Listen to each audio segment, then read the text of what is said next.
Okay. Chugoof underscore XD was first.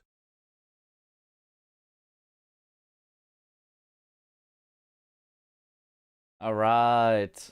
Shoopuff underscore XD. Easy first. Very nice. Yo, what up, Morp? No.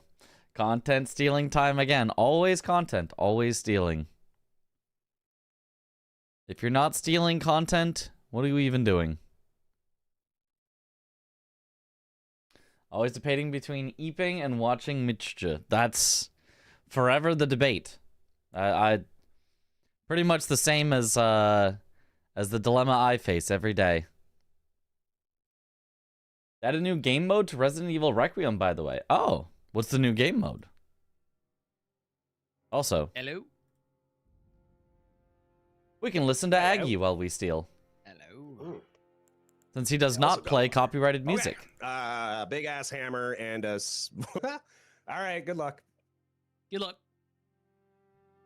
All right. Uh-oh. Comcast. Okay. Oh, what is happening? Whoa, this is a bad Comcast. What the heck? I've dropped 64% of my frames? That's an absurd number.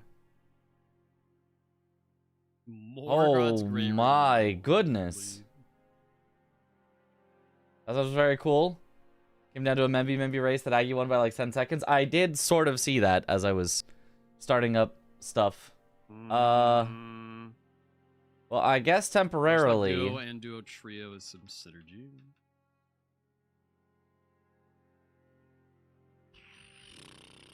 Renala Liurnia. Temporarily gonna lower my bit rate. Hydrate. Quality will take a bit of a dive, but hopefully the frames will stabilize. Killer Boss and Liurnia, that's really good on the same dive. Hopefully the audio will stay better, a little better. The video will stay a little better, but hopefully this does not take too long. Borg. Thank you for the hydrate.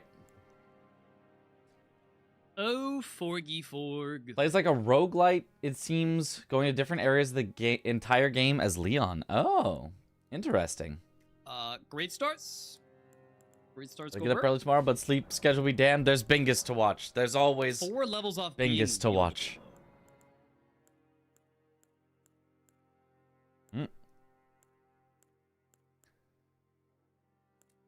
Wow, there's not a single weapon that is wieldable, though. Well, who cares if it's wieldable? You gotta go great stars. So I guess it doesn't really I matter. mean, exactly. Chat, how much money is this? How much money is lands between? The only reason you would care if something was wieldable was if there was a grafted scion on the board, which there is not. How much money do I need for 4 levels?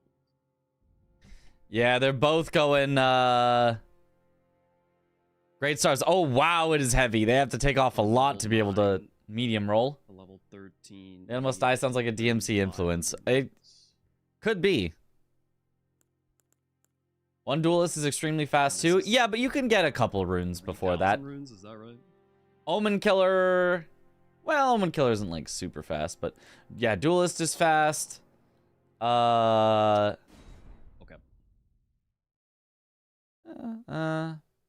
This is an interesting start. I have seen people start with boiled crab, but not. There's nothing here really that screams like, oh, this is like a good start. 4 levels. Dagger's Claw's Fist only is nice. If you can just pick up one of those. Not a bad one to go for early. Get a great rune out of the way. Okay, chat, the play here is literally selling the shirt off my back to call it.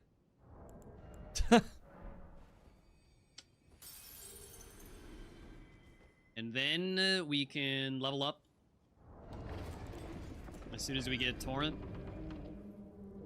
I mean, with 3,000 runes, I think you'll be able to wield great stars just with that, I think. I think he'll be fine if he wants to rush duelist. Yeah, but there really is nothing that's like that good to rush here. Very odd. Interesting that there is Morgoth's Great Rune and Morgoth. Selling my shirt. On the same diagonal? to hit a stat requirement. For Honestly, what if you did that? What if you rushed Omen Killer? You do 4 bosses in Liurnia, ending with Renala bow only, so your opponent doesn't even know. Oh shit. And then all of a sudden, you've got capital access to go Morgott, and you just win. Yeah, okay, you have to get it. And in fact, Renala is a square in herself. Well, I can sell everything and hope it's still enough. It's brilliant. I don't think anybody's gonna do that, but oh boy, he blew his 3K. Oh yeah, you can't use the 3K before you. Yeah. Well, I had the right Aggie, idea. that was not correct. Aggie, that was not correct. You do not get the 3K and then pop it, and then immediately lose it to having to drop off and die.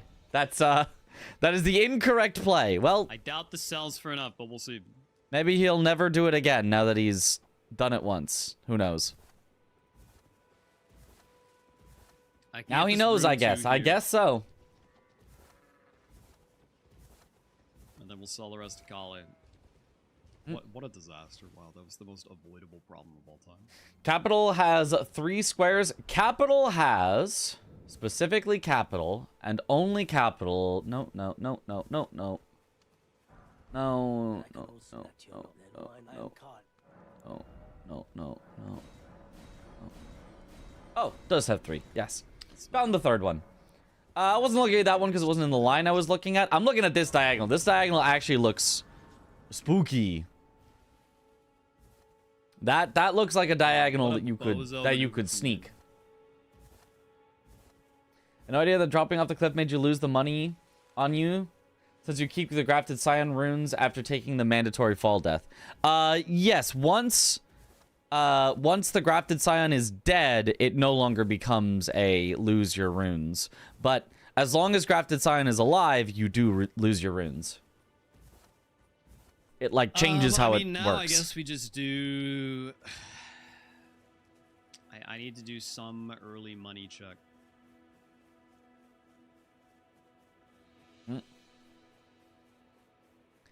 Why is Aggie? I guess Aggie grabbed a grace, an extra grace. I wasn't paying too much attention to how he started, but I guess he grabbed some sort of grace, which is why he's a little behind Swed here at the start. I'm gonna go for the Raya Academy graveyard. Okay, Raya Academy graveyard. That's reasonable. Money, Team Canada brawl going on. Yep. and we're gonna You hate to see it. eventually, anyway. The inter-Canada conflict. He had to yard sale at Kale for money. I don't think he did. I don't know that helped. He now has no armor, which sucks, and I don't know that he got enough money out of it anyway. Like, what is he rushing?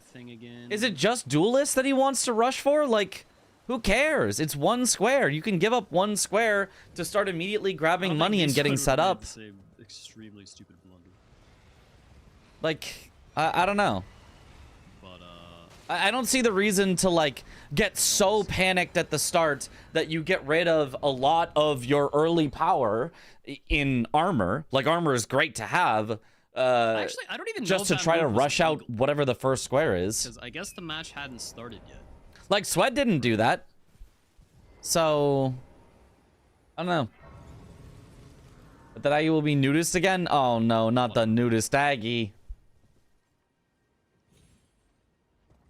My 2 cents, you commented great, but the scriptwriter's joke in the hype moments kind of broke the immersion a bit, so maybe ease on them a bit next time. Broke the immersion as in, like, you genuinely thought there was scriptwriters, or... I mean, cause like, that I don't know that I. Okay. Stripjar's joke as a running gag to them is probably a lot funnier. Know what goes on behind the scenes, but watching it kind of feels like a different way of saying throwing. Well, it's not saying Strength. throwing though. It's saying, wow, you know, this has like this has worked out in a way where you couldn't write it like this.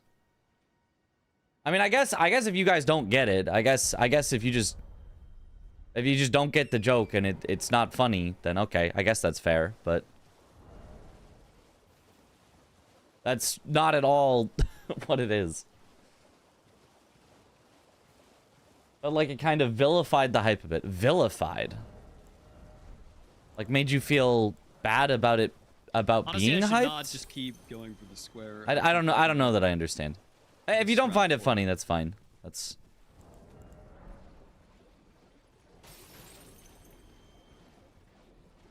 In my opinion, this is obviously the best. Isn't saying throwing, but it feels like it.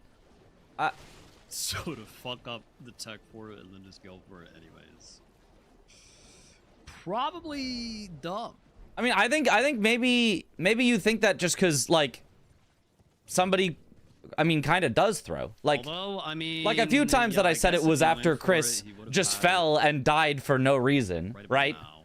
And like, Definitely possible. what am I gonna do in that situation, right? Be like, oh man, Chris fell and died. That was a really stupid blunder of him and whatever. Or I could just be like, Chris, the script writers, they said you don't have to do this, Chris. You can, like, at least making some sort of fun out of it instead of just like Mountaintops Ordina money or Snowfield Ordina money. just being like, yeah, well, that was stupid. And now he'll probably lose this square. I don't know. For some health I think it was fine. to make this guy. I just sense the scriptwriter jokes tend to get a chuckle out of me. Yeah, I think it's funny. But if you think it's too much, I think sure. It happens way more on Chris than it should because Chris just happens to have very weird moments. I think it doesn't get brought up as much in other situations, but okay, Aggie is going for the Omen Killer. I wonder if he is actually going to go for the full diagonal. Could be an interesting play. Sweat just getting like fully set up here as normal and going for... Is he even going for anything yet? I think Sweat is just set up to this point. As long as the players themselves are OCAC with the bit, then it should be fine. Yeah. I mean, yeah, obviously, if any of the players had any problem with it, like, what? But like, I don't even think it is. Takes another 7 seconds. I don't think it's in any way rude to the players. I don't even know how it could be interpreted that way. If you don't like hearing it, that's fine. I could just be like, okay, I'll do something that you find more entertaining. That's fine. But I don't really see how it could be bad aside from just I don't really like the joke. Happy days. And I think that's fine to just be like, okay, you don't like the joke, that's fine. Okay.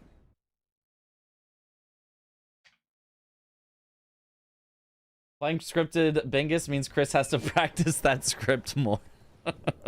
No, he's following it perfectly. You get the drama.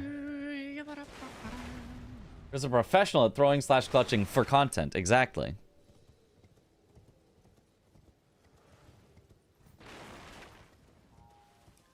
The one jump on the roof, continuing along the roofs, there's another one. Okay. Gag is very aware of the fact that his early game plan was kind of three-head. No, I mean, I don't know that the plan... I mean, I just felt like he put a lot of stock into, like, Omen Killer is the most important square, and I need to do it first. And maybe he is doing that for the diagonal, in which case, I do like that. But if he is, like... Oh, this is the most important square because it's the only rushable square. Like, it's not a disaster to lose the first rushable square and set up instead. Gonna get the strength tier on the way here. Is the only thing. So, like, if he needs it because he really wants a line or to block a line, fair. If he really wants it just because it was the only available rush square, then I think that's a little unnecessary. Somehow he lived. I don't know how Aggie lived there. That sure looked like he would have died, but okay. Nice, man. Diagonal scary and quite some work to block. Aggie is the prio so far. Yeah. Swed can catch up on it quite nicely, though, with his much better upgrades, though, if Aggie commits to it in a way that doesn't like prioritize it very well. Like Sweat is just so much more setup, and Sweat heading for the duelist boss, the other good square. So it's gonna be 1-to-1 out of the gate with Sweat with much better setup. So I would say in general, Sweat is off to a better start here, unless Aggie has like the good diagonal pressure.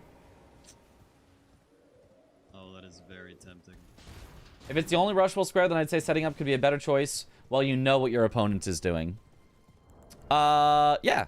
Well, I would say in general, no. If there's one rushable square and you can get the rushable square over your opponent, that's better.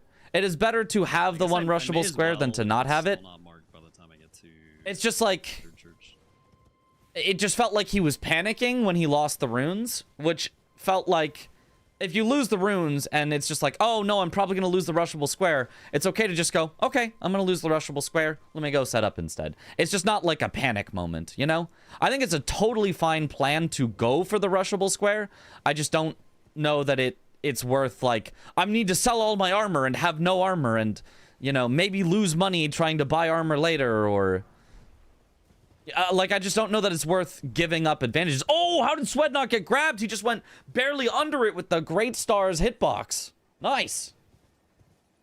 You know, actually, now that you mention it, chat, why did Domo not change a lot of the co-op squares into individual squares? That is a good question. That is a good question. I get not all of them would make sense. Okay, there's the duelist. But it could have done. Yeah, some of them could have made sense. I agree. Could have at least been considered. Maybe it will be considered for the full season.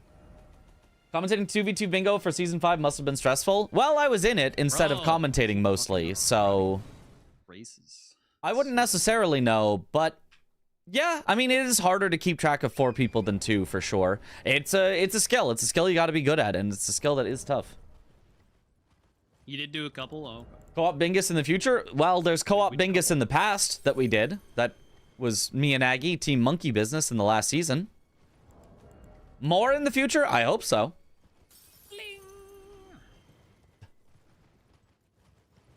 I love your bingo commentary. Also wanted to say I'm impressed with your commentary chops at GDQ. Yo, thank you. And we've got a new GDQ that'll be a GDQ run that'll be happening at Summer Games Done Quick here in July. So looking forward to more of that. Random jar co-op. Am I going to be in the 1v1s too? No. Like... It is too late for that. Well, I don't know. I would have been in the America preseason qualifiers, but the jar square for basic. I don't know for non-needs. I did not sign up. I wanted to do commentary instead, and the commentary has been awesome. But that would have been my only way to be in the main season. Would have been to go through the preseason qualifiers. Yeah, Sweat is just like already more set up, and Aggie is just going back through the setup. So, and honestly, Sweat's diagonal isn't too bad either. It's less synergy than Aggie's potential diagonal, but like this armor because I sold all of mine. Just because you have some synergy does not necessarily make the diagonal better. Because if Sweat goes to snipe away Morgoth from Aggie, for the watchdoggies, then it also still sets up Sweat's own diagonal. They're excited for all bosses 4 players on the big stage. Oh yeah, it's gonna be fun. Spell the run. It's all bosses 4 players. Yes, every single boss in Elden Ring, all 207 of them, split across 4 players. So each of us is doing 1/4 of the boss. Each of us doing about 50 bosses. And Domo got to rock full tuxedos for the live event. Well, it's a little presumptive to assume that I will be the commentator at the live event. Although I probably will. I mean, I think so. I think at least... Maybe it would even be like swapped commentators per game or something. Bounty hunt again? But hopefully I'd be at least one of them. Bounty hunt recently for a GDQ thing. Or not a GDQ thing. Bounty hunting? Speedrun marathon thing. But not GDQ. Oh, that bounty hunt. Yeah. The boss hunting thing that we did. Yeah, where I had the idea that people could pay money to randomly remove one of the bosses we'd killed. Probably wouldn't do it again for no reason, though. Do all end in consort or just one? Just one person ends in consort, but one person ends at Melania, one person ends at Elden Beast, and one person ends at Bale. Bale? I think it was Bale. Seasonal duo counts as one boss. That sounds right. So it would be one duo. So boss, it's 4, one boss, you one know, boss. epic fights, It would be one all to boss end and at the 3 end. But Can 2 you guess who has watchdogs, Bale? because I it just says wonder. kill 2 watchdogs. It's not 2 watchdog bosses. The watchdog duo counts as 2 watchdogs. Yes. Oh, Aggie going for the watchdog duel. Honestly, not bad. Relatively early square. So he's not It's a little like confusing. forcing or pushing his line, which I think is perfectly reasonable. When is the preseason final? Sometime next week. Chris is... Yeah. Well, winner's final is Saturday. Loser's final is sometime next week because Chris is going to be... Ooh, Aggie, be careful. Chris is gone over the weekend for something. I don't know if he said what. I don't know if I know what. I don't know if you guys know what, if he's said publicly, but he's out of town for something this weekend. Just pushed all the dragons onto one person. Well, yeah, Chris uses the Hugaka, between squares that say so he's bosses got and the those that anti-dragon. don't, it is interesting for some situations. Watchdogs is not really one of them. I actually disagree with But, like, Aggie for there. Crucible Knights, it's a lot more interesting because there's a lot of non-boss Crucible Knights. So like a kill 4 Crucible Knight square. I like that Watch Dogs is non-bosses. Because... What the fuck is wrong with these little guys? It's true that you can do the duo Watch Dogs, but if it's like 3 Watch Dogs, you know, or if you wanted synergy with other things, you could do 2 individual Watch Dogs and it wouldn't be that bad.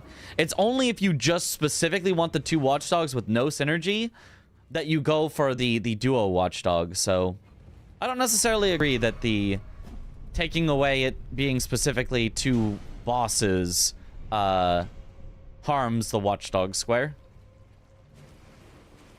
Yo, good morning. Pokemon tourney. Chris has gone for Pokemon. Ah, right. Wow, that was much closer to rotting me than I would have thought. I'm a little surprised, I guess, that... I'm not surprised that Chris likes Pokemon. Of course he likes Pokemon. I'm a little surprised that Chris is, like, traveling to a Pokemon tournament. I kind of... Like, I know that's... I know in my head that's a thing people do. I've heard of, you know, people travel for fighting game tournaments and, you know, people travel for all these types of things. But in my head, the people that travel to tournaments are the people expecting to win tournaments. And as far as I know, Chris is expecting to, you know, hopefully make it to day 2.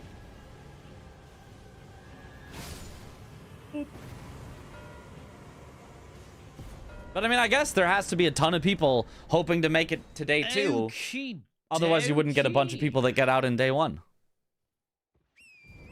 Chris is a bigger nerd than me. I guess so. Excellent job. VGC is very popular as far as in-person events go. I guess so. Imagine doing Renala for 4 Liurnia bosses to hide progress to capital for the diagonal. Yeah?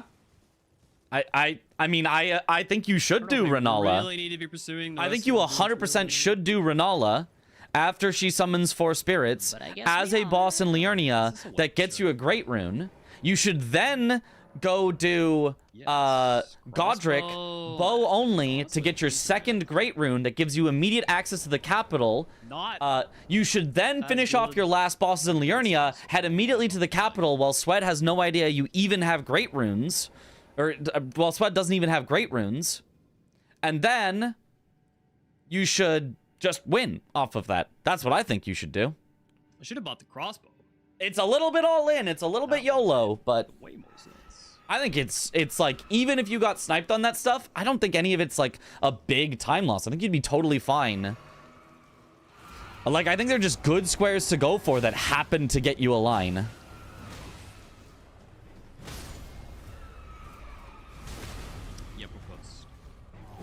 Wish Carrier Mana was a little more explored this season. Feel like there's no reason to go there. There's Blue Retta as a reason to go there. There's Finger Slayer Blade, which requires Blue Retta, which, by the way, is on the board. So if this goes to full board, somebody will do Carrier Manor.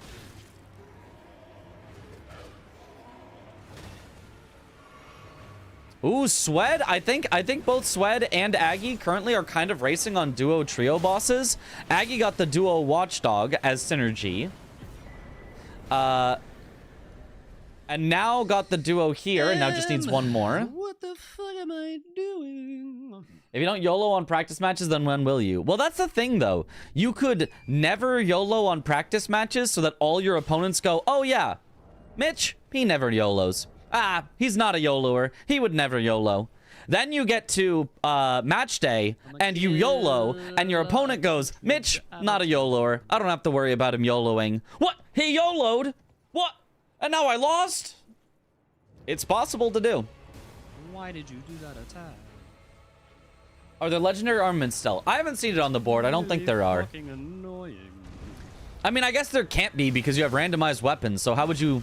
Oh. Would it be grab a weapon where a legendary armament used to be? Or would it be randomly get a legendary armament? Neither of those is that interesting. Link's actually taking the line? Not keeping it for pressure? Huh?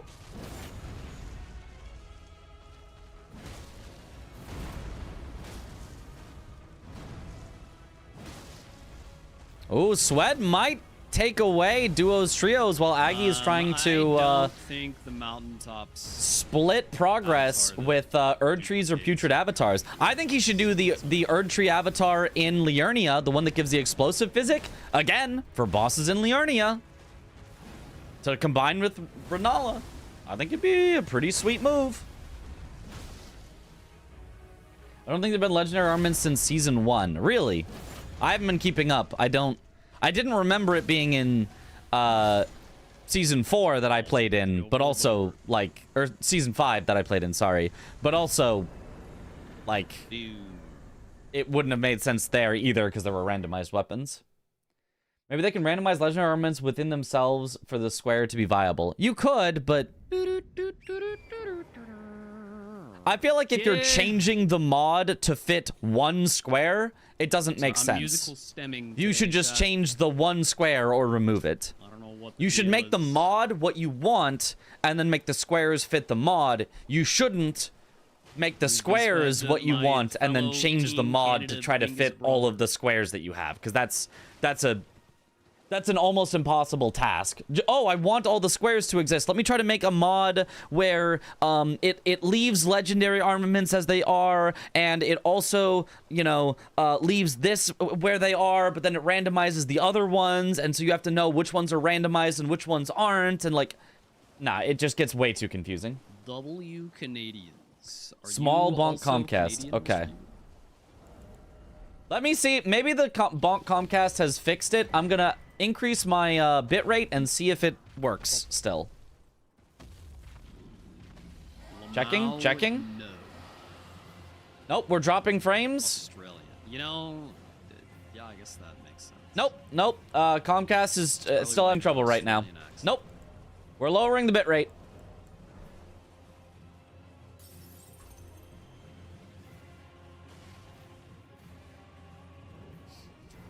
Okay, well, you guys just have to deal with this 4,000 bitrate quality, because Comcast is just unusable right now.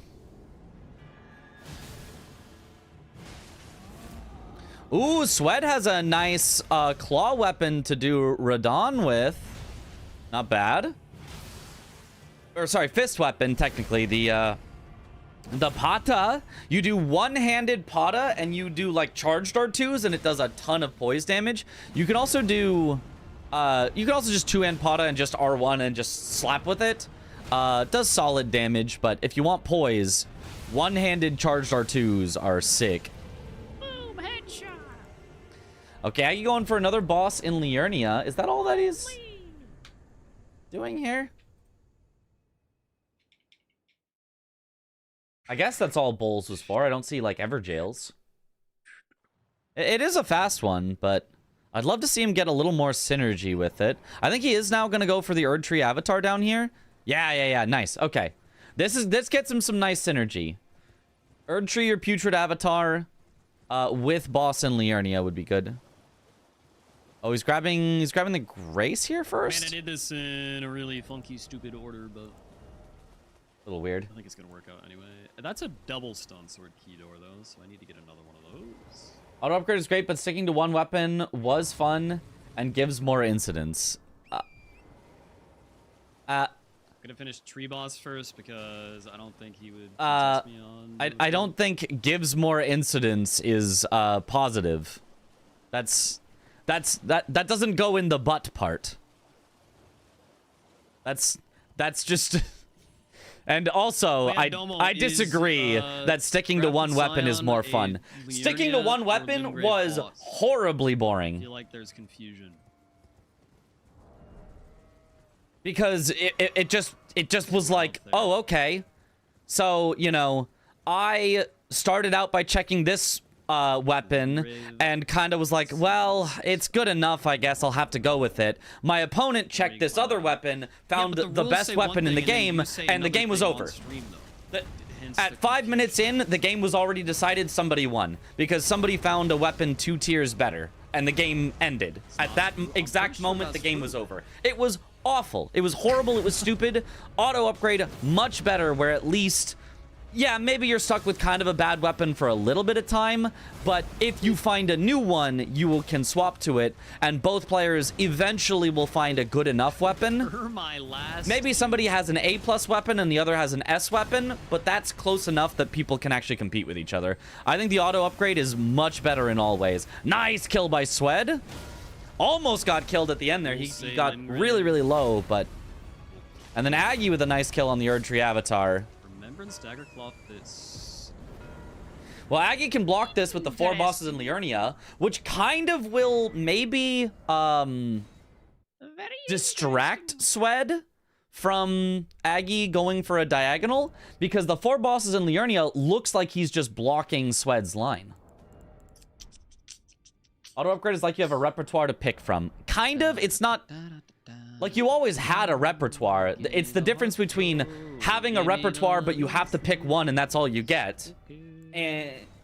And having a repertoire, but you get to actually have a repertoire. You get to actually use the repertoire. Which I think is cool. Red Wolf? No. Stallion Duo. Which is also my 3rd duo trio boss. B-Swed has capital prio now. Yes, he also has a bit further into Lanedell, or into Altus towards Lanedell as well. So he's doing a good job of kind of incidentally possibly blocking Aggie's prio. Aggie's going for this boss? What business does this have? Is this a Crystallian duo? Oh, it's a Liurnia duo. Okay, interesting. Aggie, I think definitely not going for the diagonal, but I mean, this is not bad. Get 2 squares at once. Isn't Rykard a long one? Yeah, Rykard's a really long one. So it's one you wouldn't want to be forced into. If Swed won Liurnia bosses... Oh, Swed just gets one shot by the Tree Sentinel? I didn't think they even hit that hard. Dang. But if Swed had gotten Liurnia bosses, Aggie would be forced either to do Rykard, which sucks, or Fire Giant, which also sucks. Both of those are really, really long, and Aggie would have been forced eventually to do one of them. So that's you know, not a great spot to be in. Luckily, it would be you have 2 to go for. It's not 1 that you're forced into, but still not good.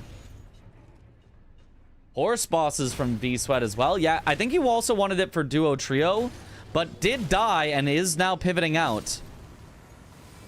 So we'll see. I think he still wants duo trio. Yeah, I think he's going to the cave for duo trio, but Aggie's about to have it. Aggie's about to snipe this away from Swed. Swed putting in that time already for some, and it's not going to pay off.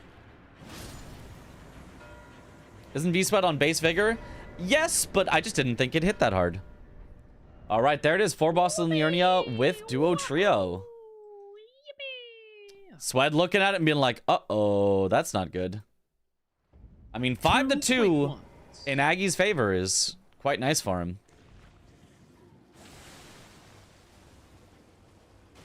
Swed, yeah, Swed, unable to pick where to go next very quickly. I think that really threw off his entire plan. Did this earlier and isn't one shot, but I guess better armor. Could be, yeah. Could be the armor diff. He does have a heavy weapon, so he's been forced into slightly lighter armor than he maybe normally would have.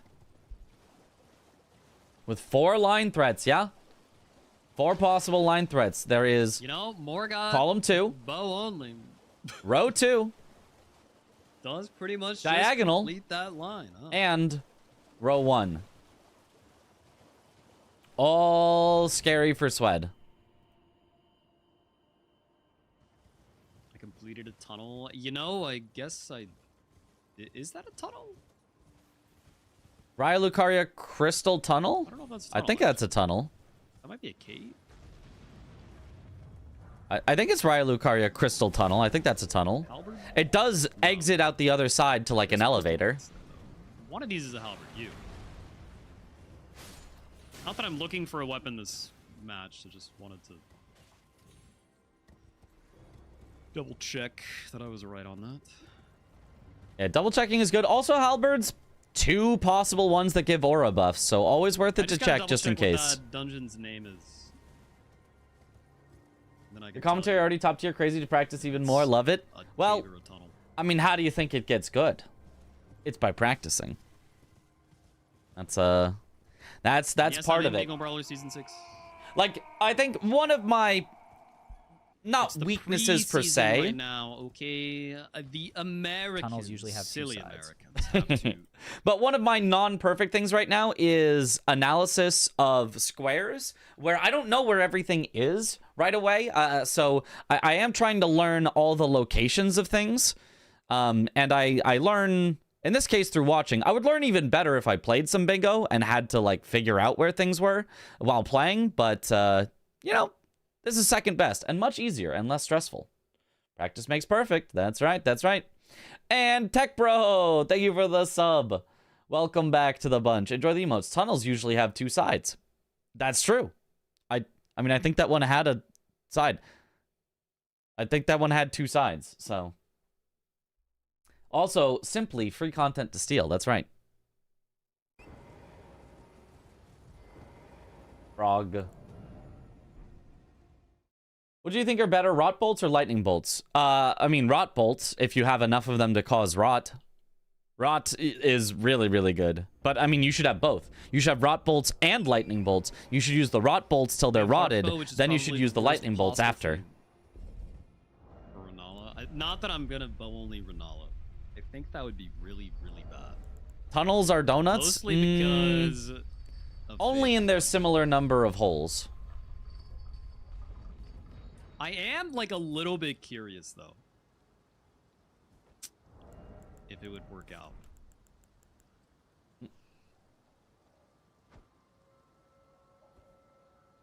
Use the lightning bolts until they're lightninged. Ah, yes. My least favorite. Until their spread, HP maybe hits 0. I don't know about least Tunnels are favorite. straws. Yes. Fuck. If Beastwed gets I don't know Morgott about least Remembrance favorite, but I only, dislike will a block lot almost all Aggie's the lines. Rush That's actually a Force great point. format. If he just gets Morgott and the Remembrance, that blocks the diagonal. That blocks Just aren't very a interesting row. like I guess not really almost all, but it does block 2. Mikola crosses, Blocks 2 of Aggie's threats. That's not bad. That's not bad. larval tears. I'm 2 with bow only. Oh, sorry, you said Remembrance. Bow only corrected. Yeah, I don't think he's going to do that. I think you would do Godric bow only Lightning to Ram, get access to Lightning the Ram Power capital. Whisper, yeah, But I don't love that one either. yes. But yes, if Swed did do sucks. bow only Godric into capital, which would be, I think would be a solid play, would block all of Aggie's lines except for row 1. So that would be pretty good. 20 boiled crab from Boggart. Nice. Got the Swed. crab. Okay, interesting. I was saying you could do Morgott bow only. You could, but like, I don't know why you would do Morgott bow only when you need to go through Godric to get to capital. So just do Godric bow only. Like, I don't see any reason why you would go Morgott bow only instead of Godric bow only on the way. I don't know when would be the best time to do that. Dear God. Jesus, man.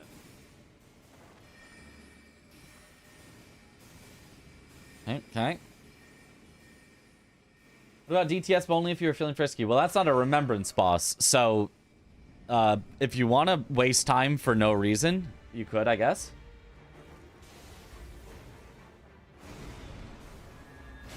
I think he just enjoyed doing Morgott bow only. Maybe it's his favorite. Maybe that's his secret sauce.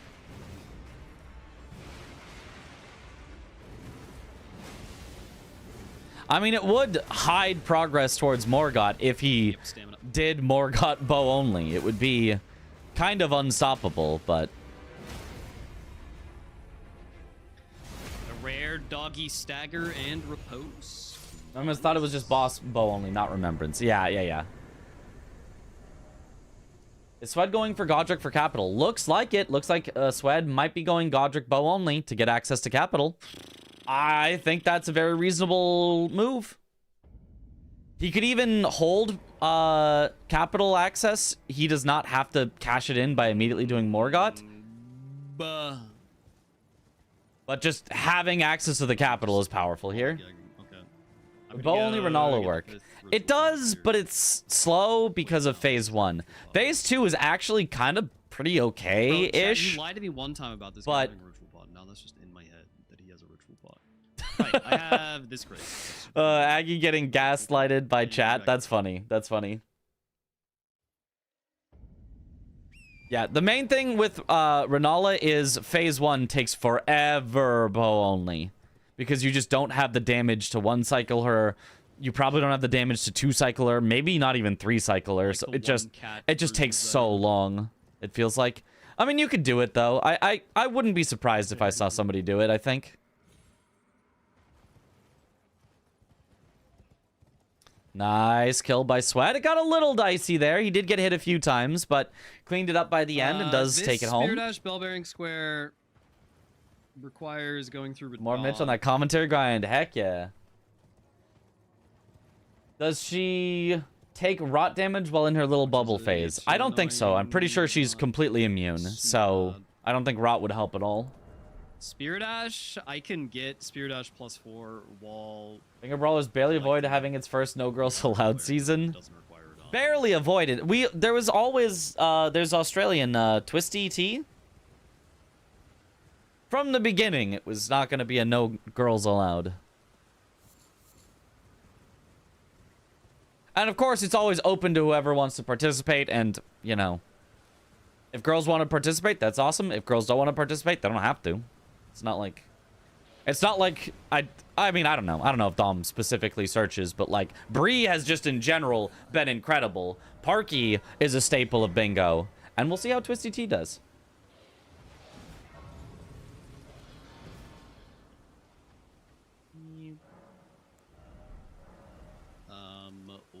Okay.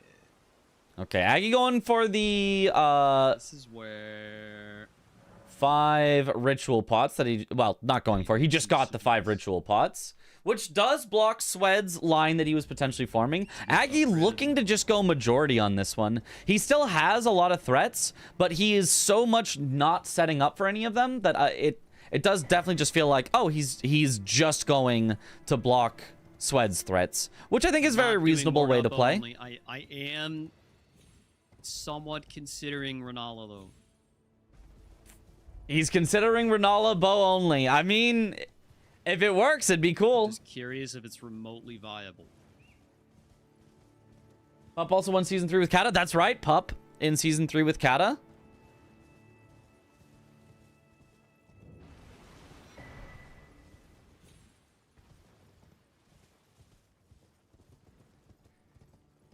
I think the point is rot phase 1 Renala. I don't think it works. I don't think it works. I could be wrong. I don't think it works. I don't think it works.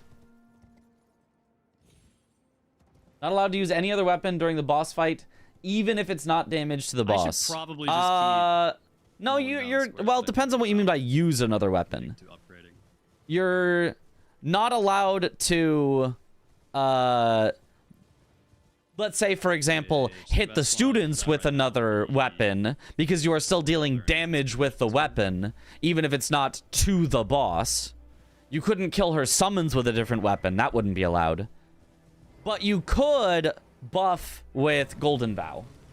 That would be fine. You can use an Ash of War to buff yourself, as long as it is not dealing any damage to anything. I mean, I am up 6-3 in a practice match, so yeah, I understand I could do. That's what I meant. Gotcha. Yeah. I feel like it's like. V-Swed thinks this game is over already. What's your take? I mean, it's really hard for V-Swed. Like, Aggie does have a pretty big lead on kind of whatever he wants. I don't know about over. We have definitely seen Sweat's bigger trying to get comebacks, practice but against someone who, in theory, should be playing to win. You know, like, even if I'm up. like there is still a good amount of synergy left on this board. I don't know. It hasn't felt like Swed is super set up for a lot of things right now. Imagine I fuck around and then I lose my lead and then, like, you know, Swed makes a comeback, but like, it's not really a good practice for him because, like, I wasn't taking it seriously anyway, you know? Also, I need to spend my money. This is a Mog. Yeah, you do mostly in practice want to take it serious. However, it is also, I think, acceptable to say, okay, I didn't take it 100% serious. I wanted to try something. I wanted to experiment. I wanted to practice. I'm sorry that, you know, I wasn't as good of a practice partner for you because of that, but I did this for my own practice. I think Swed would be like, oh, yeah, no, I get it. But if you're like, yeah, no, I was just messing around just for no reason. I just thought it'd be funny. It'd be like, well, we are trying to practice here. Ooh, solid damage on the mighty shot there from the bow. Okay, right there on the critical path is great. I think you go mighty shot over just R1ing on this bow. The R1s don't seem to do that much, but when he was using mighty shot, it seemed like it was doing a kind of a ton. You can definitely practice Renala bow only on your own. Sure, you can, but this is not the fastest way to get Spear Dodge +4, but it's synergistic. Oh ooh, my god. Aggie's just getting grabbed and grabbed. Not twice in a row. Getting the who wants a hug, guys. Is Barrage as good in this game as it is in Night Rain? Not as good, no, but it's solid. Barrage ain't bad. Oh, Swed going for the manual aim. If he was on mouse and keyboard, he would have hit both those headshots. I guarantee it. Where my hug at Aggie? The slime. The like, corpse guy. It's not really a slime, but... Yo. What up, the Juggernaut Zombie? This bow only is going fine for Swed. It's not bad. It's not bad for sure.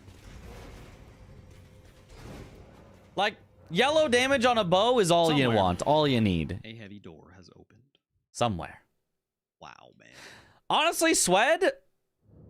So, thinking about it, let's say Swed gets the square, which he will. Then Swed is way ahead on capital access, which puts him way ahead on 3 potential squares. So, assuming Aggie doesn't go for them and just leaves them and says, oh, Swed has priority, I won't challenge that. And then Swed doesn't go for them immediately.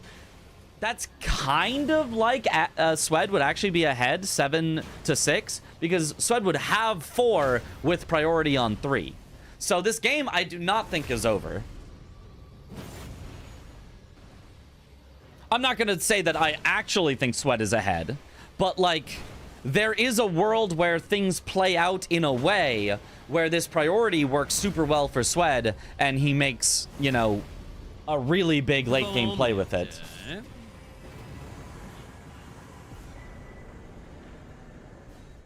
What was Aggie getting in that, Oh, he was grabbing Graven Ghost, Glovewort, Bell Bearings 1. So that one was the Altus Catacomb. Is it the one up by the Tibia Mariner? Or is it the one down by Sage's Cave that he did?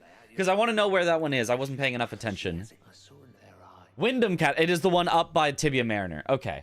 But I love playing telephone. Okay, so Tibia Mariner, Wyndham Catacombs has... Is it Grave or Ghost? I guess it doesn't really matter, but... Where's the other one for Grave and Ghost Glovewort Bell Bearings? Where is the other bell bearing one for that square? So it's Wyndham Catacombs and... Why not have the money? He's also getting Spirit Ash +4. Yep. I did hear he mentioned that. Some synergy there. Before Mimicked here. Oh, it is... Okay, it's the Nokron one. Yeah, that makes sense. Yes, of course. Okay. Yeah. Reasonable. That would mean that in order to finish it off, Aggie would actually have to do Radon. So now Aggie no longer has any reason to do Godric. The same room as me.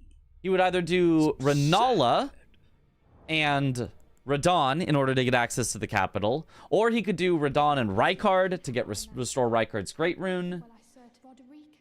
But it does pretty much mean Aggie is very far from getting to the capital soon.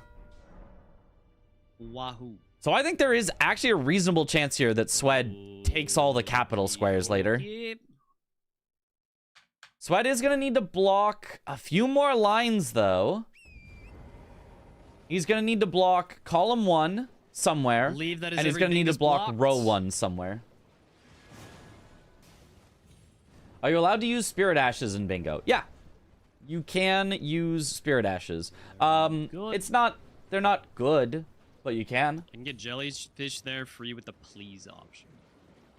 Neat.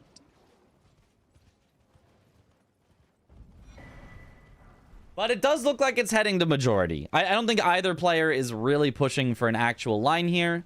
But, looks like it just goes to majority. Oh! Swed died. I don't think he grabbed all the stuff he wanted in here yet. He might have to come back through. I think he's totally missing sure some of the what I'm upgrade gonna- stones he wanted. Got tagged, yeah. He did not grab any grace along the way. Swed is looking like... Almost like he just wants to call it. I don't know. Swed does not seem to be in Has a... capital access, so I should probably get capital in a practice access. mood. He was doing some circles instead of immediately going. Not sure. We'll see. He could bounce need back. underground He could bounce back. access. I think Swed has a very So, is Dom very- makes sense, and then I guess just Radon elastic. I don't know. Is able to bounce back from things really nicely.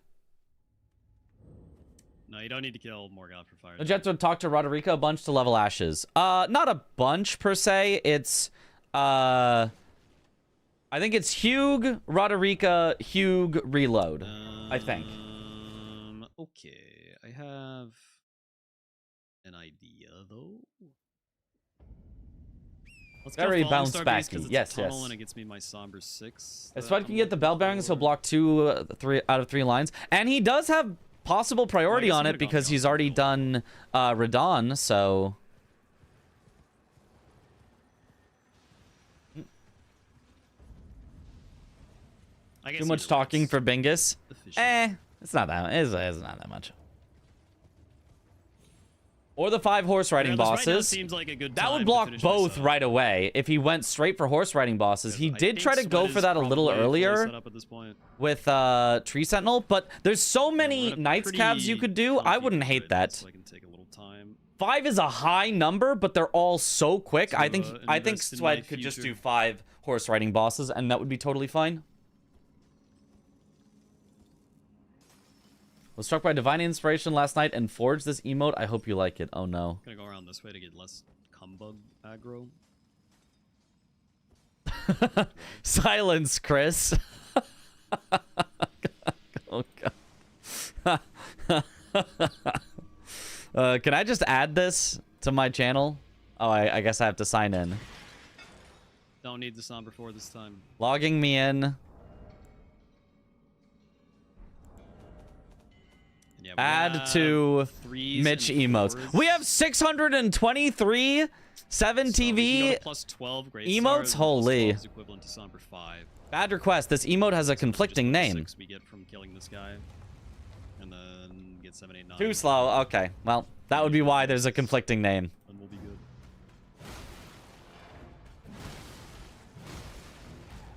I asked for the picture to use in the friend Discord. Wait, hold on. Is it?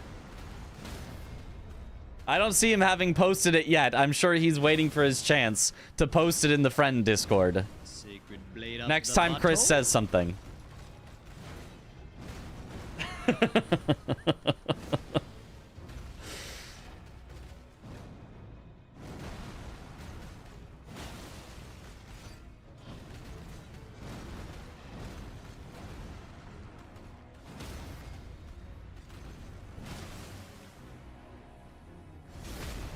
All right. Like the falling surface Sweat is going for horse bosses. I do sleeping like a this. curled up kitty. You know? I guess he kind of is. And then Aggie is kinda going cute. for tunnel or precipice here, I think, Their with the weird falling little star way. beast. I think his weapon's already upgraded nice. enough. This isn't really synergy with upgrades, but probably isn't bad either. They do. Nice, But knocking the cell horse has off the Knight's the full Cavalry grown off one the does, horse. though. Right. That's the proper no, that's order what for I would words. think. Right. This would be a tunnel. Yes, this is a tunnel. I mean, Sweat is doing a solid job of blocking most of the lines. Like, if he gets this, and then if he did Morgoth and Morgoth's Great Rune in the capital. Oh, well, Yes, I play Elden Ring in 60 FPS. that was weird for Sweat. It just didn't let him double jump for some reason. Does Radon count for bosses with a horse? It does. So, how many bosses with a horse does that make it for Swed? It's at least 2 at this point. I've seen him do Radon. I've seen him do a Knight's Cav. So this might only be his 3rd. What? That fall kills? He fell like 5 feet. That I enjoyed Ty. Yeah, Ty's pretty. Huh? 3. Okay, he's at 3. Okay. I had a good time. That makes sense. A good time with it. He did Tree Sentinel. Oh, I didn't see him do Tree Sentinel. That makes sense, though. If you're going... If you're going for bosses that ride a horse, yeah, Tree Sentinel ain't bad.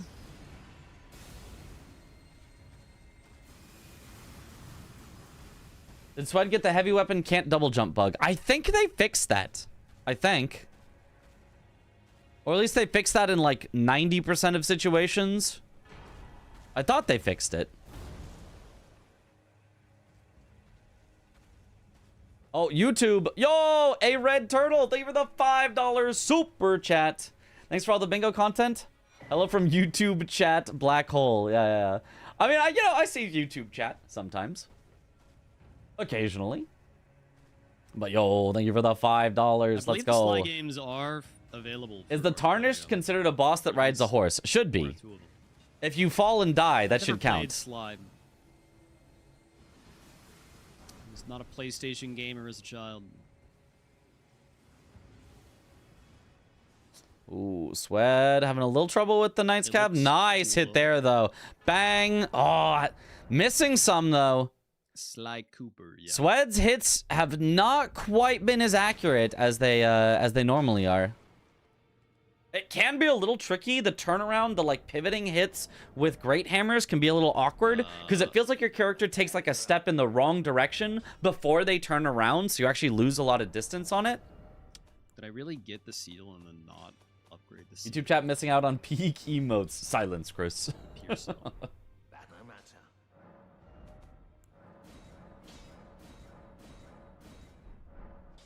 All right, so there is the 4th boss that rides a horse for Swed. Harpo is somber. Let's upgrade that. Wonder if no-hit brain messes with Swed during bingo. Everything messes with bingo. Like, Bubble. speedrunner brain messes with bingo a lot. Let me verify All the this time. tunnel. I'm sure that he's thinking about his Chat, that is an hitless strats Academy Crystal occasionally and having to go, Cave. no. The bingo You strat ruined is me! you trade here or whatever. What have you done? Seeing Silence Crisp without the emote. In Season 4, the weapon selection was much smaller, so Oh my everyone's God, I know consistency that it was has an actual higher. war on it. With auto upgrade, new weapon types are being used. Yes, absolutely. There. Yeah, in Season 4, it was just only backhand blades and the occasional great katana. Oh. Just didn't quite roll that. Oh, this is a boss that rides a horse. 5th boss that rides a horse, DTS, to get access to the capital. Really smart from Sweat, actually. Sweat is not marked in 11 minutes. I really, really like this from Sweat. I honestly, like... I mean, like, I feel like Sweat is not having the greatest time. Just from his facial expressions and the way he's reacting to things that are happening. But, like, I genuinely think Sweat has a solid chance of winning.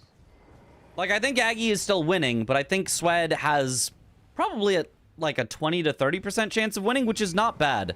Sometimes that's all you can hope for in bingo, and then you just have to make that 20 to 30% happen.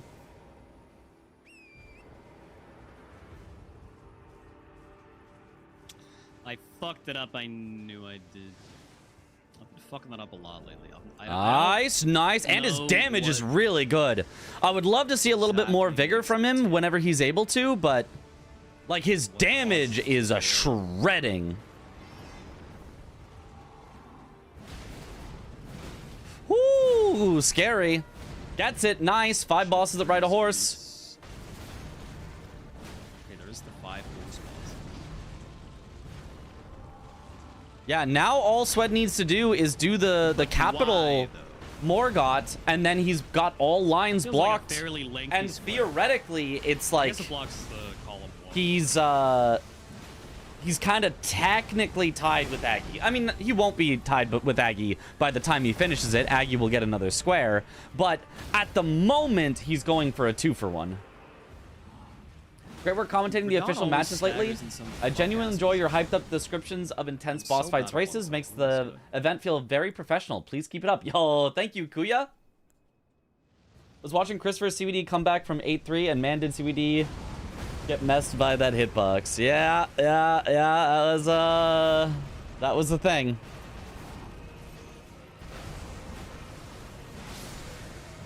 Ooh, the bleed proc giving the quick kill for Aggie. Very nice.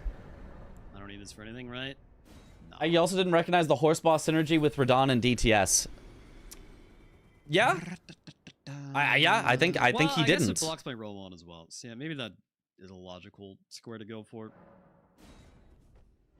Does seem like it'd be a bit of a time sink. Not Also, I that just much of a realized there's time not sink an when tunnel in Swed Looping, already is there needed to not? do Radon and DTS to get access to the capital, so Pretty sure it there really is. was just kill 3 horse bosses, which is super fast because Night Scavs are so fast. Oh, Aggie missed the Okay, I railing. perfectly bent around the rope I was trying to land on there. That's good. All the practice commentary paying off. Heck yeah.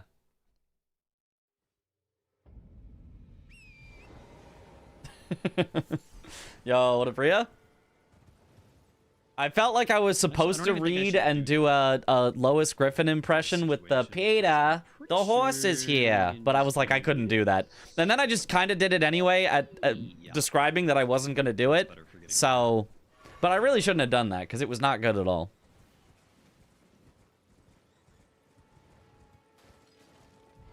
Peter. Morn Tunnel? Oh, With, Swed. T? Swed, I don't like heading for the shackles first. I don't like this. This Meaning it you've counts for lost the me, tunnel Swed. or I precipice really liked going for dungeons Morgott to because it gets the blocks that you need. I don't like the shackles. The shackles is slower, I think, and not in a necessary part on the board. And if you get Morgott, you guaranteed get the Great Rune. But if you get the shackle, there's no second that you guaranteed get with it. So in Strength and theory, stamina if Aggie too, was right? contesting on it, Yeah, I if have you those get defense. Shackle and Aggie gets Morgott, Aggie would be way ahead because he also gets Restore Morgott's Great Rune. So I think I don't like this. I don't like this from Swed. I liked the play to go to the capital relatively early. I don't like going down for the shackle. If he pivots out here, he just wanted a little priority. I think that's fine, but no, it looks like he's committing to it. I guess the shackles aren't that slow. They just feel really slow to me, even when you're in the capital. Maybe I'm wrong. Okay. Maybe it's better than I think. This is not a tunnel. No, that's cave. I think we just do the fastest. Oh, this is the drop down that people often do right by the lobster. This is the one. Oh! That's the one Dom described, but like, that was a little rough. Shackles indicate to Aggie that he's in capital, so Aggie doesn't chase him to Morgott. But the thing is, sealed tunnel might have been faster. you still want the blocks eventually. So like, This is fine too, though. I wanna imagine, oh, I signaled I'm in capital. I don't need to get Morgott now. I can just hold it for later. But then Aggie goes, I bet he's gonna hold it, and then contests it. Aggie could still get a potential line out of it. Ooh, lands again and gets sniped again. I don't know that I like this drop down spot. It's too close to the lobster, so you just get sniped as you land. I thought I would like it, because like Dom was saying, he drops down like by the lobster, but I don't know that I like this anymore. The This only seems like it precipice kind of dungeon sucks. in the game is Ruins Lobster. through Precipice.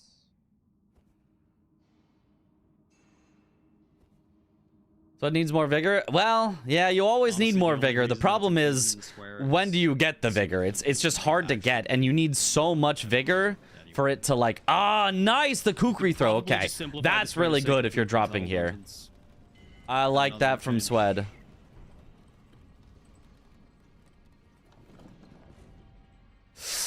Ooh, he's gotta be careful. Oh no!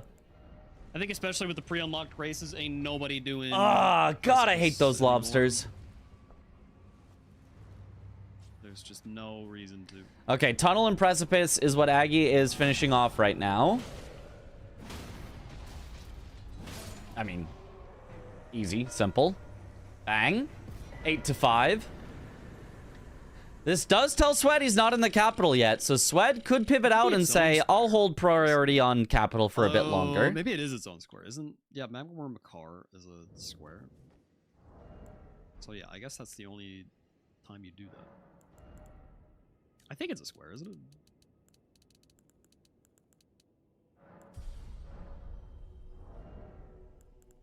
Okay, throwing some more kukris. Unfortunately, the lobster doesn't hear it this time. He's got to just sneak on by, but honestly, the sneaking worked. Can you sneak by this one too? I don't think you can. That's exactly what I'm doing. Oh, Makar's gets him to not turn square. though. Okay, that kukri is nice. Or Makar. Oh, accidentally throws it near himself. Oh, but the lobster doesn't see him. Nice shackle. Get out of there. Get out of there, Swed. Get out of there. Okay, he's going straight for the shackles. Not going for Morgott's Great Rune. What other misbegotten options are there? Well, Aggie doing the duo Misbegotten. Honestly, I don't mind this. I like that he did the Scaling Misbegotten. Misbegotten tunnel for the synergy. Was Misbegotten. obviously great. Misbegotten And then, yeah, I guess this is kind of your best Misbegotten you can do at this point. What I'm doing right now. Yo, Oh, fuck your well. double slash. I should have rolled forward. Classic Misbegotten with its frame trap. That was unfortunate. You think what he's saying is right? The precipice part of Tunnel or Precipice does seem a bit Perfumerly outdated. Yeah. It is, but I mean, why not leave it there? Like, it's not doing any harm to have Tunnel or Precipice. Yes, you would probably never do the Precipice, but imagine you had Tunnel or Precipice with Magma Worm on the board, and you really wanted to go do the Precipice. Like, in theory. I don't know. In theory, you could.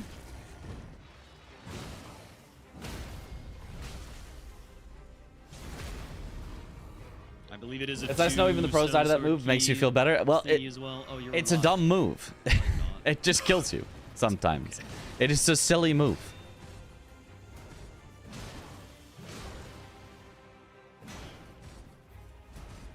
Okay, nice job from Swed so far, getting into the Patches cave. Let's see if he gets a... He should get a really quick kill on Patches. Bang! Hit him one more time. Bang! I assume this is faster than reloading the area and to get the shackle. Holy man, we cooked his ass. Okay, he's just gonna buy the other shackle. There's the 2 misbegotten for Aggie. 9 to 5. Sheesh pog. What a way to make a living.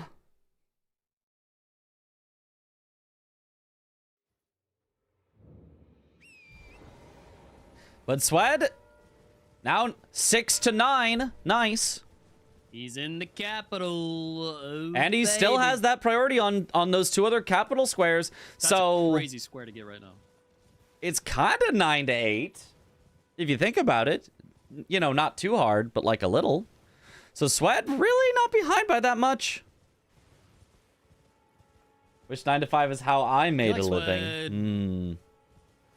But you'd be barely getting I by. expected him to go for. It's all either taking and no Noble giving. Or the 2 squares I just got. Swed could sneakily get +7 flask. Sure. I could see that. That might be what he's doing. I mean, yeah, he's he'll get heading more generally down in the routes, direction of a church, right? I think. He could be heading to Fire Giant. I would not like to see Fire Giant right now. I think Renala should be maybe faster. He holds the prio. I think Godskin Noble, I think, should be faster. What's this one? I don't know. Maybe Fingerslayer Blade is slower, but I think it's at least kind of similar. Interesting that we have all of the Graven Ghost Glovewort Bell bearings on one. To come back.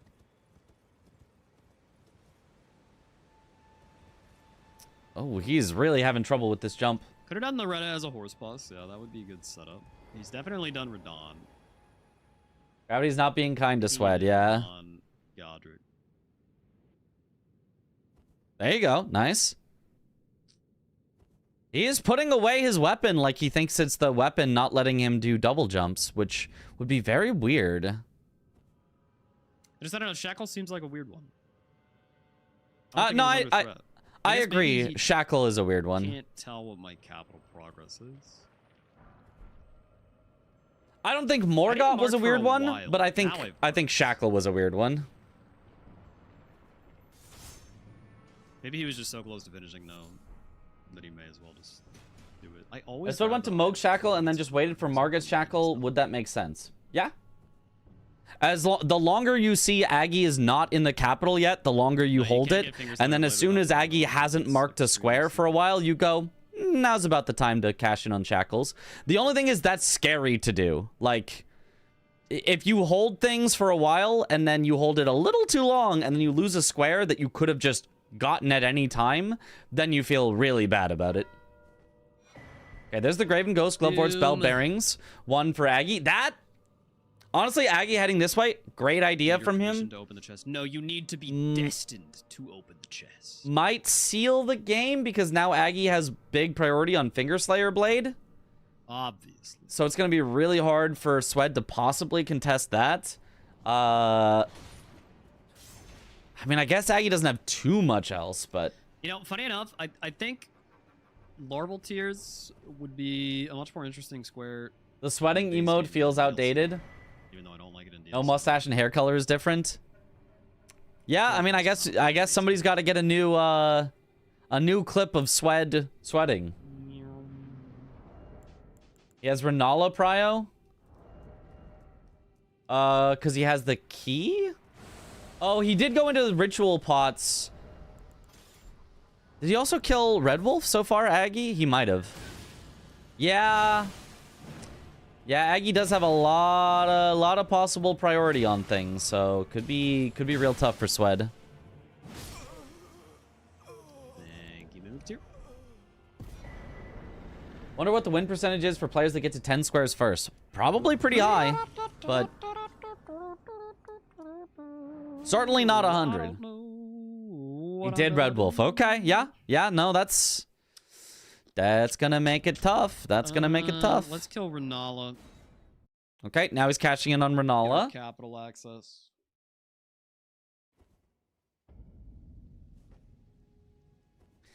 Once he gets Renala, Swed will know he has capital access, or at least could. So that's tough.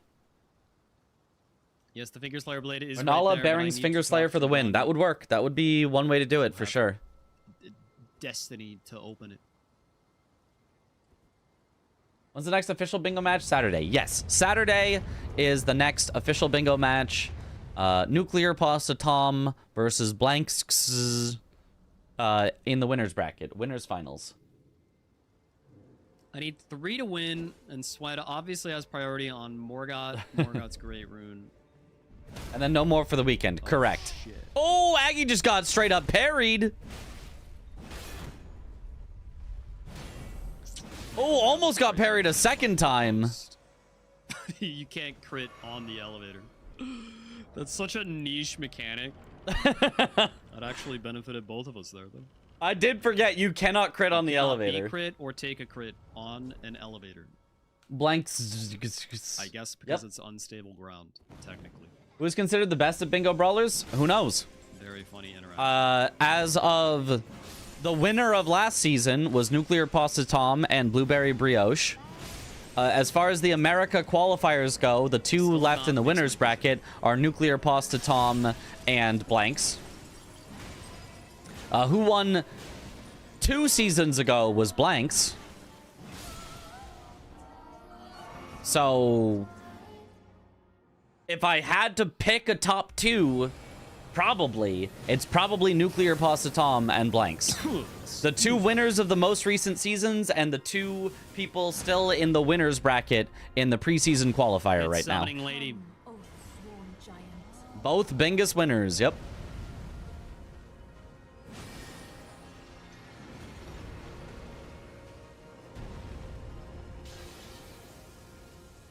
Domo is the best. Well, he's certainly the best at planning and arranging and making things happen and making things work and organizing and hosting. Undeniably the best at all of those things. Playing? Maybe. He's pretty good. But he doesn't, you know, compete in the tournament, so we'll never know.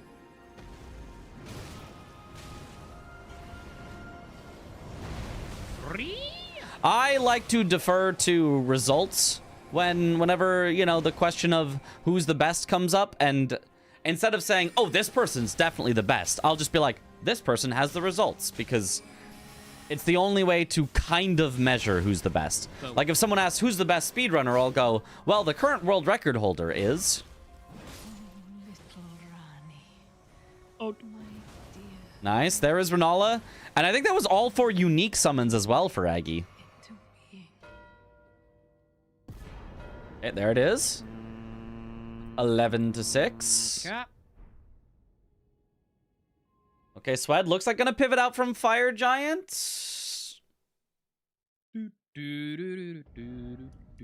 That's why he's the captain. Tom reads boards so well. Yeah. Would you ever go to Godskin Noble via Raya Lucaria? Yeah. Yeah. Totally. Aggie might do that here.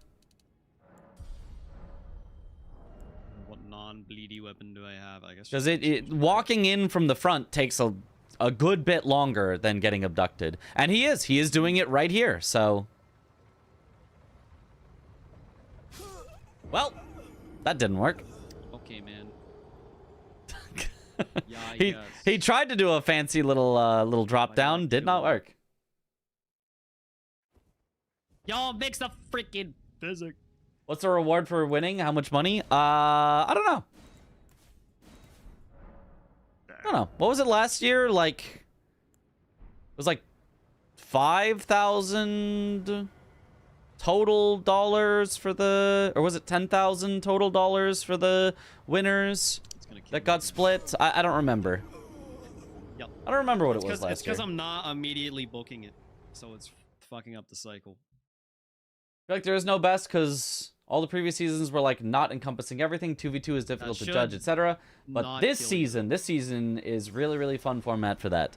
I'm pretty sure I'm doing it again. I mean, I do also kind of think if you're just like, Okay, if well, you're I wanted it to worried do about like something. who's the best, like, and that is something that is important to you, I just don't think that that's that important. I think that some sort of like there's a definitive best person and this person just is the best is almost silly at the face of it. There's always going to be people that are better at some things and worse at others, and there will never be one person who is the best at everything. I don't know if I like this And like, play that much. so the idea that like there's some way we can determine if you do some sort of mix of speedrunning and hitless and bingo and this, that we can objectively find the best person, I think is a little silly. You just have to be like, well, this person did really well in this and won this, so they're really good at this. I feel like from Sweat's POV, it should It's be not about the fairly money, obvious it's about sending a that message. Godskin Yes, Noble's yes. the most convenient square for me. I agree there is no best, but it's better you to could see everyone probably get a go chance get to it. show their strength. Yes. It's always, yeah. Good to let people show, for sure. Or I am able to. The Laggy is the best bingo player because he called me pretty. In a lot of competitive fields, there's no one best person. There's a group at the top, and that's why who's the best. And then it's just who's the best on any given day. Yeah, and sometimes there's even kind of a rock, paper, scissors. I mean, this probably happens more in, like, fighting games, but I think even in bingo, there are styles that counter other styles. Like, well, I was kind of going to spoil the results of the official match that I'd like to go over after we are done watching live matches. But there are certain people that I do feel like kind of just have other people's number and just kind of continue to get the better of them, even if, you know, somebody maybe on paper is quote unquote better against other people in other matchups. Like, I think you could have a situation, and I'm not saying you do, but you could have a situation where, let's say, for example, that Tom always beats Blanks, Blanks always beats CBD, and CBD always beats Tom, or something like that. I'm not saying that is the case, but, like, you could have something like Is that what the Charge R2 for this weapon is? Was that a Warcry thing? Warcry doesn't do that, right? About that, do I agree? Oh, Warcry does do that. Sure. You're something, Sklort. Almost leaked the That is script. fucking No. badass. I never want to see that move I think again. Gino was pretty strong during his bingo runs. Sure, yeah. I do think he was pretty strong during his bingo runs. Absolutely. I don't think he's done bingo in quite a while, though. Which is nearly the best bingo player. All right, awesome.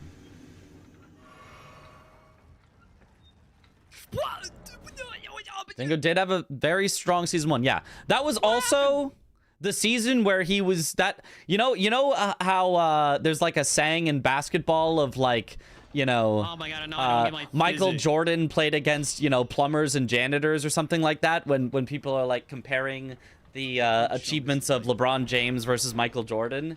You know, I don't know if you guys have heard that, but like the like everyone has gotten so much better since then. And it's kind of funny. It's like, oh, okay, yeah. Over decades, basketball players probably have gotten better. Baseball players have gotten better. Football players have gotten better. You know, et cetera, et cetera. But like in bingo, in season 1, no, we genuinely sucked. Season 1 bingo was genuinely bad play. Like, every single person in the current seasons of bingo, even, you know, the last place player, would have rocked all of us in season 1. We were horrible in season 1. Holy shit!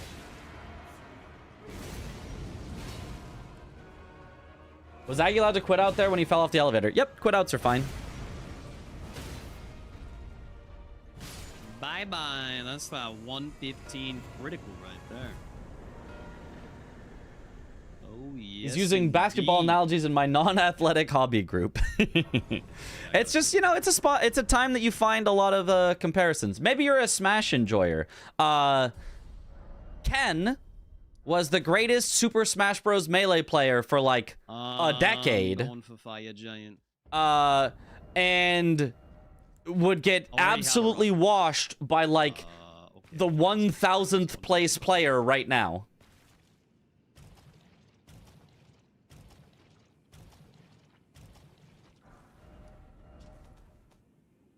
Or, you know, whatever game or sport or competition you follow.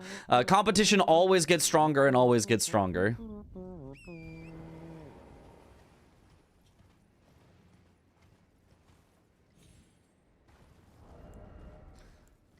King of Smash. Didn't know Mitch knew ball like that. Of course. I'm a Smash Bros. Watcher enjoyer.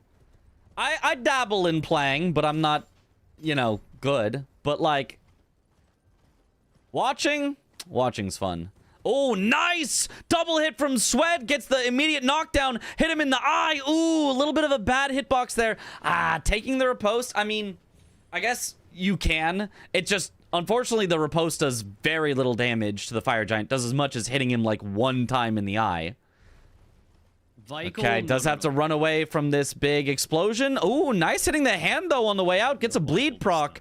Nice fight so far from Sweat. Oh, that's the move you never want to see. What's he gonna do? Ooh, just gets out of range. Okay, it wasn't the move you don't want to see. Throws the explosive stone clumps. I like that. Could have maybe gotten a stagger. Does actually help with a stagger. Oh, I don't think he wanted that riposte, though. I think he wanted to hit him in the eye at least a few times first. Yeah, and then those explosive stone clumps did nothing. Aggie actually heading to Fire Giant, surprisingly. So Swed actually makes a good call here and will snipe Aggie on this. You know, I don't think that's true. Vike? Sure. Vikel? Confirmed Aggie is naming his future child Vike. Who are my Smash mains? Falco if I want to have fun, Marth if I want to win. Why not just straight right card? You know, that's fair, I guess, yeah.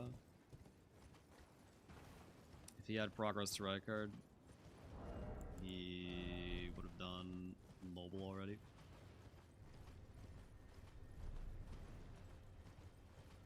Nice. Right card's great rune is more than just doing right card, though. There's the Fire Giant. Nice job by Swed. Not much more. Oh, shit. Wow. Oh, wow.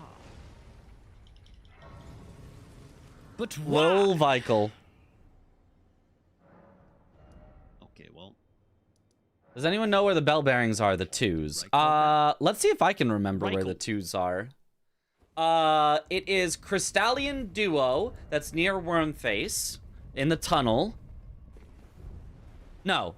Sorry, I'm thinking of Somberstone Bellbang. Sorry, ignore me. Ghost and Grave 2. It is...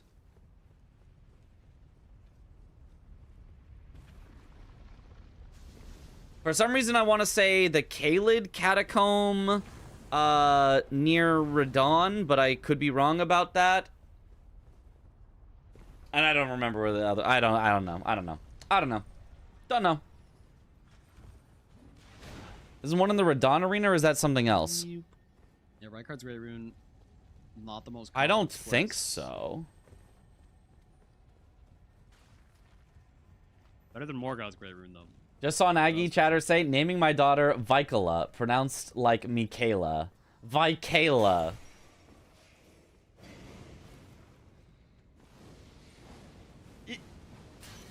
You maybe almost get away with that.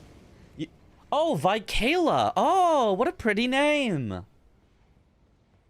Those two is in Noxtella. Yes, Noxtella. Next to the moon of Noxtella. And I remember that because Chris went for the moon of Noxtella, which had synergy with Grave and Ghost 2. Yes, correct. Yeah. So you go to the Lake of Rot, and then you actually go backwards to go pick it up. Okay. Okay, Aggie heading for Rykard, which will be unstoppable. Swed cannot actually stop this, but Swed effectively has 9 squares right now, which isn't bad. I mean... I'm gonna try not upgrading just to see how it is. Actually, I guess I haven't been... Doesn't end up super close, but was closer, I think, than Swed gave himself credit for most of the game. And just... I don't think, you know, hung in there to really, like... push it as much. Aggie got 5 of the last 7 squares. Just a time sink square, not much to unlock to access it. For the Graven Glove Lord spell bearings. The sacred flask. Yeah, Okay. yeah, pretty much. Pretty much.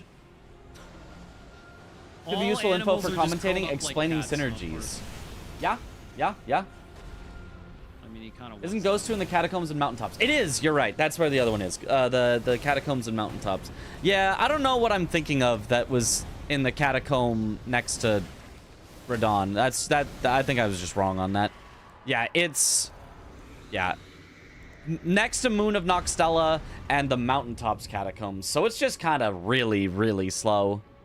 Really awful square to go for.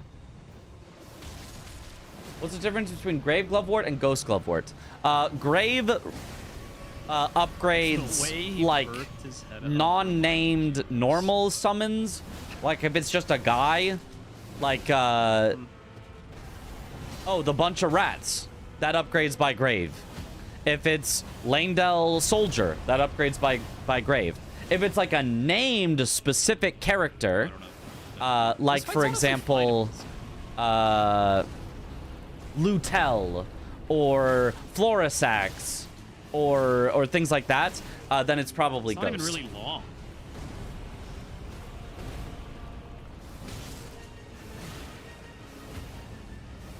Yeah, Grave is more like you're just resurrecting guess if you have something, EG Graves, and it's Ghost is like probably the ghost of a worth specific +4. person. I don't know though. Grave is the smithing stone as Ghost is the somber stone. So- Kind of, but they both need the same number for both, so... The Like shield Lone poke Wolf is just the Ashes or highest Jellyfish. DPS. Yeah. Jellyfish, I Shield honestly up could fight. see being Ghost because it technically kind of is a specific ghost that you find out in the story. But, yeah, Lone Wolf Ash is definitely Grave. Tish and Mimic use Ghost then, I assume. Tish for sure. I assume Mimic Tier is Ghost, but I actually don't know. Mimic Tier actually might be Grave. Not 100%. It's a I guess little... without a shield, that's a little, I slightly don't more know. miserable. Yep, But Ghost. still Okay. not that bad. That makes sense. Semi-Comcast? Yeah, I've had to half my bitrate for this stream because it Auto was upgrade is on, but it was specifically just doesn't being work for so 700 framey when I started upstream. My technical upload limitations. speed right now is just absurdly low for some reason. It's a special Bitrate.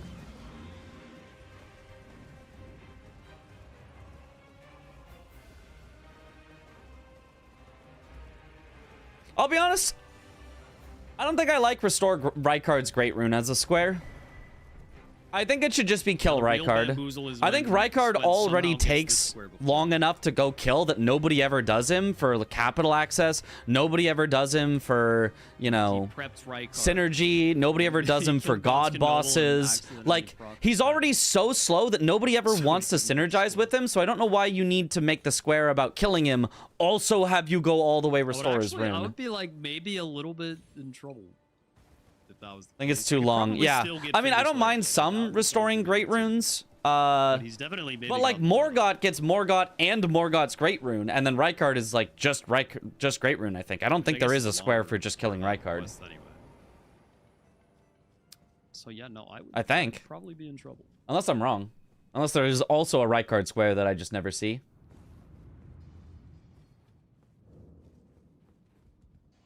Rykard without Serpent Hunter as a square, that would be rough and entertaining.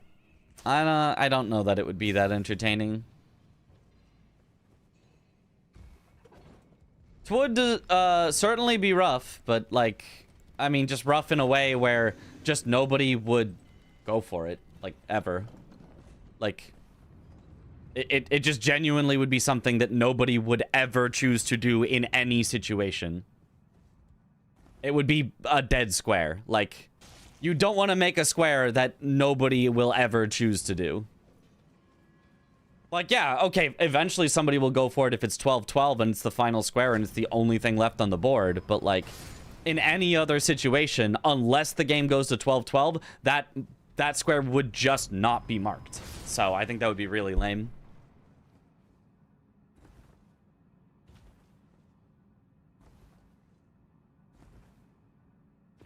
Restore Rykard's Great Rune is the most Ooh, avoided okay. square in bingo, and he's the stats guy for bingo. Double skip Yeah, is banned.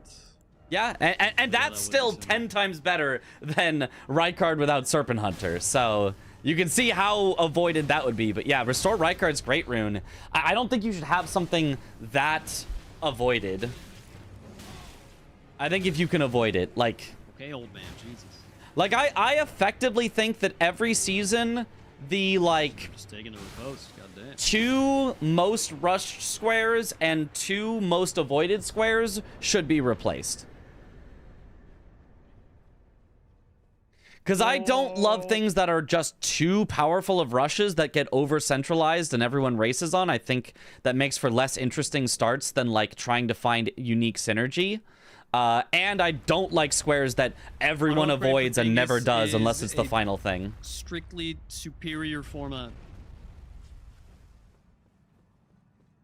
What did Aggie just say? At least when combined with weapon randomizer. What did Aggie just say? But probably just in general. Okay. For a second, out of the corner of my eye, I thought you actually did it. Holy shit. Auto upgrade is really good. I love auto upgrade. We're good. He said something is superior, bingo. He might have said base game is objectively superior, bingo, which I don't agree with. I really like DLC bingo a lot. I think base game bingo is also cool. I like the way that DLC bingo works better. Regular crosses lead to map access, so that rush square is fine, but I think larval tiers should go. I think the opposite. I think Mikula crosses leading to map access is exactly why it needs to go.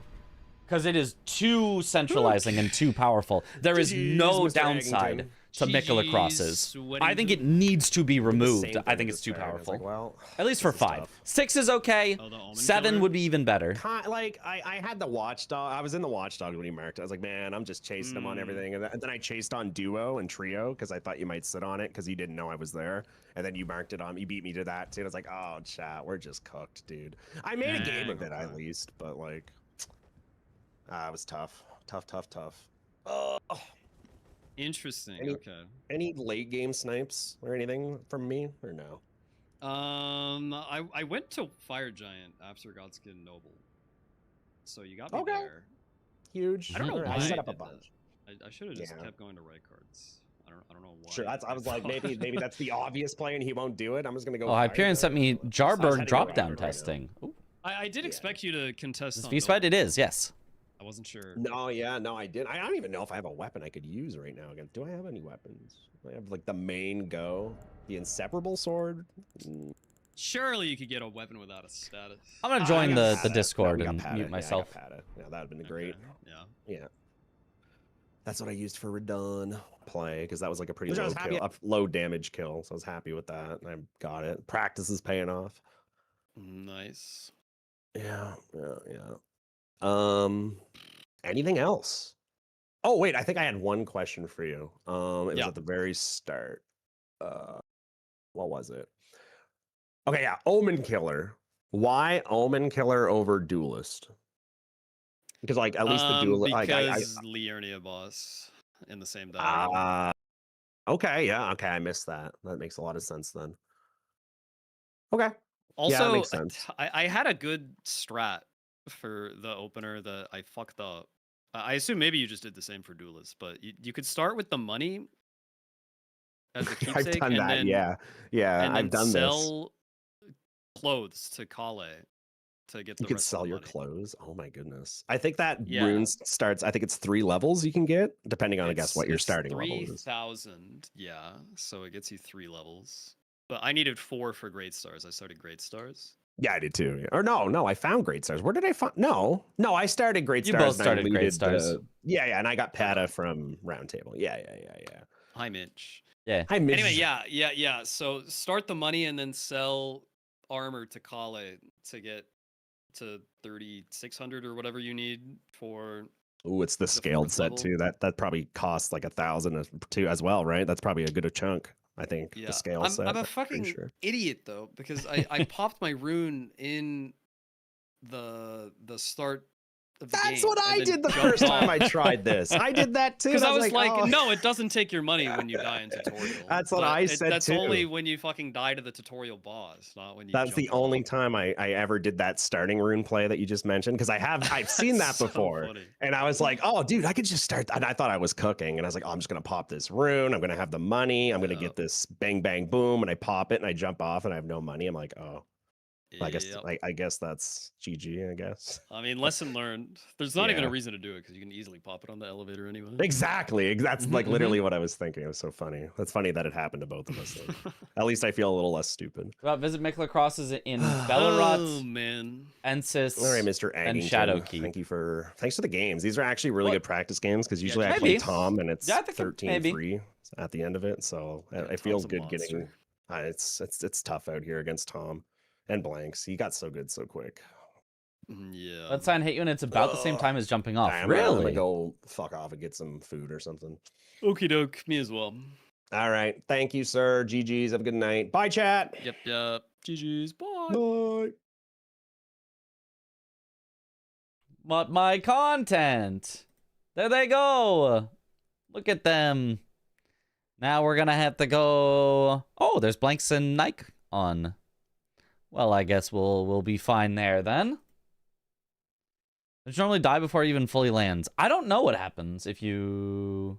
Well, I think the thing is you skip the you died cutscene if he hits you. It just immediately transitions to the other thing. So I think that's the time saved back. All right, who is he on what team? Let's see. Blanks, are you blue or are you marked red? Godric, which, you know.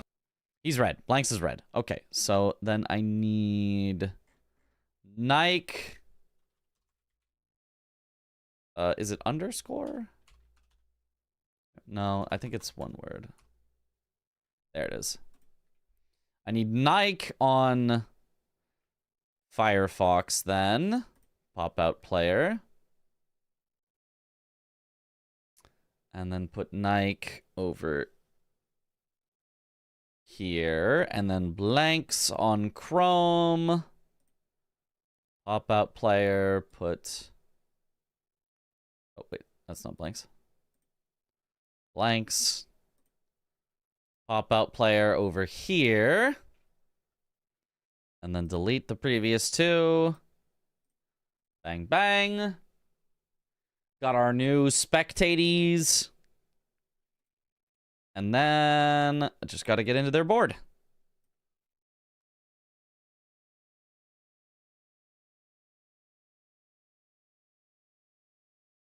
One word. Yep. I figured it out. I was like, wait, it is one word. All right. And here we go.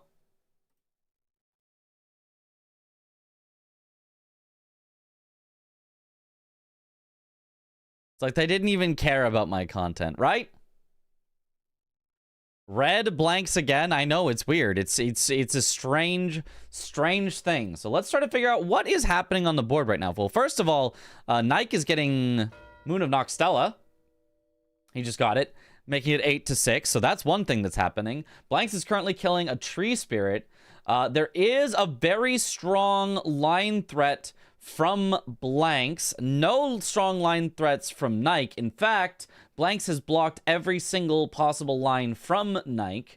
So Blanks with the 2-square lead and the forced majority already at this point. So looks like it's going great for Blanks here. More content to steal. Hooray. Is that great? No, that is Nike. That is at Blanks versus at Nike Euro? EURO? I think that's how you say it. Yo, Aggie, thank you for the raid. Welcome on in, Raiders. We finished stealing your content, and now we're stealing Blanks versus Nike. Doing a little yoinking. They're a little bit into their game, and I'm trying to understand where we're at here. So you guys can help me summarize what's happened so far and get ourselves caught up to speed here. Blanks currently has this possible line threat down the middle that looks pretty powerful and is ahead 2 squares because he has 8 squares to Nike's 6, where Nike has been fully blocked off from all bingos as well. Nike is heading... hair in my mouth. Nike is heading for... Does this... What does this Deathbird give? Is this a bell bearing? Lilag Berry Egg. I don't see... This isn't... No, this is not Graven Ghost Glove or bell bearing. Why did he kill that Deathbird? What's this give? Enemy felled. Hold on, let me see what it gives. Red Feathered Branch Sword. Okay. But he's not doing talismans. Oh, Boston Liurnia. Found it. Top. Found it. Found it. Should have listened to you guys. You guys had it way before me. I was super slow on that. My bad. Liurnia bosses up there. Because he's trying to block exactly that row from blanks down the middle. I even mentioned it, and then I just didn't look at it. Yo, what up, Liv? All right. So there we go. Blanks, on the other hand, finishing off Tree Spirits. We just saw that he did get the one in Mount Gelmir. He's now doing the one here in Altus. He may have already gotten a second or, an additional one as well that I did not see while we were coming in here, but this is certainly at least Blanks' second Tree Spirit. That's his last block for majority too. Yes, blocks row 1 as well as column 3. The only things that currently Nike does not have blocked. So we will be in full majority as soon as Nike gets this square. So it's a nice square to get. You would much rather get Liurnia bosses than Valiant Gargoyles. That's a pretty, brutal one to go for. So he'll be happy about making this block, but he is still probably going to end up behind by 2 squares because I think Blanks is probably going to get Tree Spirits at about the same time as he gets bosses in Liurnia. I wonder, could he synergize it with anything? Is there like a boss with the word God in it in Liurnia? Oh, I can't think of like a God skin here. I don't know that there's anything really that he could synergize it with. There is Bell-Bearing Hunters. I don't know if he's already done the Bell-Bearing Hunter possibility in Liurnia over at the Turtle Pope. I think that's the only one in Liurnia that I can remember. But he could at least get some synergy there. Would be too greedy to kill the Liurnia Bell-Bearing Hunter? I don't think so. I don't think that's that slow of a spot. He does have a Grace over in that area. He may have already done that one. It might have happened before we started watching, because we did not join at the start of this match. Would Malenia count if the god is just in second phase? Yes, Goddess of Rot does count for Malenia. As long as either phase has the word God in it anywhere, it counts. What are the 4 quickest Bell-Bearing Hunters to get? Limgrave, at the shack, the War Master's shack. Kaled, I believe, up at the north. That technically counts as Dragon Barrow at the Merchant. I think it's Altus on the way to DTS, and Turtle Pope, I think, are the 4. I can't think of an alternative 5th one that would be faster. I think those are the 4 that people go for. Elimer, that's definitely slower, but Elimer is an alternate. If you had synergy with Elimer, that's definitely a possibility. Definitely slower than the 4 mentioned, though. Elimer does count, yes. That's Goddess, not God. It just has God in it. They even count Godfa, which does not even... It's God rather than God. But yeah, Godfa counts. Rick counts. The soldier of God, Rick. Godric himself counts. As long as the letters G, O, and D appear in that order directly next to each other, it counts. Yep, Rick.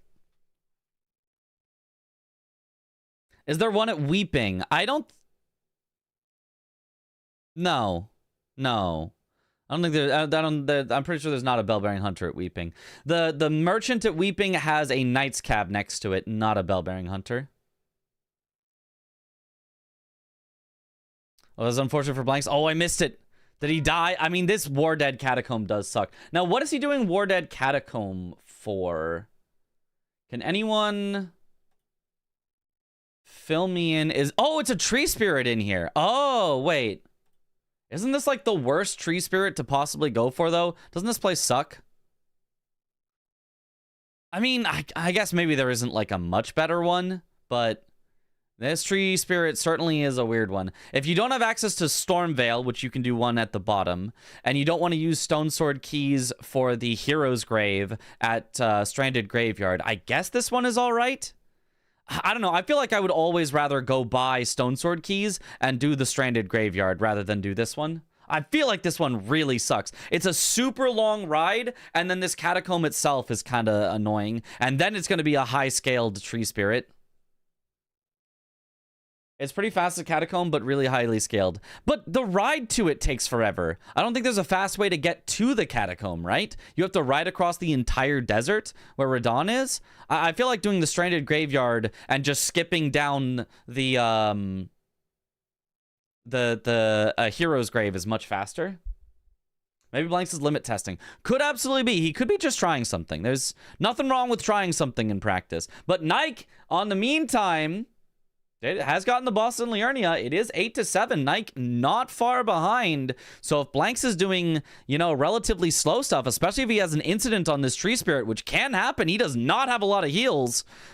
This could be a way for Nike to get back into it. Why does Nike have the auto hiding UI? I'm going to yell at him at the end of this. Oh, Blanks gets tagged again. He genuinely does not have enough heals to heal back up anymore. And he knows that the tree spirit is basically going to one-shot him. So healing at this point almost doesn't do anything. He's got to play the rest of the fight hitless, which is not too hard to do for tree spirits. But I mean, you just got to be careful. You cannot take any risks here. Monka damage. Okay, he's playing it nice and safe. Being very careful, not taking extra greedy hits. Good idea, good idea. Ooh, Eleonora's pole blade here for Nike. Interesting choice. The weapons in this game have been a little strange. Ooh, the claws for Blanks. Getting a nice shred while it's staggered. I don't think got a full bleed proc, which should mean he gets one soon. And that might be enough to take out the tree spirit. It almost is. Just a few more hits and Blanks should have this. One more attack to dodge, but it hits him! No! What a disaster! Oh, it's such a high-scaled tree spirit that it actually just one-shot him from there. And now he's going to have to go back through, I mean, the admittedly short catacomb, just walk through again, but has to fully redo the fight. Oh, no. Okay, Mitch, what do you mean? There was no caster curse there. I explained the stakes, and something happened entirely outside of my control. I was not saying anything about how, oh, there's no way Blanks dies here. That was not on me. You willed that into existence? What do you mean? I did no such thing. I did no such thing. It's not my fault.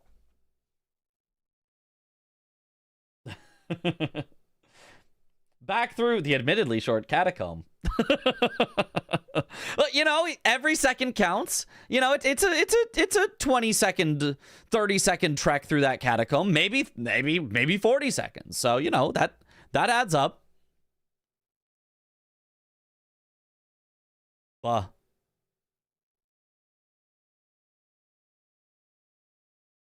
You said that ulcerated tree spirits were easy. Yeah, but then I described how this one in particular is scaled very highly and he has to play the whole fight hitless. I think I described it very accurately. We need a caught caster cursing emote.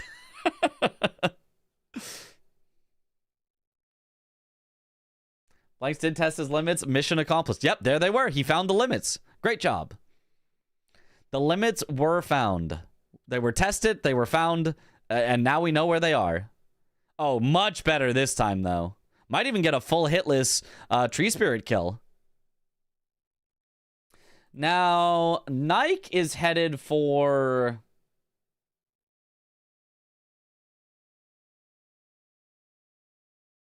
something.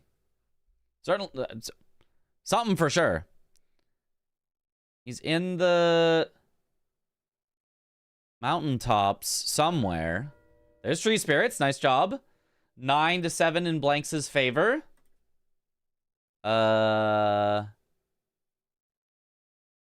Oh, it's back to the bell bearing. Yeah. This is the, oh, I mean, I guess maybe you have, maybe if it's something you feel like you have to, but like that one is so long. That one's so long. He at least made progress on it. Looks like he's not going to commit to it just now, but he made some progress walking back towards it. Yo, good morning. It's more along the fight itself takes here. Yeah. I got my favorite content thief is live while I eat dinner. Love your commentary, Mitch. Keep it up. Thanks, Fixed Function. Blanks is heading for NPC invaders right now. He's got Nereus first. I only remember the name of this guy because I can think of I think it's Yura, who always comes in and is like, Nereus, you scoundrel and fiend, or whatever he says. I think of Yura's voice saying Nereus, and I'm like, oh, so that's his name. Enjoyed the DRL commentary today, good sir. Both you and Parky were amazing. Yeah, it's always fun, me and Parky. It's a nice, like, relaxed atmosphere where we're just kind of talking about things. You know, we're trying to make sure that people understand, but it's nice to also just, like, we're answering chat questions as well. It's a very nice atmosphere when we do the DRL commentary, me and Parky. Very low key until all of a sudden, oh my god, he's so close to death. Wait, if he dies here, this could be a disaster. Type thing. Ooh, Godflaw for Nike. Bosses with the word God in it. Not going perfectly here, but gets out of that cleanly, so should be all right from here. Nice. Ooh, I was going to say nice jumps, but nice single jump and then not so nice second jump attempt. Nice. Take the riposte. Ooh, does not quite get it. Godflaw does not have a second phase that you have to worry about the transition to. But you don't want to get hit too much. Nice frost proc there. Anytime I hear Yura, I expect a noun afterwards, like Yura. Yeah. You're a what? You're a wizard, Harry. I didn't watch DRL. How'd it go? It was fun. It was an exciting match. Both players played super well. But you know, one player had to be faster and deathless and win. He's the backup Godric, yeah. It's always so weird. It's just another random Godric in an Everjail. Well, technically, some ancient ancestor twin that looks exactly like Godric. Yeah, it definitely feels like the map designer designed a spot for an Everjail. They're like, ooh, we're going to make this cool cave down here that leads to an Everjail. And then boss designers, you can design something to put in that Everjail. Whatever you want, go for it. And then the boss designers went, game ships in 5 days. We don't have a boss to put here. Godric again? Okay, but we're gonna have to come up with some reason he's here. Ancestor of Godric. Okay, close enough. Okay, Blanks heading down into Nokron.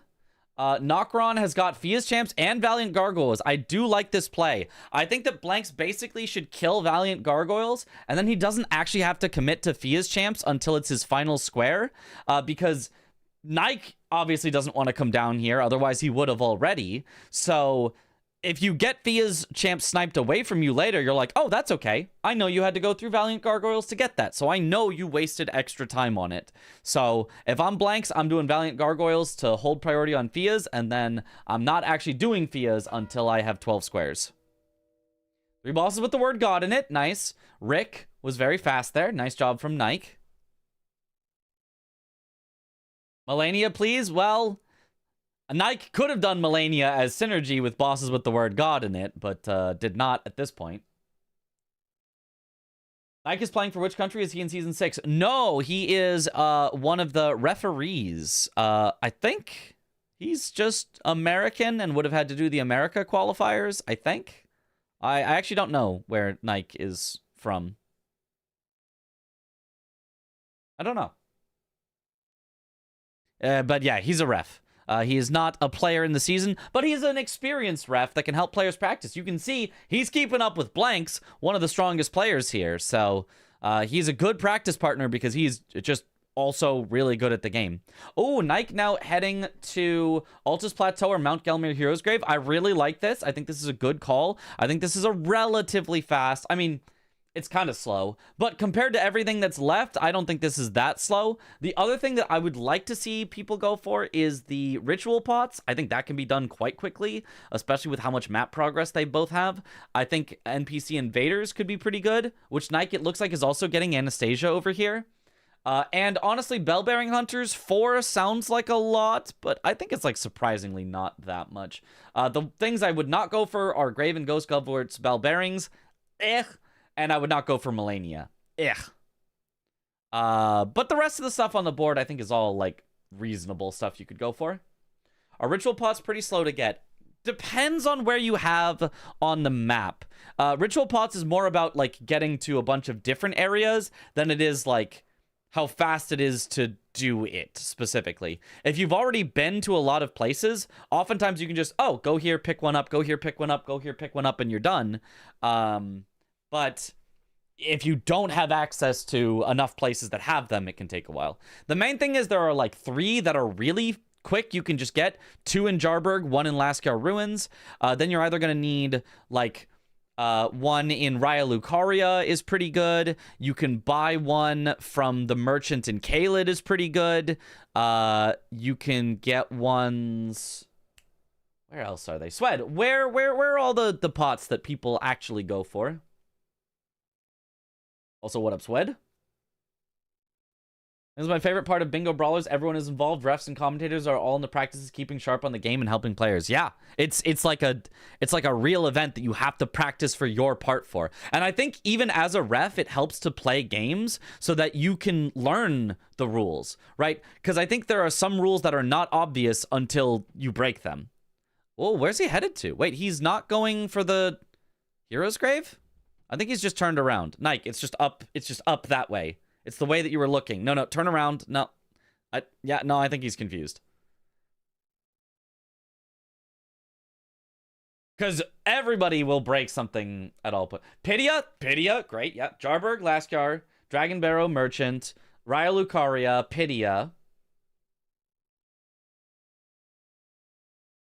Oh, there's one. Isn't there ones in like the side tomb, Ariza's side tomb, the one with like a bunch of teleporters? Isn't there like 2 in there? If you were on the way to Lane Dell.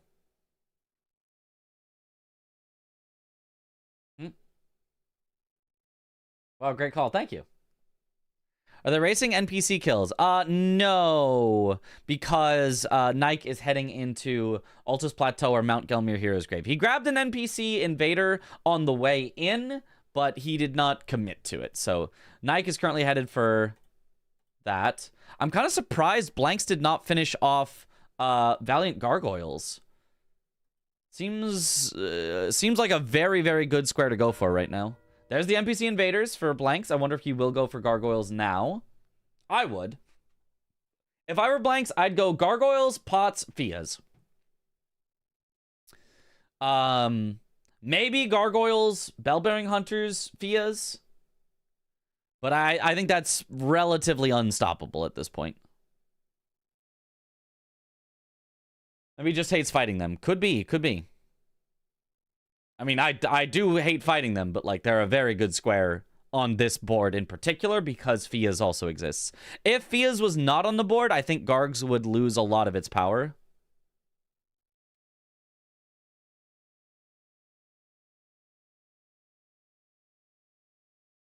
Imagine having to do the Mindbender dungeon in Bingo. People have done it.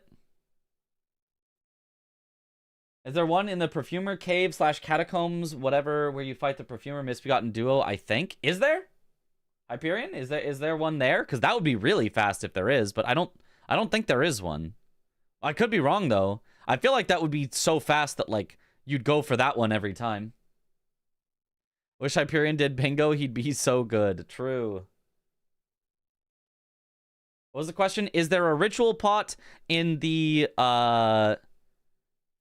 in the Perfumer Cave / Catacombs where you fight Perfumer Misbegotten. Wait, no, maybe there is. No, I think you're right. No, I think you're right. And it's not that fast. I was thinking of the wrong one. Yeah, I think you're right. I think there is one. In the Perfumer Cave / Catacomb where you fight the Perfumer Misbegotten duo. Yeah, I think there is one in there. I think someone told me that. Not there. Oh, well, never mind then. Well. CBD knows the side tomb super well for the pots. Yeah, I've seen him do it multiple times. There's also one in the sewers, right as you do the Moog sewer skip. You do the skip into the cage. Don't take the cage down immediately, but instead grab the pot before heading down. Oh, wow. Blanks has huge damage with this Watchjaw staff on gargoyles. Honestly, this is going to go super, super quick for him. Not bad at all for him to do. I think this is definitely not one that is worth avoiding. I really like Blanks committing to the gargoyles right here. Really, really, really nice. And especially, like, having the Ash of War that can keep up damage even when they're, like, kind of jumping around a bit and it can be hard to hit them is so nice. Watchdog Staff actually genuinely might be one of the best weapons in the entire game against Watchdog, or against Valiant Gargoyles.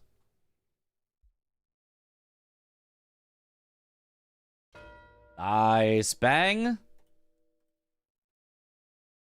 And then Nike did, unfortunately, die to the Red Wolf. Has to redo the fight from the start here. I mean, it's looking like Blanks has his pick of the litter here. He can just do whatever he wants, and whatever he wants should probably lead to victory. Nike just a little too far behind for how late in the game it is. He's about to be only 2 squares behind, but 2 squares behind when there's only, you know, a few squares left on the entire board is just a little too far to go.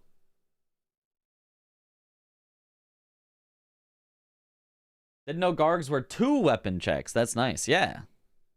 Apparently, I guess. Strike damage plus magic, right? Yes, strike damage plus magic. And gargoyles are weakest to strike damage and magic damage. Nice. There it is. Nice job this time. I think that might have even been hitless or very close to it. Is the lava path just a side path, or is it the only way to get to that red wolf? It's technically a side path. But it's like a, you know, it's a generally faster side path. There's also an alternate side path where you like drop down on top of the chariot and then ride it down that can be fast as well. But yeah. Strike greater than standard, greater than magic. Oh, okay. In terms of damage against Gargs. Gotcha. I thought magic would have been ahead of standard, but okay, makes sense. I would not expect standard greater than magic. Yeah, me neither. Time to Melania. He's doing it. He's sending Melania. Probably for the practice, because I don't think this would be necessarily the optimal thing. It looks like Nike is headed for ritual pots. Makes sense. And Blanks is headed for Melania. If Blanks can have a good kill on Melania, then he absolutely deserves the win, you know. But if there is some sort of an issue, could give Nike a chance to possibly catch up. I think in an actual game, I kind of doubt that Blanks would head for this, but I think in a practice, it's a fun square to do. Melania with a great katana is kind of easier. Is it? Is she weak to slash? I feel like she shouldn't be weak to slash, but she is weak to bleed, so if I had to guess, she feels like she'd be weak to pierce. She feels like she is armored enough that I wouldn't expect slash. She doesn't feel like... Maybe phase 2. Actually, phase 2 I think should be really weak to slash, but phase 1 I think should be weaker to pierce.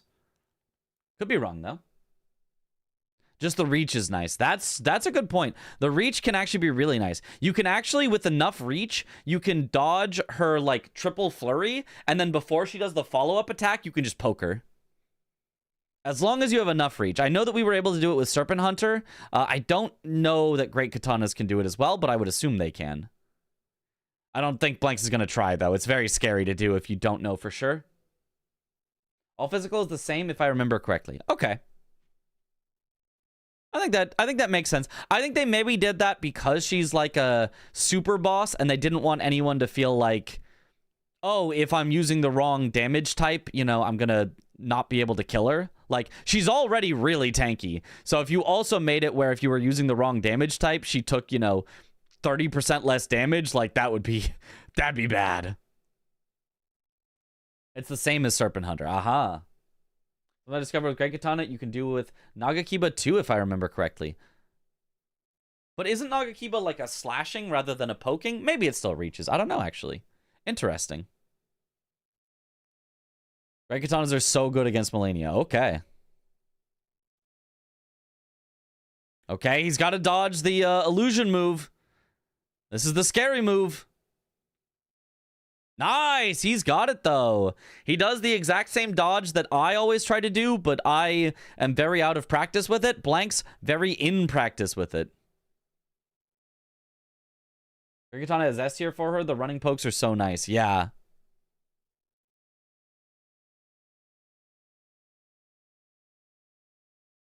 Oh, has to dodge in for that one. Normally, you want to just walk back from her kick like that so that you can get a free punish. Nice. And gets the bleed proc. Only has a few attacks to go. Is he hitless so far? Oh, gets the stagger. That, I think, is just going to do it. Yep. Just hit her as she stands up. Clean kill from Blanks. I mean, just too good. Just too good. Hitless. There it is. And with that, Blanks can finish off on Fia's that he has priority on. He could finish off, you know, doing other things if he really wanted to. He has enough priority. Whatever he does will lead to a victory. Yeah, that was Melania hitless. Very, very nice. When was the last time you fought Melania? I can't think of when it would have come up. GG's. I fought Melania attempting to do it Nowhere hitless near at some charity event with Tom. I don't remember what exactly it was. Yeah, We I like was raced to do it hitless. a little bit worried there because I went towards the War Dead Catacombs for the Putrid Tree Spirit and I died twice. I did That's not just get her getting a bit hitless. worried. I'm way out of practice Towards with the her, end so.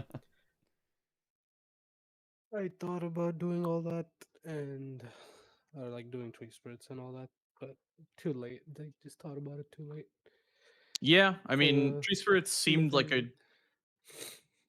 Sleeping good play. Barbarians, I could have had it if I sat on Topes' key, I guess. Yeah, I But didn't think you'd be in the got to academy.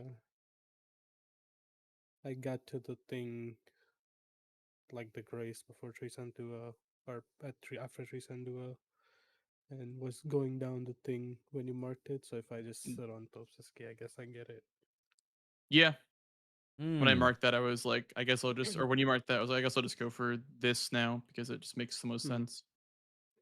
Because you also could level up with Lyrinia bosses as well. So Yeah. That were was a you bit of a going miss as for? well. So on the opener, you weren't going for bell bearings, I assume. The somber bell bearings. No, I should have. My plan was to kill Margit, do the 3 NPCs using Gostok instead of Yura. So then I'm ahead on Godric with Nefeli. Yep. And then Hmm. that was probably not the smarter play. I think Somber Bellbearing made more sense because it helps you get a weapon online as well. Nike versus Adidas. Godric Did did have a you- lot of like. What do they lot know of about the ritual value pot on in the the Tree sword, Spirit, but Catacomb, and I ended Mountaintops? up only getting 3 of them instead of Yeah, I don't know five or about it. 6, whatever it was. So were you trying to go for hitless on Godric, and then it just ended up being a long fight? Yeah, I wanted to do hitless, yeah, but it was just not working. Yeah, I mean, I feel like with low damage, especially, it's kind of hard to do Godric hitless. So like if I just, I guess after killing Margit, just sent Somber Bell Bearings, maybe it would have been better. Yeah, But just a bad early game plan. I saw the oh wow, that was crazy. I saw the hitless Oh, deep dang. 65k right off the bat. So I was like, let me just, if he's gonna rush for Dawn, I'm just gonna 65k off the bat in case. That way you don't get 3 squares on diagonals.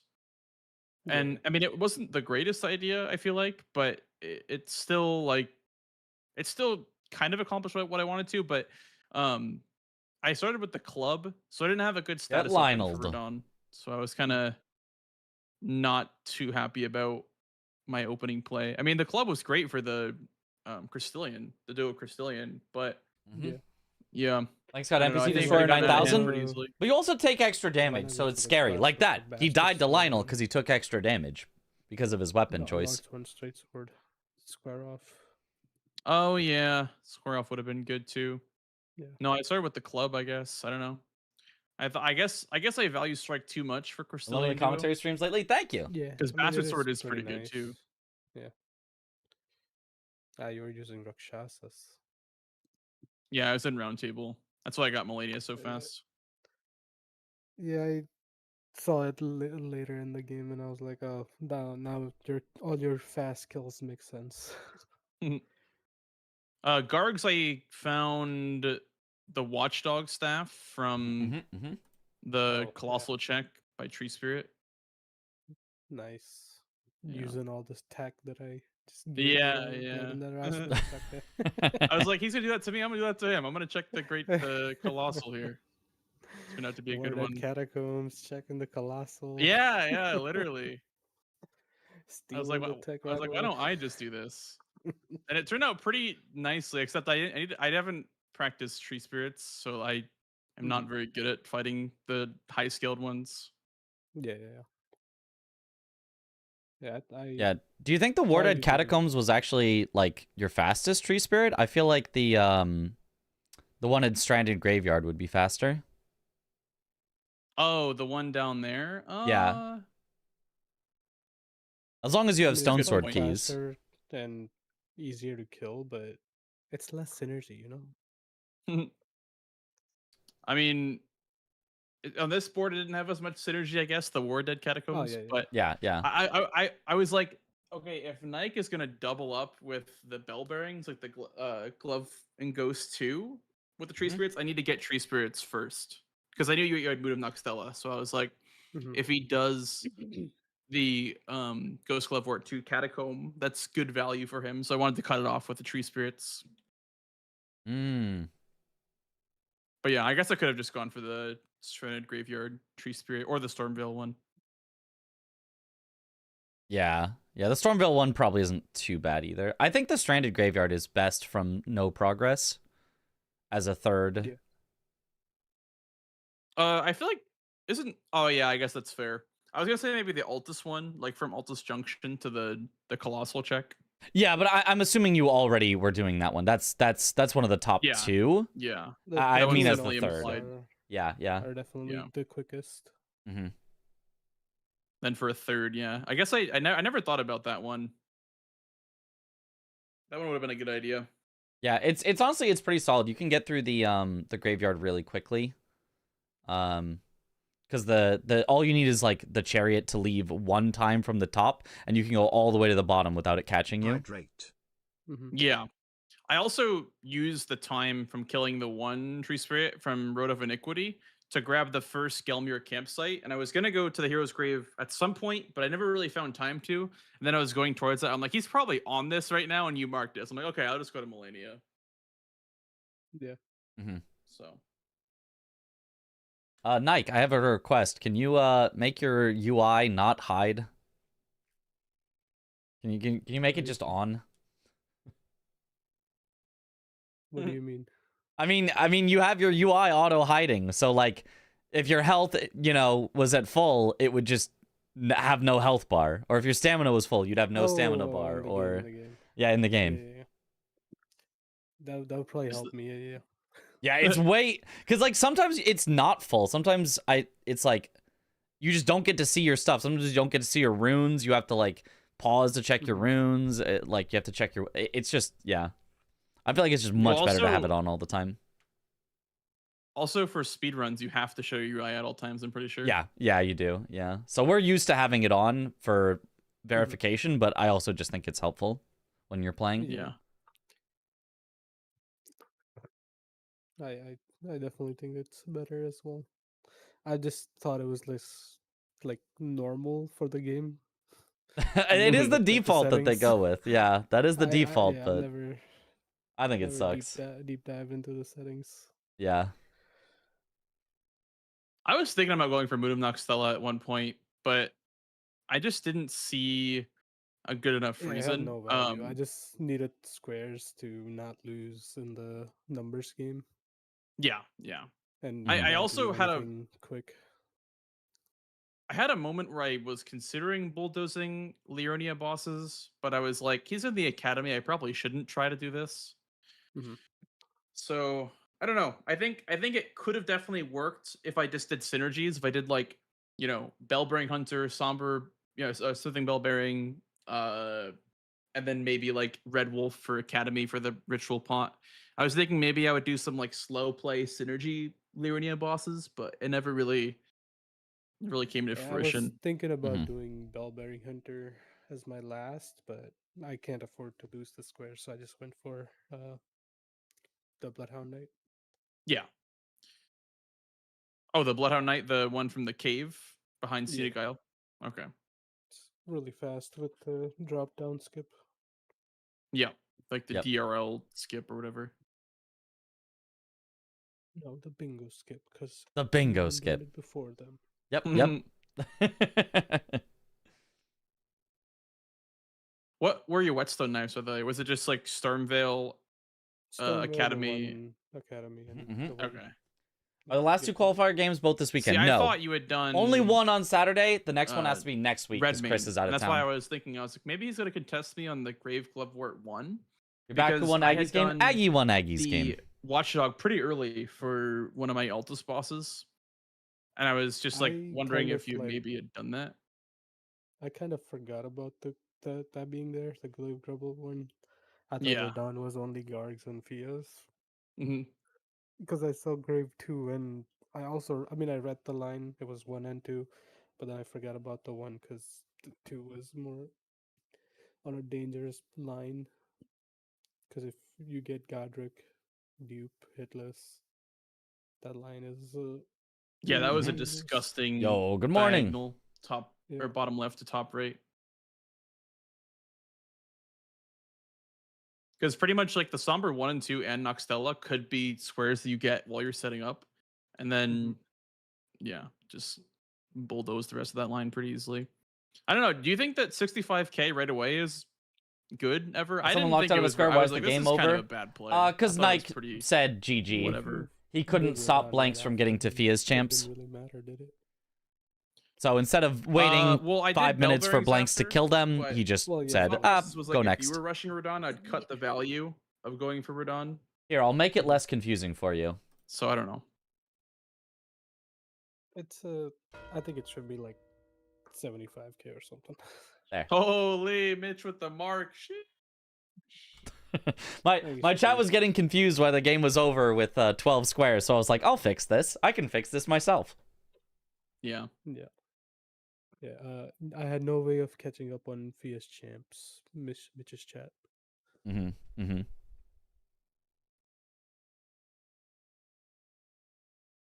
Can you go to Rope Neck Week Race real quick? Contest something. Can you see if there's an angle to knock off the big hand from the wall to make him fall like a fire arrow or a pot? Is that do anything for bingo? Do you need the big hand? No. Like the ringed finger weapon or whatever? Is that what that guy drops? Maybe. Because that would just make a hammer check. Oh, yeah, hammers are okay. They're no great hammers. Guaranteed They're Somber 4 drop. Oh. That maybe is Somber 4. helpful. Somber 4 is not too hard to get. I mean, with smithing, you basically get Somber 4 and smithing stone equivalent like right off the bat. But Yeah. I'll grab the darts, I guess, if that's something that can make him fall. I mean, does he die to gravity? Yeah, I mean, I think that's what he's saying. Dying to don't know, gravity, I some guess, would like that. is acceptable as long as it's not specifically for a square, I Progressing a think. square, yeah. I think it's allowed outside of progressing a square. I don't know if Dom would like that. I think there was at some point a rule that anything you got from something falling you needed to get rid of. Like you needed to delete it from your inventory. But I don't Yeah, like think that's the Moon case Grim. anymore. Yeah. I remember that being a thing in season 5 with Moongrim specifically. Like if you had like a square and it was like kill Renala, and if Moongrim died, you had to drop the weapon. You wouldn't be locked out of Renala unless Moongrim was a square.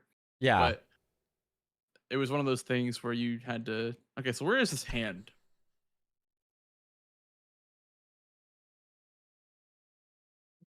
Yeah, Hyperion. Where's the hand? What are we looking at? Ah, I think it's this guy right here. Oh, that guy? So you would just pour it in and then you would immediately shoot him with a fire or something so he freaks out and falls or something?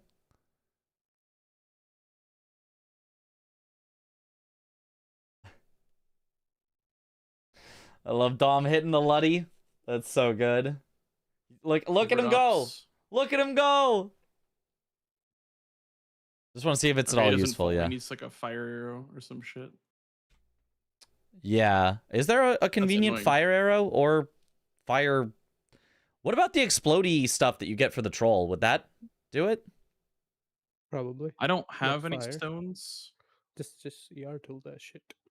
True. That's true. There's also fire arrows here in Stormhill, Oh, that would probably work. but you need a bow then. Yeah. I mean, there's the one in Shifra while you're going through, right? Yeah, there is, but you could just grab the stones and Oh. Shifra. Yeah, no, yeah. I guess this would only be if you wanted to skip Shifra. Yeah, I don't know. Okay, so that's fire arrows. Okay. Firebomb if you got pots, dude. You got to start. Start with the pots. cracked Buy pots. the crafting recipe. kit. Get Get a the butterfly. recipe. Get a butterfly. Yeah, no, I don't. And I then don't kill know a about- lion that already drops a somber 4 anyway. Yeah.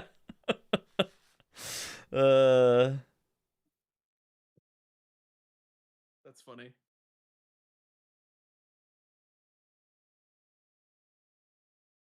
I don't know if it would be allowed to do that, to be honest. The gravity kill, yeah. Yeah. I feel like knowing Dom, it probably wouldn't be a good idea. I do. think if you did it the first time, I think it would fly, but he'd make a rule after. He'd say, "Hey, by the way, we're not." By the doing way, we're adding a gravity rule kills." that you can't do Well, this. actually, no. There's already a rule that exists that you can't gravity cheese or anything that's connected to a square. So I guess it's okay. Yeah, because it's not. This isn't connected to a square. That's why it like specifies. All right, covert ops. Here we go. Mission impossible.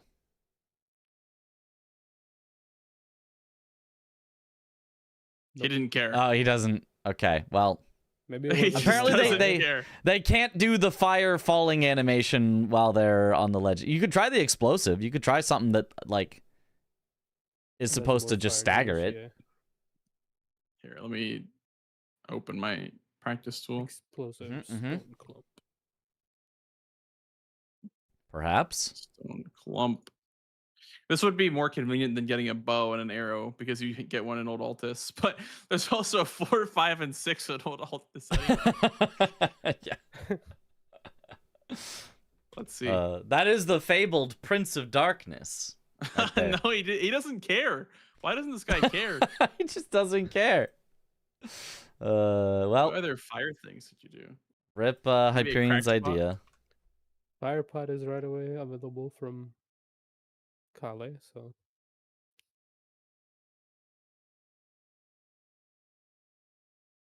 The Godfrey Glazers realize they're. Oh god, I'm not gonna read that. Oh no. Oh no. you need crack pots. Uh, Yeah. Yeah.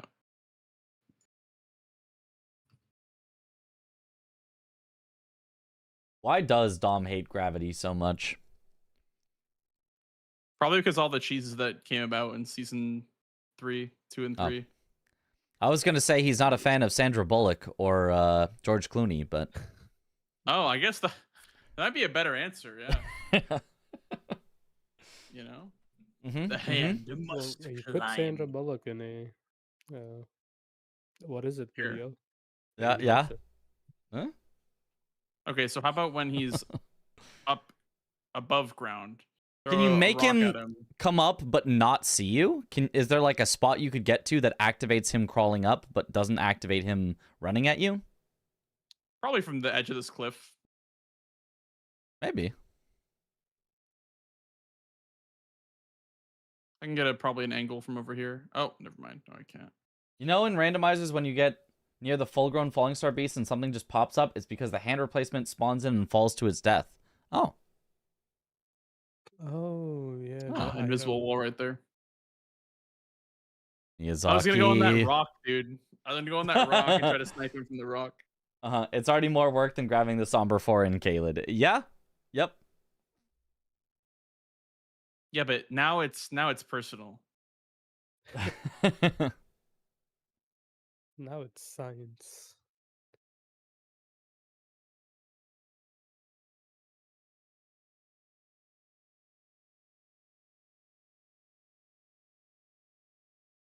No, I was trying to like charge him off the edge or something like that. I mean, just hit him with Oh, I fire at didn't that point, notice right? you. Wouldn't that have worked? He just Yeah, climbs I don't up think he anyway. noticed you. Well, yeah, let him climb up, then hit him with fire and see if he, like, rolls backwards off the edge. I see where your head's at now. Yeah, yeah. Okay, well he doesn't roll backwards off the edge, but you can get a couple hits in. I This is don't know totally about... more worth it than going to. I mean, you're gonna have a +7 at best for this. Yeah. Number 4. Let's go. Also, you have to pick it up. Wait, so that means it would just fall off the edge. Well... No, when it falls off the edge, you get it. Oh, okay. Oh, right, because 'Cause that in is why you get rando- something in randomizer. Yeah. Yeah. Gotcha. Boo. Where are you, Gray? Did you? There you are. Is it too late for you, or one more? I'm gonna go to bed. GG's. All right, have a good one, GG's, Nike. Nike. Have a good one. Hope you guys have a good stream. Thank you.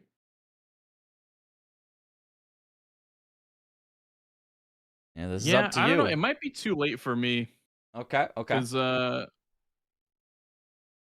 don't know. Probably gotta start going to bed earlier.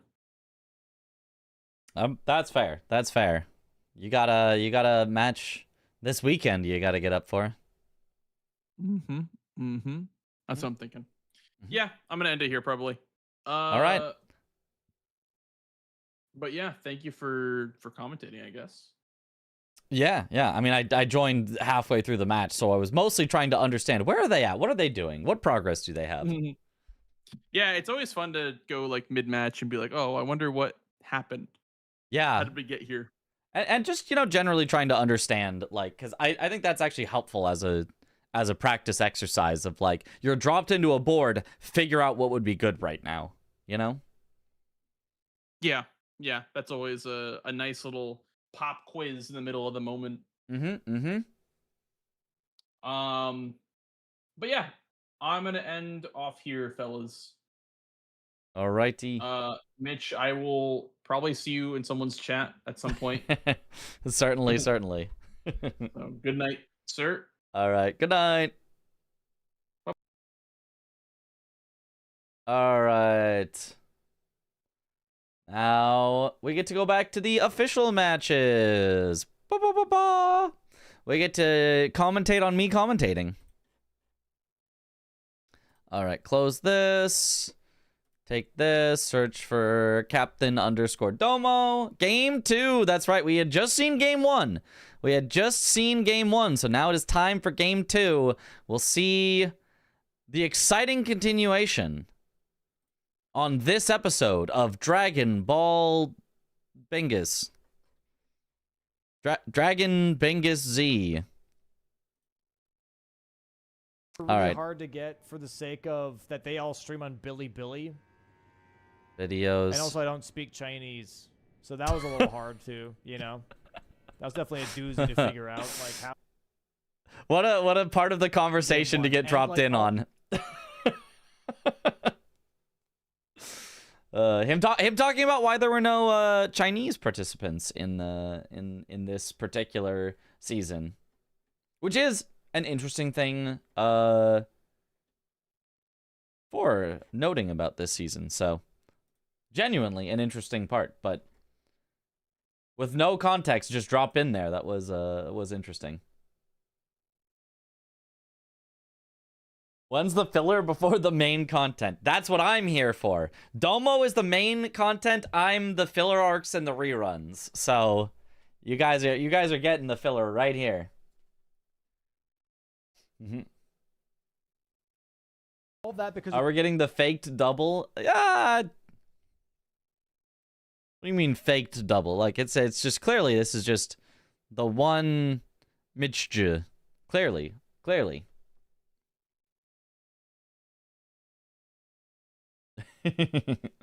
All right. Game two. As a reminder. I mean, there's a few things in the DLC that give basically no runes, like Dane or something like that.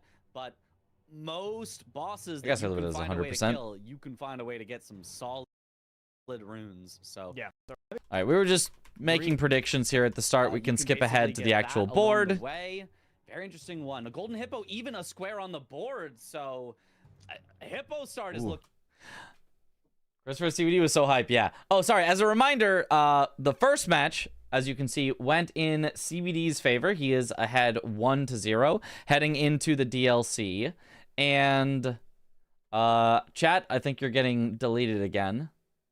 Rip chat. Goodbye. While we review, because apparently there's just no good spot to put you on the board. So goodbye, chat, for now. Season 7, just like Olympics, with almost 200 countries. Yeah, almost 200. 6, pretty close to 200.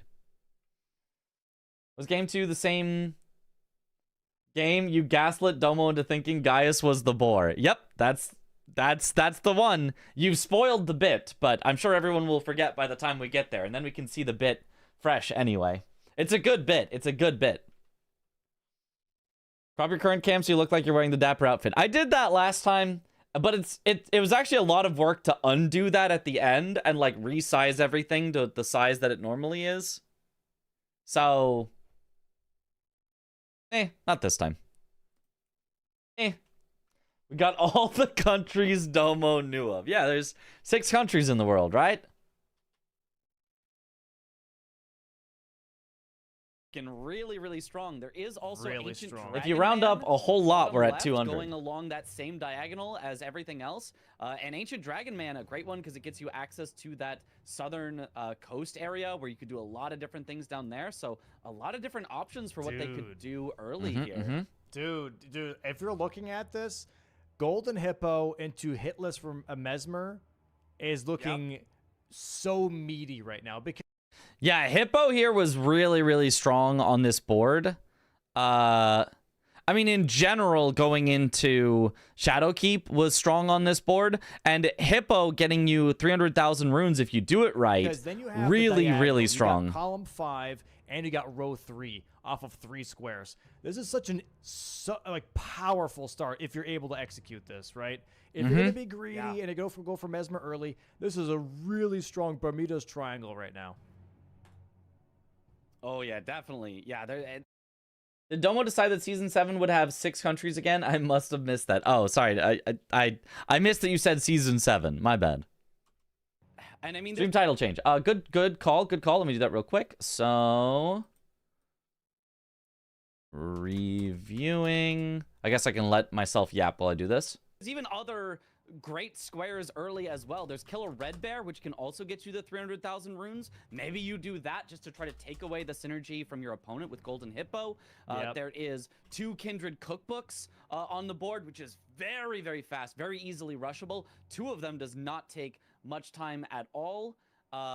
There we go. There is, 2 Hanging Pot Bell Bearings. Mitriz That's a very commenting small over number of bell Mitriz. Yep. bearings. That's rushable. You could do that along with Kindred Cookbooks because there's 2 over on that left area over by the Prospect Town. So, I mean, there's a ton of synergy. There's a ton of early stuff. Verdigris Discus is on the board. Like, it's a... Is it Verdigris or Verdigris? I think it's actually verdigris, but it feels like it should be verdigris. But I think it's actually like named after a thing that is actually verdigris.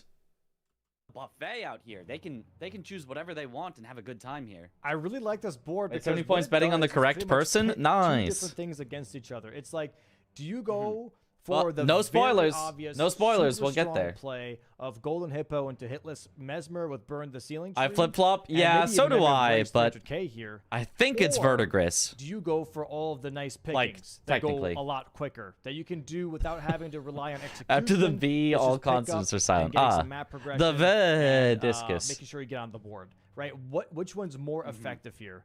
And I guess we'll see which ones they pick here. But I really like this. That there's Guess we'll find out. I mean, we won't find out because not like anybody knows better than anybody else. two very This match was strong so great. paths that they can take.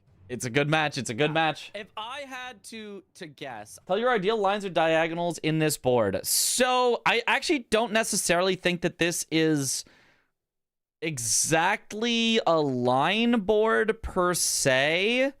But it is like a very strong synergy board. It is a Golden Hippo like Golden Hippo straight to 300k, directly to Mesmer, kill him hitless, 4 squares in like 15 minutes, have map access, have priority on ceiling tree, do the front to backside skip from Mesmer to the backside, where you get base game boss in the DLC, which gets you Tree Sentinel Duo, which gets you Golden Braid, which gets you Giant Hand in the Finger Ruins Dio, which, like, it's that kind of a board. It's the kind of board where you can go one direction and you can get like 8 squares.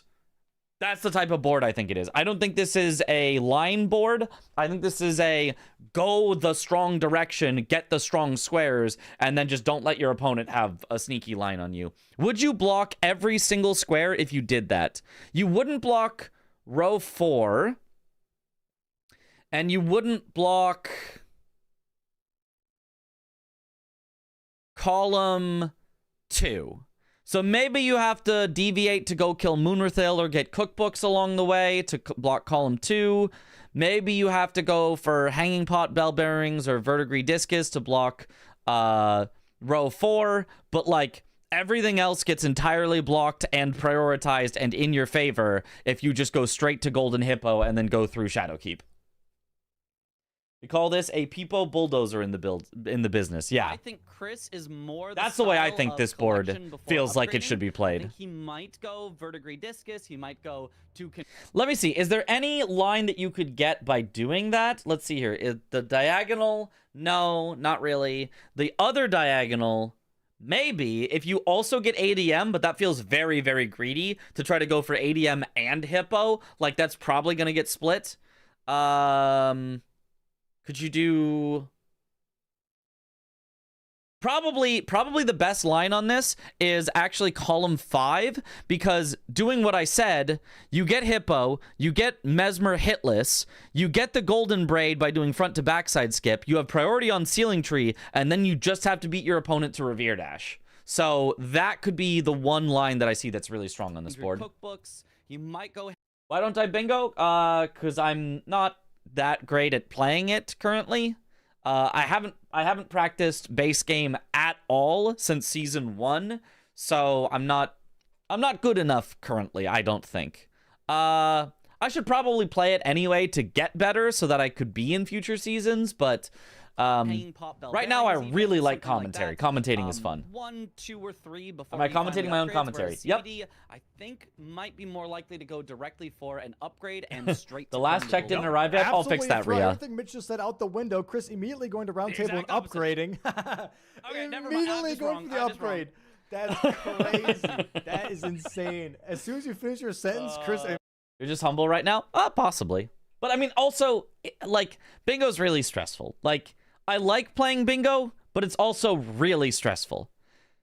And commentating bingo gives me all of the excitement and fun of bingo with none of the stress. Like, it's all of the upside, none of the downside. Commentating is goated. Immediately So goes round table. That is so funny. I mean, it looks like that CBD's rushing immediately to Graveyard Skip here. And yeah, Chris immediately upgrading. They both started Rusted Anchor, as we said, was like... Yeah. Oh, by the way, I'm about to mention it, but either for people who remember or turn on your thinking caps, everyone. It's Mitch. School is in session. Who has already made a mistake? Who has already made a mistake? One player has already made a mistake. Who can tell me who and what mistake they made? The Mitch School of Efficiency is in session. Me. Oh. Well, sorry to hear that, actually. Just get a different nationality, I'll adopt you so you can start a Dutch bingo team to compete. Oh, true, true. If you're having fun commentating, you should do that. It's much better to watch something when the commentators are clearly having a good time. I agree, and it's super fun. CBD nighttime? That one's maybe arguable. Probably correct. You should set it to nighttime because it's less likely you get seen, but I'm not going to call that. I'm going to say that's minor enough. I wouldn't call it out. Chris went to roundtable instead of pivot warping later. Swed got it. That is correct. Ding, ding, ding, ding, ding, ding. Whenever you start the game, you should never, ever, ever go directly to roundtable hold. It is always faster to pivot warp on a grace that you're going to do. The reason for that is not only because pivot warping saves you time on a grace, although that's a little cheeky of a thing to do, to be like, pivot warping saves you time. But the main thing is, you'll notice when Chris comes back, he will have to re-travel the distance that he did to get out of the cave again. That one, first grave is in cave for ADM Bozo. Oh, are you literally not even getting the grace at Egon? Like a really, really strong weapon. So well then, okay, yes, okay. Well, that's quite a rush. Okay, well then I hate that. I would much rather have the grace at Egon, but okay. You know what? Fair enough, Chris. Fair enough.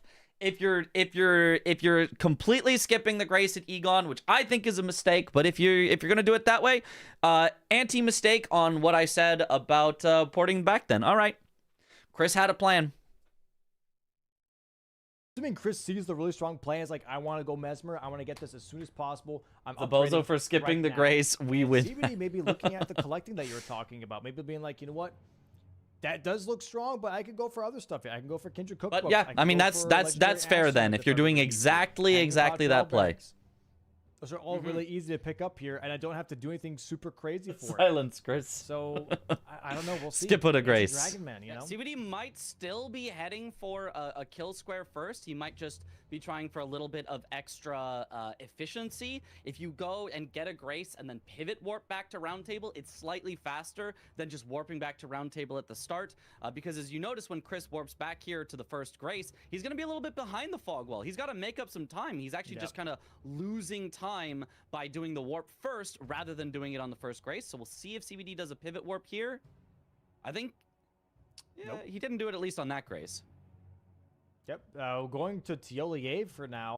Yeah, I mean this is Chris quite the rush. Also bought these. I guess you're also gonna have 0 Skidoo then, because you're not gonna grab any sacrificial axe here and the rusted anchor. It's quite a rush. Quite a rush. Sacrificial axe, I guess, for starting off because he doesn't have enough levels to use the rusted anchor just yet. Should you do an Uchi in both hands or just two-handed? Or two-hand the one you have upgraded? If you only have one upgraded, only do that one. The only time it's ever worth it to put one in each hand is if both are upgraded.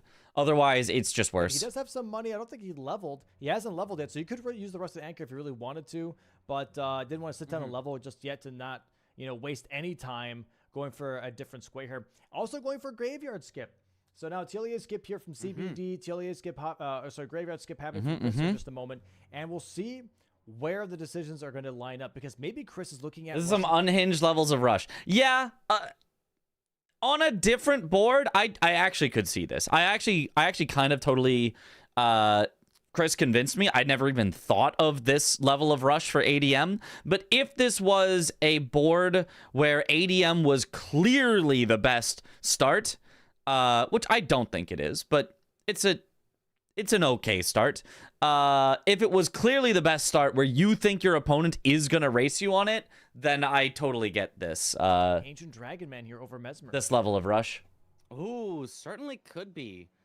One thing that I don't see players go for, but I kind of wish they would go for in some of these situations. I can upgrade the other one to like +6 or a bit more. Main one's like +8, still worth it. Fights, but both of them. If it's +8 and +6, you could. I still find dual wielding katanas to be a little clunky, but it works. It's up to you. Whatever you enjoy. Opting not to do it. If you're going for ADM, Blade of Mercy doesn't do anything. But if you're going for Hippo, that is a powerful talisman that they could have considered, but they are both choosing not to go for it here. Also, I swear by this. And I did, let me tell you, I never got like bulldozed over in the DLC in the entirety of Season 5. I was always at least keeping up in there, and I went Blade of Mercy so many starts, and it paid off so many times. Blade of Mercy start is slept on for sure. For sure. And that was even in like a slightly shorter format where you personally have fewer squares to do. Having even more squares to do in this in the full 1v1, I think makes Blade of Mercy pay off even harder. He's going for Ancient Dragon Man. Okay, interesting. Blade of Mercy Merchant. It's really good. No, it is ADM. Yeah, he's going right for it. Wow. Okay. This makes more sense damage, why you more want gooder. that Yep. axe just to be able to wield it right away. He thinks ADM is the most important square on the board here, but CBD does not agree. They're going in completely different directions here. You know also why he's maybe doing it is because he doesn't want to waste levels in case ADM drops a really good katana. He doesn't want to put levels into strength for Rusted Anchor. He's like, you know what? That's a weapon check. This is a square on the board. If this drops me Rakshasas, I want to have as much dex as possible. MPT says the talisman is not as important because the Gather Talisman square is removed. Well, I get Blade of Mercy even when there's no Gather Talisman square, but yes, if the Gather Talisman square was on the board, of course you get Blade of Mercy. Like, it's just, oh wow, I get a square and I get the second best talisman in all of the DLC. Sign me up.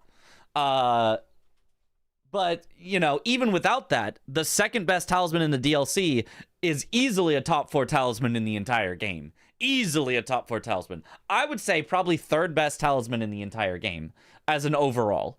It's two-handed talisman number 1, ritual shield number 2, blade of mercy number 3, and then number 4 is like whatever you want to go with. It could be like a multi-hit talisman, it could be a bleed talisman if you've got something with bleed, etc. But like top 3, I think, for every build, unless you're doing like a jump attack build with power stancing weapons, is two-handed talisman, ritual sword, and then blade of mercy. Possible to make sure that weapon shines. Yeah, certainly could Ritual be. sword and shield combo is really, really nice. Yeah. In roundtable hold, so he could have dual wielded. What does Blade of Mercy do? Anytime you take a critical hit, meaning a backstab or a riposte. Also, how did chat get turned back on? Get out of here, chat. You're in the way. You get 20% increased damage for 20 seconds after the riposte. So this includes parries. So if you do like a parry and then you take the riposte, 20% extra damage for 20 seconds. If you stagger an enemy, take the riposte, 20% extra damage for 20 seconds. If you backstab an NPC, 20% extra damage for 20 seconds. It's really, really, really good. I'm kind of surprised we haven't seen that evolve as like the meta here for the DLC, because I feel like I really liked Ritual Shield in this game. Ritual Shield was great. Ritual Shield, probably the 4th best overall. If you were to just buy 4 talismans and you have no idea what your weapon is going to be, it's probably two-handed, ritual sword, ritual shield, and blade of mercy. Those would probably be the 4 that you would buy. If instead you're not going to get two-handed talisman because it sucks on the board, which it does in this case, it's not. Well, actually, it's pretty good because there's 2 DLC legendary Ash, but like, let's assume you're not going to get two-handed talisman. You would still get blade of mercy, ritual sword, ritual shield, and then Rotwing or something like that. That it can be a very, very strong play. There's a lot of jump attack punishes that you can get on enemies. Oh, Alablaster? They didn't have it in this. Both of them could be really good in this Chris game. Taking some damage here as he's heading to ADM, has to use some of his heals going in, but Seed Talisman is really good. I don't agree because I think the time that you need to heal and the number of heals that you need to use are usually not issues. I find that normally the biggest problem is getting one shot in the DLC specifically, not the number of heals. Now, in certain situations, it can be like, oh, I get hit and then it takes me 2 heals to heal, but with the Seed Talisman, it would only taken me 1 heal to heal. But I usually don't think that matters because I think most people don't run out of healing flasks in the DLC. Most people get one shot at some point.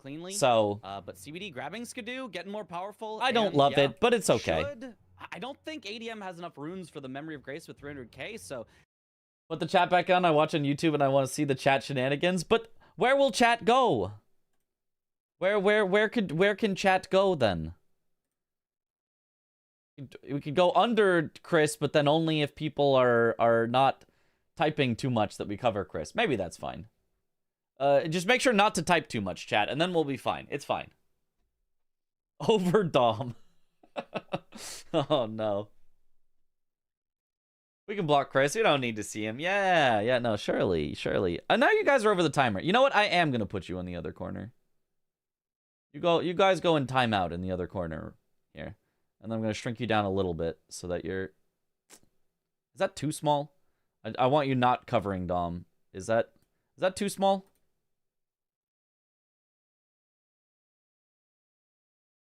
And you know what, chat? You guys can also get... Is this user-defined shader? Is that... Hold on. You get a... stroke effect, outer stroke. Whoa!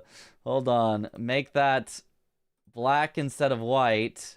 Now you guys are outlined in black. Now you should be able to see yourselves against the outline, right? You made us ugly.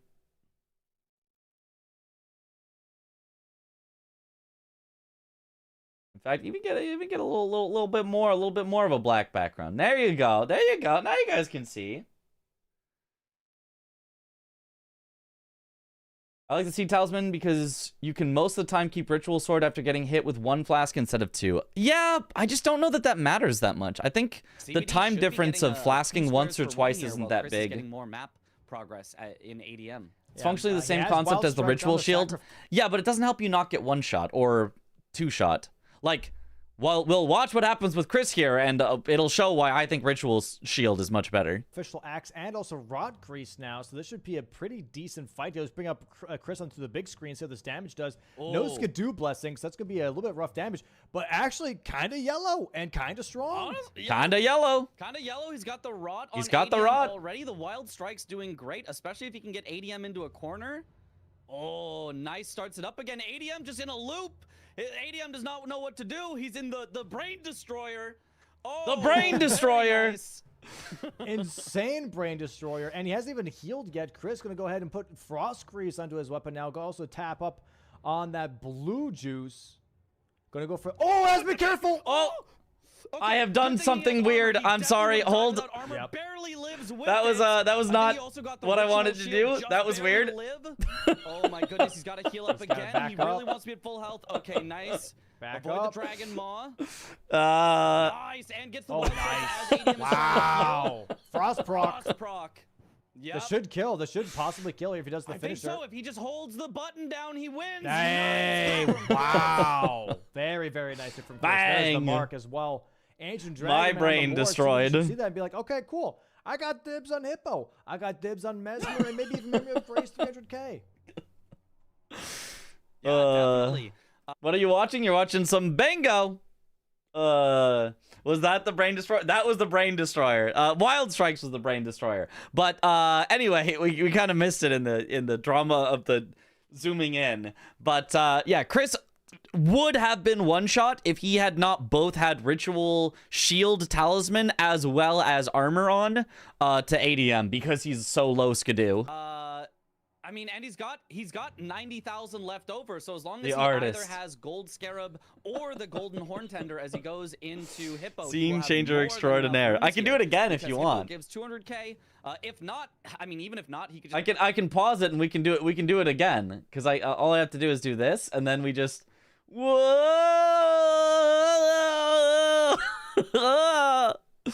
Oh.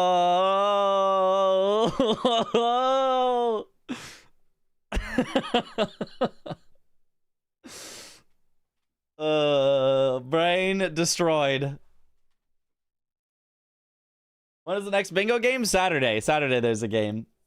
just go like grab a rune and pop it. So CBD should have no trouble getting Memory of Grace with 300k after Hippo here. Chris grabbing some talismans real quick just from extra damage. And apparently Serpent Bone Blade dropped for him, which is probably the worst katana you can ask for. Yeah, that's not great. That's pretty tough. That's pretty damn tough here. But now we're going to be going towards 3-path cross, maybe going for another katana check. Okay, so yeah, Chris getting the ADM boss, honestly, it's a strong start. It's a strong start. I am in general, a big proponent of ADMs on the board. Kill ADM first. You should do it. Like, it is a really powerful square in general. This particular board, it does feel like, though, whoever goes Shadowkeep is just going to have a big advantage. Because there's just infinite stuff in Shadowkeep. There is a good number of stuff south as well. There's dragon bosses. There's St. Trina that you can get to better. There's a different base game boss in the DLC. ADM is an NPC boss. You get transformation down there. You get painting rewards down there. Like, there is a good number of stuff down south. I just feel like Shadowkeep just has more. Like, just slightly more. Maybe not even slightly more. Like, a good amount more. The upgrades already has Serpent Bone for killing ADM. Yeah, that's pretty sad. That is pretty sad. Oh, he hadn't upgraded yet. Okay, yeah. So yeah, he's gonna be knowing that he has an insane time advantage. How can it have an infinite amount of items? He can do it whatever just he wants. does. He can even grab some more Skidoo before fighting just Hippo does. if he really wanted to, kind of try to bait Chris in a little, because there's no Is way ADM Chris kind of can like win on Radon in this base game in Hippo. that way? ADM and Hippo are kind of like two Radons in the DLC. Two Radons in opposite directions. So that's actually one thing that I think is kind of cool about DLC, is that there are multiple Radons. There are multiple bosses that actually unlock stuff behind them. And in this case, both of them were their own squares. So it's like, which Radon is the better Radon in this case? You would say there's 4: Gaius, Hippo, ADM, and R'Lana. I guess for different purposes. R'Lana is the Radon of kill a remembrance boss squares.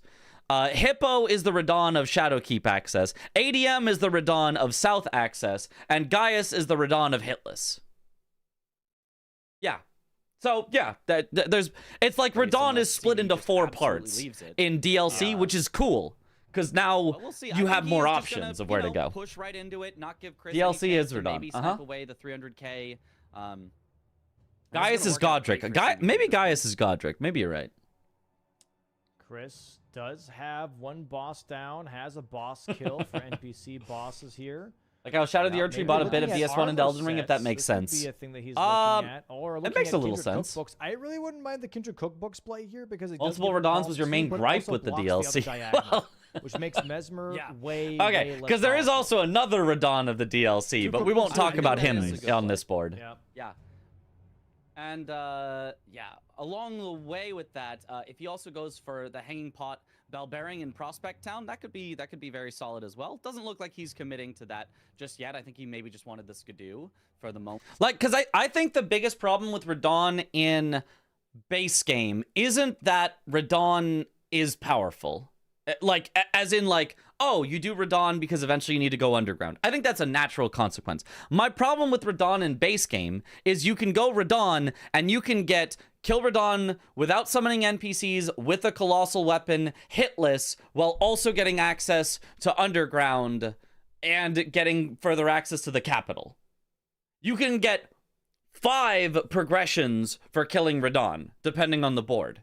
And in this one, in DLC, you can get 2, And that's still very powerful, right? You can get Hippo, that's a square itself and Shadowkeep access, or you can get ADM as a square itself and South access. Those are both great, but you can't kill one boss and get 2 squares and access to both areas, you know? Because Radahn gives you access to Capital, or at least part of it, and Underground.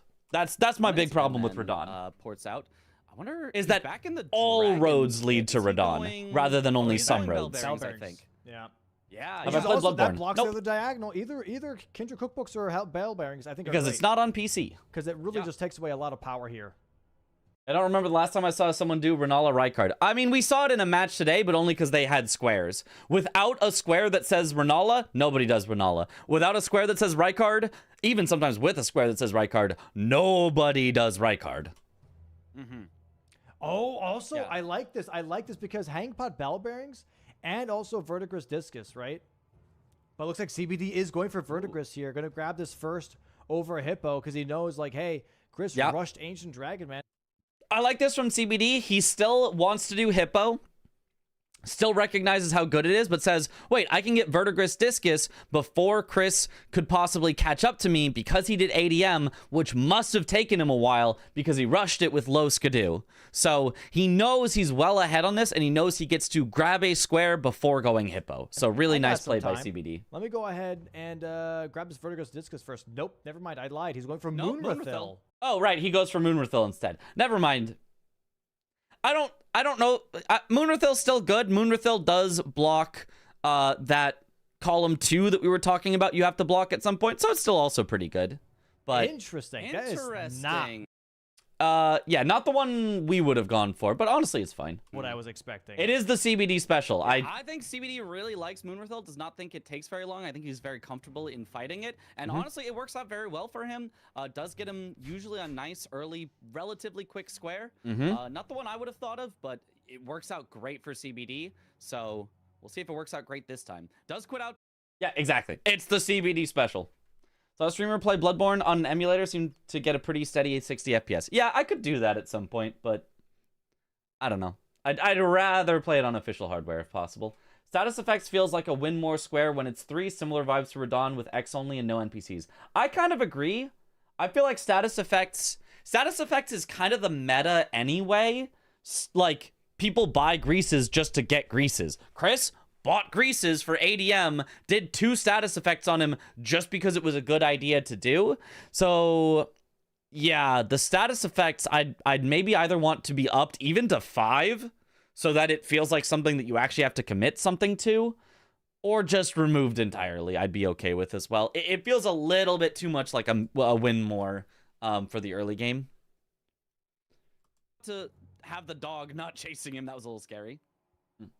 Really? But then you must use controller. That's why I haven't played it on official hardware. I mean, on official PC is what I mean. I would love to play Bloodborne officially on PC when they're going to release the Bloodborne remaster, you know, in the next few weeks. Coming up. Okay. Yeah, we'll see how this plays out. I'm really 3 status on a remembrance would solve it, or at least make it better, IMO. Yeah. I don't know. It still maybe feels a little over centralizing on remembrance then possibly. Imagine it's 3 status on a remembrance, Rolana and Dupe are all on the board, and now all of a sudden it's like, oh, okay, so whoever kills Rolana first gets 3 squares still. I feel like it can still be a little bit too much of a win more square. Can be, at least. I think the problem with it is it just doesn't command enough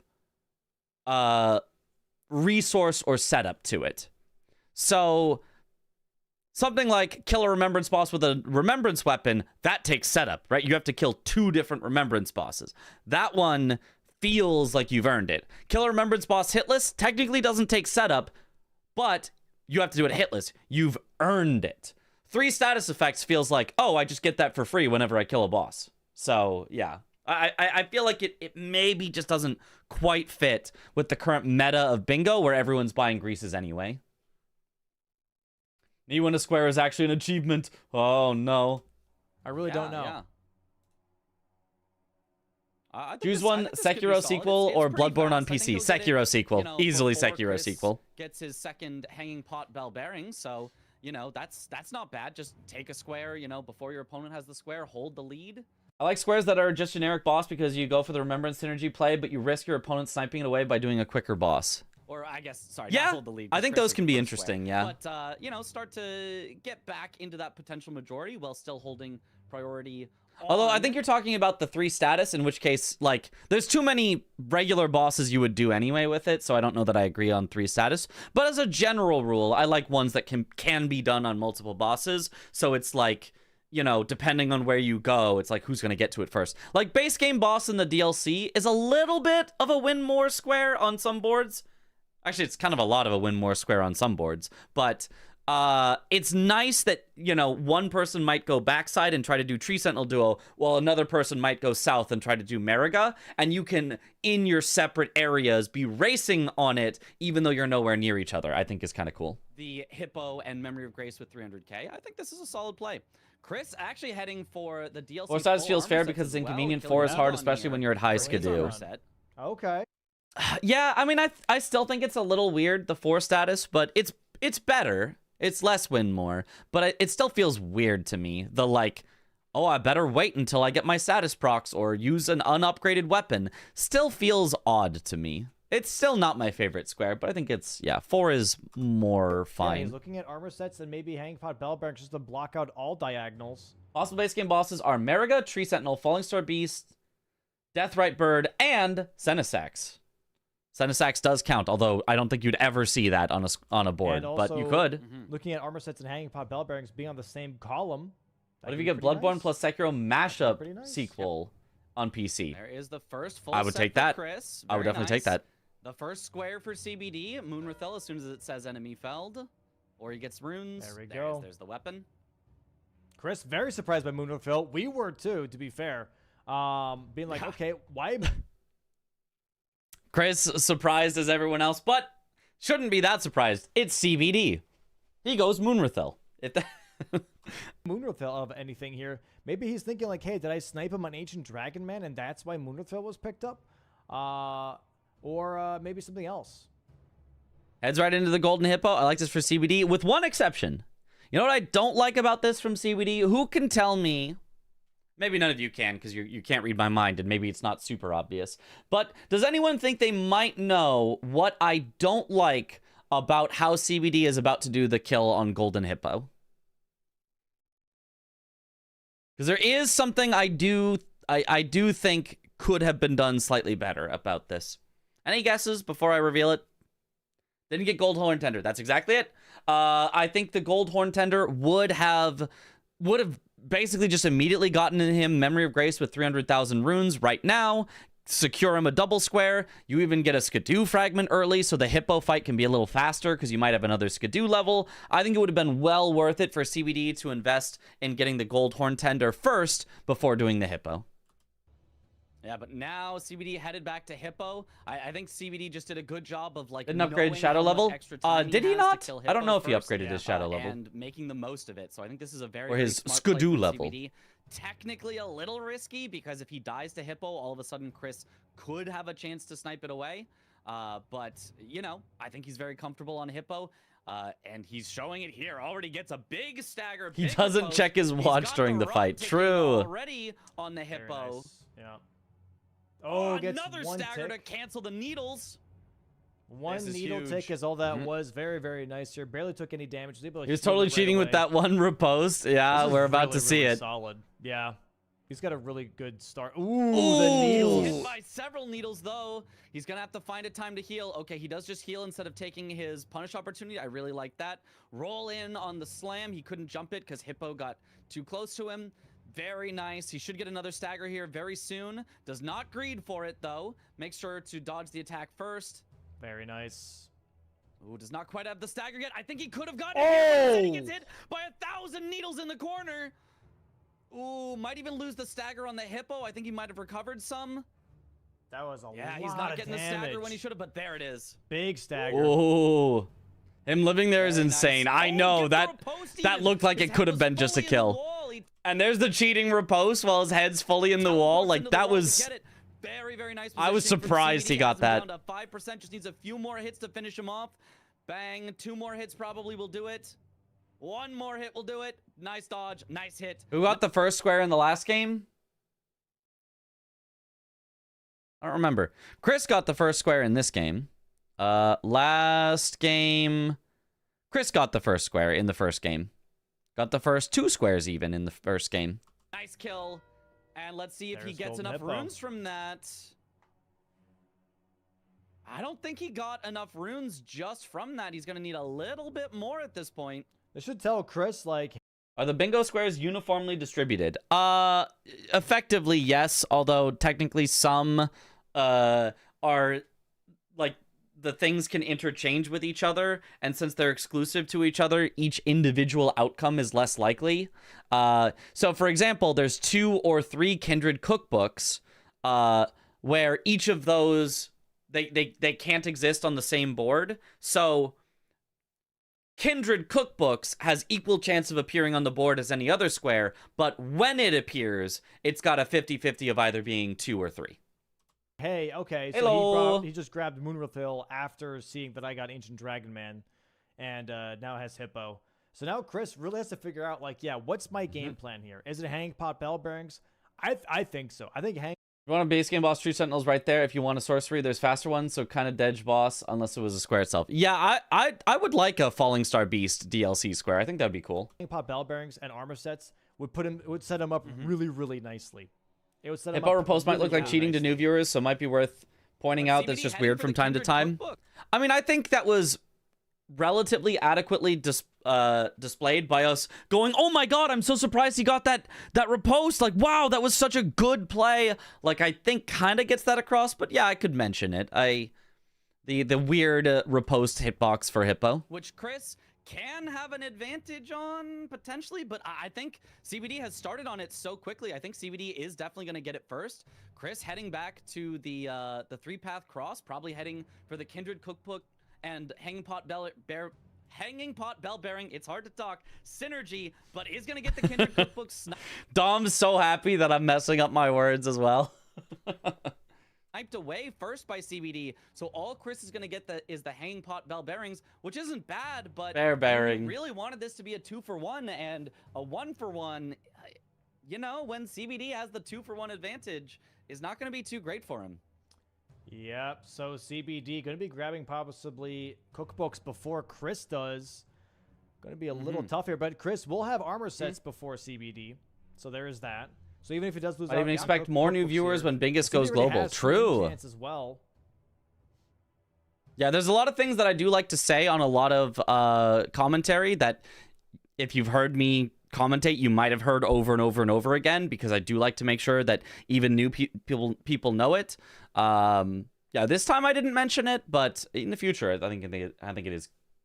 I think it's something I could consider as well. Loving the commentary lately. I'm new to all your guys' content. Just want to say cheers for all of it. Yo, thank you, Liam. Glad you're enjoying it. Yeah, 2. 1 from the Hippo, and now the 1 grabbed here. So, Dang. it's 3 incants. Yeah, all he needs after this is just to head back to Morth Ruins and drop down and get the 1 after that little skip, and then that'll be another square for CBD. So it's looking quite nice for CBD. He's also ahead on the Memory of Grace with 300,000 runes because he's got 200,000 in his inventory. There's the cookbook. There it is. There's the 2 Kindred Cookbooks. 3-1 for CBD. Honestly, can I also say I like the new non-merchant incantations and sorceries. I mean, incantations were always non-merchant because that's just where they were. But I like the non-merchant sorceries in the DLC. Makes you go for like the important ones instead of just like the, oh yeah, you just go to Ymir and you maybe blow some fingers and then you just, that's it. It's just, okay, it's a Ymir square. I like that it just is like, no, go actually gather some sorceries. I really like that square. CBD, will he go back for the incants? Yes, he will. He's going for the incant here first. Gonna More grab meta that squares. Yeah, right next take away. We do to not need more Dane, meta one of the squares. Morth runes in the hole. There's Chris so gonna many grab meta his other squares. Hanging Pot Bell Bearing misses. Misses. That's definitely like, Gotta this go is more of a back for time it. sink than people realize. Like this takes another. It's like at 30 seconds for each attempt. Maybe looking to get a longer weapon here. It's really not great. Something that you can do as a backup is have something like some throwing knives in order to knock it down if you miss on the way in, but Chris does not have it, so has to go all the way back around. Good point, Hopefully does Mitch. not miss it this time. Yeah, anytime there's hanging pot bell bearings on the board, I always talk to Tialier and just grab the poison throwing darts when I was playing in the season, just in case, because I found that on average it saved me enough time when I needed it, that it was worth it and could help me a lot, you know. Sometimes you don't need it. Sometimes you hit every hanging pot bell bearing first try and it's like, oh, well, I didn't need these, but it doesn't lose too much time to buy them and it loses a lot of time to not have them. That anchor's just so slow. You might want to swap to his axe. You can hit it with Torrent, no weapon swing needed. Yeah. I just think Chris probably hasn't learned that yet. I haven't learned that yet either. Because it swings faster to get it, because this anchor is just missing by swinging too late. It's got a big hitbox, but it's not. Yeah, and CBD honestly already with a big lead. 4-1 is a large lead right now, especially because he already has Shadow Keep access, which has a ton of stuff in it. He has way more runes, so he can go for Memory of Grace with 300,000 runes potentially. How slow it's swinging right now. He's going for it a third time.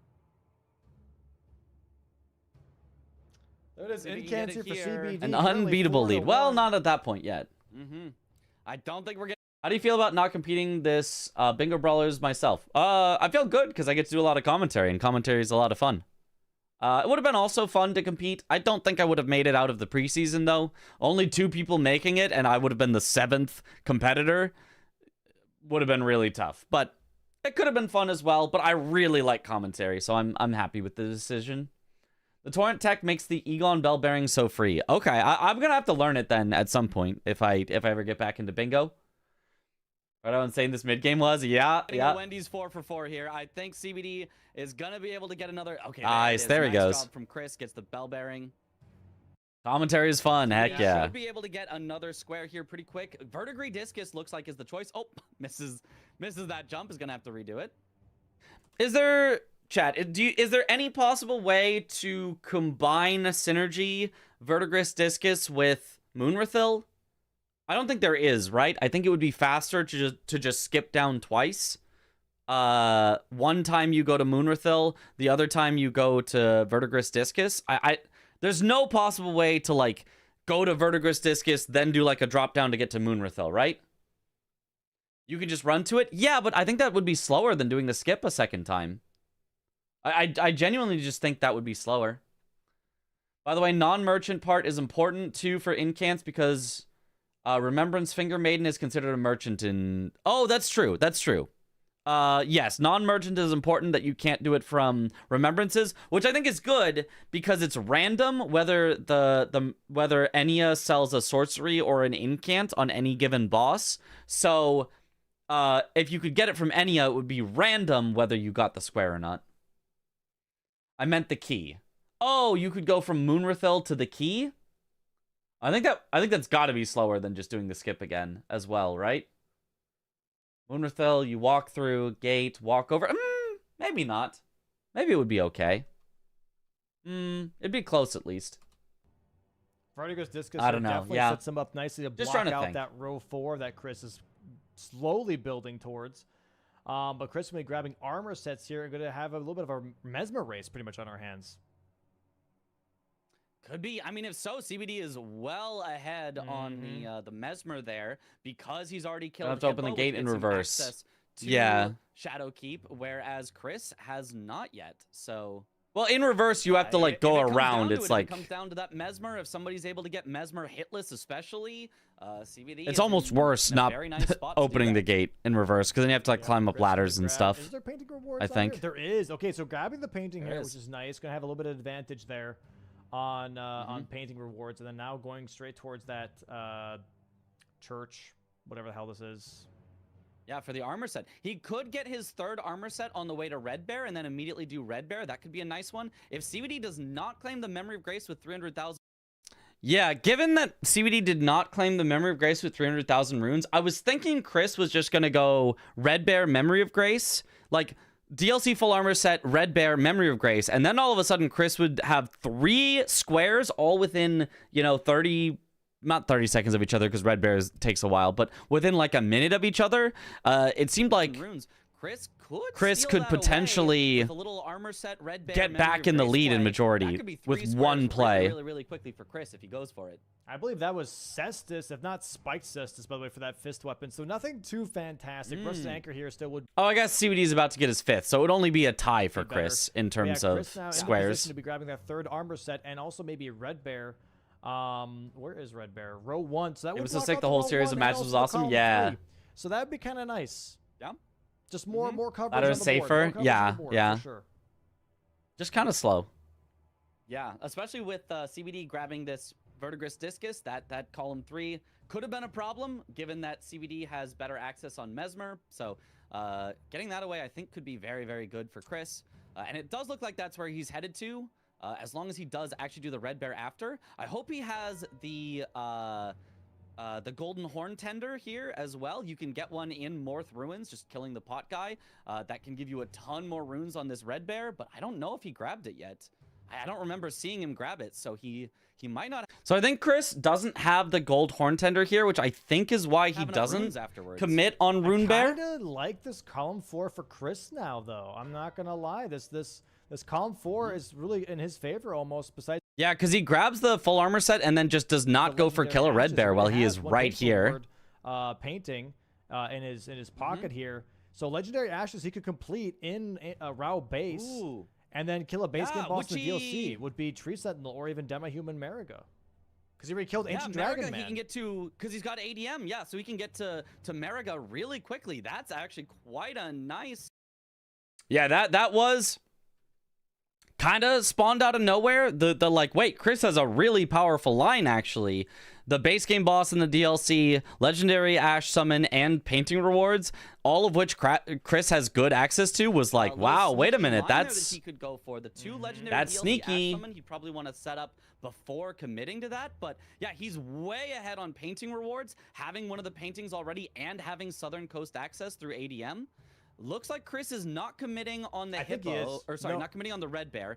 He's committing on the hippo here to try to get Shadowkeep access, which he does need for painting rewards. So this Right, that's what I'm absolutely could be thinking. it still. I think he might be seeing column 4 here because he's like, yo, if I kill Hippo, I get access to the other painting reward here. I killed Ancient Dragon Man. I like this. I think he might be seeing the column 4 I do like here. this, yeah. I would love to see him, do Memory of Grace, 300,000 runes first, which gets him access to Shadowkeep, then go immediately for Legendary Ash Summons. I think that's the easiest one for CBD to block, and then just finish off base game boss and then painting rewards.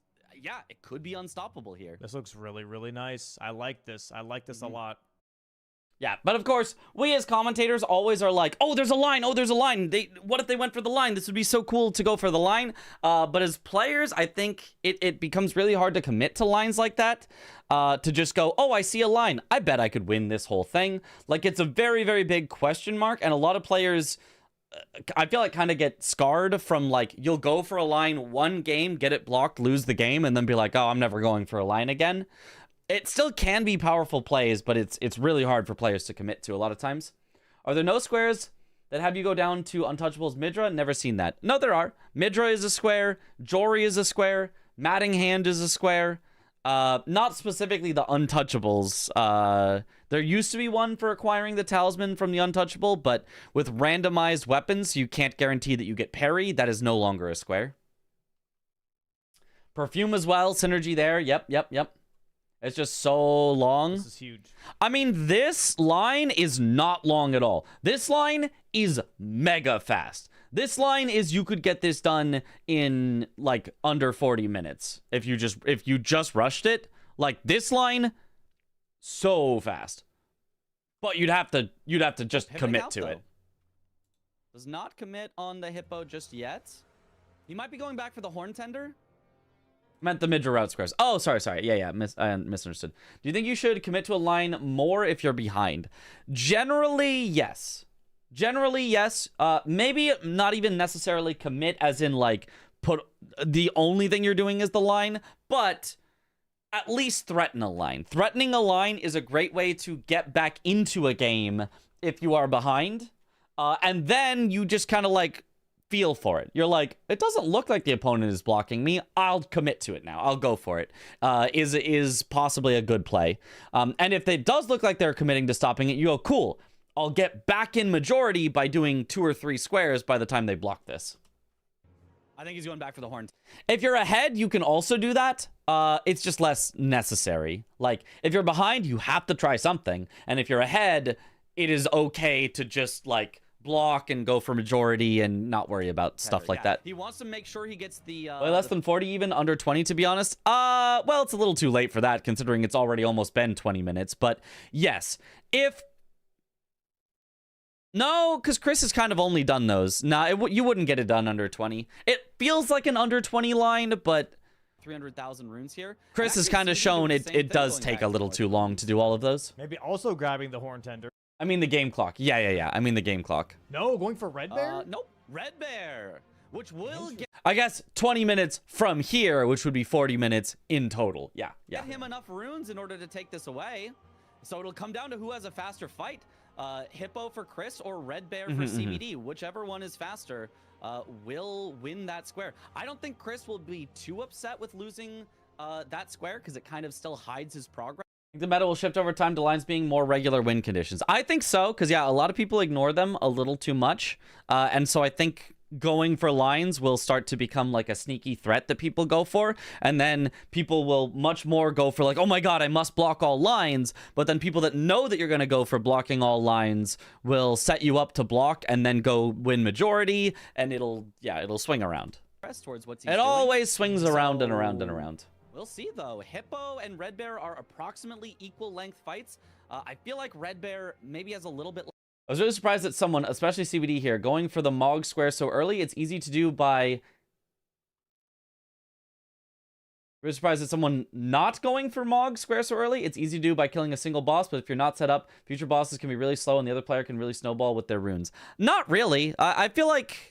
I feel like I disagree. I think going for the Memory of Grace is actually really good in the DLC because I feel like the runes are not health, but I feel like Hippo that necessary in the DLC. Consistent opportunities to hit him, whereas Red Bear has like... The only thing that I would say is I'm surprised that CBD does 2 bosses and then mogs away both of their runes when he could have done just Hippo with the Golden Horn Tender, Memory of Grace away those runes, and kept all the runes from Rune Bear to level with. He throws away 2 bosses of runes instead of 1 boss of runes just because he didn't go for the Gold Horn Tender. So I halfway agree with you.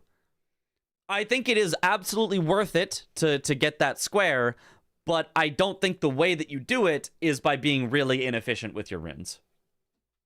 Like the roar that can force you out and various other things. Hippo can stall as well. Skidoo is much more important than levels in the DLC. As long as yeah, you keep good staggers, you can kind of bully the Hippo a bit. So we'll see who has the faster fight here. Yep, CBD already into the fight here. Chris now entering as well. Red Bear starting with the charge attack. CBD having... Right, because like if CBD... Well, CBD didn't buy the Golden Scarab, which he could have. He could have bought the Golden Scarab before fighting Ralva and just had more runes. But if CBD had... even no gold scarab, but just had gotten the gold horn tender and used it on Hippo and Memory of Grace those away, he will end Ralva with 180k. If he'd actually also gotten the scarab, then he could end Ralva with well over 200k, like 250-ish k, somewhere in there, which is plenty of runes to buy basically everything you need for the whole game and all the levels you need for the whole game. So I think he could have both had the square and had a ton of runes. He just didn't go about it in quite the right way. Yellow damage is really nice. Chris has Rotgraze for the anchor, though.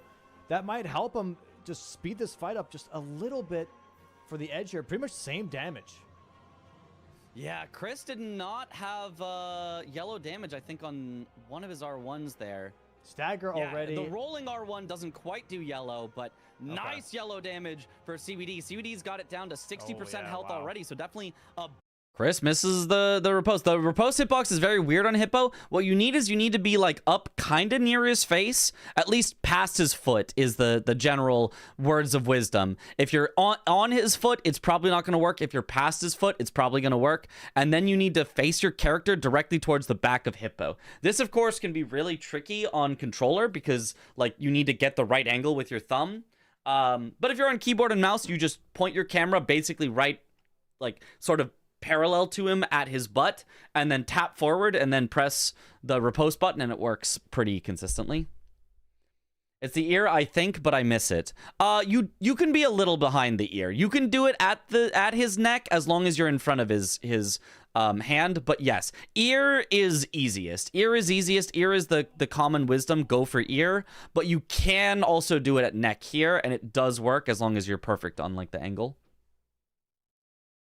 All right, have a good one, Hyperion.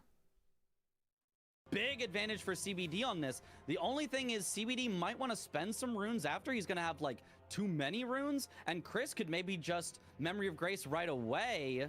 Nice so, roll.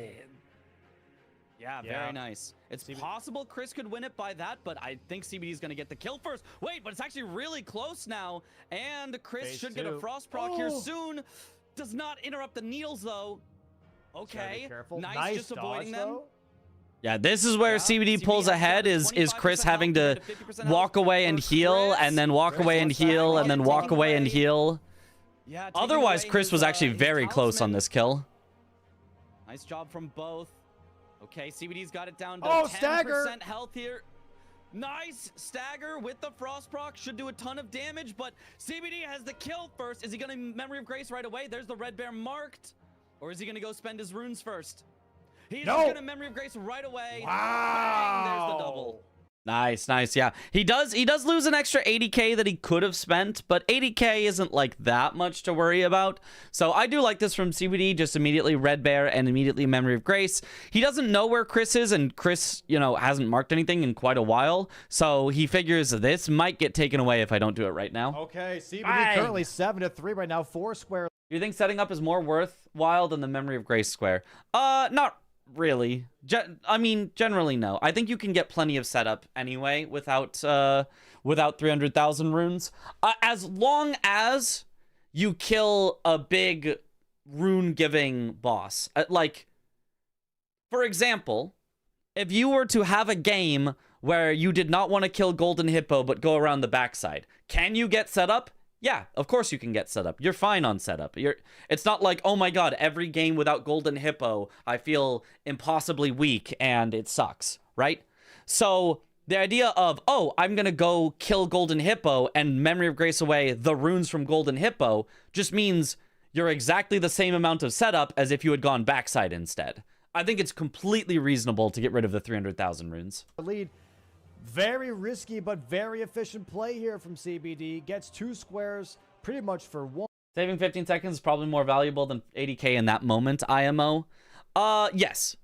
Like, you're correct, but also, at the same time, that is, you know, it's only worth it because you don't know where Chris is. If you knew where Chris is and you knew Chris wasn't going to get the runes first, then CBD obviously should have just spent the 80k. Like, would have been better, but...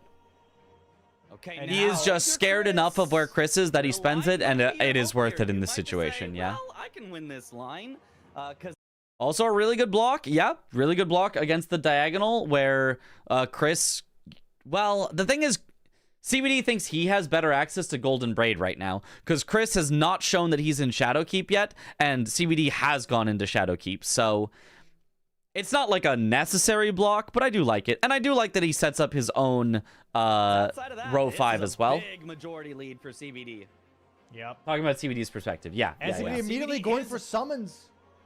He's countering. Most DLC boss that you want to mog on usually mean they're expensive enough to give you access to another square or area. Yeah, usually it's fine. Summons. Yeah? Great. Oh, wow. Great awareness by CBD. He does not have line blindness. He has line, like... fixation. He knows exactly where to go to block the most threatening lines. Yeah. And it has been so effective. It worked super well for him in game 1. He recognized the diagonal right away and went immediately to capital. Yeah, CBD, like, we were talking about this really powerful line here from Chris, and, like, he goes exactly for it. He says exactly what we said. Do Hippo, Memory of Grace the runes, go for DLC Legendary Ash summons, then kill base game boss, then get painting rewards. He does exactly that, but CBD is just ahead Chris here. Was even showing too much progress. Well, actually, Chris doesn't actually commit to it, but CBD was ahead anyway. Like, there was just no way Chris could have gotten it, because CBD sniffed out exactly that line. CBD really, really good at blocking lines. On it, and here again he recognizes that column and is heading right for the legendary line fixation summons. Yep, very nice play by CBD. Oh, Chris has torrent died. Oh, thanks Cook tonight. Chris has been having a little bit of a hard time with this jump. I think he had a little bit of a hard time with it yesterday as well. Getting stuck in the terrain when he loaded back in. Which is really unfortunate because it really slows down his momentum here. Gets it this time. Does get the skip this time. And does not look like Chris is committing for that line, which is totally fine at this point. But yeah, I mean, that was certainly a way he could. It's also the last block needed here.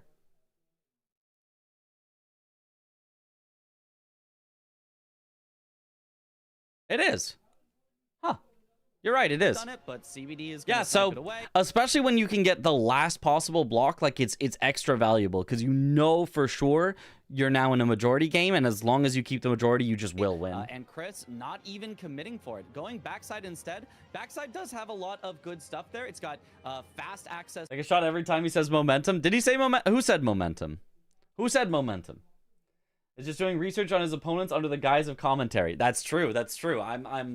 I will know how everyone plays for season 7. To Mesmer potentially. It's got the Tree Sentinel duo. Domo, what did he say? What was the in the DLC? It's got the giant hand in the. What was the ruins. sentence? It's got the golden braid back there. So there's a lot of backside stuff. Chris could actually catch up on majority quite a bit by heading backside. You aren't necessarily in a majority game if you block all opponent lines. I mean, yeah, you could also win by your own line, but I mean that at worst you're in a majority game. That's what I mean. I mean, you are never in a I got bingoed on game. That's what I mean. Early, so I do not mind this whatsoever. Chris still has priority on dragon bosses because he's got access to the southern coast. Still has priority on transformation. His full name is Captain Dom Momentum Bingus. So true. Chris, honestly, not in that bad a spot. Down by 4 squares, but has priority on like 6 squares. So if he can get them all, he's not too bad. The thing though, for how's game mode DLC base game chosen? Does it alternate or does winner choose? You always start with base game. You always do DLC second, and then the third game is a coin flip. CBD is if he gets legendary Ash summons here, he's blocked every single bingo already. We're already almost in a majority game for Domo CBD. Nation. Oh my goodness. Off of 25 minutes. That column 4 is the Domomon. only thing that Chris has. Yeah, and it will be taken away. We Yo, happen what to up, know King that of Hero? unless CBD just Or doesn't Kind of commit Hero, to sorry? this, it will be taken away very, very shortly. Yeah, we do have that golden braid. We do have that boss game of the DLC. That's already 2. That do be very strong. Gaius for hitless is a potential thing here. Or we do Mesmer hitless. I would love to see a Mesmer hitless. It's hard to do, but it'd be nice to see. It would be nice to see. Mesmer hitless would be really strong if somebody could get it on this board. Right? It's not only is it 2 squares, it's a square through the center, which already, you know, there's some open lines for CBD. So if CBD gets them, it pressures Chris. Or if Chris gets them, blocks a lot of the pressure that CBD is forming. So it's just a really, really powerful square no matter who gets it. I would love to at least see an attempt at Mesmer hitless, and then if you get hit, just finish off the fight, get the square, totally fine. There's been a game 2. This is game 2 that we're watching right here. Game 2. You can see it right over here. And then you can do Gaius hitless after.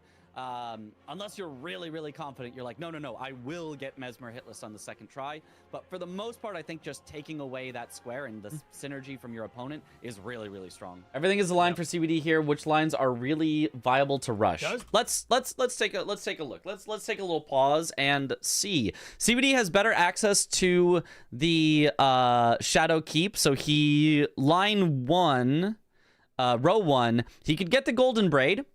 He could get a base game boss in the DLC, but he probably loses on St. Trina Talk to You because Chris has better southern access.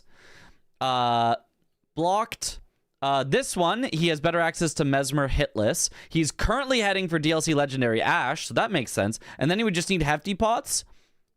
Very possible for CBD. Very, very possible for CBD to do row 3. That one's blocked.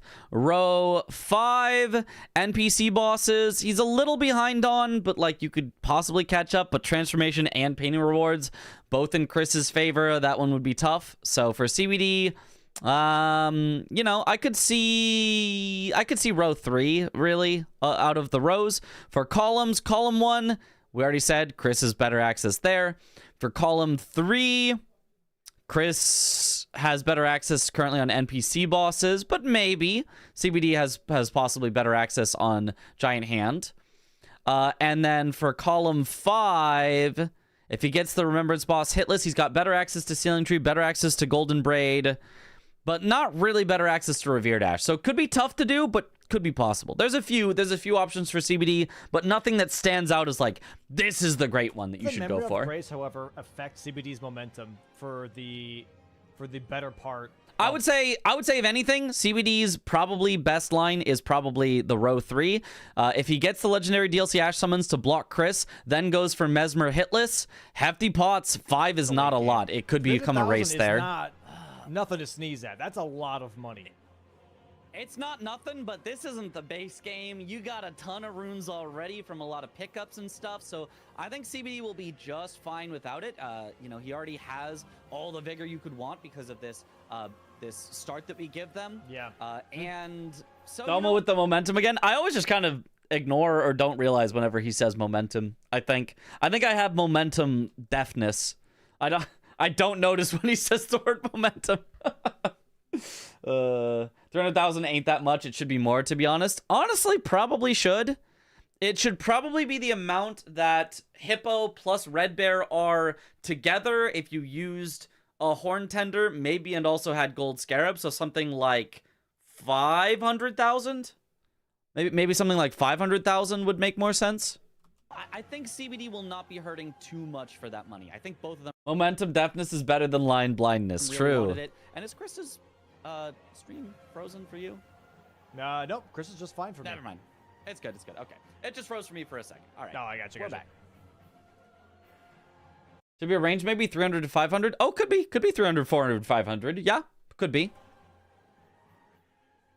Apparently my cam is behind as well. Weird. Are you good? No, you're good. Okay. Okay. Oh yeah, no, yeah. Let me. Yeah, you want to turn off your camera and try it and like load up again or something? Let's see it. How about now? How about now? Nope. Go ahead and just rejoin.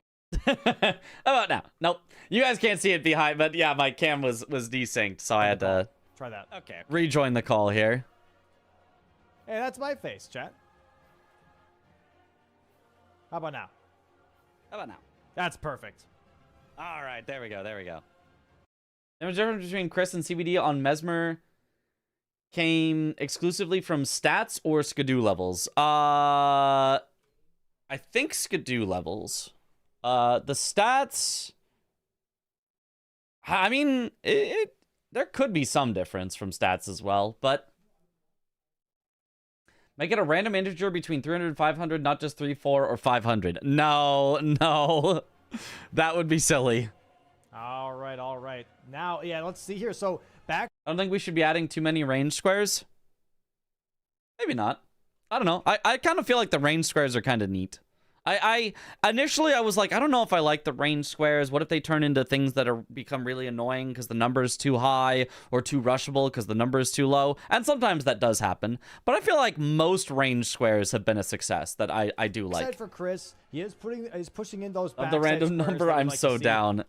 It would be so confusing for an audience. You're watching and you're like, why is it Memory of Grace with at least 372,601 runes? Huh? And for CBD now, he's going to be grabbing that other legendary Ash Ray. Has one. This is going to really activate row 3 for him. And so Mesmer hitless. Chris spends his 300,000 and CBD doesn't. It surely contributed to the damage difference. Contributed, but I don't think made. I don't expect CBD is going to go for the an entire talisman difference while he's here. It would be very powerful, but I think the meta has not become grab powerful talismans. I think the meta very much is skip everything, you know, fight at Skidoo 3 or Skidoo 4. So I don't expect that he's actually going to go for that. Yeah. Like Chris, even just going backside as a way to get to Mesmer picks up more Skidoo along the way. Like, they both did Hippo, which is their main source of Skidoo so far for both of them. But then Chris going backside also gets to grab the one, like, over the water. Also gets to grab, I'm expecting some interesting plays, though. Maybe there's not another one on the way backside. I mean, there is if you do like the skip down or whatever, but you could also grab that from front side. How this board's developing. Maybe it doesn't get too Would much be more absolutely Skidoo. insane.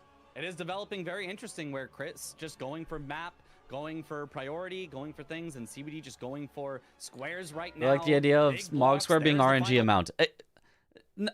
You cannot make it just a random integer. That it would make no sense. It would look horrible on the board. It wouldn't even fit in the square. You can't do that. That one's not happening. Block, he's forced it into a majority. Now CBD just needs any 5 squares on the board and he wins, and Chris needs 10 squares on the board to win. CBD could also win by some lines, but given that he's already so far ahead on CBD, I think, was CBD actually going for the two-handed talisman here, by the way? Because I think that's the only reason you do this skip here, right? There's nothing else in this area that you'd want to come back to other than just the two-handed talisman? Right? Is that right? I'd assume so, yeah. If you did want the two-handed talisman, I mean, I think it's maybe more efficient to do the two-handed talisman first, but you do try to do this skip down instead to make sure you win the legendary Ash summons just in case it was a race. Oh, he dies walking down. Maybe he This wanted is the so two-handed cooked. Can we talisman. review Never next mind, game doesn't already? matter. Well, we got to see how he Yeah, it's loses, unfortunate. though. Does die there to gravity. Chris, I mean, it is 3-8. This would be, you know, like, you can't really come back from that. But we gotta see how CBD finishes it off. Is it gonna be a line? Is it gonna be majority? he was Like, kind of annoyed. He was like, damn, okay, I did not think he was going to go for Ash summons that quickly. So now that really kind of ruins his plans. Maybe he was hoping Right. to have a little bit more time to set up before CBD would go for that. I want But to tell honestly, Baki's I'd be beautiful quite square fair. on the base I game think that's a board. blessing in disguise for Chris. Yeah. I don't know what you have to do I for that. I think it would have been really, really hard for him to try to get that line in particular, especially with him not going for it right away. So giving that up, it took CBD a little while and gave Chris a lot of time to get ahead on the map. So I think this is reasonable. Chris going to be grabbing. Also, oh no, I asked Chris about this afterwards. Chris said he didn't do the front to back skip because he's just not comfortable with it. Although the front to back skip would have been better and faster in this particular board because there's no reason you need actual backside access. There's no Ymir. Like, right? Unless I'm missing something, there's no Ymir on the entire board. So there's no reason you have to go there. There is Bonnie for Hefty Pots, but Chris even skipped the Hefty Pots. So, like, there's no Drain the Water. There's no Skidoo Tree Avatar. There's no Tree Spirits.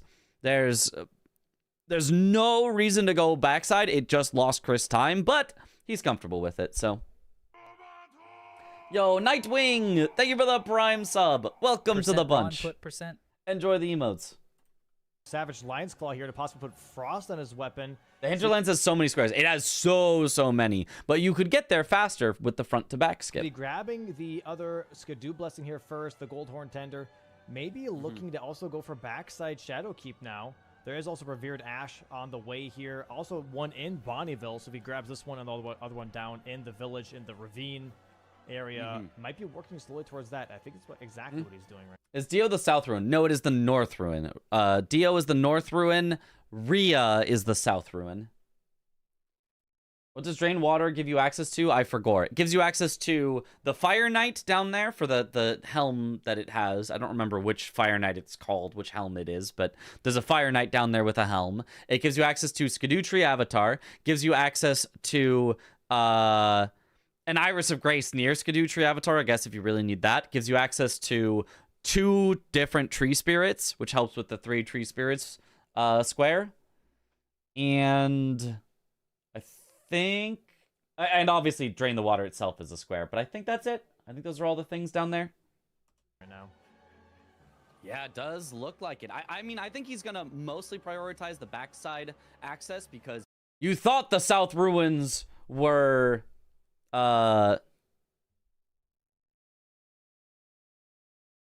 you thought the North Ruins were Rhea, but it was me, Dio.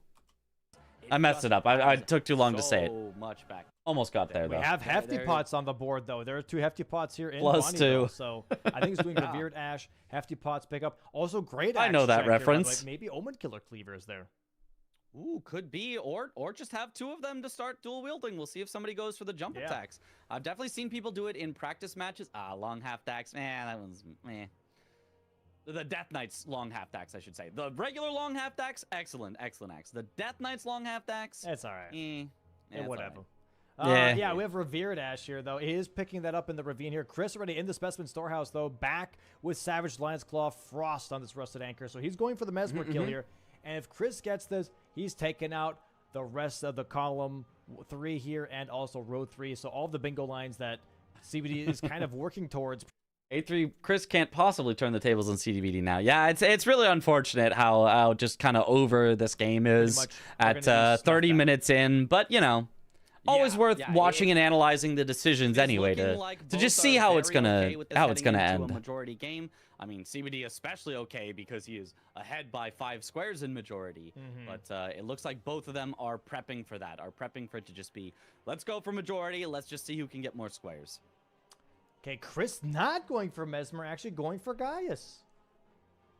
I think he's probably going for a Tree Sentinel duo. Well, let's say at least one of the Tree Sentinel duo for a base game boss in the DLC.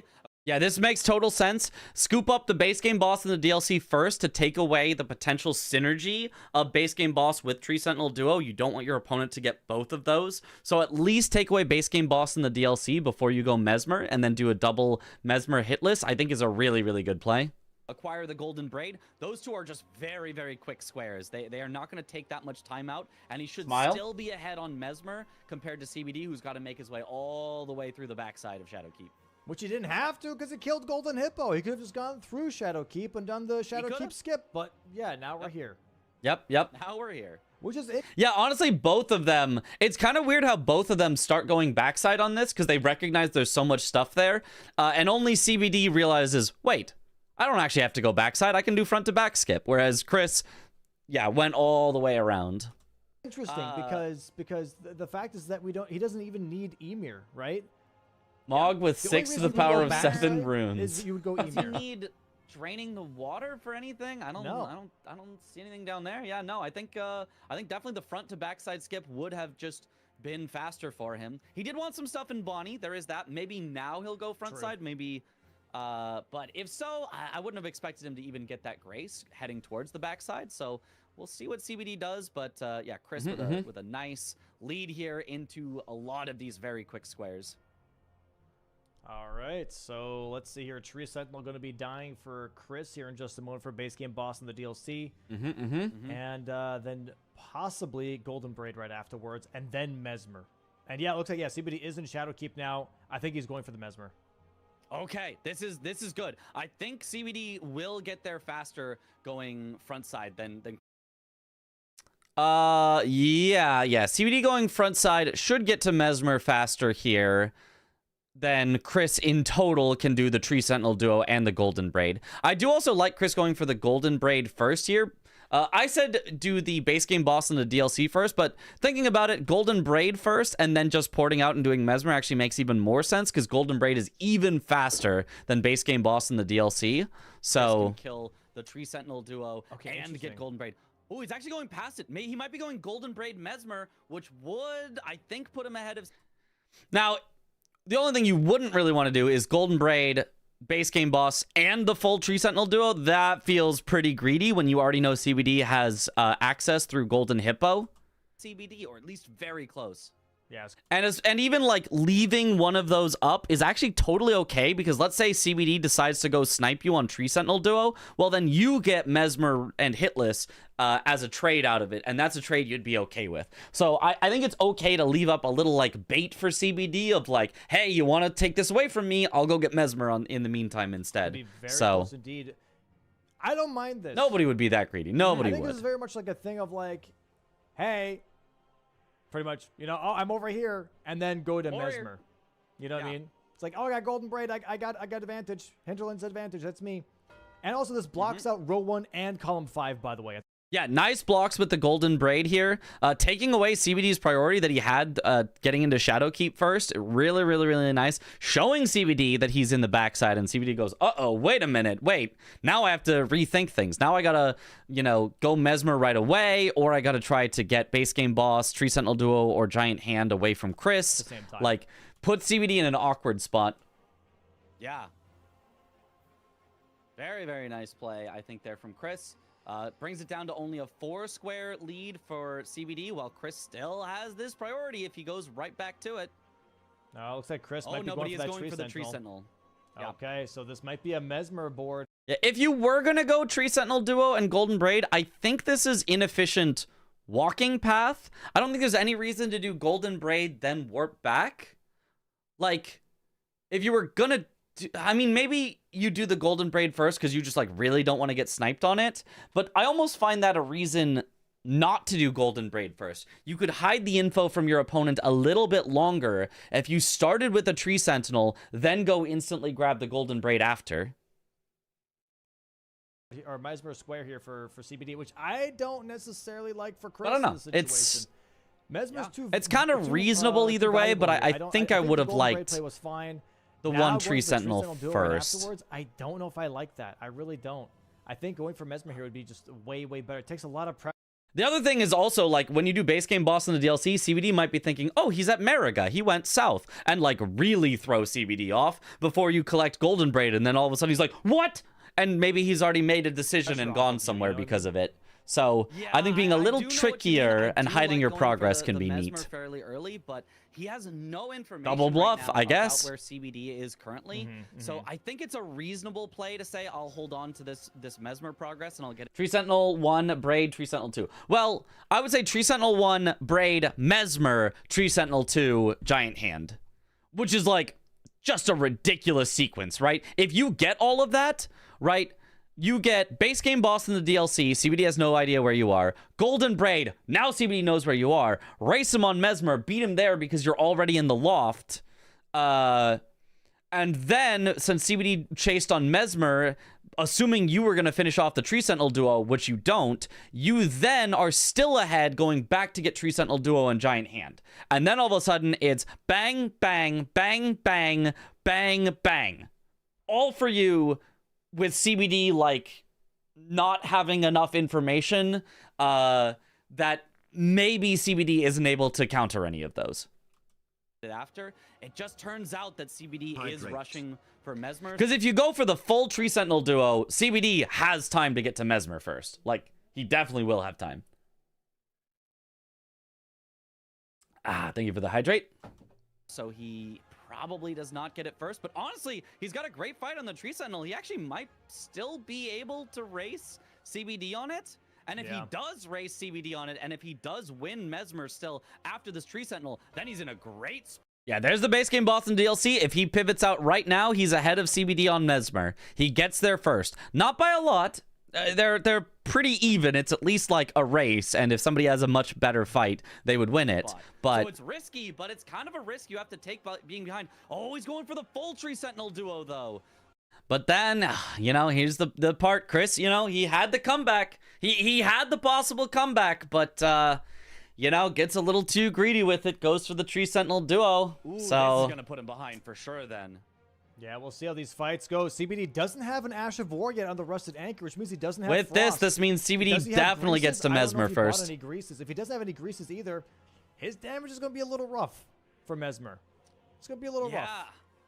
I mean, I do wonder also if they're going to go for hitless. That might be a saving grace for Chris, is if CBD gets hit on Mesmer, then CBD either has to make a call to redo the fight, in which case Chris can catch up, or to just, you know, say, oh, I'll just get Mesmer, but then at least CBD only gets the one square and not the double up. So if CBD gets it hitless, CBD is in a great commanding spot. Yeah, CBD way ahead now, opening the door. Chris CBD still gets working on the hits, Tree Sentinel. There's definitely some great chances for Chris here. It's such a shame this choice from Chris. Almost Just done with the Tree Sentinel just duo too greedy, already. you know? Had You gotta make some greedy plays when you're behind, but if you get too greedy, you're just gonna, you know, lose those squares, and it's gonna be hard to make that for comeback. Mesmer, right? No, he doesn't. He's pretty close to the grace though. Well, then listen to your commentary. No. That would be completely unfair. We are talking completely separate. They are, you know, just on their own, no help from anything. He's pretty close. He's got the loft, so he has to do the little skip from loft down to Chris Mesmer. could always prioritize Gaius hitless and assume CUD gets Mesmer, gets the block, has prio on south access, and the score is 9-7, where Chris has advantage on most remaining squares. What do you think? I think that's a little defeatist, because it's like, why, like, genuinely why would you greed Tree Sentinel duo, knowing that it puts you behind on Mesmer, then go for Gaius instead of Mesmer because you know you're behind, instead of just being ahead on Mesmer? I don't think there's any point in intentionally losing yourself the Mesmer square and then going for something else instead when you could just win the Mesmer square. Like, I see what you mean at this point. Maybe Chris, like, realizes he has a brain blast and he goes, wait, I'm behind on Mesmer now. He could probably have gotten there in time. And then switch to Gaius, maybe is reasonable, but I think in general, you want to make the plan that is good rather than do a plan that's bad and then have to emergency pivot into something that's okay. You know? Yeah. Oh, nice stagger. Big jump attack. Huge there. And Lion's Claw, but doesn't have enough stamina for the follow-up, which would have killed. There it is. There it is. Nice, nice.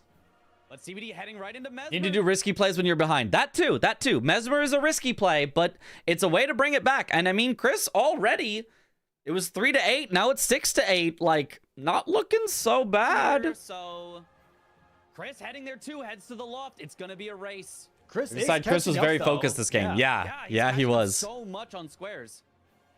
Oh, he does have Frost Grease. No, CBD 6 to does 7. for Mesmer here. Let's Yeah. see what the damage is like. Oh, it ain't great.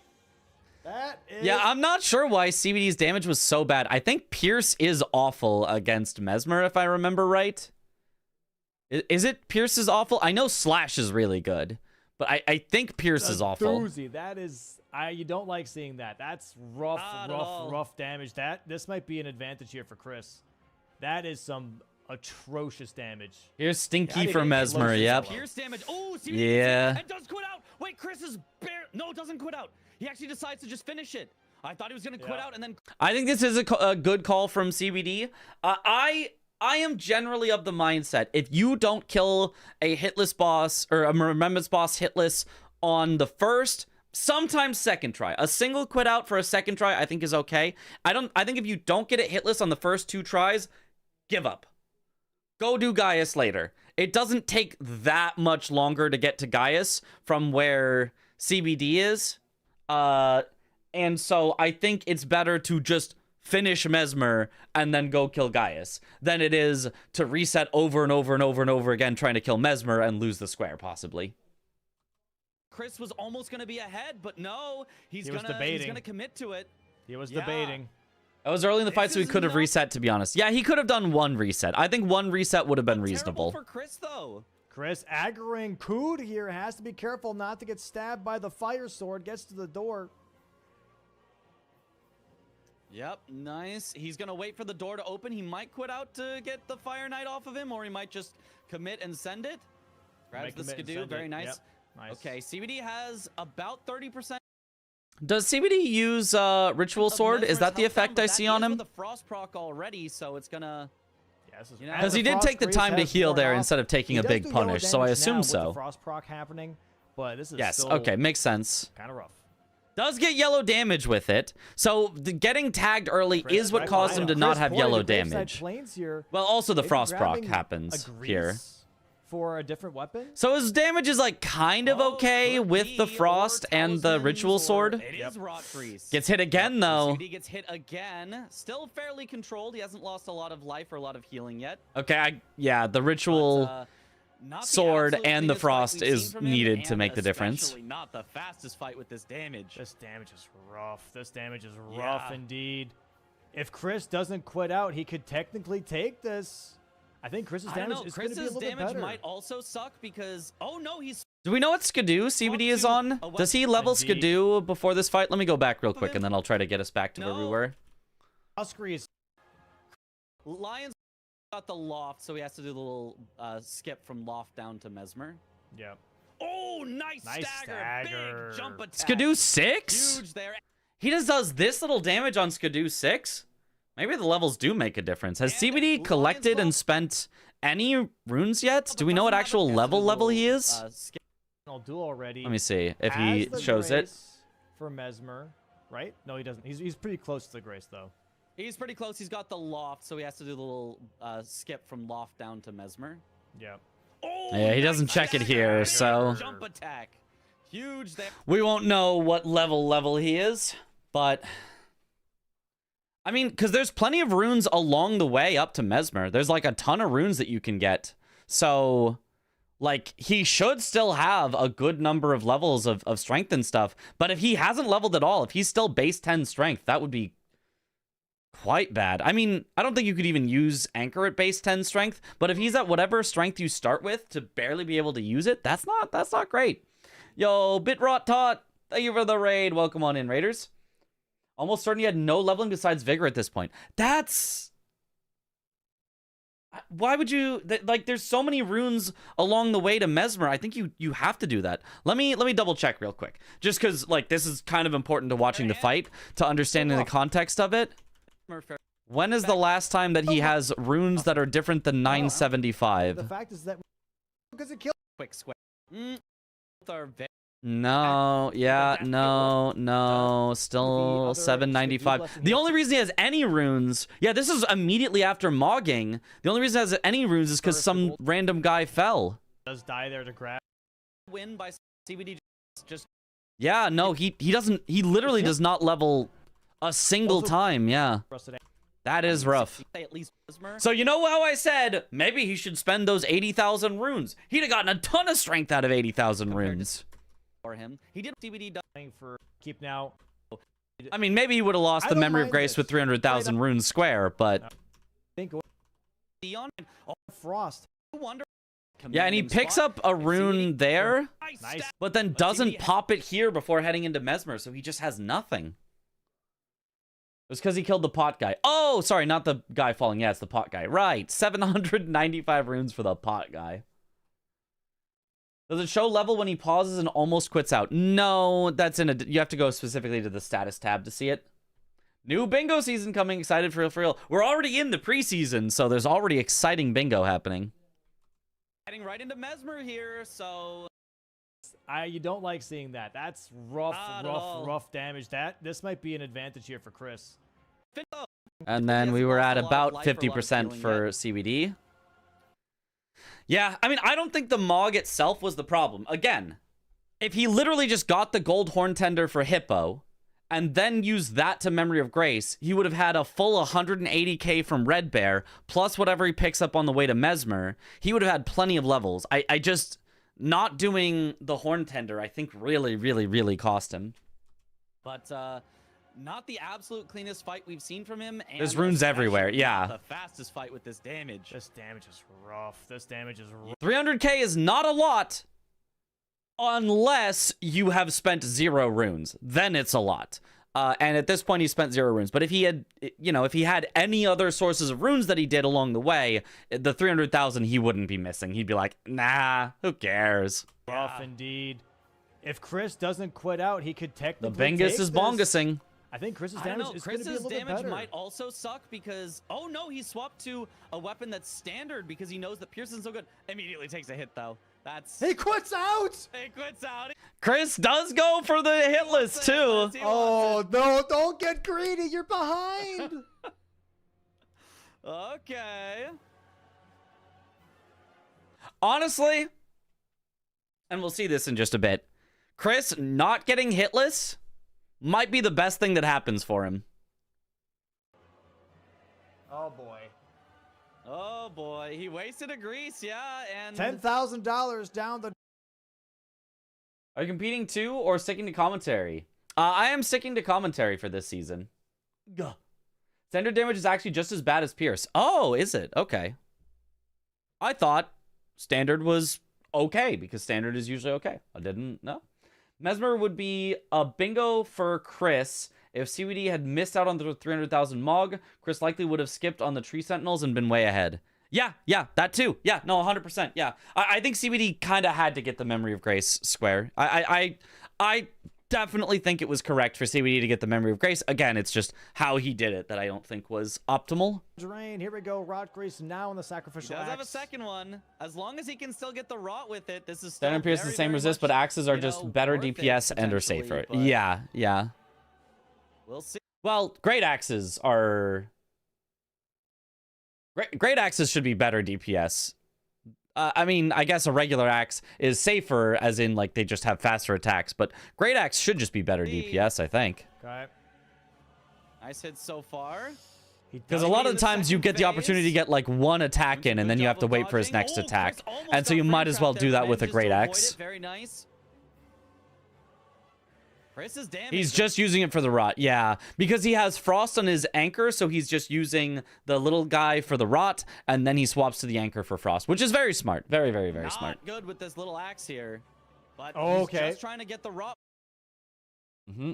So he must have been really freaked out by the tree sentinel squares, because he usually is like the evangelist for getting your weapon and stats online before doing bosses. Hey, that's me. I'm the evangelist for that. Maybe CBD is also an evangelist, but like, that's always been me. I'm so much of a proponent of get set up. I advocate for Blade of Mercy, and nobody else goes Blade of Mercy. I also advocate for, once you have enough runes, get some faith and go Golden Vow, Flame Grant Me Strength, because 15 more levels of strength is nice, but Golden Vow, Flame Grant Me Strength is 48%, I think. No, 38%. It's one of the two. It's either 38 or 48% increased damage. Way more once you've got a good number of stats. With it. The Omega setup strats, yeah. I am the setup monster. Just a bit, gets tagged. Does get hit. He's not quitting out. He's not quitting out. I think that's a good idea. I think that's a good call. Rot just is really procced. hitless. Gets absolutely slammed. He's low. Chris almost dying there. Would have been a disaster. I mean, not too much of a disaster because he's way behind CBD anyway, but certainly would not have been good. Okay, Phase two CBD here. is going to get this kill first, though. I wonder if when he sees it, Chris is going to quit out and possibly save Mesmer as a future. He invented the Flame Grant Me Strength meta. Hashtag know your history. Exactly. Hitless boss? He shouldn't, because Burn the Ceiling Tree is on the board too. Burn the Ceiling Tree is on the board. Yeah, I mean, I agree, but is it something you need right now? He's not going to be super far into the Mesmer fight, it looks like, by the time CBD finishes it. Oh my god, Chris taking a lot of unnecessary hits here right now. CBD's damage is really not that good. Chris has frost procs, has rot procs. He's got all the procs. Yeah, Chris has actually solid damage, but like CBD Cell is obviously going to win this square by quite a lot of time. Oh, but CBD is really, really close here. So really close. Under 10% health left for CBD. Just has to be a little careful here and close it out. He's not doing great damage, but just a few more hits will do it. Big explosion! Oh no! He's in it! Oh my god! CBD dies! Chris can get the square first. All he has to do is have a clean fight here. Nice frost proc from Chris. He's very much in the driver's seat at this point. Big explosion for Chris too. Does avoid the big explosion part. He only takes a bit of ticking damage. Avoids the snakes. Okay, he just has to clean it up here. He should get a stagger soon as well. Goes for the charge start too. Does not quite stagger. Oh my goodness. I can't even commentate over myself. Myself just did such a good job there. Holy, what a plot twist. What a plot twist. We thought CBD was just ahead and was just going to take the square away from Chris because Chris was too greedy, which he was. But no! CBD gets the stupid explosion, the one move that I really hate on Mesmer, right as he's about to get the kill. And can't get out of it because he's stuck in an attack because he just did a normal... He literally did the meme. You know the meme of, you know, when you play Elden Ring and you go for 2 R1s after the enemy's attack? Damn, I got greedy. It's literally that. He literally went for 2 R1s and it killed him. It was like, what the heck? Oh my gosh. You said he was gonna win this square? I lied to you. I lied to you all. Nice dodges here from Chris. Almost a stagger. One more should do it. Jumping R2 gets it. Oh my god, gets it. Takes the riposte. Chris is so close here. Doesn't get the hitless, but does block column 3 and row 3. Chris can get hitless on Gaius. Yeah, either of them could get hitless on Gaius after. It becomes anyone's square at this point. One more frost proc could happen. Oh, but CBD gets hit then on retrying and says, I still want Mesmer hitless. He doesn't know yet that Chris is gonna get it first, right? Chris has not yet killed Mesmer, so CBD still trying to get Mesmer hitless, still going for the synergy. Happen. CBD now going for the hitless. He quit out. You can see. Oh, but then bang! Happy about this. There's the square for Chris. 8 to There 7. it Chris is. is basically Top 10 anime eliminating the lead that betrayals. CBD has. Chris still has better priority on the giant hand. Chris now has priority on ceiling tree. Chris has priority on painting rewards, dragon bosses. It has almost completely flipped into Chris's favor. Wow. I mean, you couldn't say it any better than that. It literally entirely has flipped into Chris's favor at this point. He's got so much priority on so many more squares that even though CBD is still 1 square ahead, it's like, no, Chris is winning this one. Wait a minute. It literally just looked like it was over, and then within the course of 10 minutes, it goes from it's Jover to it's Jover, but the opposite way. Wow. Insane Mesmer my. fight. Both trying the Mesmer hit list. And like I said, it's really, really, really hard. Both of them are attempting. Once it. this live, They you still could not almost get it. convinced Now me Chris, if he CBD goes won for the hitless square. guys here now, that would give him extra Skidoo levels as well. We're so back. CBD constantly quitting. Script writers on crack. I still. What do you guys think? Because there was a comment at the start of stream. Do you guys like the script writer jokes that we say? I think they're funny, but I got some feedback early in the stream that that some people don't like them. Do you guys like them? Is there a you don't like them? And it's totally okay if you're like, oh no, everyone's saying they like them, but I don't like them. I don't want to say anything. It's okay if you say you don't like them. Totally fine. I just want to make sure, getting feedback and trying to do the best commentary I can. Love the script writers. They do good work. I think it's funny. Yeah, very funny. Yeah, neutral. Okay, yeah, that's fair. It's fine if it's in some matches only. Okay. The Bingus Writers emote in Domo's chat goes so hard. Yeah, honestly, it's half just for baiting out the emotes. Like, I think half of being a good streamer is baiting out emotes. Maybe not half, but like 10% of being a good streamer is knowing when to say something that's going to bait out emotes, because emotes are just fun in the chat. Wait, that's a joke? I mean, the very real scriptwriters that we pay. You're overthinking it. Probably. Out here, really getting frustrated right now, trying to get that Mesmer hit list. Doesn't want to Like go the anywhere, Geno anywhere emote. Yes, else. yes. But now, does it really matter? Is it worth wasting your time on Mesmer hit list? I don't think it is. And he's agreeing. He's leaving. I like chat using it maybe sparingly for casters. Okay, I think that's fair. I totally That's agree fair. with this. I think as soon as you and gets grabbed, has to quit out again. Gino I mentioned. think as soon as you don't get a hitless fight, You don't have to around pretend the twice, scriptwriters I aren't think real. It's just like, okay, I'm not in Yes, the mental yes. space for this. I need to go somewhere else. I need to Pretend. try a different boss hitless, or I need to, maybe even just reset Biggest my writers mind are and come back obsessed with later. Wendy's 4 Because for 4. it is so easy to snowball where you just keep getting hit, and then you try to rush more because you think you're behind, and that gets you hit again. Yep. So it is really, really something that you And then I do like CBD at this point saying, hey, Mesmer is no longer the priority. Let's go front to back. Front to back is going to be important on this square. There's still the giant hand. There's hitless back there. I guess that's all that's left back there. But there is at least 2 back there that he can snipe away from Chris's priority. Because otherwise, Chris just gets to get this whenever he wants and gets to get Gaius whenever he wants. So I do think CBD taking the time to make sure that Chris doesn't just get going those is now good. For the painting rewards, you're going to be grabbing that. Maybe also the grace downstairs just to be safe here. And I'm expecting maybe from Chris here, he can go for whatever he wants. Painting rewards is a double up on transformations, both on row 5. Yeah, excellent play there. He also does have an NPC boss that currently CBD does not have, so he could block that with anything. He could even go for all 3 if he really wants. Yeah, looks like Chris is going to be going for that. Ooh, not that quite. Transformation right away. Goes the Dragon's Pit here. Going to be going up Jack. The ceiling tree too. That doesn't require front to back. Because CBD already has access to Mesmer, he would just have to finish Mesmer and then go to Romina, which is in a different direction. So Peak Drake with this torrent, while CBD trying to go for Shadow Keep skip here is failing. And I mean, one more possible thing to note at this point, and I almost feel like I'm saying it too much at this point, that I have harped on it too much. CBD not getting Mesmer means he still has spent 0 runes on levels. It and having a little bit of a hard time trying to get to backside. Still, at this point. This is... There we go. Okay, nice. this time. Nice job. I mean, effectively 0. I think he leveled up a few times to be able to use the anchor to have stats for it, but has not leveled up since his initial leveling at minute 0 of the game. Because he knows Chris has so much priority on this. And maybe also I don't hitless think this is Gaius. a bad call. He could do hit. There's a reason that Adam Silver and NBA coaches don't talk about script writers. Yeah. The jokes are a fun part of it. Your commentary in general is also so good. Hope to see you for a lot of Season 6 games. Yo, thank you, Camino System. Is that where... I want to say that's where the Wookiees is. No, Wookiees are on Kashyyyk, which might be in Camino. I don't know where Camino is. I know it's Star Wars, though. Feeling Tree being on the board makes it worthwhile to move on from Mesmer. I mean...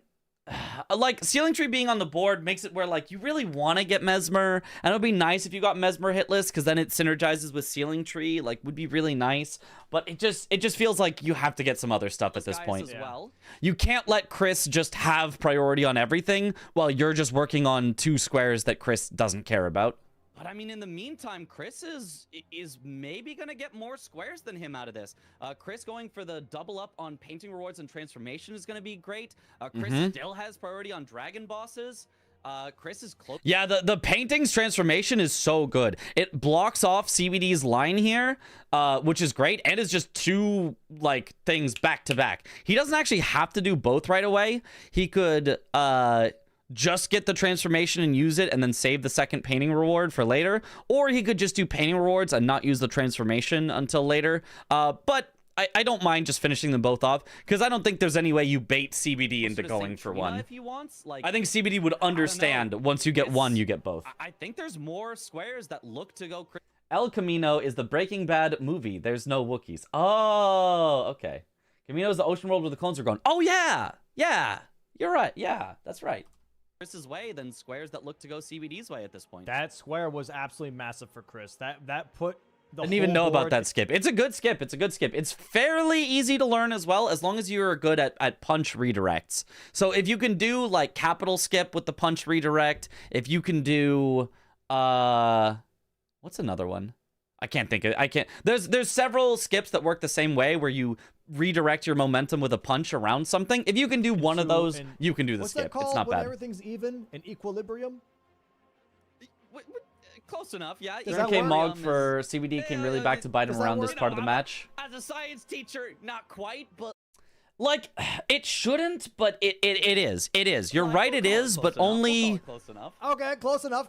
only because of how things worked out. Like, CBD had to do that, I think. Like, it was a good idea. He still needed the block on the diagonal. I think he'd be in a worse spot if he hadn't done it, but he didn't appropriately play around it when he did it. If you have the Memory of Grace runes, then you got to be a little bit more diligent about making sure you pick up and use the runes along the way. No word for the day, chat. Equilibrium. Okay, equilibrium is not the equal, and equilibrium are not the. That's not.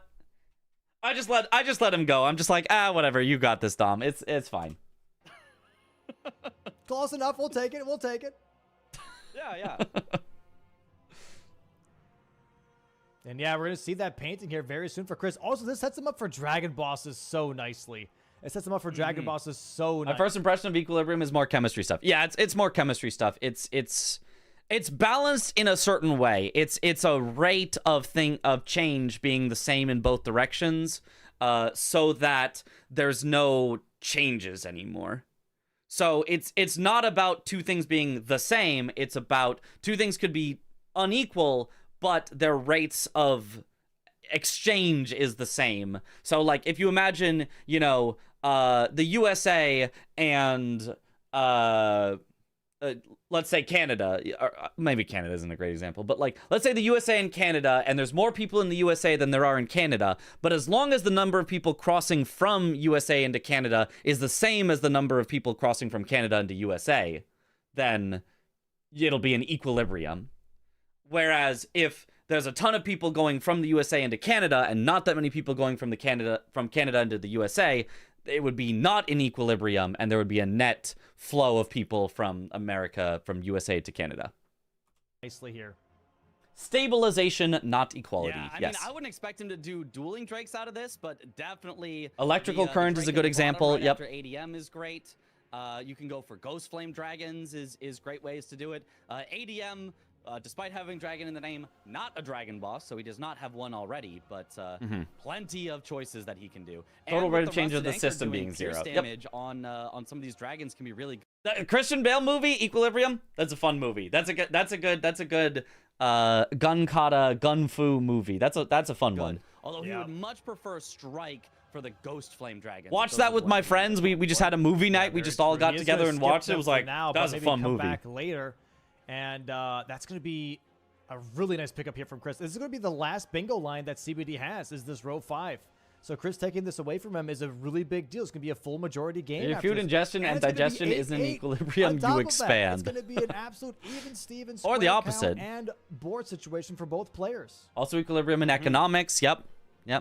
It exists in a lot of places. This is really nice how Chris came back into this game from what seemed like a very, very big deficit. Forced into majority early with all of his lines blocked and down by 5 squares, but now down by 1. He's gotten the last 4 in a row, has been Chris all the way. So really, really nice play by him to keep. And then I don't actually like this play by CBD going immediately for hitless for a few reasons. One is it's just not that fast of a square right now. Like you do the entirety of Gaius and you have to do it hitless, which can be slightly slower. You might have to reset for it, etc.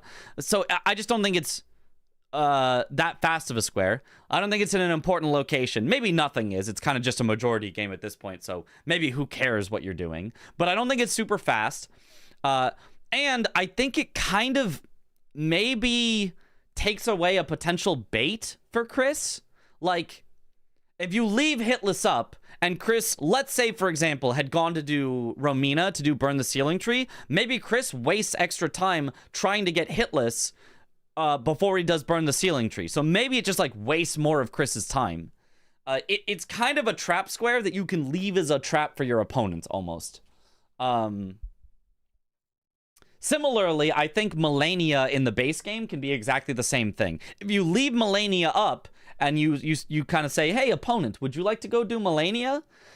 If you can get them to do Melania, there's a chance they have incidents. There's a chance they get stuck there for a while, and then you win the game off it. So I think of Killer Remembrance Boss hitless in the DLC in slightly the same way. It can be a trap square, and in this case, it's just not a fast square either. In it, you know, it can be hard mentally when you're behind by that much, but his damage is still wackier. I guess he needs some runes. Great job. And this is the fastest source. You could just pick up runes.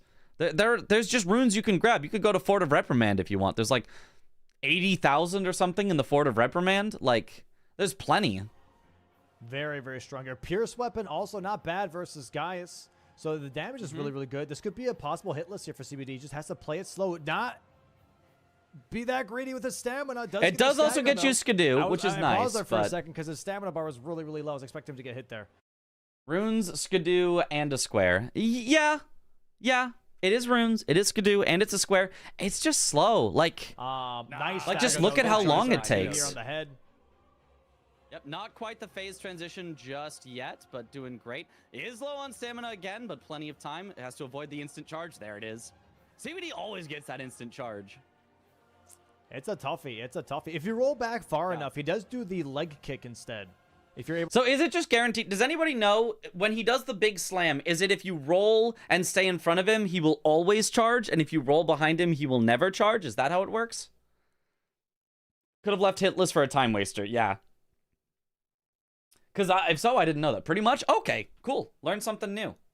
Awesome. I will use that in my future Commander Gaiusing.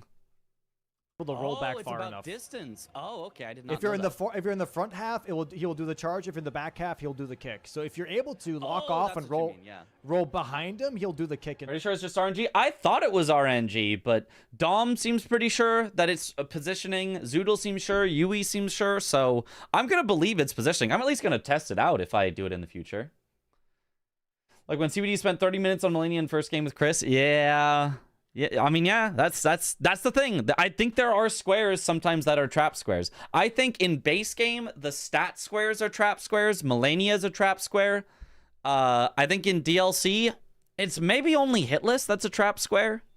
But there are absolutely trap squares that you want your opponent to do because there is just a chance, sometimes a small chance, but a chance that your opponent going for that square will lose them a game. Even if it's only 10%. If I can suddenly have a 10% chance to instantly win, like, I'll take that. And then even in the 90% chance where they get it first try, like, it's still a game. It's still fine. We can still continue from there. It also saves you a little bit of time here. Yeah, for sure. Quick another question, number. chat. What do you Fight think those is a non-RNGs good as name believers. for a True. battle boar. I'm gonna say Chris has won games by rushing Melania and snowballing before, to be fair. Yeah, it absolutely happens. It absolutely happens. Sometimes it works out.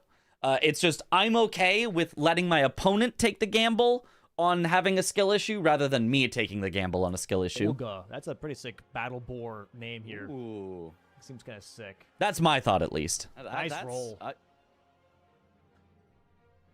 You know what? I like that. I think we'll go with Olga. As Gamba. Although, Early stat thumbs do seem pretty cursed. Yeah. The boar? Obviously, there's just some. Yeah, they can be Obviously, weird. The boar is Gaius. What? Isn't Guy? I thought Guy. Oh, this interaction. Okay, we'll play it through, and you guys can just hear The boar name here. Ooh. Yeah, for sure. Quick question, Nice chat. What do you think roll. is a good name for a battle boar? I'm gonna say Olga. That's a pretty sick battle boar name here. Ooh. Seems kind of sick. Nice roll. You know what? I like that. I think we'll go with Olga as the Yeah. the boar. Although, I mean, isn't Gaius already the boar? Obviously, there's just some random dude on top. Obviously, the boar is Gaius. What? Isn't Guy? I thought Gaius was You the didn't know guy. that? Nah. No, there it is. Transformations for Chris. Wait, why is it called Commander Gaius if it's the boar? So is the boar commanding the guy on the thing? Yeah. He's commanding. Yeah. That doesn't make any the guy sense. yeah. It's probably because he this doesn't have worked any way too well, legs. He chat. can't go anywhere, so he's going to be commanded around anyways. Yeah, exactly. He's legless. There it is. Nice Rumpus Boss hitless hitless kill though. from Very CBD. nice. Easy, Gaslight. Easy. I thought Domo was just gonna roll with it and be like, oh yeah. All right, so 9 to 8. Gonna still really in gaslight CBD's him with some lore here. I could have. I was like, I'm gonna let him run his course, and then I'm gonna change the subject. That was so funny though. favor, but Chris, you know, he's got progress on some dragon bosses here if he wants. Looks like he maybe is heading to the second painting reward, and while he's here, I would not be surprised to see him also do the Ghost Flame Dragon. I like how someone said the boar is Gaius and the guy is Boris. Okay, I need to do that. I need to say that in the future if it ever comes up again. That's so good.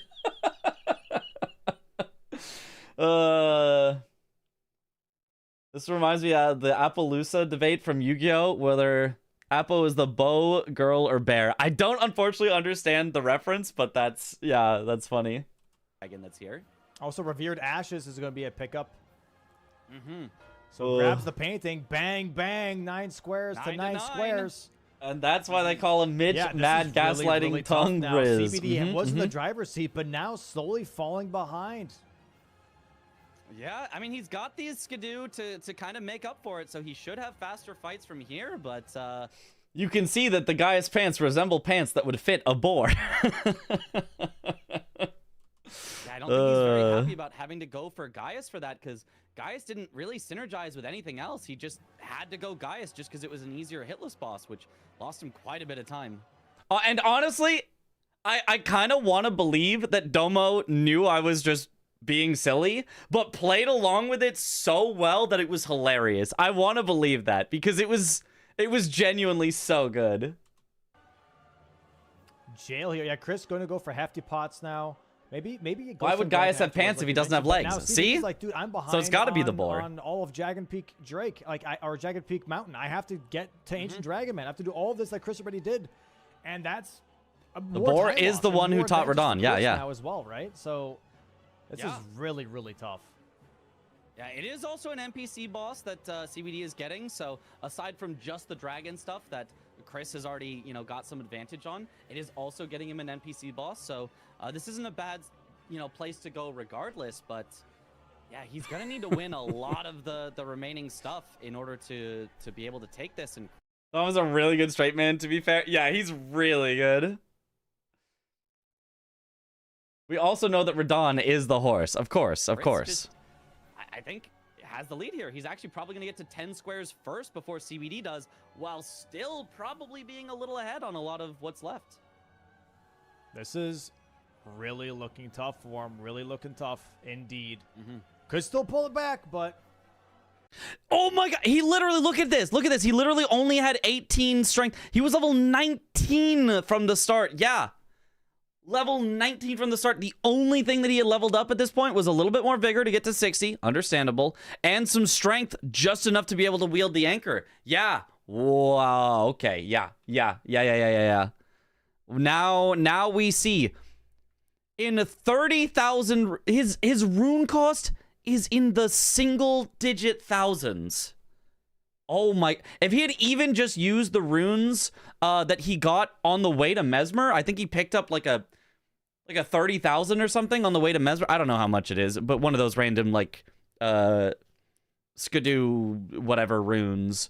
Yeah, he already would have had so many more levels. He's relying too much on perfect fights. I mean, I that's fine to rely on perfect fights. What you shouldn't rely on is having bad damage. A perfect fight with bad damage is still slower than a perfect fight with good damage. You should still get good damage regardless of whether you're having a perfect fight. So yeah, just tough there. Just tough there. Not having any stats to increase his damage early. I'm very interested. We'll see. In fact, let's see. How much does his AR go up? Could still pull it back, but we'll see this plays. His AR goes from 493 to 597. That is a 20% increase. That is the equivalent of more than the two-handed talisman. That is Blade of Mercy, but procced at all times. That's a lot. That's a lot. We'll see this plays out. I'm very interested. To over 600, he's not done leveling here. We'll see. Yeah, 618. From 493 to 618. Yeah, that's maybe more like 23% or something increase. I'm not doing the single digit math, but yeah, over 20% increase in damage. You've got my attention. Really like this game, huh? You're reacting to it the third time. Well, the second time, was with Chris, so that doesn't really count. Chris even has. But this was a really good game. The ceiling tree because he's got Mesmer, whereas CBD did not commit on Mesmer. It's in the single digit thousands after already allotting 8 endurance here. Realistically, his level up cost at level 19 is something like 900 to 1,000. Yeah. Yeah, just an unfortunate kind of lapse, I think, for CBD of not realizing how important early levels are. Late levels, not that important. Early levels, very important. Not even for the kill. He just had to leave and go Gaius first. So, yep. Yeah. I mean, what does CBD have priority on right now? Nothing. Maybe Revered Ash, maybe. And other than that, it's all Chris. Chris grabbing another hefty pot here. I think you get 3 hefty pots in this jail, by the way.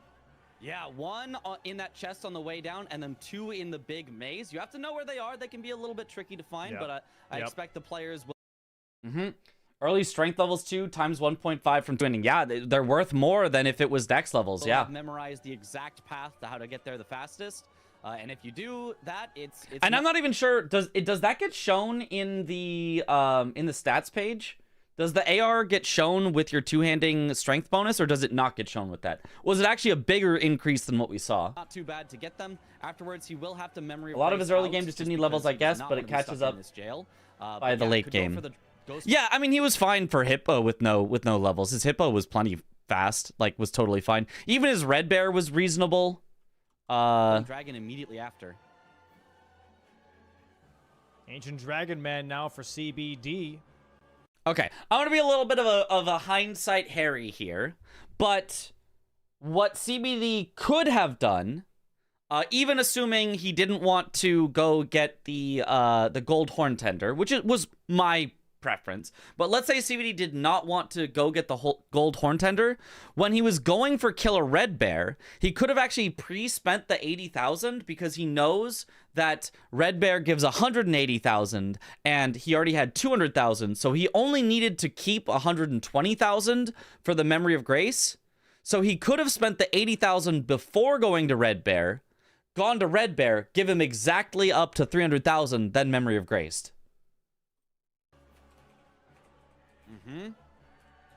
Ooh, gets Shows a tagged 200 bonus by for all that, weapons if the current weapon is being two-handed at the weapon moment. art Okay, cool. From the Dahugaka. Luckily does not kill him. He's got a good amount of health here. Should be fine. And a great fight so far. He's doing massive yellow damage with these hits. Way better than the damage Chris had at the start of the game. Bang, bang, bang. And Great Axe is very, very good for NPCs. You can just kind of keep hitting them, usually around 3 times before having to reset and get your stamina back. You can even greed for it and try to, like, reset your... Does he know? I don't think Chris knows. Does he know? Okay, I think he found it now. Okay, he found it.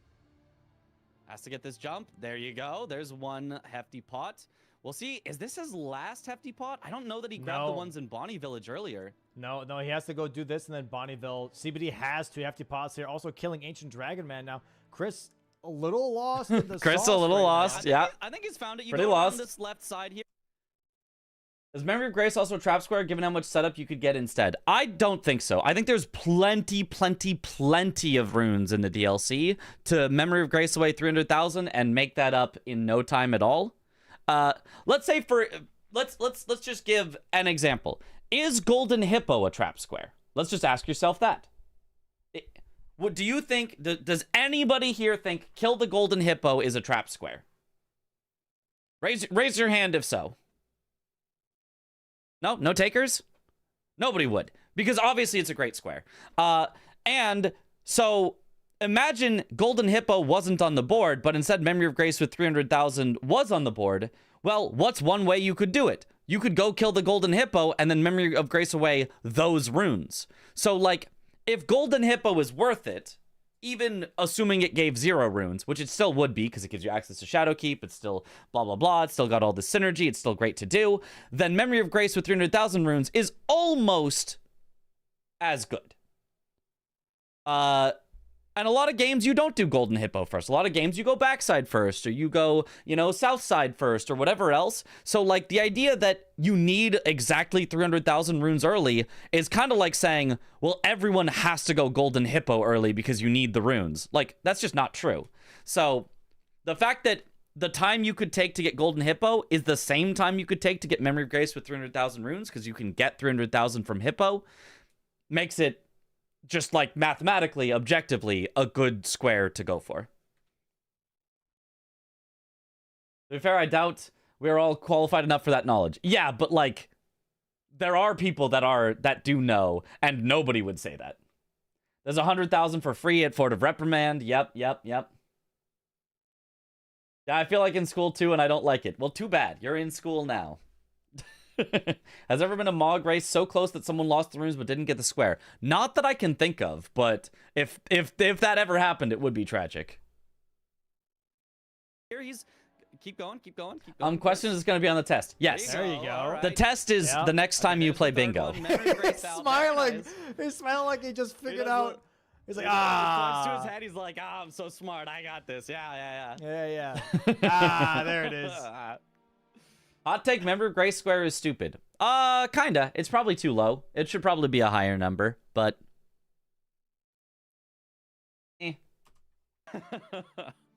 And CBD focusing on NPC bosses. They could bump now it to kills 400,000 Ancient runes, Dragon considering Man, how many runes you and get in the then go DLC. straight Yeah, to they Gain could. right They could. afterwards. I mean, I kind of agree.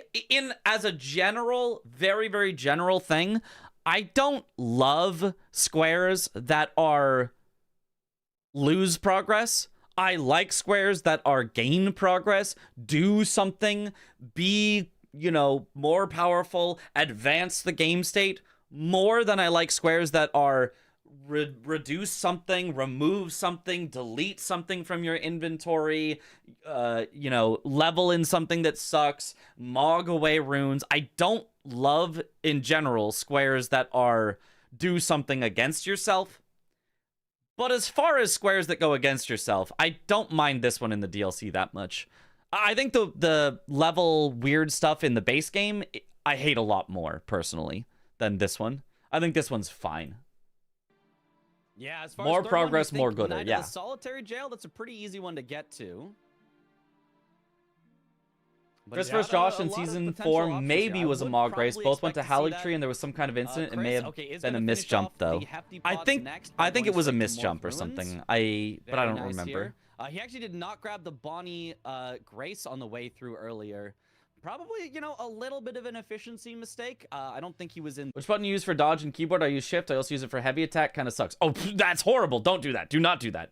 I use space for dodge, and I use a side mouse button for heavy attacks. I actually don't use shift for anything on keyboard.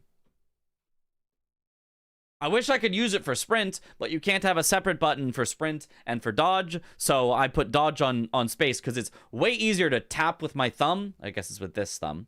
Than it is for me to tap with my pinky. My pinky just isn't built like that. My pinky is built for holding. My pinky, great at holding. My pinky, horrible at tapping. That much of a rush earlier when he went backside. He Use probably mouse could've 4 grabbed for them heavy on the way attack. through, Same. but It might be it's mouse not a 5. One of the disaster to two. have to grab them now. Also Can also grabs get his the revered Ash. I use here. shift to jump.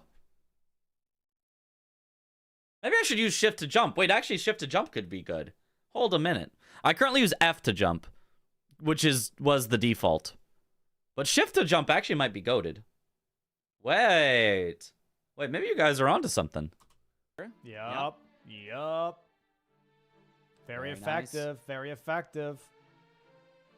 F to Graves jump had as default flames is or wild. something. Yeah, and then I just got used to I it. don't think he but grabbed the one in the ravine it's- either. it's not in great. Bonnie Village, I just so got maybe used he'll to grab it. that here on the way through as well. If you mapped F to jump, how do you pay respect? By jumping over and over. Same as, you know, it's like communication in an online game. If you see somebody in an online game that doesn't have text chat or voice chat, how do you communicate? You jump, and then you see if they jump back, and then you both jump, and then you're both jumping for a bit. That's how you communicate. So same thing with respect. You see somebody that has fallen, and you jump, and then you jump again, and you jump a few more times, and that's how you pay respect. You teabag also. That is another thing. You can also crouch. Yeah. Oh, man. So we're going to see Chris mark Hefty Pots here in just a moment. Speaking of which, And Kanagi then Usagi we're doesn't gonna have key maybe remaps. see- So sad. Really, I see, didn't know that. Solitary Jail The Knight key for, defaults on that CBD game here. are very good anyway. And I'm really curious what Chris is going to go for afterwards. Maybe I'm Giant imagining a Hand. bunch of people I can see him jumping go for around a Giant Hand. coffin. Bang! There is the Hefty Pots, 10-9 in Chris. I think there's interesting play for mogging for any number up to 1 million, to be honest. Maybe it'd be fun if they did a long-tailed probability distribution from 250,000 to 100, or to 1,000,000 to the nearest 1,000, where the lower numbers are more common, but sometimes you'd see crazy high number. First of all, that'd be silly. Second, we're not doing it by individual thousands, but by 100,000s, maybe 50,000s could be possible. But it would look absurd on the square chart to have it say Memory of Grace with 936,000 runes. It'd be like, what? Why 936? Who picked that? Why did you do that? His favor. I think that's where CBD, Wow. at least maybe, you know, was thinking about going next. I think he reacted a little bit like, A million would be a lot, He is going for Solitary even for Jail the Knight. He should DLC, tie it up but 10 to maybe. 10. We're getting into the very end game now. It's now just, what are you going to go for? What are you going to get sniped on? What are you going to snipe your opponent on? We'll see. Ooh, Jump, dodge, run have to be on a Chris key that I can definitely either had press the with revered pinky or Ash here going thumb. to I think that's fair. Belrod. So very, very nice play here. You can collect Just them. put 300, 400, 500. I agree. I think 300, 400, 500 is a good thing. I think that would be cool. I think we could at least try it out. And maybe we find that 500 is actually enough that it does make a difference. Because I just was talking about how 300 isn't that much. 500 is kind of a lot. That one could actually set you back. pretty quickly at this point. I'm expecting Revered Ash into Dragon Bosses here for Chris. Possibly Giant Hand. Mm-hmm. Those are the three Mog that 4, I think he's gonna be 20, looking 69 at. exactly. NPC bosses gonna be Ah. taken from CBD here anyways. I think the reason why CBD reacted the way he did is because he was really hoping that he was actually racing Chris on NPC Mog with a bosses. prime number? Bro, how are you gonna run the prime checking algorithm in the middle of the game? I don't think so. And that he was having yeah. to waste his time, but instead of realizing Chris has just been doing Hefty Pots this whole time anyway. So it kind of feels like his time has been wasted a little bit, if you will. Okay, nice. CBD just goes for the NPC bosses, which honestly, not a bad square in this spot. But I mean, in the meantime, Chris went for Hefty Pots, which was just faster. Nice So fight, CBD just falling a little further behind because he's just going for things that just are a little bit slower. It's kind of surprising CBD did not go immediately for the Giant Hand after a Remembrance Boss hitless. I actually thought it was going to be a race for that when I was like, oh, CBD goes for Gaius hitless. I thought he should have gone for Giant Hand. He'll do it after. And then he doesn't do it after. He goes for NPC bosses. And then... Oh, does tie it up here 10-10, but it still does feel very Chris favored. It feels like CBD needs a sniper two in order to seal out this game. Where does CBD go? But right now, it's not looking likely, at least on this revered Ash square. I guess CBD didn't even have 3-path cross. Should be ahead at this point because he's already in Bellerot, assuming Chris has enough other Ashes that he's grabbed at this point. If he just gets the one... We saw Chris at 700,000 after killing Mesmer this game. Yeah, Mesmer does give a lot. Mesmer does give a lot. So I guess 500,000 would just turn it into a Mesmer or Romina, maybe Gaia square instead of a Hippo Red Bear square, which I guess would be fine. This should be Chris's square as well, and waste. Giant Hand would have made up a lot of time for him going to Gaius in the first place. Yeah, for sure. He does have a place Gives him now some good next to a synergy dragon. there. There is that. Yeah. That's the one thing he's so got. Does Chris. So Chris also has a Grace that's even a little closer with the Bellerot jail, but yeah, at least CBD can challenge on dragon bosses for sure. Neither of them have gone for it yet, so the advantage is kind of washed out at this point. CBD's done ADM, so he's got access there. CBD is close enough. I think CBD never used the gold horn tender he got from the 795 rune pot guy. On the Ghost Flames. You're probably right. It's first on that one. I don't remember seeing him here, use it on Gaius. Just for the next quickest revered Ash in Which Bellerot. would have been helpful, would have been needs- powerful. Honestly, that gold horn tender, I don't know that everyone knows this. Swed, do you know about the gold horn tender and how powerful it is for your setup? Do you use the gold horn tender? Like, in general, not only when there's Mog with 300,000? 795 pot guy sounds cool. Yeah, he's a great pot guy. That's a good pot guy. Not always. Okay. Because I mean, maybe not 100% of situations, but I think that gold horn tender, it will win you some games. I think you should start thinking about, maybe not every game, but thinking about, I've got time. Let me get that as I'm riding through Morth, and then use that on Hippo for about 100,000 more runes, or Mesmer, or Gaius, or whatever one you do, and I think it's very, very powerful. It's basically like what Gold Scarab does, but twice as effective, as getting Gold Scarab just on the first boss. So it's kind of like you had Gold Scarab for free on the first 2 bosses you kill. It's just, it's twice as much on one boss instead of half as much on both bosses. You know what I mean? One more. He already has quite Me a when few. I got time. You Yeah, grab the horn double. tender. You need 7, I believe, because it's 11122. That sounds. Realize the relation between there being a bunch of scorpions in the entrance to Bellerot and Scorpion Stew being a popular dish in the town. yeah, that makes sense. I don't remember. It's been a while. But I want to say yeah, so yeah, around there. That sounds right. It's usually around the ones in Bonnie, the ones in Bellerot, and then it's like 2 extra. Sometimes the one in Gravesite Plain. You can do the one after Tialier skip down at the bottom on the way to Elac River, things like that. So, yeah, he should be very close if he does not have it immediately here. Okay, CBD upgrading. Mesmer is just below 500k without rune boosting, right? Also grabbing the Holy Tier. He's going for dragons. He just grabbed the Holy Crack Tier from Kale, so he's going to go for this Ghost Flame Dragon in the lake as his first kill. Yeah, going for dragons here, it's not horrible. Like, if I look at the squares that are left, which ones are good, which ones are bad? Giant Hand, great square that's left. You just go, you kill one thing, you get a square. Great square that's left. Surprised neither of them goes for it right away. Revered Ash level 5, solid square that's left. I'd say this is a good one to go for. Not bad at all. You want to have this one. Dragon bosses, okay square that's left. It's 3 bosses, but it's 3 that you can get to pretty quickly. Well, 2 that you can do really nicely and 1 that kind of sucks. So it's okay. It's not the greatest to go for, but like it's all right. Burn the Ceiling Tree, bad one to go for if you're CBD at least. Okay one to go for if you're Chris because you already have Mesmer down.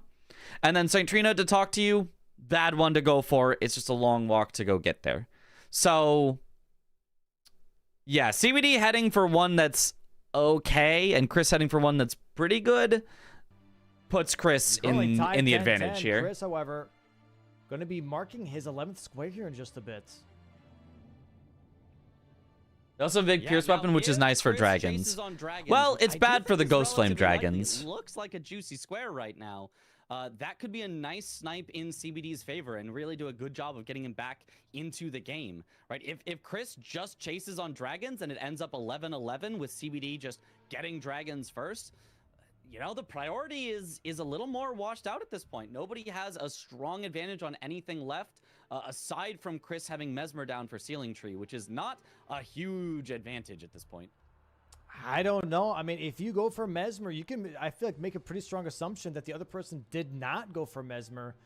Nice. Really instant nice stagger from CBD. It's very long distance, going all the way through Ancient I Row. almost expect that to be the very last one done, because I feel like a lot of the other ones are just a little bit better at this point. Because there's nothing like super late game here. Giant Hand doesn't take too long. Okay, Chris does need the last Revered Ash from the Elac River area nice down here. Mm-hmm. Very nice. I just have to learn the faster version. Nice fight here from CB. I always get... I'm trying to say something, and then I'll notice one of them does something, and then I'm like, oh, I should say what's happening first, and then finish my thought. And then I forget to finish my thought. BD, by the way, does get some really nice damage and really nice yellow damage on this Ghost Flame Dragon. The Holy Grease putting in a Oh, he's ever had problems with the Drake duo? Surely not. Charged R2 to R1? Yep. Barely doesn't have time for the R1, but there it is. That's Just one hits the dragon. leg. Yep. To be fair, St. Trina's is bad square unless there's Putrescent square on the board. Yeah, I just meant in this situation, like it just takes a while is all I meant with bad square. As in a bad square to do right now when you are picking a square to go for. St. Trina isn't that bad. It's all right. It's PK with a little extra. Heading down now to the waypoint here so that he can get tired. a second dragon. I wonder what he's going to do for the third. Locked on Deadlock for these days. Honestly, Nice. I haven't played Deadlock at all yet. Everyone goes for the Jagged Peak Drake. And then the third one, you usually try to get synergy with. There's not a lot of synergy here. He might go for the one on the way to PK, maybe. But, I mean, that one summons... Yeah, and then Chris just heading straight for a Giant Hand is just so good for him. Awful, but Dueling Drakes is awful. So it's a little bit of a... Like, Giant Hand is just easily the best square left on the board. So Chris going for it and CBD not going for it is just so good for Going Chris. straight for Giant Hand right afterwards. He is currently in the hinterlands. So not going for dragons. Going for Giant Hand. Maybe Giant Hand into Burning Ceiling Tree. And CBD wasting his time currently on dragons. Yeah, or Giant Hand into St. Trina. Honestly, either one, not a bad call from Chris. And nobody who has ever played Deadlock shuts up about it, including me. So might be in a... I do have a friend who, yeah, I was like, oh yeah, I'm always playing Deadlock. It's so good. I'm like, hey, sounds like it. I don't know that I'm going to play it, but sounds good. You clean up all 4 other squares in time it takes to do St. Trina. No, that's not true. Burn the Ceiling Tree would still take a while. Dragon Bosses still takes a while. You could probably do Giant Hand and one other in the time it takes for St. Trina. Bit of a, not exactly... You could not do all 3. But a very, very likely to win situation for Chris here. As long as he does not, I guess, chase on dragons after getting Every time I come back to Deadlock, it feels like a completely different game, which is good. They aren't afraid of trying things. CBD should seal the deal on the square. Grace too for Chris. Oh, nice. 15-game loss streak right now, and now I know Deadlock is a bad game. True. If I'm losing, it's a bad game. If I'm winning, it's a good game. So many graces everywhere. He'll grab this one probably, and if he gets this first try, I mean, this is going to be a very quick... They might be even then, because by the they time... might be racing. CBD is... Yeah, I mean, the ports to the Giant Hand makes complete sense, right? You're like, oh, this is the good square, I should go for it. He just decides it a little too late. Like, if you wanted some priority on dragon bosses so that you could go giant hand straight to dragon bosses, and I'm gonna snipe Chris on it, then one dragon boss would have been enough. I don't think he needed to do 2 dragon bosses before committing to the giant hand, and it ends up just losing him the square. Okay. Uh-oh. They gotta lock Chris in. way ahead. If but, you die, it's I a mean, huge time sink. Yeah.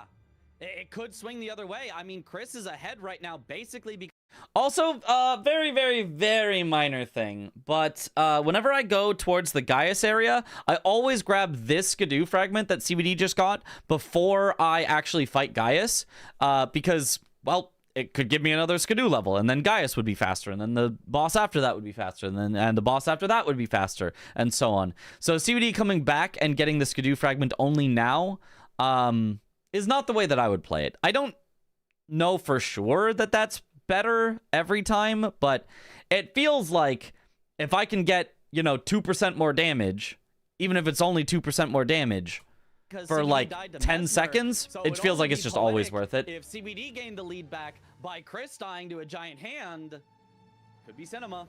Does Chris have... Okay, does not. He's going to stick with the Frost Grease here, or Frost Ashes on his... I think that's a good call. On his Rusted Anchor here. CBD could also grab Fire Grease here.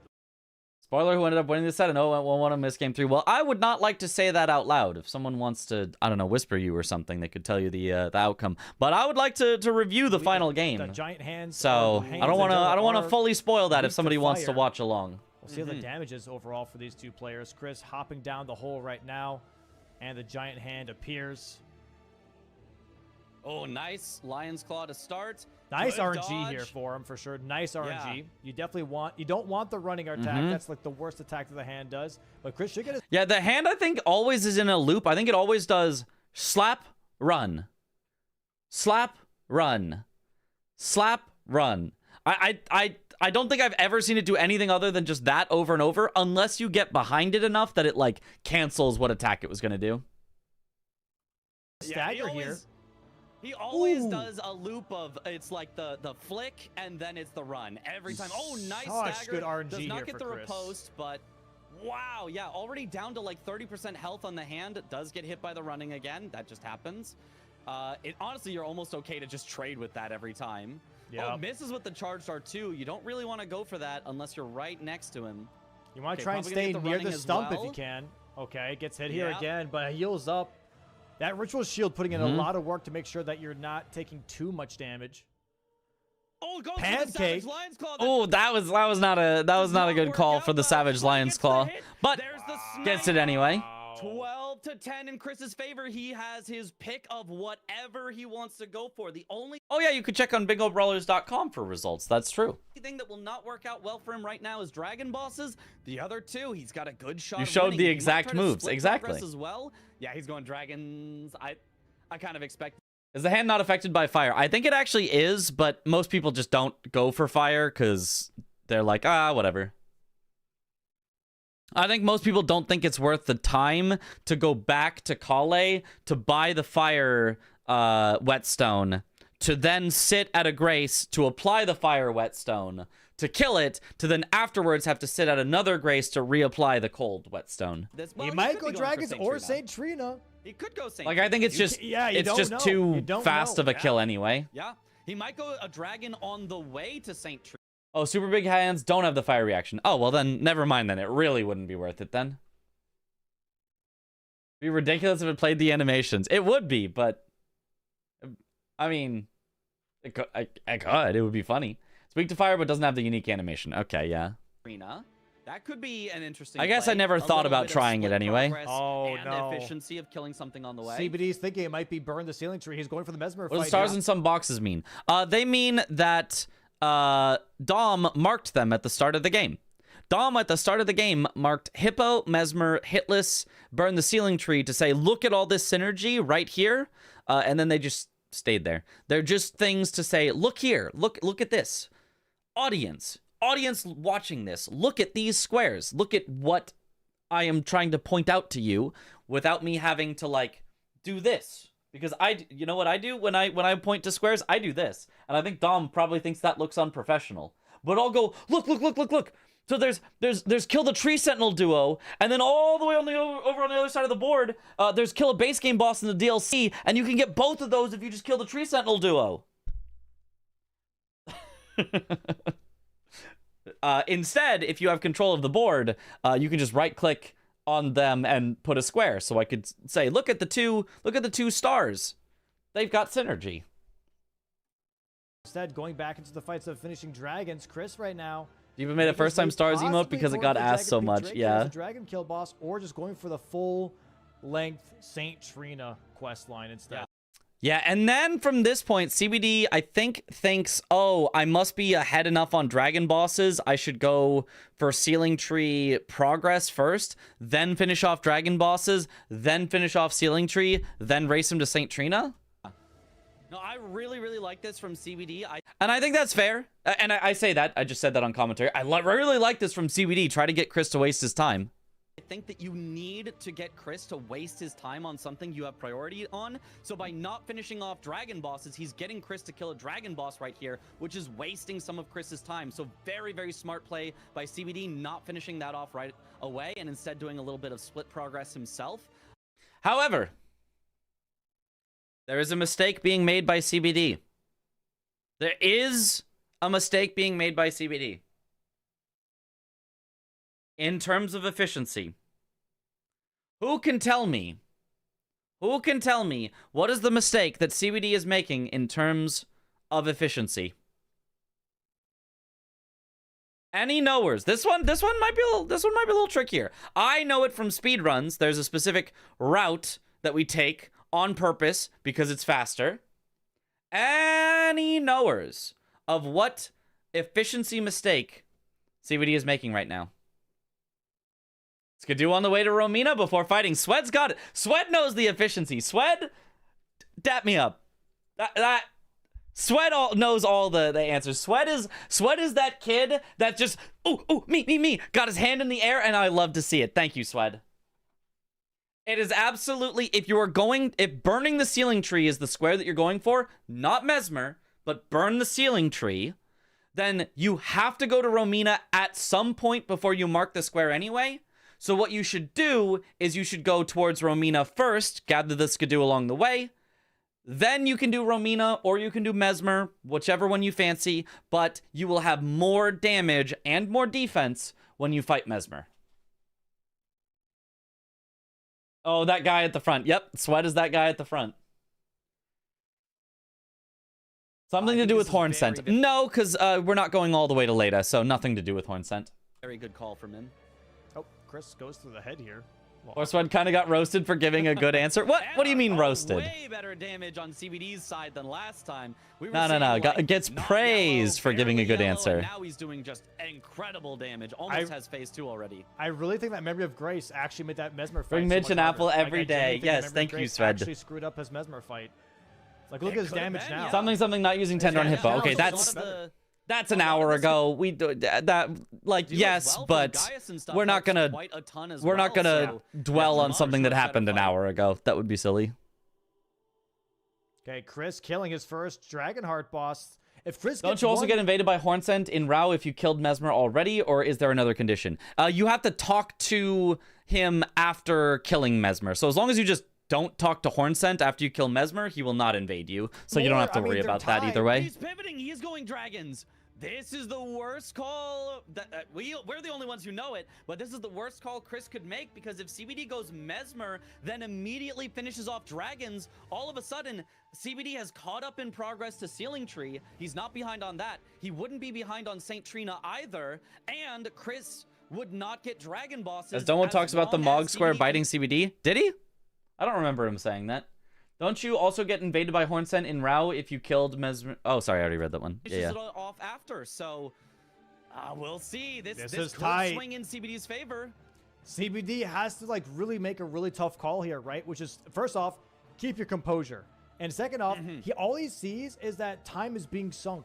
All 3 squares of the board require a time sink. Burn the Ceiling Tree, Trina talk. Really nice Mesmer kill here. So Chris not marking is not helping CBD. Was that hitless until the final trade for speed? Make a decision here at all? He doesn't know which one. It's literally just gambling. It's a 33% chance of guessing right. Do either of them have progress towards St. Trina? No, neither of them has any more progress than the other towards St. Trina. So right now, there is a very realistic way that CBD wins this. All he has to do right now is pivot back to Dragon Bosses, beat Chris to Dragon Bosses, then race Chris on whatever Chris chooses next. If Chris then chooses St. Trina and CBD chooses St. Trina, he just has to beat him there. And then they have equal progress on Ceiling Tree. If Chris chooses Ceiling Tree, CBD just has to choose Ceiling Tree and race him there and beat him there. So all that has to happen, the only thing that has to happen for CBD to win right now is he needs to go back to Dragon Bosses and finish it before Chris, thus sniping him. Then pick the same square as Chris and beat him, thus sniping him. Then win the third race and beat Chris, thus sniping him. Yeah. It's not likely, but it is entirely realistically possible. It really is, and that's always, you know, kind of what it's going to He said it at the half of Phase 1 Mesmer. Really? I want to hear that real quick, because I don't remember hearing that in the moment. Maybe I was not paying attention. I'm going to go back to that real quick, and then we'll catch back up to where we were. Okay, Chris killing his first Dragonheart boss fight so much harder. Like, we're seeing like not yellow, barely yellow, and now he's doing just incredible damage. Almost has phase 2 already. I really think that Memory of Grace actually made that Mesmer fight so much harder. Oh, like, yeah. I genuinely think the Memory of Grace actually screwed up his Mesmer fight. Like, look at his damage now. Yeah. His damage now is just so much better. A lot of the Skidoo as well from Gaius and stuff helps quite a ton as well. Yeah, okay. He did say it, and then I kinda half acknowledged it. I was like, yeah. But then I was like, focusing on what changed from then to now rather than on like, oh yeah, no, it did screw him over. Yeah, that was horrible. He shouldn't have done that, like type thing. I was focused on the changes, but yeah, so I didn't commit it very much into my memory, you know, but I got kind of you. What it's gonna come down to when one square ends the game, you just have to gamble, and Chris has some surprisingly consistent dragon fights, so I can't blame him for going for them most games. he's gambling on dragon bosses or Saint He Trina. he does my like God. dragons. I think he might be going for the dueling fight here that Chris is doing right now. I think Chris might just have a thing for has dragons. a great fight so far. Chris, If his Twitter is any indication, Chris has just got a thing for dragons, and so like, you know, Chris and his dragons, you gotta leave him alone with them, you know. Steal away dragon bosses because he's had such a good fight here. Dragon All boy. he needs is the Ghost Flame Dragon afterwards because this is already his second one. Yep. Oh, but CBD actually has to go for a bad dragon here, so actually he can't beat Chris on dragon bosses no matter what, because Chris gets to do a good dragon. He gets to just go straight for the thing. So Chris actually had such good dragon fights that CBD actually just can't win from here. Like Chris just actually had such a good dual peak Drake, which normally should take longer than Mesmer, but just didn't, that he actually just wins. Chris maybe still gets this square. I don't know. It's a race. No, he's going Saint Trina. No, he's going Graveside Plains. Oh, CBD's going St. Trina? CBD is going to Saint Trina. There is a Ghost Flame Dragon on the way, though, to St. Trina. Surprised Chris didn't split progress? Yeah. The thing is, if everyone splits progress, you know how you win? You stop splitting progress. The only way that you lose when you're ahead is by being predictable. That, in general, that's the only way that you did I say win? The only way you lose from being ahead is by being predictable. If you are ahead, all you got to do is be unpredictable. Splitting progress is usually unpredictable. Your opponent is like, oh, I need to snipe on something. And like, will commit to something. And that's why splitting progress often works. But as soon as, like, CBD knew he was going to split progress because he assumed Chris was going to split progress. So by Chris not splitting progress, it was unpredictable to CBD, and he won because of it. There is. It's the summoning one. You probably go the other way, though. It would be funny if Chris proceeded to do bail. That would probably lose him the game. Directly to St. Trina, rather than going down the Cerulean coast. Oh, I guess so. Like a big boat there that you just jump down on. Yeah, I guess so. Not I even really guess a so. skip. It's like developer. Chris is going for the Ghost Flame Dragon. Yeah, and then I guess CBD does go for the Ghost Flame Dragon down here, is I guess what he goes for. Chrono Jump, thank you for the raid. Welcome on in, Raiders. Yo. Let's go. He is. He could steal this away. Where's the Bell Square this season? I haven't seen it. I've seen it a few times. Maybe not in official matches. It happens a lot in practice. Which base game boss did he kill? Tree Sentinel duo. He killed the first Tree Sentinel of the duo. So, I mean, pierce damage, not that great, but Sekiro, like, if you got it mixed with let's Holy, go. that's not bad. This should go down quickly. I don't think... Isn't prepping every square that's left the highest chance of winning? No, not if your opponent is also prepping every square that's left. The highest chance of winning is whatever your opponent doesn't expect you to do. The only reason prepping every square is often the highest chance of winning is because you assume your opponent is not prepping every square, but instead committing on something. If your opponent is committing, then your best course of action is splitting every square. If your opponent is splitting every square, your best course of action is committing. The only thing you need to do when you're ahead is do not become predictable and do exactly the same thing as your opponent. CBD has any way of getting... Sekiro official bingo when? How official? There is a bingo. It's just not... I don't know what you mean by official. There's no, like, bingo brawlers for it, for example. Dragon first because it's got more health. It's some... Are you ready? Because thought you'd happy to hear it's his first time. I am happy to hear that. I do love me some Sekiro, especially a first time. So I think Chris actually just wins it here. I think Chris is locking in game 2 for himself. We'll see it in just a moment here. Really nice skip here from CBD, getting into the Crimson Coast. Gonna be like Bingo Brawlers, Sekiro Bingo. I mean, then I need... there's a lot of stuff that would need to happen for that, although I'd love to make it happen. I would need players. I would need, you know, scheduling. I would need overlays. I would need refs. I would need, like... It's not really something you could just like, oh, I'm just going to put it on. But, like, it would be really cool if we could. I think the main thing would be players. If we got players, the rest of it I could work on. But I don't know that many people want to play bingo in Sekiro currently. Jumping down here. See, Chris already getting us. Like, if I get, you know, Aggie, Josh, Chris, Dom, CBD maybe would want to, you know, maybe Blanks would be in, you know. Like, if I could just get everyone to just also want to play Sekiro, like... Stagger off the Sheesh, I'd be down. Oh, and big damage on that head. Take all that from Domo. True. Almost halfway. Bingiro. Brawlers bong twice. Here, chat. Kanagi Usagi bingo. Perfect. Probable, and you know, will happen with just a few more hits from Chris if he gets another stagger here. That basically ends it. Jumping R2. All right, have a good one, Chrono Jump. Gets really good RNG here, though. Oh! But he gets hit by the flame. He's got to heal up. Gets hit again. He's gonna have to heal again. This is not great messes for up the Chris. skip to Cerulean Coast. Oh no! Oh, this is truly a bit of a disaster. Chris gets it though. Okay, He just Chris has to heals. lock in, not get hit. Tags the foot. Air attack. Nice Stagger. dodge. Okay. Not yet. There's There it the is. This will do Stagger. it. And Chris is gonna win game 2. Here Misses we the go. Savage Landslide, but gets that Bang! one. Is bang. 13-10. Bang! I love how excited I got there. That was a good one. That was a good match. That was a great match. Let me is this gonna work? I'm thinking about... I was thinking that whole time, which is why I wasn't saying anything. If there's a way that I can demonstrate what I mean by the, like, being unpredictable, splitting versus rushing when you're ahead. I look so calm while being hyped AF. That's a good question. I've just got one of those faces. Resting, not excited face. The Mesmer portion of this match was crazy. Yeah. Sekiro would have to be double bingo instead of lockout, though. Otherwise, it's a flavor fail. Oh.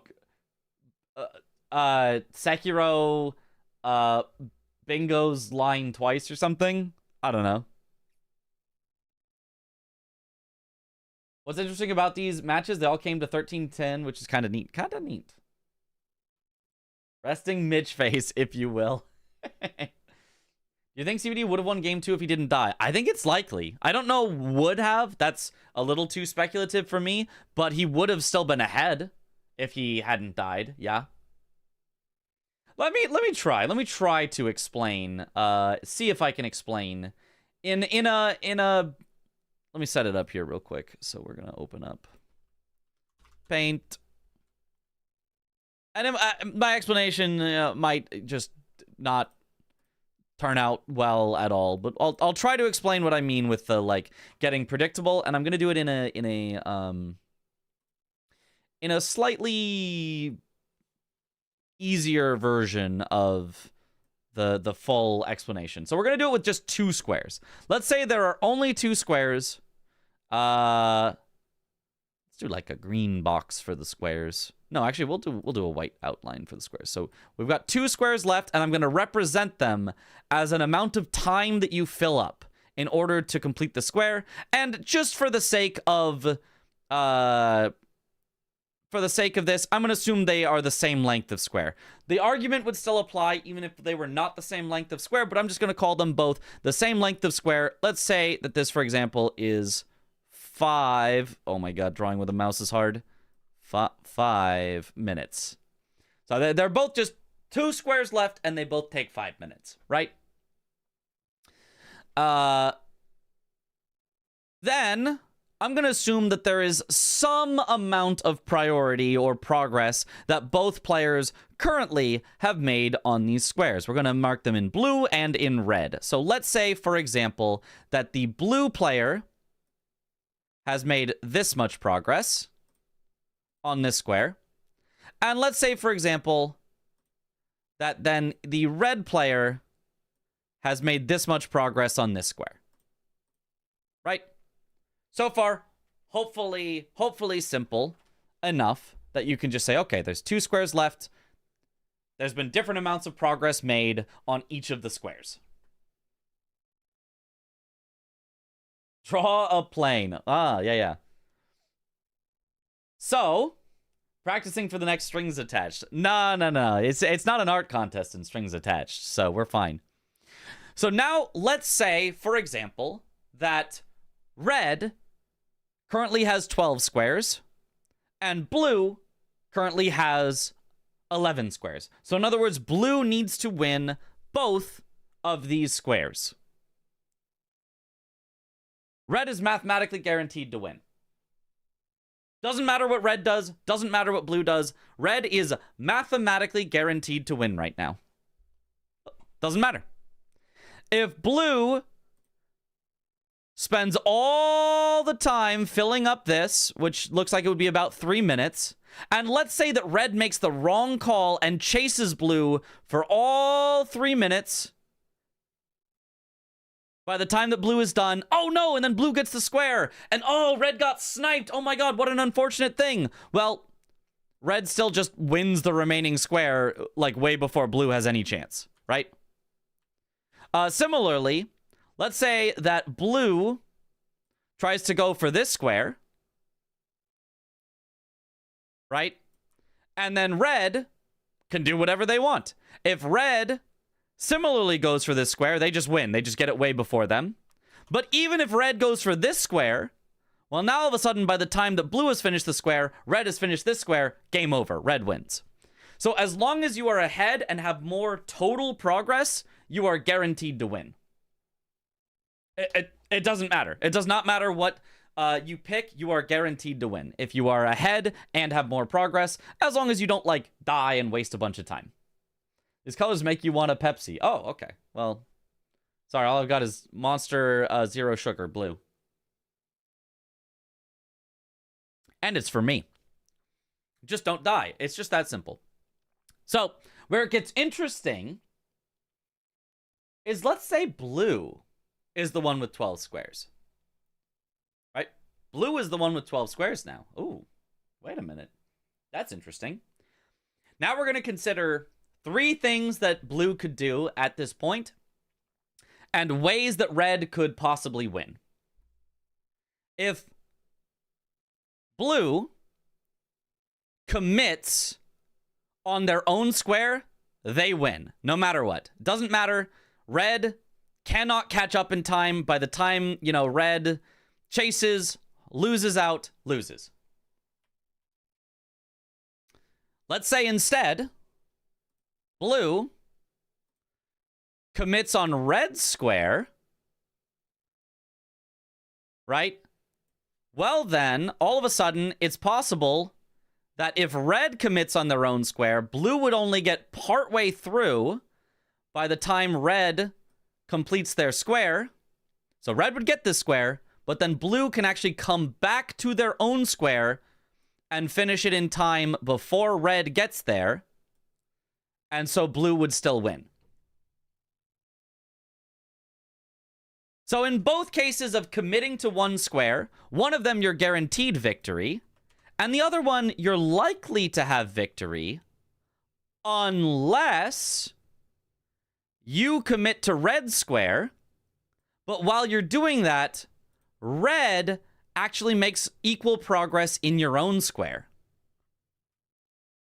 Now all of a sudden, you get about halfway done with red square, and red is about halfway done with your square, and now red switches back to their own square and fills it up before you do. Uh-oh.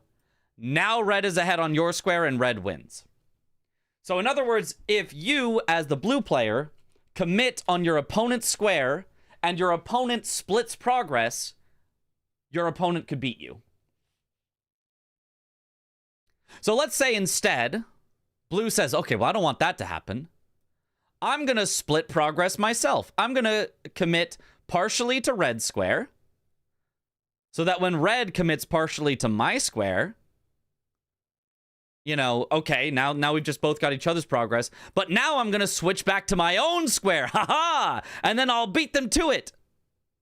Except, oops, red just committed on your square, takes it before you, and is still ahead on priority on their square, and beats you.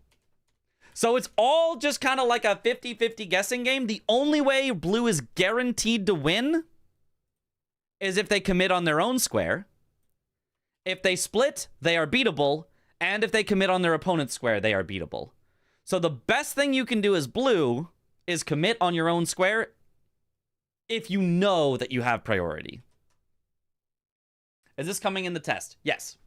Otherwise, it's all just about who splits more progress where, who finishes things off there. So saying, oh, aren't you just guaranteed to win if you split progress and you're ahead? Absolutely not. It is completely possible for your opponent to just correctly guess the way that you're going to split progress, beat you to it, and have more progress on the other thing. It's important to note that both players don't know the opponent's focus or the entirety of their progress, so guessing who has the priority is the skill luck expression. Yep, you might be wrong. You might guess wrong on who has more progress where, and then it's possible to lose. But if you at least take a guess as to which one you think you have more priority on, there's a solid chance you win. And even if you're wrong, you still win as long as your opponent then guesses wrong and goes after the wrong square instead. So I think committing is oftentimes equally good or better than splitting. But I mean, it still just depends. It still just depends. So there you go. There's your lesson for today in why splitting is not a guaranteed victory, nor necessarily always better. Chris wins game 2. Wow. We're gonna have a game 3. All right, on to game 3. So, yeah, we'll stuff you can do. A second base game board here. Mm-hmm.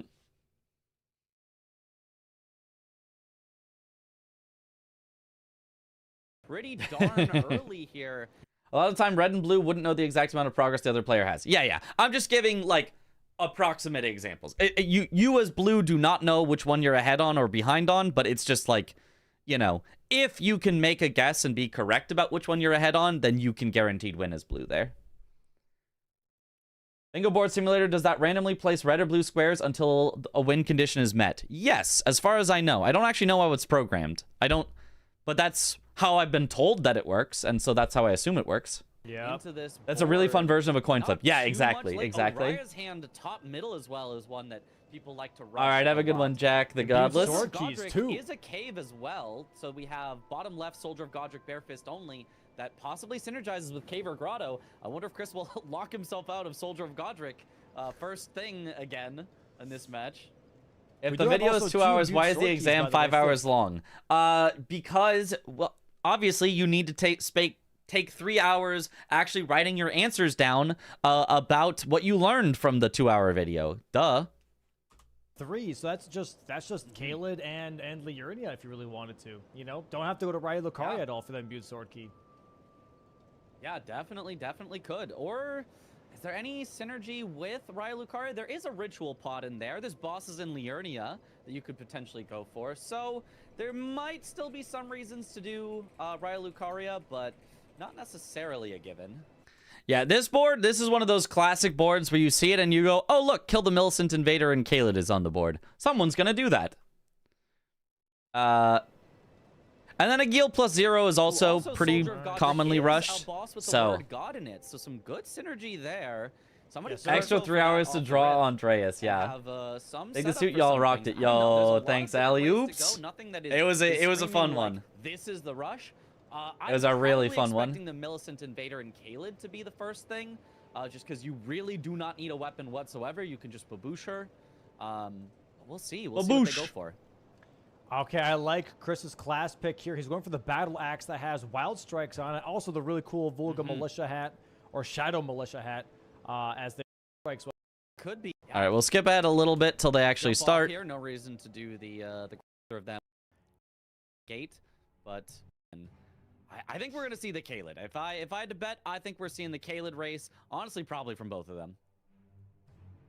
Yeah. Yeah. It would make complete sense if there was a Kaled race by both of them, but there isn't. 10%. CBD skipping the Tree Sentinel Grace here. Chris not skipping. Chris instead getting the Grace here. Start here for the Millicent Invader potentially. And is this Grace even? This exam could have been an email. It indicates that maybe Chris wants to come back to Agil, but Maybe. I think the Agil Lake North for CBD is not that far away either. So I do like CBD's start a little bit more if he's rushing to the Millicent Invader. I'm really not sure. Yeah, I'm really not sure. Going past the good old Church of... Honestly, I'm not even sure... I mean, the Church of Ella that Chris does is for the later, Cave or Grotto dungeon, so that he can do Bofa later. But I'm not sure that Chris grabbing the first steps at the start is actually faster than going from Agil Lake North to get to Agil. So I feel like it might just be a slower start, the start that Chris is doing. Oh, and grabbing the Great. Is jumping faster while running? As long as you're going uphill, it is always faster to jump while running. You also need to block with a weapon, otherwise you'll get like these little baby jumps where you kind of jump in place. But as long as you are blocking, it is faster to jump if you are running uphill. If you're on even ground, it depends, actually. If you're on even ground, it is, on average, slightly faster to jump than to not jump. But... and you guys are gonna get mad at me. You guys are gonna get mad at me. You guys are gonna call me insane. It depends on your frame rate. If you have a frame rate that gives you good jumps, it's slightly noticeably faster to jump while on flat. And if you have a frame rate that gives you bad jumps, it's even or actually slightly worse to jump while on flat ground.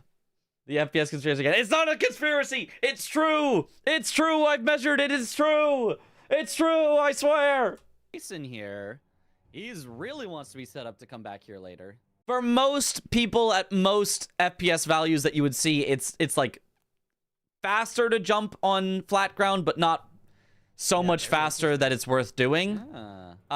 Mostly because it spends more stamina if you're stuck in combat. Right? There is Bofa there. That is a cave or grotto. So Chris may be thinking there's so I believe much that. Thank you. potential rush You're on the this first board. person I that's can ever either hard believed commit to me. One of them. I can set up to a lot of them. Maybe CBD gets... Unfortunately, can't say it for game 3. Good night. All right, have a good one. Peace on. You know, Millicent Invader first, but then I can get a Gil, then I can get Cave or Grotto, you know, then I can get... Soldier of Godric, whatever it is that he ends up wanting, he has a much better chance at.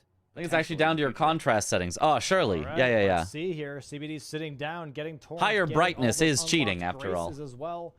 And for chat, whoever's curious. Are judges good runners? Several of them, yes. Well, the judges, Nike, great runner. Gray, who is now actually a runner. Gray was a ref and then got upgraded to runner. So... yeah, a good runner. And then drink time is more of a skip finder than a runner per se, but like one of our best like skip finders. So the answer generally, yeah, absolutely. Uh.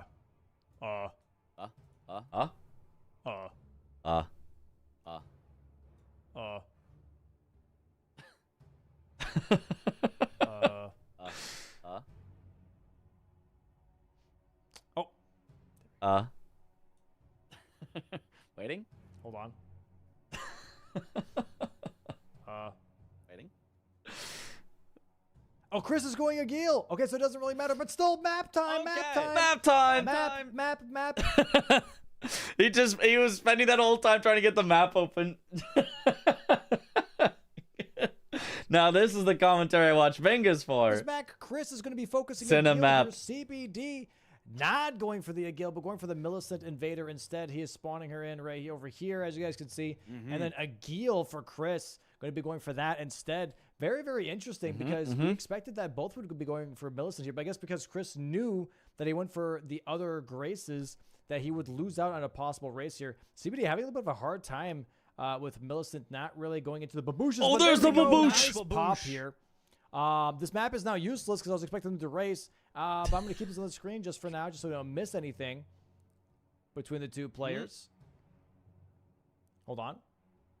Holding on. Nice baboosh again from CBD, and there is the kill. Very nice, very quickly. Ooh, he marked too early, had to unmark, remark, but it's still his. That was within 5 seconds for sure. And then Chris gets the unfortunate Agil that just lands up top and it just will not come down. Only option is to quit out. Here, trying to go for Chris Agil quitting here. out? Yeah, because Agil got stuck. What exactly do you judge in this format? You are a referee. You are there to enforce the rules. So let's say, for example, that CWD marked Kill the Millicent Invader and Kaled, but he marked it too early because it was before the enemy felled text popped up on screen. And let's say Chris had also been fighting the Millicent Invader, and then Chris killed the Millicent Invader before CBD, but CBD marked it too early and won it. The refs would be able to come in and say, hey, CBD, you marked it too early. You don't get that square. Unmark it. It's Chris's square. Something like that, for example.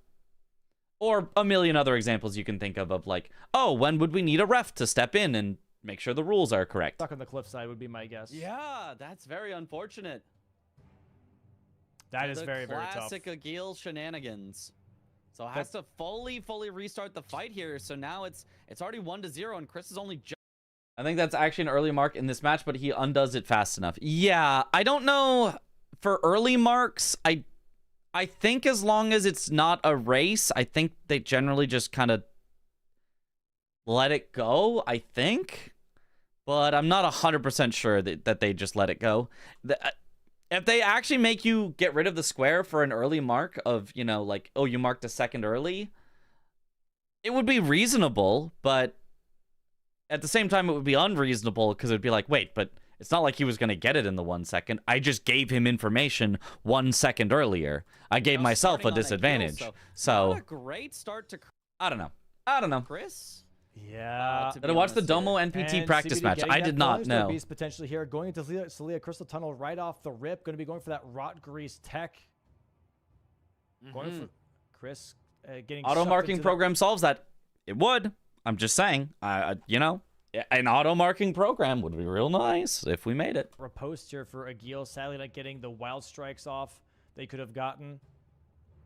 Going for some more charged R2s, however.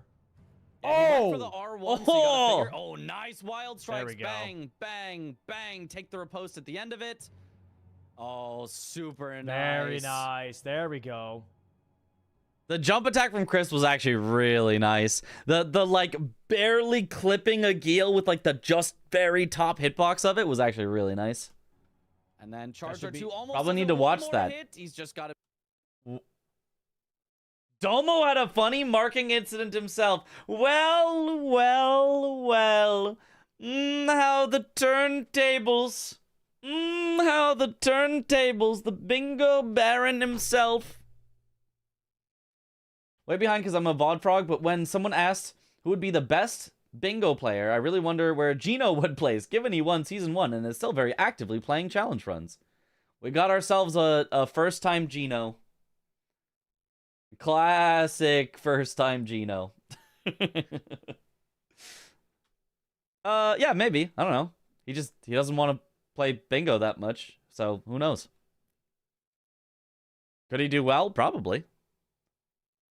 But he isn't currently playing bingo, so he's certainly not currently the best. Would make no sense to claim that Gino right now is the best at bingo when he hasn't played it. Like, that would be silly. Be a little careful. Could he become the best if he practiced? Yeah, never put it past him, but Really nice Nice. RNG. would this just be time silly around, at the though. moment. Really nice RNG Yeah. this time around. Not far behind whatsoever for Chris. 1 square to 1 square. This is not bad, but CBD has already gone into this Falling Star Beast tunnel, so it looks like CBD is going to get... Does Gino ever do the God Run? Gino has done the... Did he do the God Run 3? I know he's done Trilogy a lot. I think he's done the full, God Run plus Sekiro plus Elden Ring. I think he's done it. God Run 3, but not SL1. Okay, that's what I thought. Yeah. He did God Run 3. Makes sense. Yeah. And now he's like doing the same thing for like Elder Scrolls. He's doing Elder Scrolls, Daggerfall, Morrowind, Skyrim, Oblivion. There's probably a name for the first one, but I don't know. I think he's doing all of them back to back hit list, which is a very fun idea. The second one, as well as you get some nice upgrade materials in here, specifically from the Falling Star Beast. I believe it's a Somber 6 that you get that You do. players often want. Also, the Somber Has to 4. be careful. Ooh. Yeah. Wow. Wait, he also has Ensha armor on, I guess? That saved him there a little bit. Months of routing and first attempt run. Well, that's why you do months of routing. The better your route, the easier it becomes. Somber 4. How did CBD not die here? So most of the pest threads got blocked by the ladder. But yeah. So like if you look get at some it, nice upgrade materials in here, specifically from the Falling Star Beast. I believe it's a Somber 6 that you get. That the first one just hits him as he's climbing. Nothing you can do about players that. often want. And then Also- oh, it's not actually from this ladder. It's actually from the platform. Blocks most of it, and only a few go and hit him. Somber Has 4. to be careful. Ooh. Yeah. Wow. Wait, he also has Ensha armor on, I guess? That saved him there a little bit. Somber 4 here, he has Somber 6. really nice armor. Real question is, why can't we have refs mark squares to avoid shenanigans? Because then that brings up a lot more shenanigans. If just as one example, and there's probably more, if 2 players were very close on a square, refs would have to confer to decide who gets the square, and the time that takes, both players would be like, wait, I completed the square, why hasn't it been marked for me yet? And then when you see it's marked for you, you know your opponent was close because that's the only reason there would be a delay. Or if you see it marked for your opponent, maybe as a player, you're like, wait, what? No, I totally did that first. They should have marked it for me earlier. Why didn't they mark it for me? And then it got delayed, and then it got marked for my opponent. What the heck? Like, it just opens it up to more problems of like, okay, well, now the refs are either giving out info or like people being like, tilted at the refs instead of recognizing, oh, I pressed the button too late or whatever it is. So it opens it up to potential things that you don't want to have. Latency would be such an issue? No. Well, the latency that I described of you have to make a decision would be an issue. And I guess in general, somebody would complete a square and then wouldn't see it marked for probably like 3 seconds after. But, because there would be like that latency. But in general, refs have the timestamps of when things happen because they can look at the players' VODs. So the refs would get it right. It just might not be instant. Refs with better reaction times would be in demand. You don't reaction time it. You make sure someone wins the square, then you mark it for them. Hey, yeah. Kind of crazy. I really thought that pest threads was going to kill him there. That second tick. Don't have latency problem if you don't use Comcast. It did, Well, like, barely any damage. It did, like, you'd the have less. Tiniest little bit of damage, and he did manage to live. But now, you know, he's got to do the entire fight with no heals, so he has to do this not exactly hitless, but he can only get hit probably once. 2 hits probably kills him, so this is going to be a very, as very of scary this fight. He moment, has marking committed is part of the rock game, race as to it Domo as said. well, Don't mess up. I mean, I hear that maybe Domo messed up. I haven't seen what happened. But I hear that maybe that happens. Maybe we're all humans. Maybe I'm just saying, maybe all of us are humans that have been known to possibly make mistake over the course of many, many games in a row. That maybe mistake is possible. I say this not to say that I think refs would be a better solution, probably a worse solution, but if there was an auto-marking program that was just always right, that would be a better solution. Of course, is the way that you want to do it, but he's got to be super careful here. Do you know when the main bingo league starts? Couldn't find info on the website. No, it has not been scheduled yet. We do not know yet. Mm-hmm. Going to be getting a possible stagger here. big Very, stagger. Pull the very clip. Nice. Maybe we'll look at it after this match. Okay, should get a Maybe rock we finish proc. off this Yeah, there match it and then is. somebody Rock links proc me to on the Fallen Star Okay. Beast. to the Domo Miss Mark. Okay, now he just has to not die here. Chris currently in Liurnia, by the way. What, gonna be humans in grabbing, this economy? Nah. Some other stuff here. Maybe looking at ritual pots, cracked pots. Domo is I for believe. sure an extraterrestrial. Oh, Oh, to be. okay. Yeah, that would not be a bad play. Nice synergy there, potentially. Oh, CBD with another stagger here. CBD doing excellent here. Honestly, he's getting yellow. Gotta figure this damage out before of this, bingo despite, becomes part of the you know, not really 2028 upgrading his Olympics. weapon Yeah, yet. So this it's is gotta a be really, solved really by nice then. kill so far for CBD. I agree. Refs can make mistakes too while marking. It's always possible. I think refs would make a lot fewer mistakes because their only job would be to keep track of things that are happening and mark, which is a much easier job than trying to play as well. But it is always possible. All right, All right, Chris, has get to It be is able to always Jarberg. possible. Mm-hmm. Yeah, Jarberg has 3 cracked pots and 2 ritual pots, so just a really, really valuable square no matter which types of pots you're going for, and especially if you're going for both. Also has some smithing stone 3s there, actually. Yeah. Anyway, talking about this match, I liked CBD's start better, a lot more in this match. He starts with the Millicent Invader and Kaled, which is pretty great because you don't have to get any upgrades or anything, and it was nice and fast. Way faster than Chris, who started with a Gil with a +0 weapon. They basically traded 1 for 1 with no real advantage there, except that CBD was done with his square first and got to move on first, and Chris was done with his square second and was moving on later. So I like the way that CBD started it. I also like his choice to go for the Falling Star Beast here immediately, because it's another square, which you're about to see he's about to get, and this actually gives you some stones that help set up your upgrade materials later, so you can accelerate your completion of upgrading. In Jarberg. Yeah, nice So pickup there also for kind of sure. helps with your setup. So I really, really Yeah, like allows the you to start not that have to go CBD to does. Sheep, right? 'Cause you can just I grab think Chris 2 has from an the okay gazebo start as right well, after but Southgate, Raya Lucario I would definitely anyways. put the advantage early on Yeah, CBD. avoid the really, travel really time. nice. Okay, CBD the Rot Proc. Millicent's also a corner square, so it's technically better. Also true, it's also a corner square. Also in the same line as Falling Star Beast, so, you know, that's something maybe to consider. Is going to win for him. There it is. Very nice Wow. Falling Star Beast kill for CBD. Do you like that Chris recognized his graces were slow and didn't compete for Millicent? Yeah, but he kind of intentionally went for the slow graces.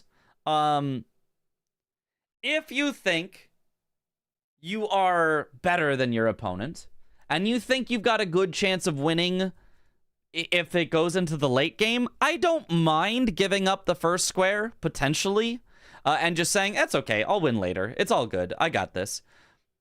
But in general, the best thing to do is to fight for the first square.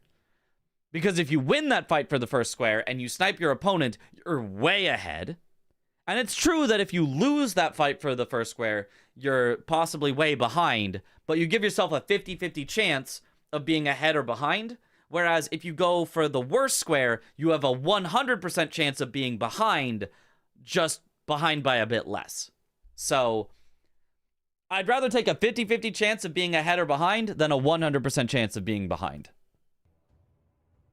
Both of them just getting good setup here. He said that he thinks that CBD is better at Millicent, didn't think he could contest. Yeah, yeah. From like Makes sense. a good bingo player to a great bingo player is really recognizing how can I use. If the first square is also one that gives general progress, you should always fight for it IMO like Mika Lacrosse's. I agree. That's why I think Mika Lacrosse's is too powerful, because I think there is no situation ever where you shouldn't go for Mika Lacrosse's. Like genuinely, I don't know that there is a single board that you could create where Mika Lacrosse's would not be optimal to rush by both players.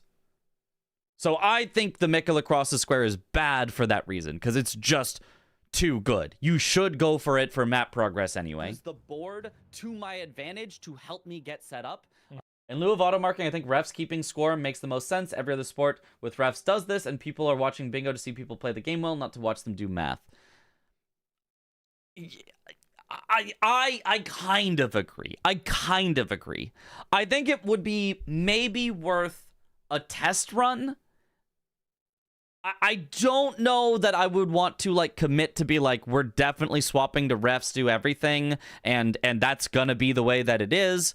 Even if problems arise, we're sticking with refs. But like, I'd be okay with trying it and see if players like it, if refs are okay with it, if refs can keep up with it and make no mistakes, you know, like I'd be okay with at least trying it. I think could be cool. But I also understand if there's a problem, I don't want the problem to be on the refs' heads. I don't want the refs, you know, to all of a sudden, you know, weird fans that are like, hey, you screwed over my streamer with what you did, ref. When you made this mistake, you screwed over my stream. Like, I can understand that being like, whoa, hold on. You know, you don't want to subject someone to that. I feel like a fundamental part of bingo as a game, not accounting its adaptation to Elden Ring, is that players marks their own squares. Yeah, I just don't think it's that important to the Elden Ring adaptation. Like, Like, in early days, all speedruns were also, you had to, like, split your own timer. But as we got the technology to automatically have timers split, everyone agrees it was a positive change. I don't know that there's anyone that's like, I long for the old days when you had to manually time everything yourself from the timer, and the speedrun.com moderators had to go back through with a stopwatch to make sure your time was accurate. I really wish we went back to those days. And if you pressed the split button at the wrong time, you know, it threw everything off and it was horrible, and then we had to reject runs. Like, no, everyone agrees, like, if your game can have an auto splitter, it's awesome. So, yeah, that's the thing. I think the idea that just because it has been done some way in the past doesn't mean we couldn't update it. I just don't know that refs specifically is the correct call. It involves, okay, if I go here, I can get my setup done while also getting squares done. But auto splits do it automatically. Refs are human too, which is why I say we should have auto marking instead, which would be way better. I'm sure there's people who miss manual splitting. Okay, yeah, probably, but they're wrong. His board here, there it is, bang. There's the 10th. That's why he wanted the Grace at Kale. He wanted to come back for this as well. Nice synergy, 2-2. And we're just having an in-game mod that checks for hits, and also if it can't check a square, there would still be manual checking. Yeah, you could make it. Yeah, it's just somebody would have to make it. We had a whole discussion on this yesterday. Sorry, so maybe we don't need to rehash the whole discussion, but the point is, it would be hard to create a program like that, but possible to create a program like that. And I'm willing to put in the work of finding all the flags for every single square in the game, aside from the ones that are weird that I would need help with. But in general, I think I could find the flags for almost everything in game. And he gets to go. Is auto marking possible? It's possible. It hasn't been created yet. Somebody has to create it, but it is possible to create. Cave here as well. This is nicely done from both of them. CBD with, I'd say, the more like normal standard path of like, oh, Millicent is great, Falling Star Beast is great, and Chris finding these unique synergies here that he has used to to really keep up with CBD doing what most people would probably consider the fastest, most efficient path. Yeah, I'm really wondering. I think I'm assuming Chris then started with cracked pots and not stone sword keys. So old Altus Tunnel is not going to be available to him unless he buys the keys now. But yeah, there's one. I think the biggest challenge would be stuff like only damage with a bow. Yes, you'd have to maybe make some concessions. You could probably either have it only check your weapon in your inventory when you get the kill. That would be the easiest thing. And then you just kind of like are half trusting players. Hey, if you have a bow out when you're killing a remembrance boss, the square is going to mark. Be aware of that. Don't have a bow out in your hands when you kill a boss if you're not going for remembrance boss bow only. Or if you do, you need to unmark it immediately or something. I don't know. Or you'd have to get really complicated to make sure every single hit is done with a bow. And I don't know how reasonable that is. Soldier of Godric. Okay, interesting. Midge mod making arc incoming. Square Dragonkin Soldier while you know, maybe I could. Has he maybe I could. At all? Nope. I don't think that doesn't include great bows, right? It actually does include great bows. Bows, great bows, and cross bows are all considered bows for the purposes of that square. Tracking things historically could take some resources too. I mean, probably, but it's small enough that I don't know that anyone, maybe not anyone, that I have never noticed any sort of issues with live split track stuff all the time.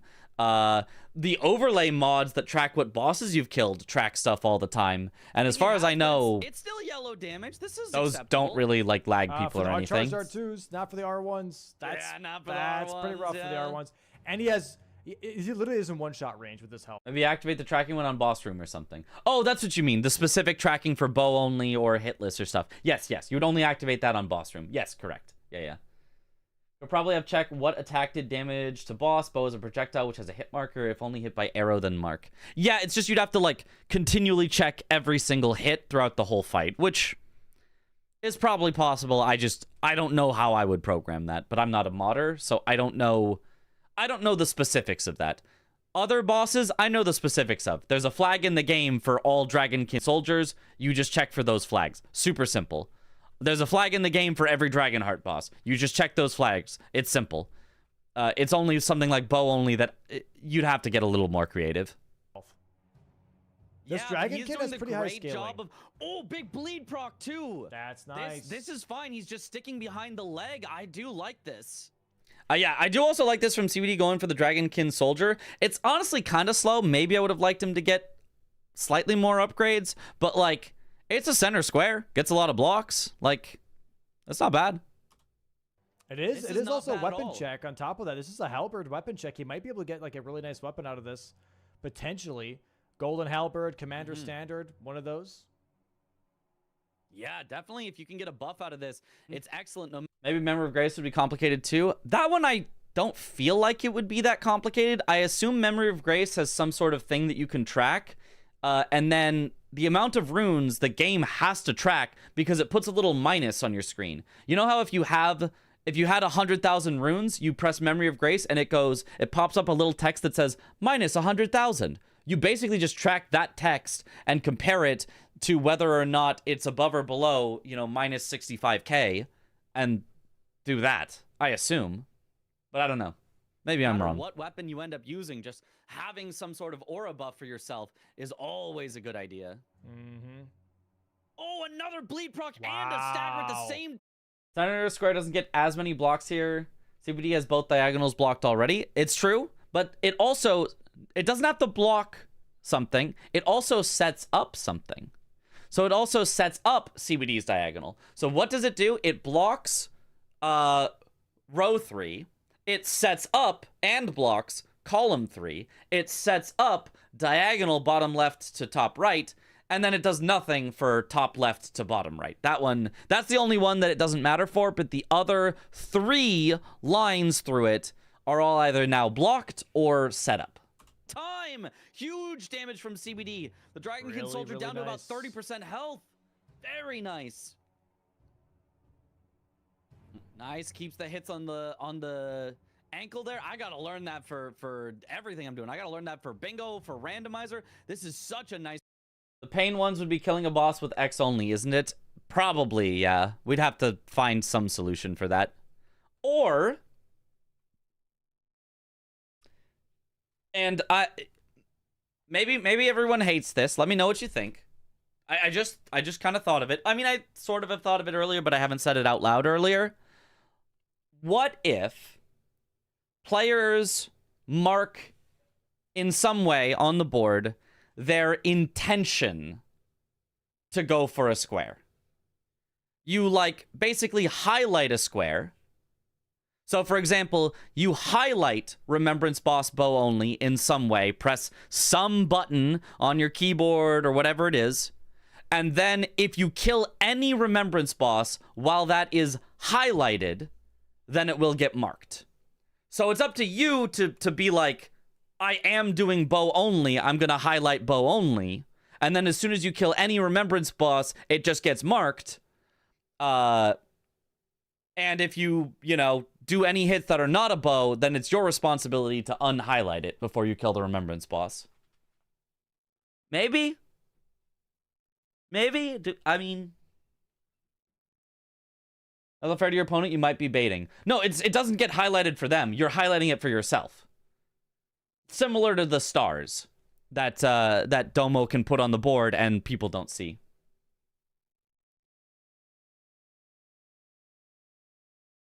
Could be, but yeah, the ideal solution is just not requiring the player input at all. I agree. I agree the ideal solution is not requiring player input, but as like a first pass, as like a, we just need something that kind of works so we can test it. Maybe? What's the point of a highlight, though? Specifically, I would like the auto marker to mark this square for me, so I'm going to highlight it. It would be basically telling the auto marker, I am doing this square. Please mark it for me when I complete it. So it would just take away all these weird interactions where, like, the auto marker has to check whether every single hit was done with a bow. Instead, you keep track of whether your hits are done with a bow and, do that. And then the only thing the auto marker does is actually mark the square when you're done. Highlighting bow only, then doing claws only, and it marks bow only because you forgot. Well, that's why it would, that's the same thing as, like, what if you did bow only, but then you clicked on the mark for claws only? Like, don't do that. That would be the, okay, now it's a little inexcusable. Now you gotta actually highlight the thing that you're doing. In that case, you're still manually doing something. It's just before rather than after. Yep. Yeah, it is. Yeah, at that point, it is still doing something. But at least the timing would be correct. Refs would still invalidate that, so it's fine. Yeah, it's still fixable, even if you did mess up. And that would be just user error at that point, yeah. But big user error, right? It would be harder to forget to swap that than it is to forget to mark a square that you did. Imagine using poison arrows and accidentally punch at the last second, boss dies from poison still. Yeah. You would still have time, technically, to unhighlight before enemy felled pops on screen, because enemy felled is always after a remembrance boss dies. It's never the exact moment. So, in theory, if you accidentally punch, it's on you to either quit out before the boss fully dies, technically, or unhighlight before the boss fully dies, technically. But Dragon could activate it based on the square too, so no need to track hits history if there's no squares requiring it to. Yeah, 100% you would do that. 5-second unmarked period could still apply if something goes wrong, at least during beta testing of any automated system. Yep, 100%. There, nice Yep. though.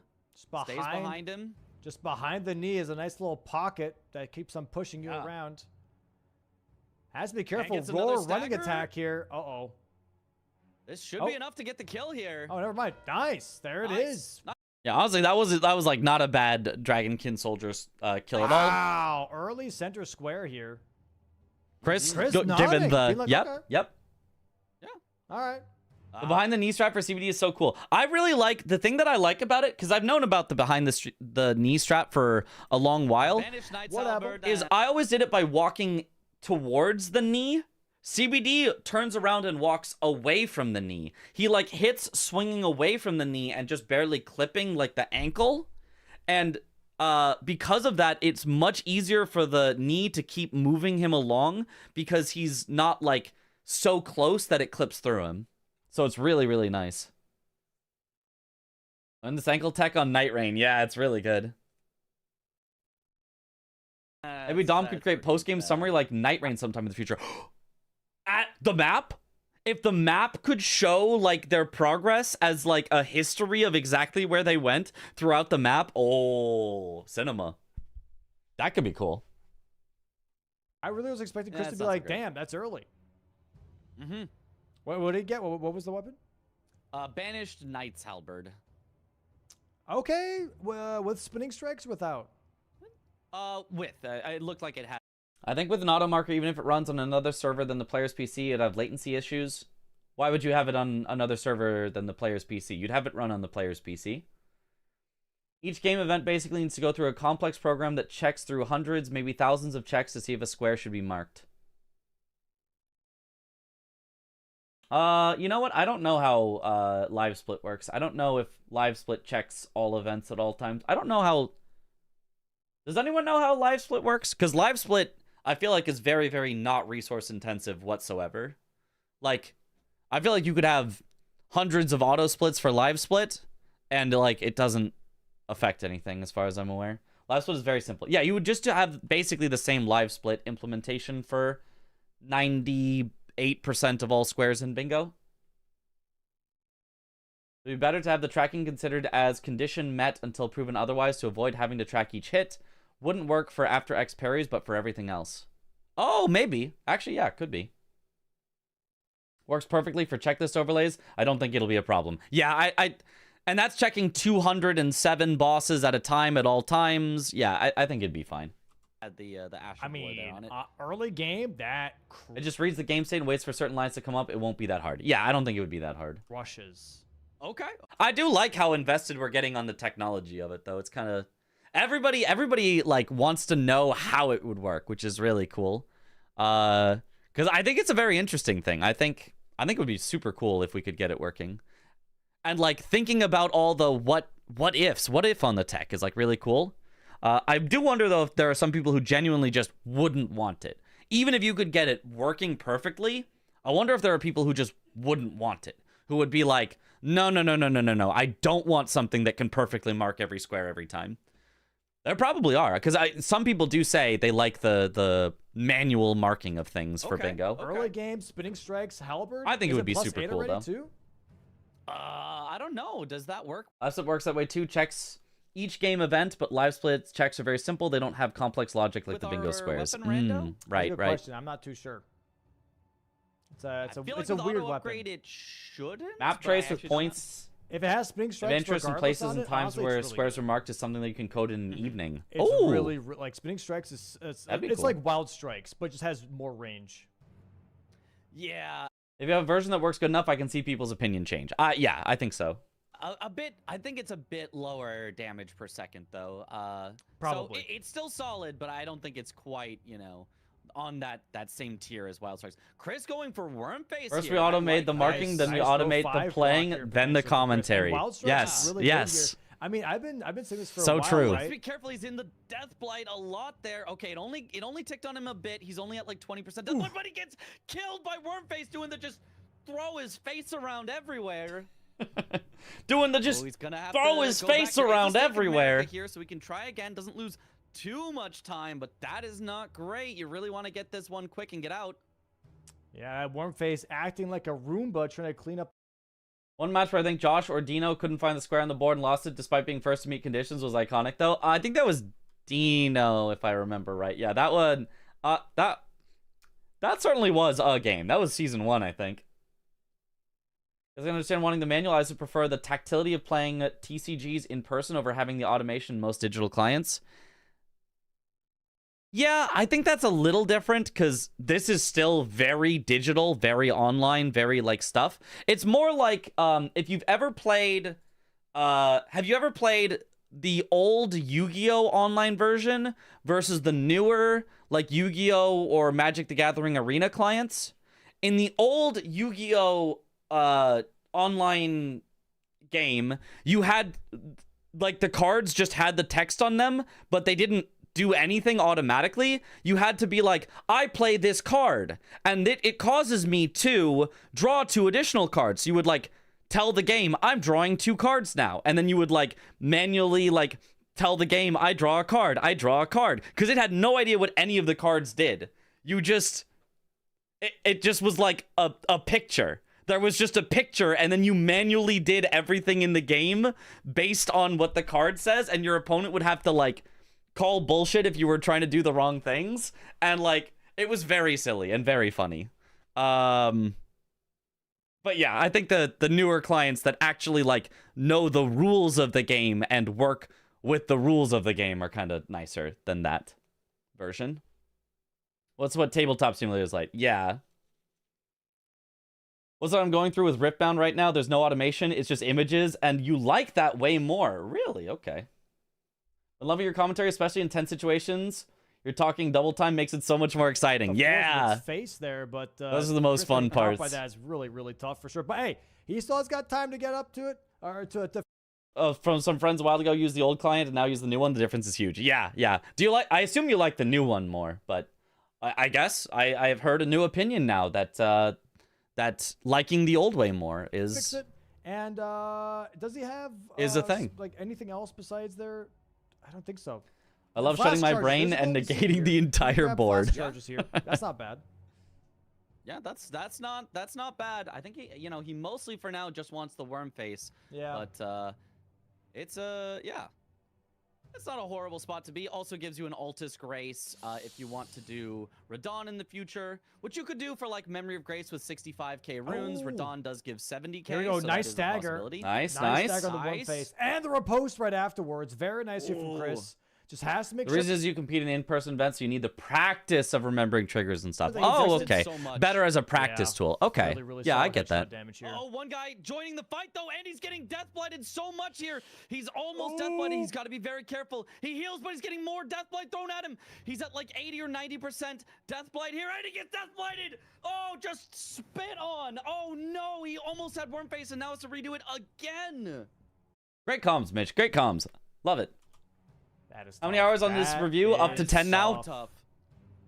Maybe. Ooh. I think it started We might have. panicking because the other tree guardian saw him and started walking Yeah. towards him. I do like this this square call from Chris. Doing the worm face is quite nice. It blocks the row that CBD has sort of set up here. And then all that Chris needs to do is eventually block the diagonal, and he's set up with all of CBD's current threats. So I do like this. It's also pretty fast. However, I also like CBD just kind of setting up at this point. I mean, that was a tough spot to be in for sure. Like, if you're a little ahead on squares and you get some time to just go set up, like, might as well. It's like a really good time for it. Claws of Night in the Yeah. roundtable shop. That's How dare you cover this Mitra's person with your camera? Oh, my bad, my he's bad. just checked for. That's a that big would be one. huge. That's Yeah. a big one. It's not only is it just a great weapon, it's also somber, so you can start to upgrade with somber stones. If you're going to do something with friends in an alternate format, the ability to take back change plays if you realize something doesn't work is a possible advantage to manual simulators, but isn't a requirement if you want a truly competitive environment. Yeah, if you want to if you wanted to do like a custom, like obviously something like auto marking would make no sense for like a custom bingo board where you want to like have silly challenges, like one of them is like hit the gritty or something and then you get to mark the square. Obviously an auto marker would make no sense for that. But yeah, if you're playing specifically in this specific hyper competitive bingo format where it's all about getting the square first by fractions of a second, I think it makes sense. It's very light, so it's cheap to upgrade with somber stones. So that is exactly like Mitch. What's a fuck? What? That CBD No, I could have don't. Found in roundtable. Please Hold for his cover Chris situation right now. instead. I agree. Chris True. right now trying to play it safe here. Has to try and go for that stagger. You know one more what? Time. Immediately gets a head slam from Wormface. Charge dart 2 on the legs here. Another spit factor on the floor here from Wormface. Tries to go for a stomp. Chris dodges just in time. There we go. Here. There we go. And there it is. Wild strike Wild straight strikes. towards the noggin. Chris should be stopping Doesn't here in even just go a for second. the riposte here. Silence, Oh, Chris. Doesn't get it in time. Yeah, but there's that tree guardian again being like, hey, what's all this ruckus? What's all this ruckus next to this tree? Okay, This nice is- dodging the grab. Goes for the tree guardian. Has to be careful of the stomp. Gets him. Ooh, close on the head slam, but does manage to get the dodge. Chris does heal up. Does not want to get one shot. He might still get one shot at this amount of health, but he's trying not to. Nice job keeping up with his legs. I Really don't close know to if a he's gonna get stagger. another Oh, how stagger did he not here. die there? Should very closely. He's How did he kind of not die bleeding it. there? Stop, just miss him. But he gets the God, kill. there it Nice job. is. There it is. Star O Blessed. Also, I gotta show you his camera real quick here.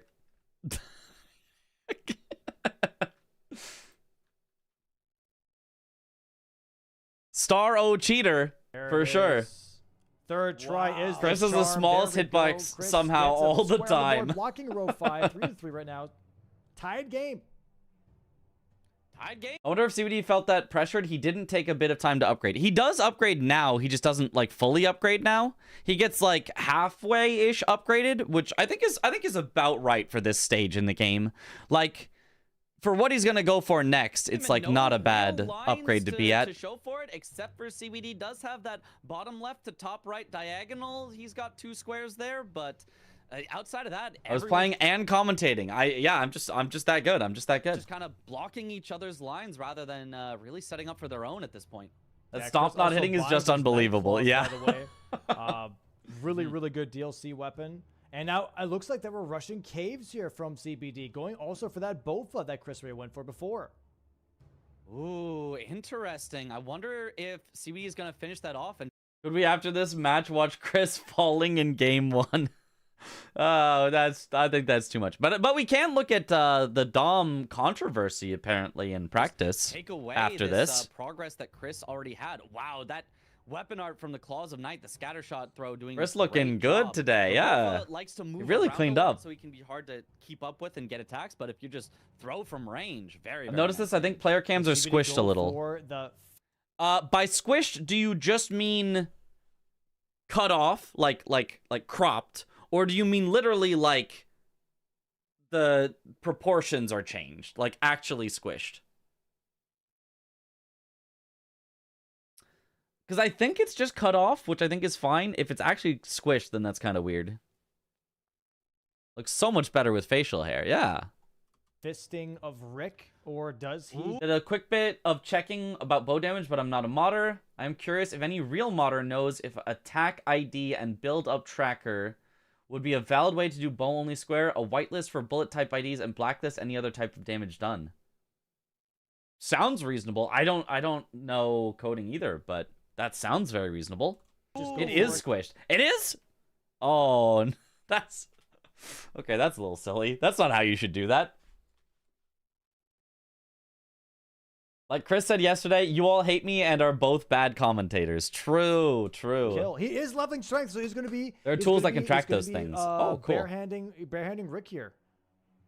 Yeah, and he should get this first. I don't think Chris is Yeah, isn't there... I think I've seen people have mods where it's like, you know, all bow attacks, you know, do something. You know, if I shoot a bow, something happens. So obviously you have to be able to track like the ID and the projectile and stuff like that. Like I think Zoodle did a if I shoot this bow, I will teleport to where it lands thing. So I mean, it's got to be that you set can up to track go that. immediately for a cave or grotto. So, wow, this will be a nice pick. Likes versus MPT will be hydrogen bomb versus hydrogen Pick up bomb. for Yeah, they're CBD. both so good. Huge pickup. Yeah, this is going to be a double up for CBD, and also already a progression towards kill for. Yeah, I do also love this from CBD. The Soldier of Godric bare fist only, as synergy with cave or grotto dungeons. I think it would also be very reasonable to just do a second cave or grotto and then come back for Rick bare fist later, because it's not the fastest. But I like the fact that he goes for the Crosses the synergy board here and God, gets and it. So this is setting up CBD to look. Might work for bow, but maybe not for other X-only squares if it tracks the damage type. Yeah, you'd have to look. Yeah, I don't know. It gets complicated. I mean, I don't think it gets too complicated. I think you could look at attack IDs because each weapon type has different attack IDs. Remembrance weapons, though, you'd have to look specifically at weapon IDs. Yeah, I don't know. Really, really strongly here on this diagonal. And Chris, yeah, set up game right now for him. He did buy Burgess has a bunch of checks for gear on armor and talismans. Going to be grabbing Somber 4, 5, and 6. Maybe even get a kill here. A mod is made that tracks all damage and sources done to bosses would be fun. Like an added info pane on boss defeat screen that shows what did damage to the boss. Ooh, wait, that's probably totally possible to make. And if you made that, you could just have it directly feed the information to the bingo board. And you could also have it say hits taken. Somebody should just work on that. Just make that. That'd be so cool, actually. Oh, right? Yeah, wait, that'd be so cool. On the Stone Digger Troll and getting 2 weapon checks. So, pretty good. Yeah.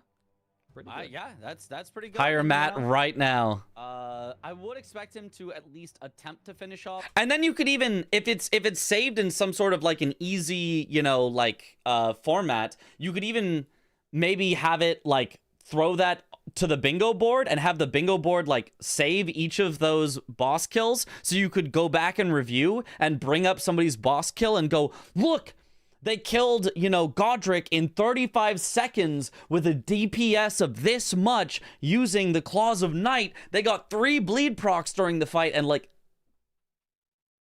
off the Stone Digger Troll. That could be cool. Just so that he can, get out. He doesn't necessarily have. Now maybe we're getting too obsessed, but like I just think all of this would be so cool. Have to, but honestly, I think it's faster to kill the troll. Dragon Heart bosses would be problematic because Grail. No, you just give.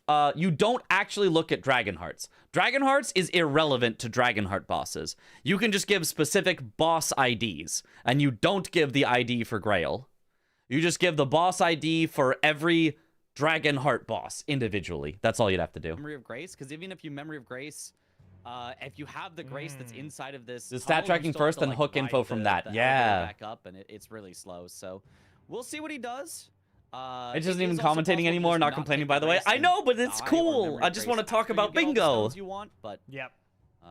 Either way, we'll see what he goes for.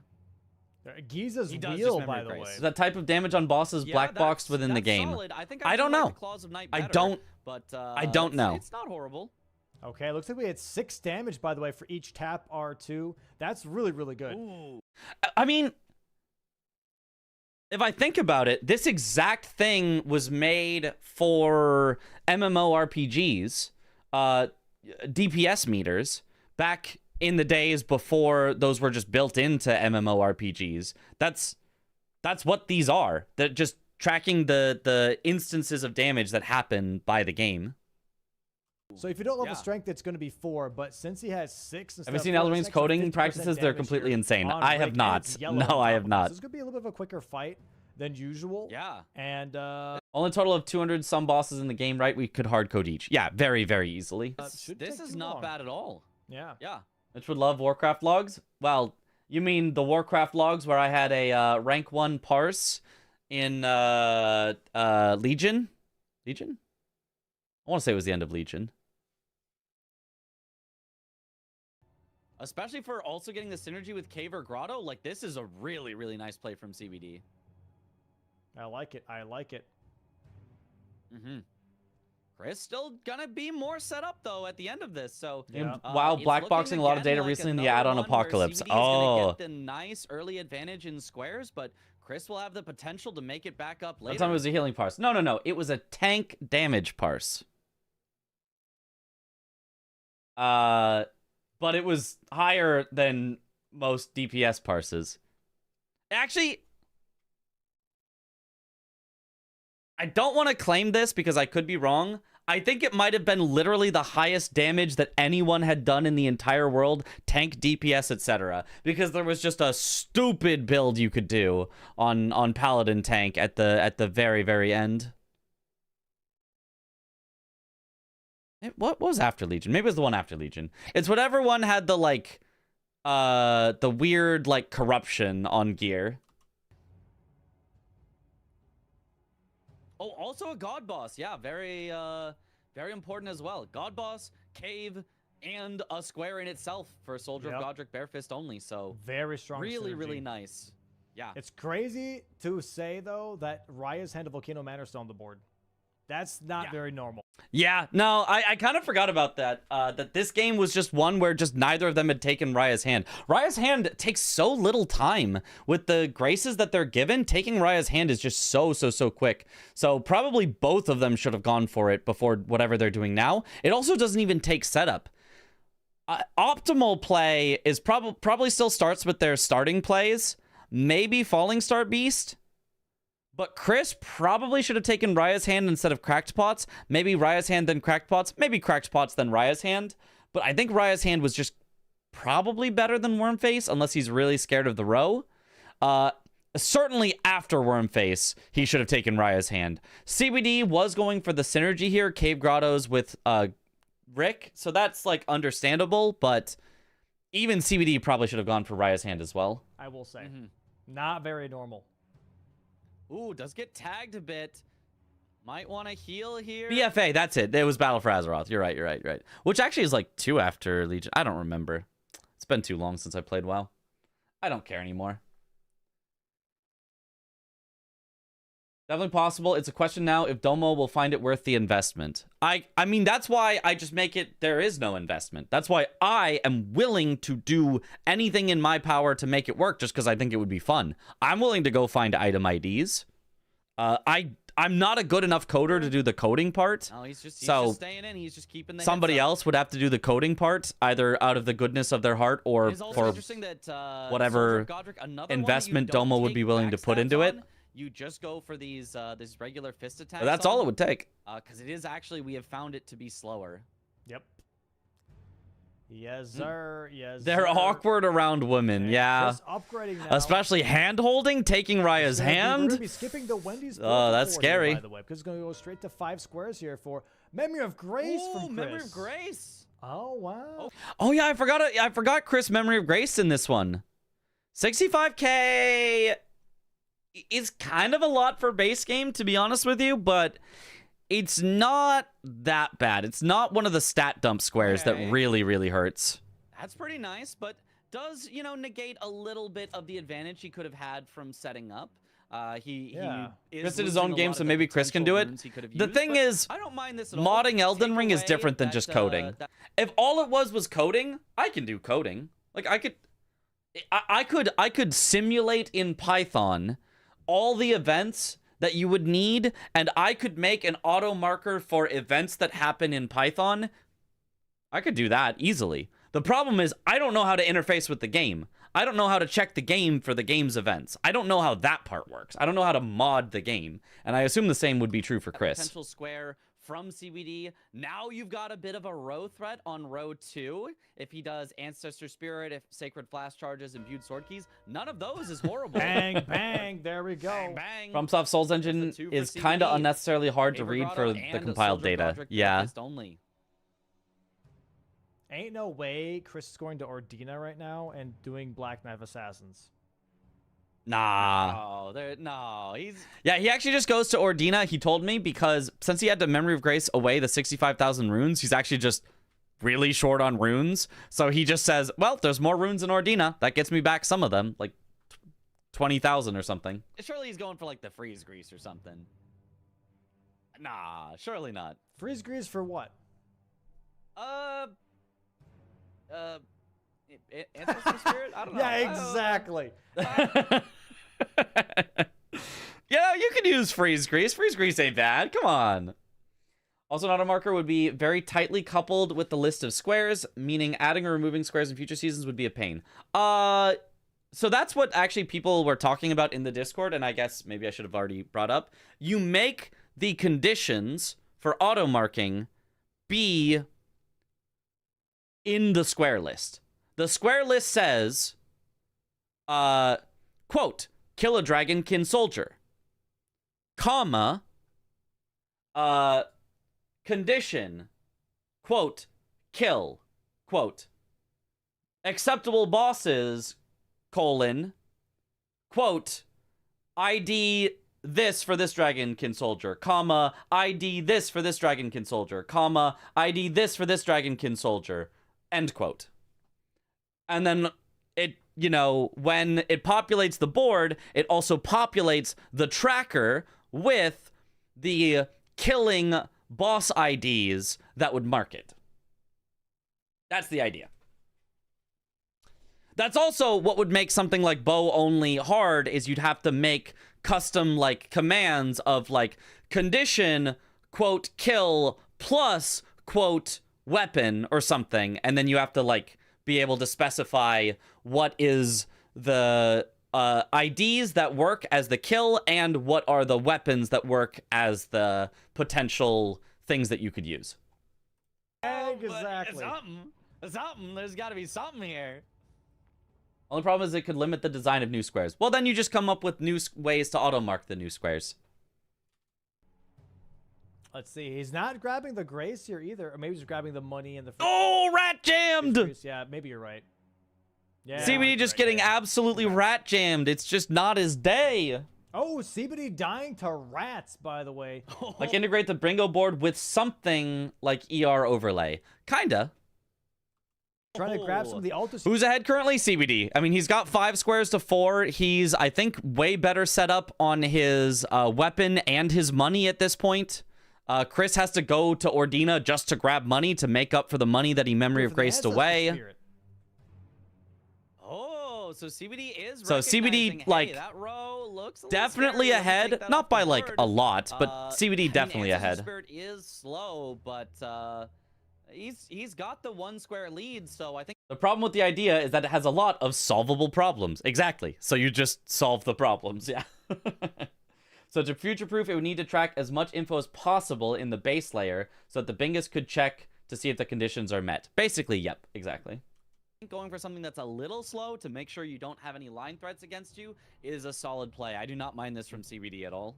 Yeah. Yeah, getting that column 3 is definitely really nice, especially with... Since efficiency, each square check needs to be checked against each game event independently. It will give up some efficiency. Yeah, we could see. The word God in it.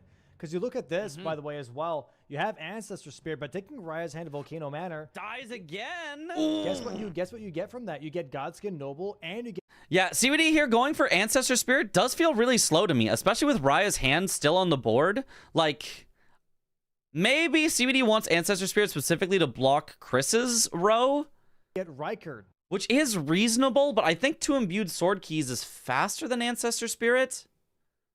I don't know, actually. The Ancestor Spirit isn't, like, super slow. It's just... Serpent. That's 2 It's God not bosses as on fast top of as that. some So this others. column 3 all of a sudden looking really nice for CBD once against his Ancestor Spirit.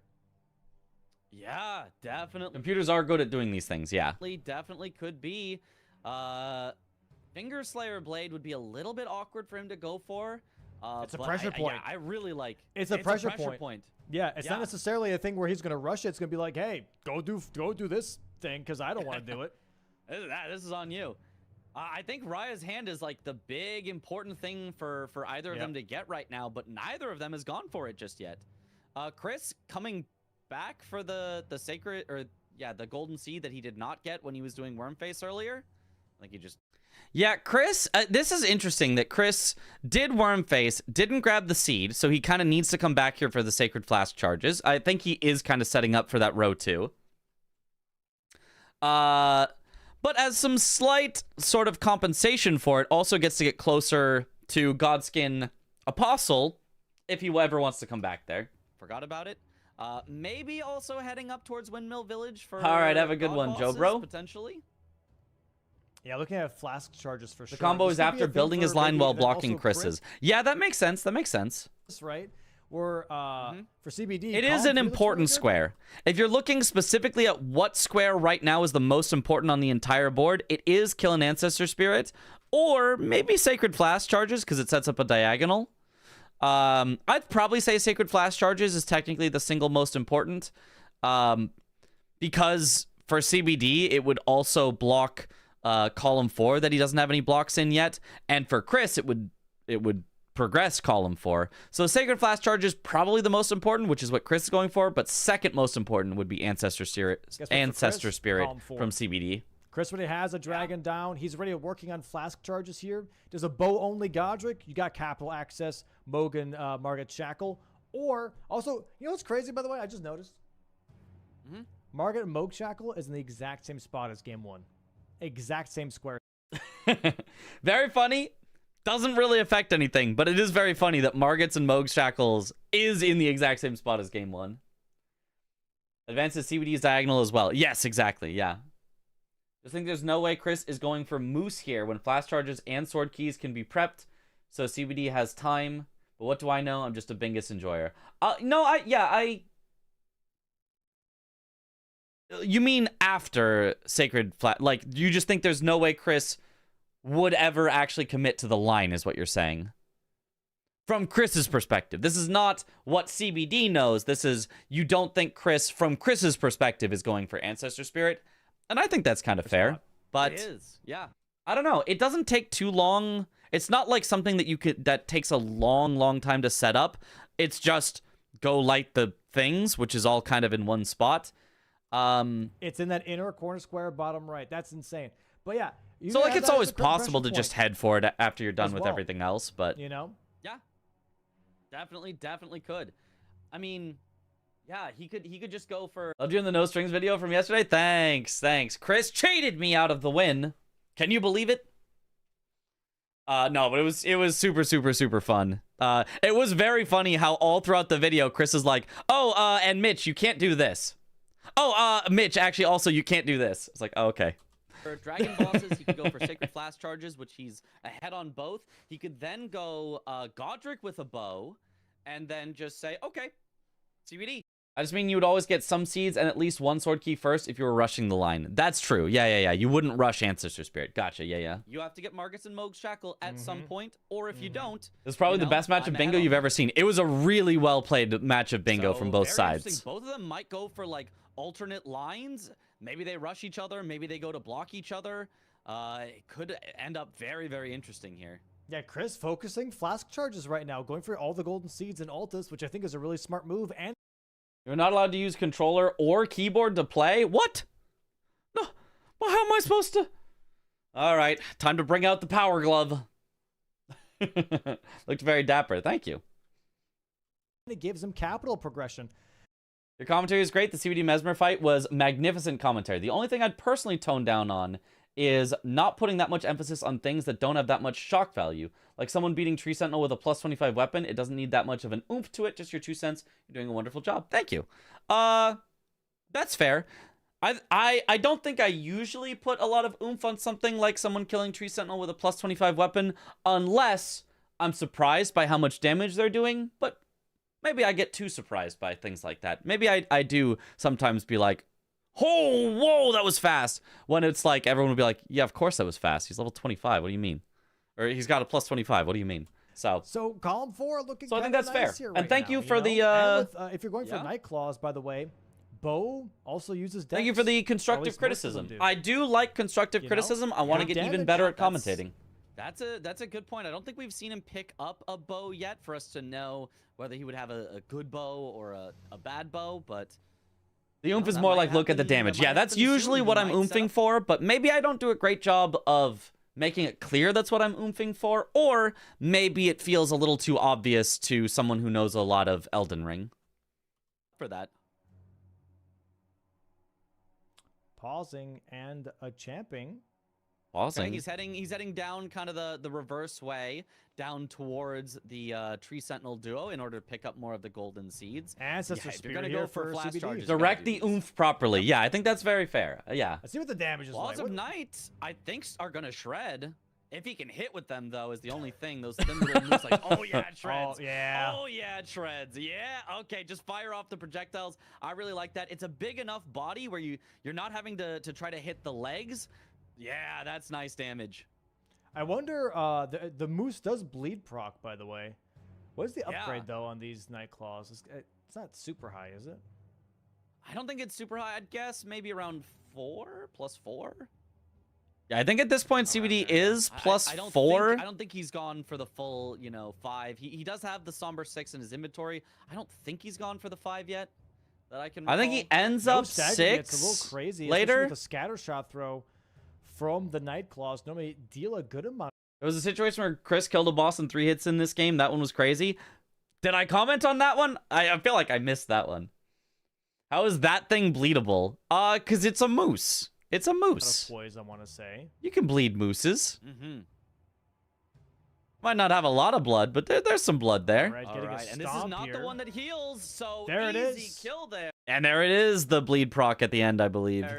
6-4 in CBD's favor and sets up that column. Ooh, is Chris gonna react to this column? Big and scene try to has one take it away? disadvantage, no I face really- cams. Yeah. I think it has a second disadvantage, which is I think the transition in and out is a little too long. I think the transitions should be a little bit faster. Other than that, though, I think it's Hand just cool. feels almost like a no-brainer at this point, and CBD is going for it. Yep. Looks mummified, desiccated. Yeah. And Chris not going for it. Ghost can have blood, it's So- fine. Here. Interesting. Maybe he's looking at ready killing Radon for Finger Slayer Blade? Yeah. Could be. I mean, that is kind of an easy block to Moose make. makes sense on the bleed. I mean, it's a Astral Estelles slow- don't. Yeah, why do Estelles bleed? I think I say that in one of the matches. Maybe it was last week. I was like, and I don't think Estelle can bleed. And then Don was like, yeah, they can. I was like, oh, they can? Why? Block to make, but it is one that CBD probably has no way to like set up for and like sneakily get from you. The So transition it's is a cool very for the safe map because play, but I Domo don't know hypes that up you every wanna do time, a but safe yeah, play to when and you're from full behind screen feels by too 2 long. squares on the majority like this. I also think map would be better with a faster transition. I just think in general the transition should be this speed. Wipe in, wipe out. That's it. Wipe in, wipe out. Done. I think all transitions should be that speed. I don't think there should be any transitions that are wipe in, play an animation, wipe out. I just think that's too slow, personally. Yeah, I'm really not sure, right? Because, like, what else does Radon get you? It does get you capital access. Yeah. You can kill Radon normally. You have a lot of money, and then you go for Godric with bow only. Next thing you know, dude, I'm telling you, Column 4 doesn't sound bad at all. I think Chris could challenge Column 4 here, with Column 4 here, 100%. 100%. I think he could. It's the question of like, can he both challenge with column 4 and block column 3 before CBD has a chance to block column 4? That I think. Yeah, CBD heading for Raya's hand here is like totally good.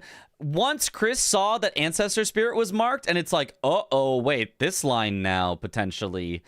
It would have been nice if Chris went for it. Maybe he thought, CBD is gonna go right for Raya's hand. I don't think I can win it anymore. But is going to be the big question. I don't think Chris not blocking Raya's hand, I feel like puts him in like a tough CBD spot. will be able to block it, but maybe he at least forces CBD into something uncomfortable, and then Chris can get back potentially. The into a transition majority lead. looks really cool, but I don't want to be away from the gameplay for that long. Yeah, I love the transition and the length of it for like interviews and stuff. If you want to interview, as we're going to interviews or as we're going to the post-game match, here's the transition. I think is great. Just in the middle of it, I want to see every second of gameplay because I'm if someone who CBD gets very goes for locked into it. Bow only. That I feel like that's the only thing here. Bow only or shackles. Chris already has way too many golden seeds for flask charges, and also has already one Dragonheart boss. So I don't see anything besides bow only. No or explanation for shackles being Estelle in useful for general. CBD. Same thing for Chris. Finger Yeah. Slayer Blade might be his only move. Yeah, they are a And mystery. even then, it takes a while. So like, why even go for that? Why not just go straight for your own column at that point? Doesn't help that the transition I usually guess happens he's during setting a up boss for fight. both Yeah. by doing Radon for sure. So I don't think this is a bad call. Almost no matter what, I think Radon is just a good place to be. A good Does Chris square not to taking get, or Raya's not hand square to get, a benefit good him? Boss to kill to set up for squares later. It's in a weird Okay, spot. now I It's something remember where what you Chris mean can by put it pressure, kind of benefiting him. Chris has to go out of his way for Finger Slayer Blade to block, and CBD has to go out of his way for Margits and Moog's Shackle to block. it just gets really. I mean, the game just would have been messy different, with both of them but trying to block. Or yeah, they CBD could getting instead Raya's both hand rush here their own definitely lines changes the instead, course of the and then it game just comes by a down to lot Whose is faster? And like, at that point, I don't know. But CBD by is having that taking line Raya's pressure. hand, Yep. and CBD still does have at least one boss with the word God in it. So There I it don't know. is. 7-4 for CBD. 3 squares ahead right now. But I would say for Chris here, right, is, dude, I would love this play. Chris goes to Stormvale Castle right now. Kills Margit, because guess what's inside right before Godric? A golden seed. Never mind, he already finished doesn't it. even need it. He's already got it. There All it right. is. What do we do? What do we do? I wonder if CBD will think that is him setting up past Margit, him going into Stormvale. Because it certainly could have been. Yeah, he's thinking right now. He's like, what do I do here? I need capital access, I think. And he's immediately making his Ooh. way towards Stormhill Shack from the looks of it. Yeah, that is what it looks like. So CBD recognizing that potential threat and going for it. And Godric is a boss with the word God in it, so he might. Oh, this he was might be this doing was that. funny from Trying to check the CBD. greatsword check does not get. Watch this from CBD. And going for it. And Godric is a boss with the word God in it, so. He opens up the chest. He's like, "Oh, I'll just grab this greatsword." He might Gets hit. Doesn't get the greatsword. Gets hit doing that, again. Trying to check the greatsword. Tries to go back. Does not get it, and he just Does not says, get the pickup, "Never and he's mind. just gonna Don't need the leave. He's just greatsword." gonna What? say, That's I don't need that. insane. That's Just jump back up. Oh, it was the big night. it was That's the big. Post game interviews work better after individual games, but players don't want mid best of 3 interviews. Yeah, if Domo just mandated there will be mid best of 3 interviews, I mean players would just deal with it. But I don't think Domo necessarily wants that, and I think players don't want it. Crazy. Yeah, that is a scary one.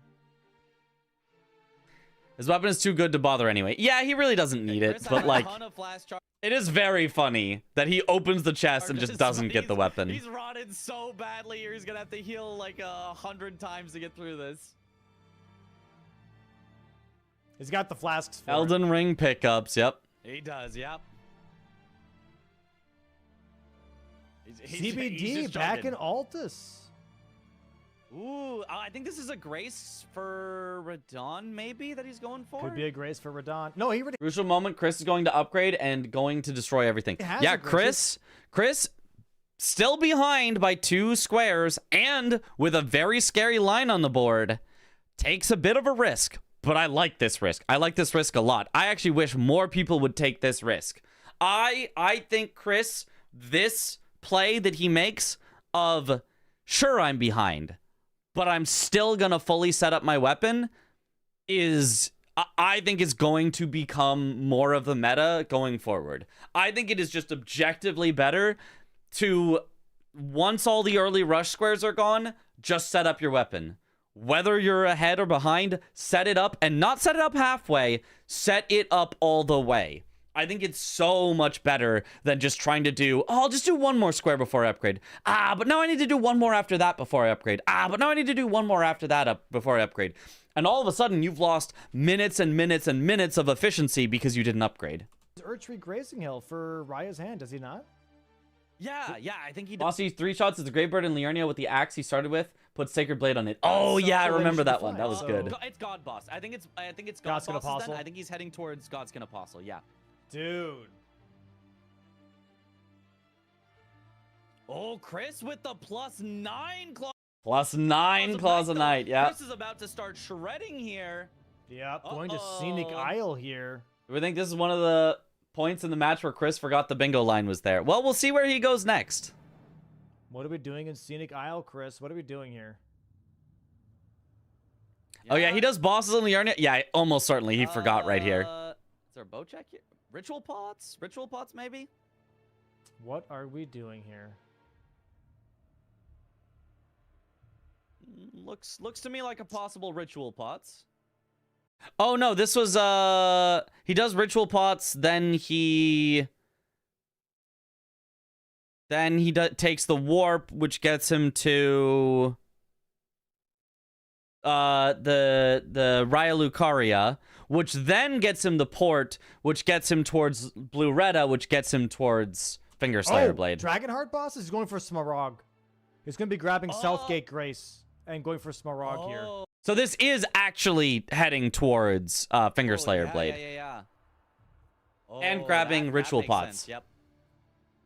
Probably grabs the Ritual Pot on the way just to have himself set up. But Yeah, so this is actually him going to block Finger Slayer Blade. Goes for the nice, teleporter. nice. Yep. Which is nice because, right, the thing about Finger Slayer Blade is, you know, it's the one square. The 4 bosses with the word God in it is like you don't know how many CVD he has yet. You know he has at least one because you've seen Soldier of Rick. But Good call. so therefore, Chris knows he is behind on we bosses might with have the a word race God, off here, column and 3 so versus Finger Slayer column Blade 4. is his one And block. if I'm being honest, man, if I'm looking at He wanted to go to NPC Invaders, then go for Finger Slayer, but he forgot, and then he does Liurnia the bosses. times, I think Okay. Chris. I think column 4 Yeah, NPC Invaders is not that slow, so I could see that. might be actually faster because God bosses, he still has to get 3 more. Play from Chris is such a good example of how to get back into the match when playing from behind. Yeah. On top of that, Finger Slayer Blade, you have to do Blue Loretta, start the quest line with Ronnie, and go Radon. When you're behind, you have to take some risks. That's a lot of time. You have to be efficient. It's a lot of time, but I mean, Margits and Moog's You need to be powerful. is also a good bit of time, but it does So synergize it's kind of a masterclass in how to come back from being behind. Prince Boss Bow only. Chris so you're already not did Golden losing Seeds, though. too He much on has it. the Graces in Altus. He's Like, if right you next to want to DPS have a pretty much with all chance, the Golden Seeds that he these are picked up. the choices you have to make. True, yeah, he You is know? very, very close. I think you're right, but I don't know that it is super clear cut. It's a long distance call. I get that. It's a long distance call either way for sure. And this is also quite a bad moment for CBD because up until this point, when he did Ancestor Spirit, his claws did fine. +4 or +6 claws, they were fine. But look at how not fine his claws are on Apostle. If either of them is like, no, I want to split. I mean, like, that's not bad, but like, imagine that he had +9 instead, how much more damage he would be doing. And then he still has 2 more bosses after this before he marks his next square.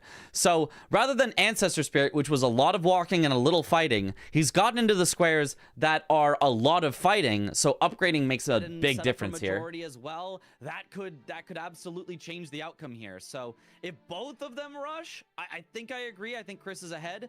But if I don't get how Rick counts as God boss, but not ADM as a dragon boss. Because it specifically is about with G-O-D in the name. Soldier of Godric has G-O-D in the name. That's what this is. Same thing with Godskin Apostle. It's not literally that, the God in Godskin refers to a deity. It's just, there are the letters G-O-D. either of them pivots, That's if just either what of them the goes to square block means. Instead, it's gonna get real messy real quickly. Whereas Dragon, you can see, often refers to technically drakes. Like, their name is Jagged Peak Drake. It does not have the word dragon in it. But what type of creature is it? It is a dragon type of creature. That's the difference. The difference between a category versus a spelling. And I have no idea how this is gonna shake out. How long would the upgrading take approximately? I don't Very know. nice damage on the Godskin Apostle. I am here from unaware. CBD. These Claws of Night are shredding, but he gets hit and dies. Just gets completely one-shot. He was behind Apostle. That's usually the safe spot. He was but not behind barely enough. Gets tagged. Wasn't Yeah, behind he was enough. Slightly to the side. He got stuck Oh, on that no. left ankle, man. That's the dangerous spot, man. Left ankle. Yeah. Also known as the Achilles heel. Oh, the claws just doing ridiculous damage on Chris's side. Just hit him in the face. Bang. Nice. Nice second dragon boss for Chris. Wow. Fast fight. Fast. If Elden Ring had wyverns, would those be dragons? What about sea serpents? There's the question. I mean, we do have worms, and we don't count those as dragons. We count those as separately as worms. +9 claws. Those claws shredded, yeah. Absolutely shredding. I think CBDs are still only... Both of them have claws, but you can just see Chris's claws fully upgraded. Maybe CBD's around, like, claws +6-ish. partially upgraded. Maybe. Yeah, Oh! +6 somewhere. Ooh, gets tagged again. Oh Wow. no. This is really not going CBD's way. He's laughing it off here, but behind that laughter, there might be some pain, because this is not great for him. That was insane. Yeah. The Apostle was like, dude, that's like that 1/1/2 that is really hard to deal with because it's so fast. Chris grabbing one imbued sword key here, by the way, also in Liurnia. Magma Worm should technically be a dragon because it gives a dragon heart. Honestly, maybe, probably. Not immediately committing to that column 4, which I think is crazy. Claws are already really good for DPS. Throwing a +9 Somber for Liurnia and lots of decks, it shreds. It is, you know, it is one of those, everyone wants to play a little safe. Everyone wants to have a little... Like after this death, CBD should have got the Q to upgrade. That's not really how players mostly play or think. Some players can be like, whoa, this didn't work. I'm going to go do something else, fix something. But a lot of players, it's like, if I have decided this is the best thing to do right now, then I'm good. Then that is the best thing to do right now. And I should just win it, you know? And I think that's generally correct. I think if you make the right call, you should stick to the right call. I think it's before you make the wrong call, you should check. So I think he should have upgraded before the boss. I don't think dying changes whether he should upgrade. I think he should still upgrade exactly as much as he should have before he died to the boss. A little bit of what if. And also there's a Stake of America here. So if you already have a Stake of America, you're less likely to pivot out, because if you pivoted out and came back, you'd have to walk back up, which would lose some time. You know, what if this is fine damage IMO for this boss? It's definitely fine. It's just he has so many bosses to do. He has to do 3 more before he marks 1 square. Then he has to do Radon. Then he has to do Mimic Tier. Then he also has to do Blue Retta. So that's 6 bosses that he needs to do for his line. So I just think going for the upgrades will save you enough time over 6 bosses that it would be worth it. It's not as though his damage is bad. It's just, I think it could just be better to the point where I think he would gain time overall by upgrading. I don't want to give up this super fast square just in case it goes to majority. Right. So I think this does make sense. He's not way far behind in majority either. It's 2 squares down, and if he gets the imbued keys, that's 1 square down. CBD is stressing me out with some of these dodges here. Tries to get to phase 2. Gets the spin of death. Gets out of it just in time. Ooh, gets out. He's going to need to get a good dodge here. Oh, not quite well timed. Rolls through. He's going to have a chance to heal up. No, he goes for some more damage instead. Yep. Bleed proc. Spin. Now heals up. Chris focusing on nice. sword That's a good keys. move to see. Yeah, Chris is going to get these imbued It's a keys very here. kill-heavy late board. Yeah, for sure. Need 2 more god bosses after this. I wonder if CBD is actually going to hide progress and go Radon next in order to start trying to sneak both god bosses and Finger Slayer Blade. Could be. Chris, I think trying to throw CBD off the trail, being like, oh, I'm not doing called for. I'm going for these like easy squares. Yeah, but this is what I said where, you know, you think. Yeah, there's the imbued keys. Puts the score 7-6 in CBD's favor. 7-6. Think, oh, Chris has maybe got the faster line, but if he tries to do these pivoting and keep majority plays, now all of a sudden, I don't know that he's faster on this line. Yeah, honestly, maybe nice Magma job, Worms CBD. would Finishes count as off the dragon Apostle. bosses, but we don't have a Very square nice that kill would here. show that. Because there's no Magma Worm bosses in the DLC, so the dragon bosses in the DLC couldn't include a Magma Worm anyway. The second boss with the word God in it, and where's he headed to? Volcano Manor. Looks like Godskin Noble. I don't think he's going to do Rykard, God Devouring Serpent. I think he'd rather go Godric for that. But he could, maybe. I don't know. Are these the fastest 4 god bosses? Obviously, Rick is the fastest. Obviously, Godric is your second fastest and your good synergy. Is it just Godskin Apostle, Godskin Noble? Are those your like only options for god bosses? Is that it? Because like I feel like Volcano Manor feels a little slow. Goadfaw. Oh yeah, Goadfaw is good.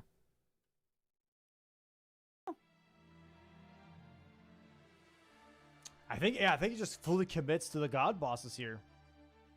It's so probably the best 4 are Rick, Godric, Apostle, and Goadfaw, and you skip out on Noble? Could be. It would leave Melania. Godric open for Oh, yeah, himself later surely. if he wants to come back and do it bow only. So, yeah, it could work. It could make sense. Dude, What is the bingo Discord? Like you want access to the bingo Discord? There's a, I mean, I don't think it's open to the public. The open to the public is Domo's personal like server. Like I have a server. Like if you type !Discord, that would be my server. Domo, I think, just has a server, and I think you can go in there if you want like public bingo discussion. The community one. Yeah. I think it's just in Domo's server, I think. If you have a parry shield, mobile noble might be better. I think it's still just too long to get through Volcano Manor. Health, though. Yeah. Doesn't it just take a while to get through Volcano Manor? Yeah. Because like you have to go like all the way around the whole manor to get there. Chris kind of setting up shackles here. Already Is the bingo club? Not sure if they have their own server. Domo is not. Wants to find a bow. Domo is not the bingo club person. If you want to play bingo, bingo club is a great place. If you want to contact Domo or something to do with bingo brawlers, that would be Domo's personal server. Though, could go do the Shifra bow check. Yep. Yeah, bingo club have their own person. Bingo club is a separate thing. Been through Shifra. I wonder if he grabbed one on the way and we just haven't seen it yet. Where's it going? Is it better to do Rykard as a god boss instead of Apostle as the Great Rune boss, and you're doing Noble anyways? No, it still takes a while after Noble to get to Rykard, and Rykard is a slow fight. I don't see a reason to do Rykard for this unless there's synergy on the board, which there isn't. There isn't any reason to do Rykard on this board. I don't know. Where is he going? Is he going for invaders here? Anastasia? I mean, if so, he passed by one that would be outside of Patches, which also would have set him up for Margot's and Moog's shackles. So, I don't know. What did we do? Where was Chris headed to here? Let me remind myself. What? No.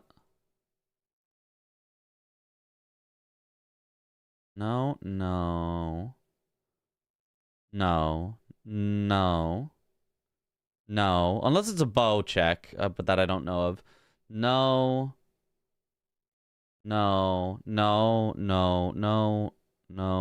Isn't he heading to nothing? He's grabbing... What? No, not grabbing anything here. I don't remember. Looking. He must have been heading to something. I'm not sure. I really don't know. Is he going for Grail for his third dragon boss? He could, I guess. That's... All worms are dragons, but not all dragons are wyverns. Oh.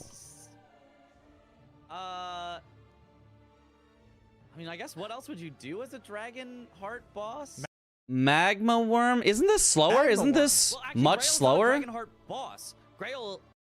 Wouldn't it be much faster to go from the Kaled Grace? I think I've seen people do that, right? No, you go Grail, from not Grail. Grail. Okay. Grail. Okay. The other one. You go from the inner Aeonia to Magma Worm. I think should be faster than going all this way, right? I mean, that's with God damn it, Miyazaki. Oh, right, but he goes for the Sacred Blade.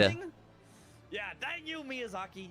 That's tough. No. Okay, never mind. He goes for the Sacred Blade. I forgot. He goes for the Sacred Blade. I mean, yeah, he's yeah. He's going for invaders here. Invaders. I don't get it. I don't get it. Isn't this to have a grace to go underground after Radon? But it's way out of the way. I mean, if you look at the map, where you start to where Radon is like a straight line that you go to the east, and then this is like north of that. So it's like you do a big semicircle to end up like slightly closer when you could have just gone directly east, you know? So if that was the idea, it would be a silly idea. Yeah. 3D came here for I Somber don't think he 5 and wants 6. Oh, the yeah. lines, but he's also not setting himself up. He gets a Somber 5 because he was still at Somber to 4. block Yeah. CBD's line. So With God Boss, okay, that's not bad. No, Yeah. Chris is going for majority here. That's I think he's I think dabbing. He's not dabbling. He's dabbling into. Dabbling. He's dabbing into every He's square. dabbing? Into every square. Yeah, he's dibble dabbling into every square here to try He's dabbing? to win majority. Yeah, I think mean, that's the idea here. it makes some sense, but he still needs to get Finger Slayer Blade at some point then. So without setting up for that, if CBD sets up for that immediately, CBD could be ahead on that. Yeah. Dabbing in the Big 26 is not something I expected. Well, you know, sometimes Domo just says things, and then you just have to go with it. Noble. Yeah, he still has low upgrades for sure. You can tell. Definitely, yeah. He would be shredding with the... Oh, I mean, the bleed is proc. still really good. The bleed is still nice. Shredding it. Yeah, like I don't feel like this is good damage. Like, he's got Claws of Night. Claws of Night is slash damage, which Godskin Noble is super, super weak to. So he should be shredding Noble. And it's not like this damage is horrible. He's only had a few interactions, and he's already got it down to here. But, like... If he had high upgrades. Yeah. It should be yellow damage. It should be big yellow damage. Really long bosses to get 4 bosses with the word God in it. I feel like he could have upgraded and gotten this square faster, while also having the upgrades afterwards. I feel like not upgrading maybe is a little bit of a mistake here. Oh, okay. He's still got it. Okay, he's still shredding a little. Okay. 3 bleed procs already. This guy is absolutely getting sliced and diced. Oh, round. Okay. Round. The ashes of stuck war. on the pillar. Very nice. Nice. Get Got maybe a another little bleed tag proc. on him. Yeah, keep the bleed up at least. Dabbing while the score is 6-7. This is Take his time esports. here. Oh, I didn't realize. He has to be careful though. Nice. Oi, Oh, oi. there's the bleed. Very nice. Nice job. The great EP. Yeah, he's at somber. Luckily, Noble is easy to build up bleed on. Yeah, if you have any sort of claws, Noble always dies quickly. He has plus 12 or somber 5. No, he's at somber 3 if it's plus 12. What? Somber. No, somber 5 for plus No, that's 12? somber 4. That's somber 4. Somber 4, somber 5. Somber 4, somber 5, something like that. Yeah. 5. 5. That's somber 5. 5. Yes. Chris on the Magworm as his last dragon boss. Okay. Chris looking to cash in now. Okay. Nice. Nice. Is there any other better Dragonheart boss than this? Probably not, right? There's no other field Dragonheart bosses? Maybe Theo, but like, ugh. So heading for this probably is the most reasonable Dragonheart boss. Okay, actually, what I like this play. I see why Chris did what he did. He went the way that he did because Anastasia's an invader, but also Magmaworm Tunnel's right there. Yeah. I get it. Oh, yeah, Andy got Anastasia. I forgot. A little bit of synergy. Oh, what a like. Honestly, yeah, really smart play from Chris. I questioned it at the time, and even looking back, I found it hard to remember why he did it, but Scatter shot. honestly, uppercut. quite good. There's Dragonheart bosses. Oh, sheesh. Do we get a bow only? What do we get? That is the question. I'd love to see it. He's heading back to Stranded Graveyard. Oh, he's going for bosses with the word God in it. He's going for Rick. He is going to be way too late here because Way too CBD late. is doing Godefroy. Really weird pick here though from All right, have a good one, Zelnara. Grail and Kaled, if you have Third Church. He did have Third... He literally went to Third Church in order to get to the Magma Worm that he went to. But, like... Also, Grail has, like, a ton of health and damage and stuff because it's Dragon Barrow scaling. As a pick here, I actually think that's pretty good. I mean, I'd like Godric better because it gets you capital access potentially, but I think this is not a bad one to go for. Very fast. You don't have to make your way all the way through. It's a Stormvale time waste Castle. for What are your thoughts about, like, sideline reporters in Bingo? A third commentator that pops into one of the players' Discord calls to ask about, like, current mental state and thoughts. Don't distract players during the game. That's my thought. My thought is do not distract players during the game. Between matches, I think that you could have that. You could have, all right, and we've got our sideline reporter on the thing. So, Chris, you just lost this game in embarrassing fashion. How do you feel? Like, I think that would be fine, but I don't think you could do it in the middle of the game. Just don't distract players. It's a bad idea. regardless though because CBD has 3 god bosses already. Yeah. But I mean, let's say Infiles checking, is crossbow count as bow in regards to bingo? Yes. Crossbow, great bow, and bow all count for bingo. Yes. There's no more god bosses in his line. You can literally just fire up the streams and check in with the player yourself a little bit, so you don't necessarily need one. That he could possibly. Depends on what you mean by check-in, because a lot of players are fairly silent when they play, or maybe not silent, but like they're not vocalizing everything like they would when they're normally streaming. So it can be a little tough to tell with a player. All you can kind of do is watch their face, and you can generally see Chris is like, he's animated still. Like Chris is rarely actually tilted. Like Chris, well, you can't see because I'm in front of him, but Chris will like maintain high enough spirits that he can make like exaggerated facial expressions and like do stuff and things like that. So you can usually tell Chris is still in like a solid enough mood. Whereas, you know, other players, if you notice them getting like less facial expressions, like they're tired or things like that, that could be an indication of fatigue. That could be an indication of tilt or things like that. But you're not just going to get them directly going, chat, I'm so nervous right now. Oh, I'm so stressed right now. Oh, I'm really mad about him getting that square right now, you know. Possibly get to, because he doesn't have to go for capital access. No, I'm talking about Chris. Oh, sorry, for Chris. Yeah, for Chris, we happen to know it's a waste of time. Sideline reporters would probably also mean longer breaks in between matches, harder to do a mental reset when someone is interviewing you about the last match. Yeah, I'm not saying that would be a good idea, but if you were to interview players, it would be between matches. Do not interrupt them in the match. Chris can't know it. Yeah. No, but he's not using the key. Oh, he's going for the bow. He's going for bow only. He's doing the bow check here in round table. The interviews were much more interesting in the team season. Don't really care for them this time. Arbalest. Okay. Arbalest. That's that okay. Hey, it's auto-upgraded. It's auto-upgraded. This is very expressive, yeah. But again, another thing where it's like, I wish he would have upgraded his You're not him? Oh, no. Then, because, you know, now you kind of want your It just breaks your train of thought, which is so important in bingo. Yeah, you need to keep your train of thought in bingo. Like, it's such a mental game. to be even more upgraded at this point. Well, there goes Rick. Yep, there's Rick. Bye-bye. CBD knowing the crossbow bolt strategy. We figured out in a practice match when everyone ran out of bolts because they had that one that shoots 10 bolts at a time. Yeah. We figured out, oh wait, you could just buy bolts and lightning bolts from the bridge vendor, and those lightning bolts are very, very powerful. So he might not even need that upgraded of a weapon. All right, Chris going for Radon here, gonna get access to Finger Slayer Blade. Yeah, especially doing bow only. Like, not upgrading before bow only also feels rough to me. Like, I know it ends up like it's not like that slow of a kill, but like I just feel like it could be so much faster. And also a half access to Capital, but might be losing out on this bow only here as CBD is making his way towards Stormhill Shack and Margit and Stormvale Castle.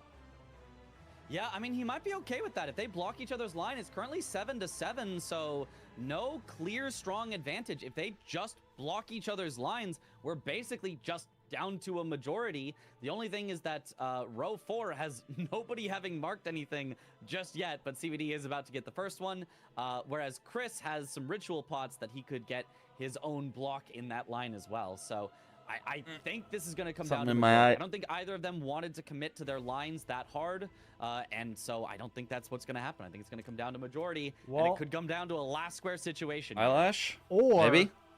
Or it doesn't. Or? Because CBD is doing Godric bow only. It's his last God boss. It's a double up. So it's 9-7 then. He blocks column 4, progresses column 3. He could try and catch up to Chris on Finger Slayer Blade. And maybe Chris thinks it's a bluff. Because people bluff all the damn time. People bluff, and Chris calls out the bluff. We have definitely seen Chris hold blocking a line until the literal last square that he did before. So we'll see if he goes for that again. Chris trying to get a Frost Grease pop on Radon first before going for Night Claws. There it is. Wild Strikes. There's one. Renala is very unfun for bow, though. Very drawn out. Yeah. Very, very rough. Don't like that one. I'm just getting emotional because of this bingo match. How much it means to him. Truly. Yep. Yeah, okay. I'm getting on this game the third time. Yeah, and I've kind of run out of too many things to say, which is probably why we've gone more off topic on this review than on other ones. We've talked about the auto marking and things like that. Because I have already been through this twice, so I don't have too much to say. Yeah, unfortunately, I don't think he's going to do enough stagger to stagger Radon. Otherwise, though, this is a really, really lot of damage that he can get. One more bleed Bow only is only in base game.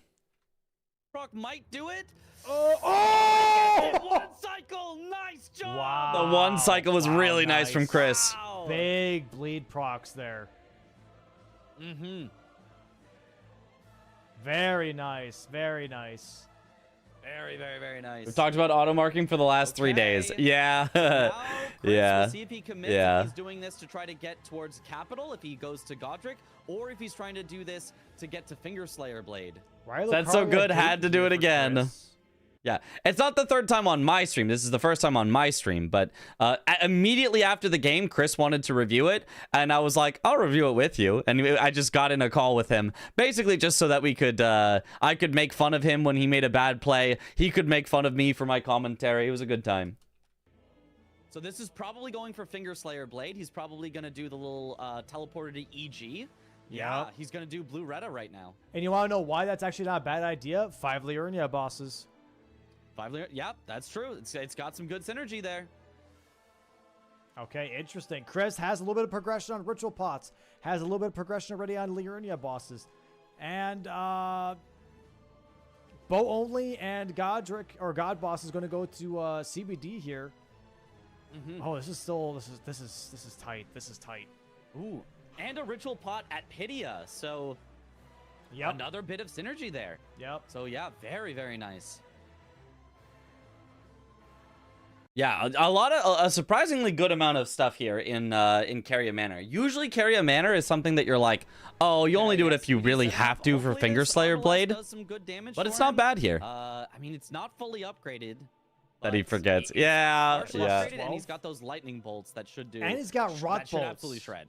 The rot bolts work too on this, Oh. do they? Maybe not. Yeah, they should.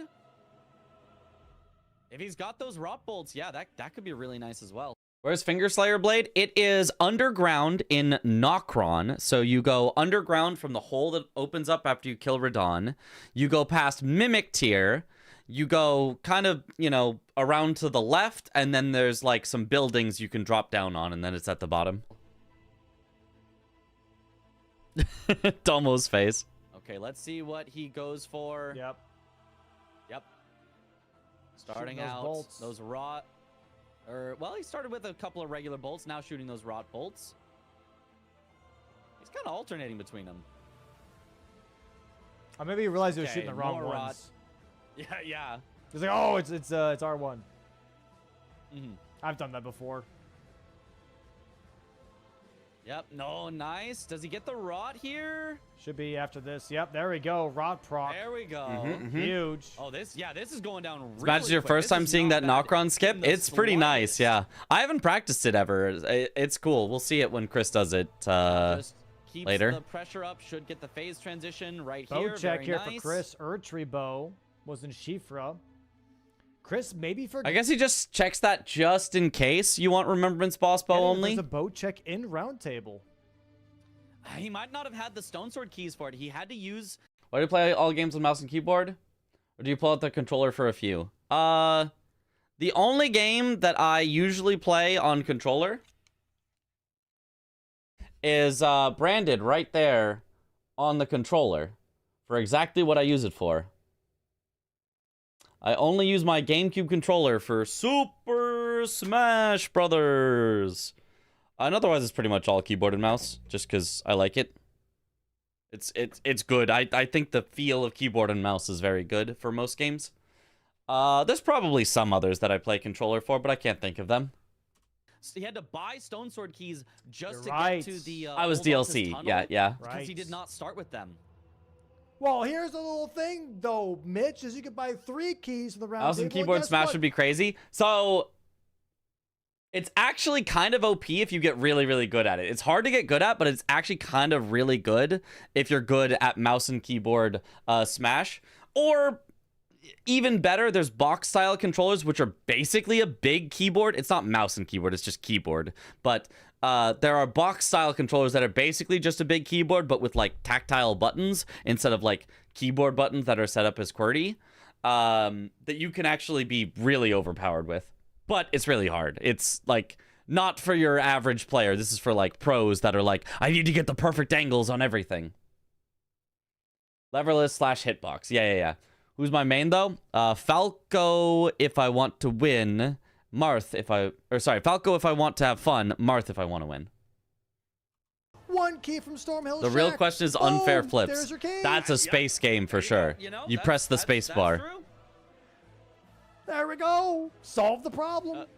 Hydrate. Now, it's not going to matter Thank you for here the hydrate. because CBD is going to take out Godric first here Yep. with this Big damn. this bow only. Repeating crossbow would be the best possible Big find on damage bow does only. not I get have him no forward idea to actually. capital access yet, but Wow. Chris I is think not so, really gonna have but a way to know whether he I'm does not or a bow knower. And waiting for the double bang bang. CBD will be ahead 9-7. Just a moment here.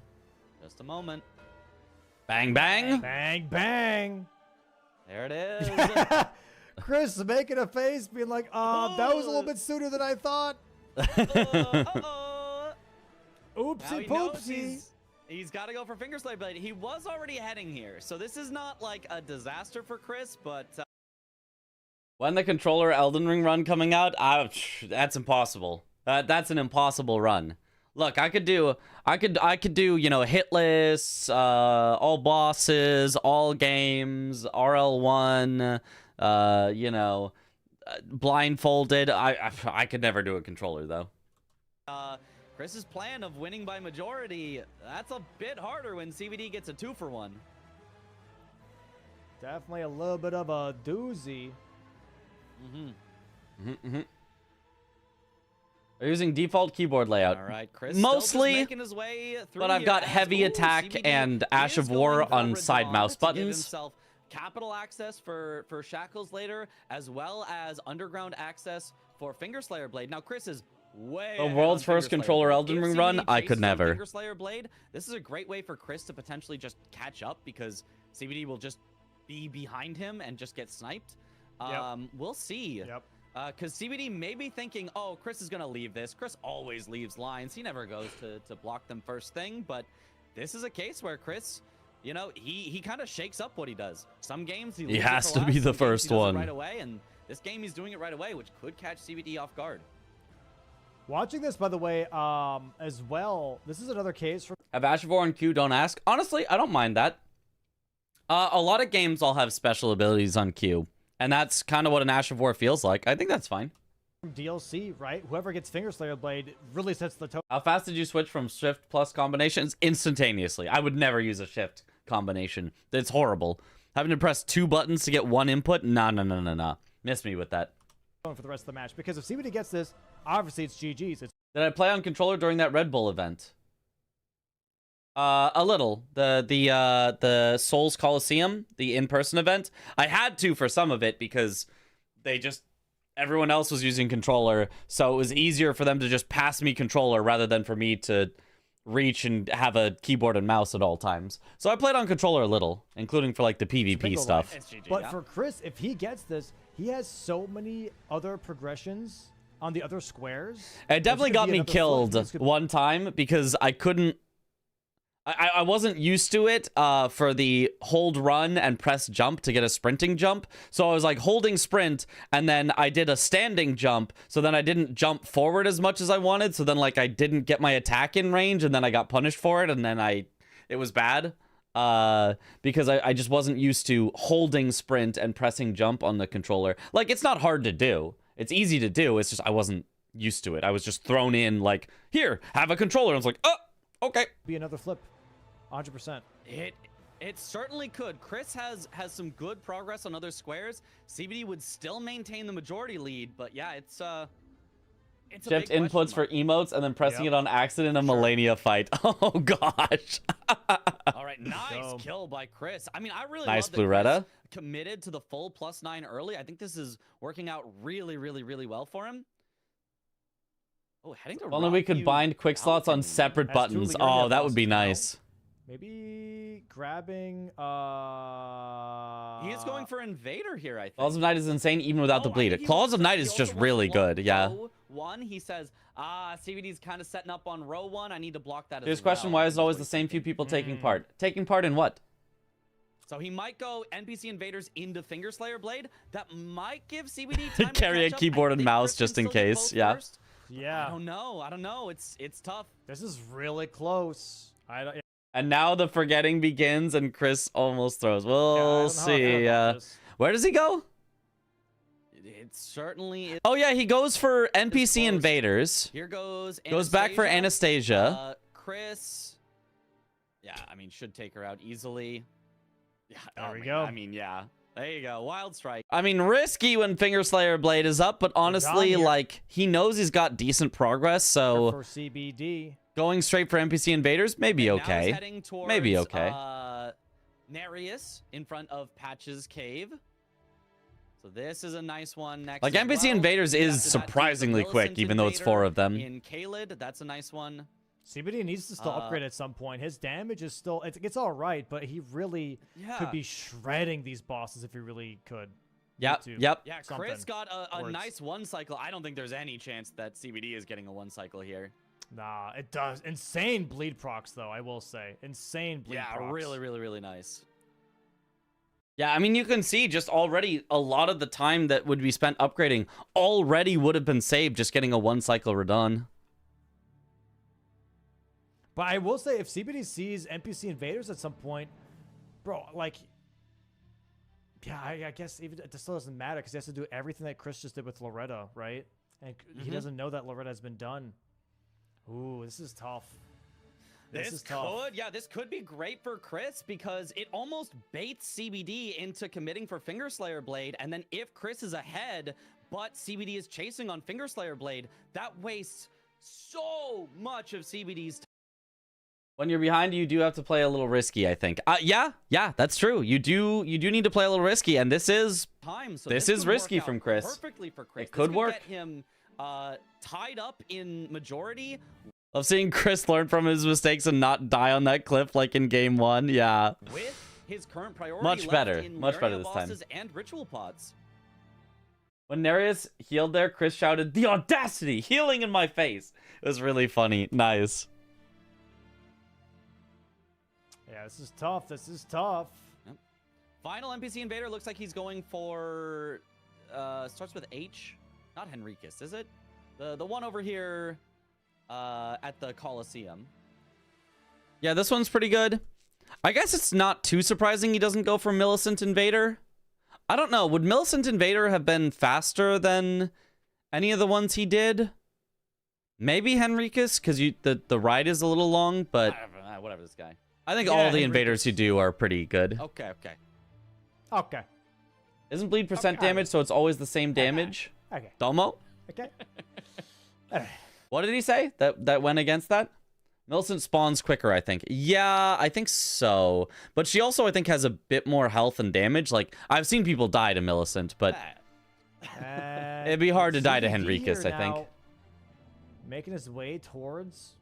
What about hand ballista, jar cannon, rabbit's cannon? I assume those are also bow only stuff. Yes.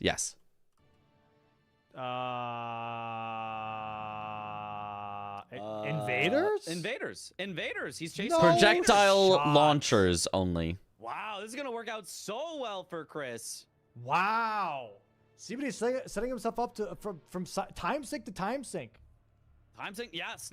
Yeah, CBD gets really, really unlucky here. Just happening to go Knife for to snipe. exactly the thing that It's Chris all is gonna setting go up. Chris's way here, it looks like. This should be the fourth one. Nope, that's the third one.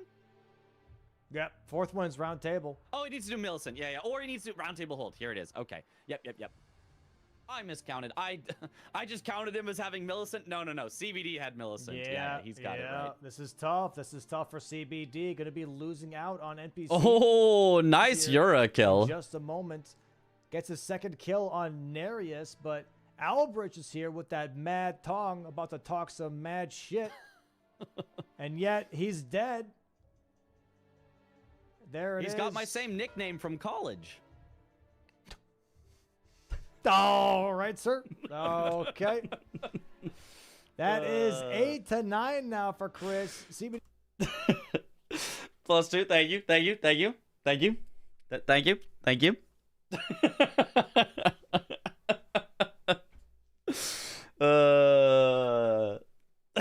Hydrate. Thank you for the hydrate. He's still holding on to that 1 square lead. That was a kill shot on Domo. Yeah, Domo just had no idea how to respond. But, Chris ahead on Finger Slayer Blade if they do race for it. This for sure. series Ooh, was even so goes for fun. Sacred Blade on. There was just multiple times where Domo just had no idea what to say. Once per game, Domo just had no idea how to respond to what I was saying.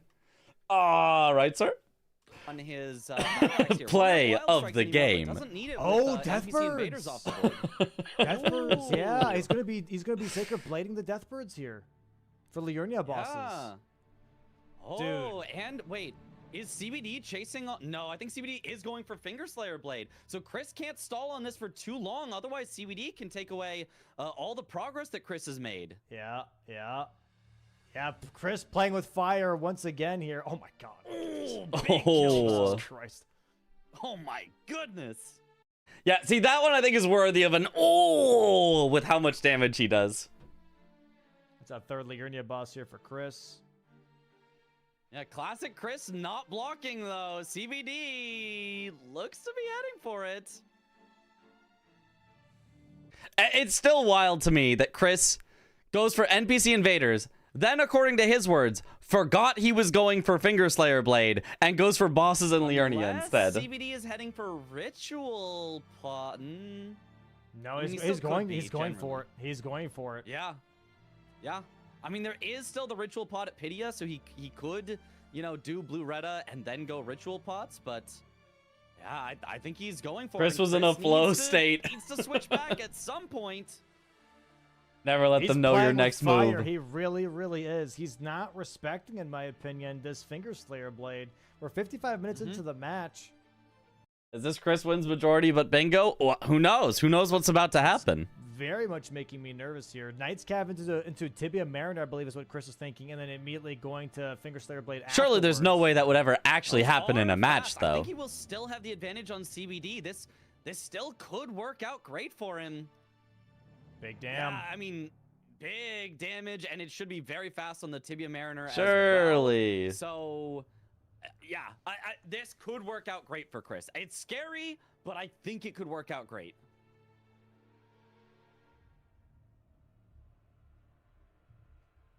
All right, heading for that last Liurnia boss in the Tibia Mariner here. Yeah, battle axe time. Swaps to it the holy damage. Since the viewers are surprised about what Chris is doing against Chris He doesn't have a lot of mana left. I don't know that he can Sacred Blade a bunch. But he can at least buff his weapon with it for sure. Yeah, Tibia takes some bonus damage from this, I'm pretty sure. Yeah, I don't think CBD they... pivoting. Oh, big damage, yeah. I think CB Tibia is, like, weak to holy, but not, like, gets not like absolutely Deathbirds. shredded. Yeah, not like Deathbirds, yeah. Nice. Bang. 5 bosses in Liurnia. CBD maybe sees... And then, even at this point, it's like, oh, wow, Chris has tied up the majority. Wow, if he goes for Finger Slayer Blade, it's like he could totally get this. He still doesn't go for Finger Slayer Blade right away. What if one of those was Blue Retta? He goes back to Ritual Pots. What is CBD trying to do here?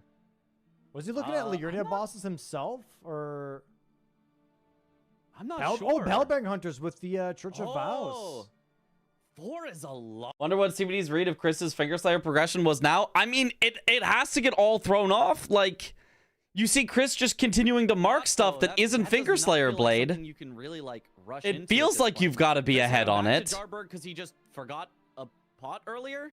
Because like, what that Chris has done indicates, oh yeah, I have Finger Slayer Blade progress. 4 NPC invaders, no. Mog, no. Pots, no. Sacred Flash charges, no. Imbued sword keys, like a little, because you are in Liurnia at some point, but like, no. Agil, no. Dragonheart bosses, no. 5 bosses in Liurnia, maybe. Could be Blue Retta, who knows. Wormface, no. Like, Chris has not marked anything that shows Finger Slayer Blade progress. Not a single thing on this board shows a shred of Finger Slayer Blade progress, except for 5 bosses in Liurnia, possibly being Blue Retta. He hasn't shown that he did Radon whatsoever. He hasn't shown whether he's gone underground. He hasn't shown whether he's talked to Ronnie, like there is just no way to see on here, and it was relatively constant stream from Chris of squares, so there was no like super long pause where CBD could go, he's setting up now. I think it was just rushing crack. It's only just you would have to keep track of, it's been 57 minutes. The total time of all of his squares would only take 48 minutes. That must mean he has 9 minutes of progress on the Finger Slayer blade. And it's like, I don't know, that just seems really hard to keep track of. Pots. I guess he thought it was more of a rush on cracked pots, just grabbed one of them. I assumed he killed Loretta, honestly, so I get it if CBD pivots. Yeah, but CBD is like, but I've killed Radon, and he doesn't look to be going for it. Like, honestly, at this point, it's kind of like one of those, I kind of say, set up for your line, and if they don't mark anything, pivot off of it, but as soon as you see them mark something and you know they're somewhere else, go for it. CBD has gotten the go for it signal like 4 times now. As he's been going for it, Chris marked invaders. That's CBD's signal to go for it. You're like, oh my god, okay, go for it. And then as he's going for it, 5 Boston Liurnia. And maybe that's a signal maybe that's not the signal to go for it, but like, it's still another separate thing. I think in this same time, Chris also marked Dragonheart bosses. That was another signal to go for it. So it's almost like if you're reading the board, every signal says, go for it. Is he going for... Can you please block Finger Slayer? We don't know if he killed Radon. Well, CBD doesn't. Okay, yeah, he's finally pivoting over to Finger Slayer blade. That sort of read also requires you to think you never sniped him on any progress. Exactly. This is a board that is lying by omission to CBD. Okay, CBD is making his way up to Blue Retta here. It's telling him the wrong thing because it's just not giving him enough information. Or is he? we can still see 7 more pivots by the time anybody marks Finger Slayer blade. Who knows? Wiggling on the map to find a grace through the Starfall hole. We're going to talk about some strategies / movement here for Chris. As we can see, currently in Limgrave, most woods is where the entrance is here for downstairs. CBD going to have to do Loretta first and then go straight towards freaking Ronnie first, right? Talk to the tower, talk to the hand, if you will. Gets out here, has to go straight up here first. Start the quest line. That's going to take a while. And for Chris, he's already almost here. Unintentional masterclass of hiding progress. Yeah. He can't know where you're going if you don't know where you're going. Right? So all he has I have to watch, but this is a flaw of the format. It has too much of guessing. You can become better in guessing only so much. Maybe benefit from removing the guessing from the format somehow. I kind of disagree. Like, I think that's kind of partially the point of the format. Like, the guessing is the thing that people like. There is a format without guessing. If you want a format without guessing, that does exist. It's called non-lockout bingo. In non-lockout bingo, it doesn't matter what your opponent does. All you have to worry about is what you're doing, and you just make your own lines, and then, you know, if you make any 3 lines first, you win, or whatever. And nobody blocks each other out. Both people can get every square. That would be one that takes the guessing out, but also isn't what a lot of people want to see. People want to see the guessing. They want to see the, you know, outmaneuvering each other type thing of lockout. Get downstairs, kill Mimic, and it's a block. In the board is a skill, but you can't rely on knowing everything. Right. God knows if that's going to happen. Yeah, talk to the tower. Don't talk to Ronnie. I like the bingo because of guessing, mind games, and strategies. Yeah. Pavement, baby. And you just talk to the tower. I do like non-lockout bingo, but most people like lockout bingo for the guessing. Ronnie yet, or did he just kill Blue Retta? I think he just Bingo's a game designed by educated guesses, Elden Ring or not. Yeah, yeah. He's maybe not as far ahead as it seems, because he will have to come back for that, but still a good bit ahead of CBD. Bro, if he forgot... If he goes all the way down to Finger Slayer Blade and goes, where is it? I can't open it. That would be... that would be bad. Funny. That'd be funny. That would be funny. Nah, Chris wouldn't forget about talking to Ronnie. It would also be tragic. I never see non-lockout bingo. Non-lockout bingo was actually the much more common format before bingo brawlers happened. Nowadays, it's only ever lockout because people want to be bingo brawlers. Bingo brawlers has been so successful that everyone wants to be bingo brawlers. But before bingo brawlers started, between our group of Elden Ring players, we played tens of matches of non-lockout, and I only ever played one match of lockout bingo before Bingo Brawlers started. But you know, Dom decided the format. He wanted it to be lockout. I think it's been a great decision, obviously, for Bingo Brawlers. And almost since that day, it's been, you know, 98% lockout, 2% non-lockout if people are doing something like a blackout bingo or something. It would be a combination of the two. That feels like every Chris game. All night 2v2 v2 v2 rando bingo was pink. Or was peak. Holy. All right, making our way here through Lockout is a proper head-to-head competition. Non-lockout is pretty much a speedrun. Yeah, but I like speedruns. Speedruns are awesome. Necron now. CBD already at Blue-Retta now as well. Going to have maybe a somewhat slower fight as he still doesn't have... There's no extra strategy outside of which line is fastest, and usually both players will pick the exact same line. Well, you do multiple lines. Single line, yeah, single line is lame. Nobody does single line, like, ever. It's always multiple line. Usually 3 line, but 2 line can also work. Or you can do blackout the whole board, in which case, technically the line part of bingo doesn't matter. It's just, here's a bunch of random objectives, find a path that gets them all done fastest. But 3 line, I think, is probably the most interesting, because depending on what 3 lines you choose, you might find that the 3 fastest individual lines are like parallel with each other, but then you have to do 15 squares. That's a lot. Whereas if you can find a square that intersects with another square, well, that saves you one. And then if you can find a third one that intersects with both of them, like you've got a diagonal that crosses through 2 separate perpendicular lines, now all of a sudden you've saved 3 squares. So now you only have to do 12 instead of doing 15. So sometimes slightly slower lines will end up faster overall because they overlap nicely with each other. The same upgrade level that Chris does. But this might be the last fight that he needs to lock in game 3. Blackout bingo sounds fun. Take a shot for every marked square. One very gosh, that would be a lot of shots. For CBD. Chris blocked We're part of the random 4v4 49 square bingo that players did while practicing season 4. If it was for season 4, then no. If it was for season 5, we did something like that. But I was not playing at season 4, no. For non-lockout, you still need to find the best lines and have good routing on the fly, which is different from normal runs where you just learn a route perfectly before the run. Right. It's still super fun and super interesting. It's just different. Fingers in multiple squares. It does not test the same skills as lockout. As soon as he gets rid of but it does test still interesting skills. Yeah. Interesting from Chris. He pulled out a great bow, trying to get the mimic tier to try to shoot him with the great bow to get actually easier punishes even than if mimic has fists out. So season 5, you're bad. Then I think I did. That sounds vaguely familiar. Really interesting play by Chris. Yeah, no, I was. Exactly how mimic tier I was. can or cannot I was. attack him.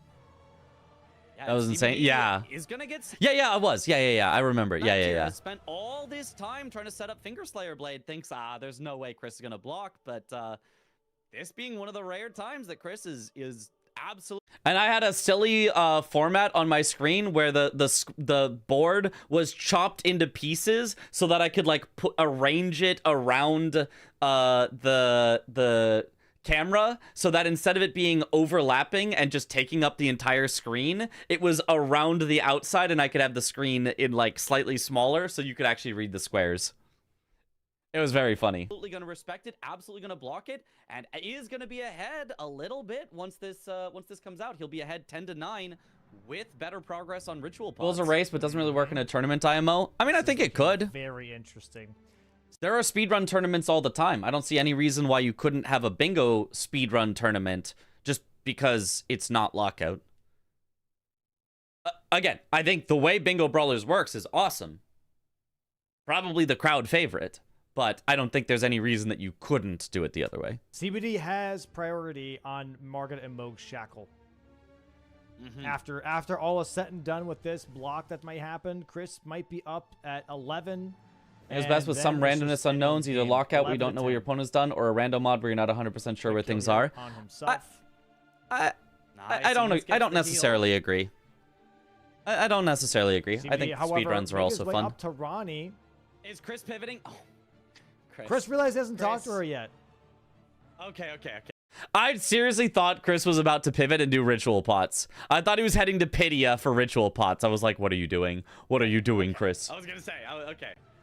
Yeah, he's gotta go talk to her. This is fine. This is okay. Good. Remember that went to your stream to read the squares, the other ones to see on the board where they actually were. Yeah, exactly. Good. I got scared. He's going back now. Yeah, because CBD's last Did you wear a suit for every bingo was commentary? Everyone this season, yeah. minutes ago, so Chris has to know something is I just like looking good. It's fun. It's nice to look good. up. It has been way too long that CBD has not marked anything, so yeah, I think respecting this square is an excellent idea. Styling on everyone else by wearing a waistcoat rather than just a shirt and tie. Is that what you call a vest? I just call it a vest. Is it called a waistcoat? All right, all he's got to do is talk to Ronnie, do the whole, go down, talk to other people. Yep. And then he can just go back. Well, and then, get yeah. Finger Slayer Blade, as long as he remembers the way down. I have figured out a waistcoat, as you call it, looks good on me. Anytime I have to be fancy, a little waistcoat action, it fits me. It suits me. I like it. Down and does not die on the way down. It should be his There's square. 007 when you have 00 Chris. All right. It's called a CBD vest is in my done with the world. talking. Yeah. Now going to do some running. Chris, the exact opposite. Going to go do some talking. Had a good outfit for strings attached. Yeah, the Vanini costume. The night claws, they use T-posing. A little bit. He just a little arms out of the side.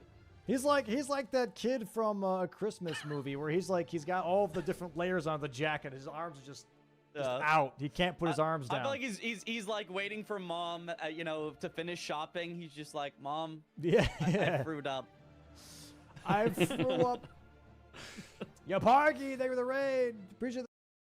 Call it a waistcoat to you. A vest is a knitted sleeveless garment. Okay.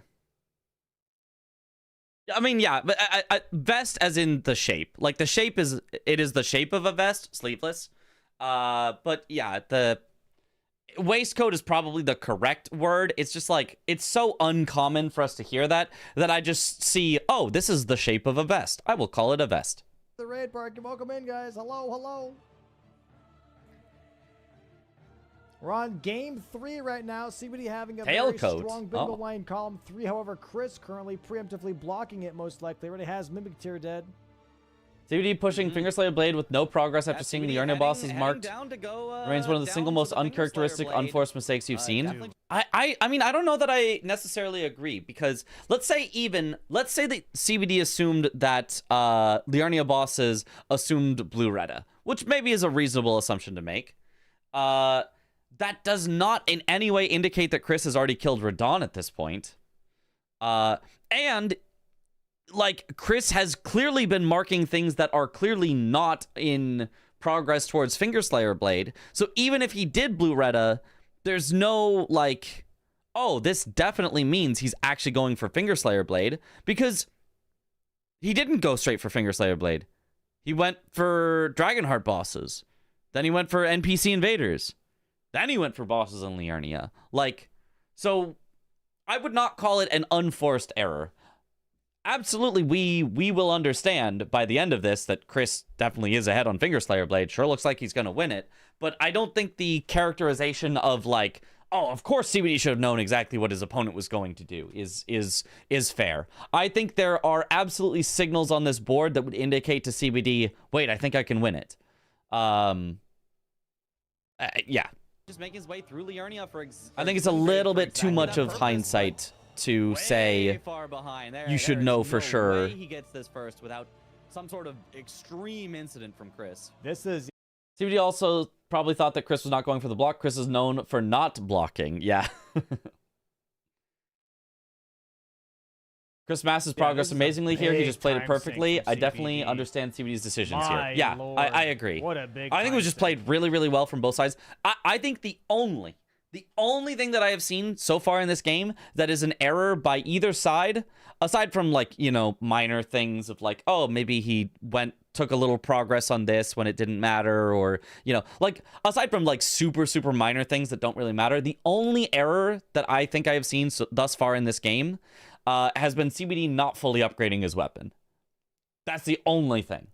I think it lost him a lot of time overall not having an upgraded weapon. And other than that, I really feel like both of them played to the board. Both of them played to their win conditions. Both of them, you know, made reasonable calls. And I think you could say, oh, if, you know, if player changed how they played, they could have had a different result. And it's like, sure, absolutely. But I don't think anything was unreasonable here outside of not upgrading weapon. Yeah, I mean, it's basically been all the time since he killed bosses with the word God in it. He has basically only screaming at the monitor for CBD to go to upgrade already. The upgrades are what won him the first game. Yep. That time is devastating. Like, this could not have gone It typically worse for CBD. doesn't. He was in a great spot But in this the case, you're whole right. game. Literally from you know, almost minute 1 when he got Millicent Invader first before. No, like, yeah, I'm a big proponent of just upgrade your weapon. I think upgrading weapons is really good. Seat, but for the first time At least in the match, eventually. Chris is about to You take can't do it over like that literally at the majority start. lead, That'd be a little silly. Well, some and boards you can. CBD doesn't really but- have much to show for it. I think basically by the time you go for your first long square, you should fully upgrade your weapon. So this means for Chris, by the time he goes for Dragonheart bosses, he should have a fully upgraded weapon. And I think he did. This means for CBD, by the time he goes for bosses with the word God in it, he should have a fully upgraded weapon. That's my opinion. By the first square that you're going for that is clearly long with a lot of killing, you should fully upgrade your weapon, in my opinion. Very devastating. Chris just has to do a nice little skip down past the mimics. And then we have a situation on our hands, if you will. Yeah, A big there are a situation. lot Good of, morning.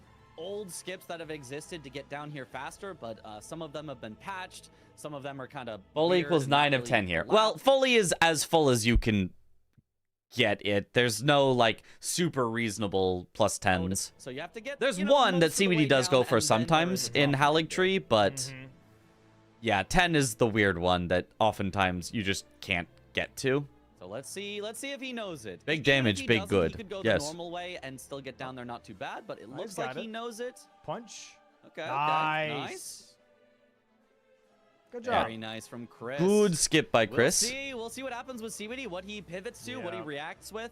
Cause yeah, he's just losing all this He's gonna time. There's be in nothing some else hot really water. down here that he wants. Yeah. Hot water. This is tough.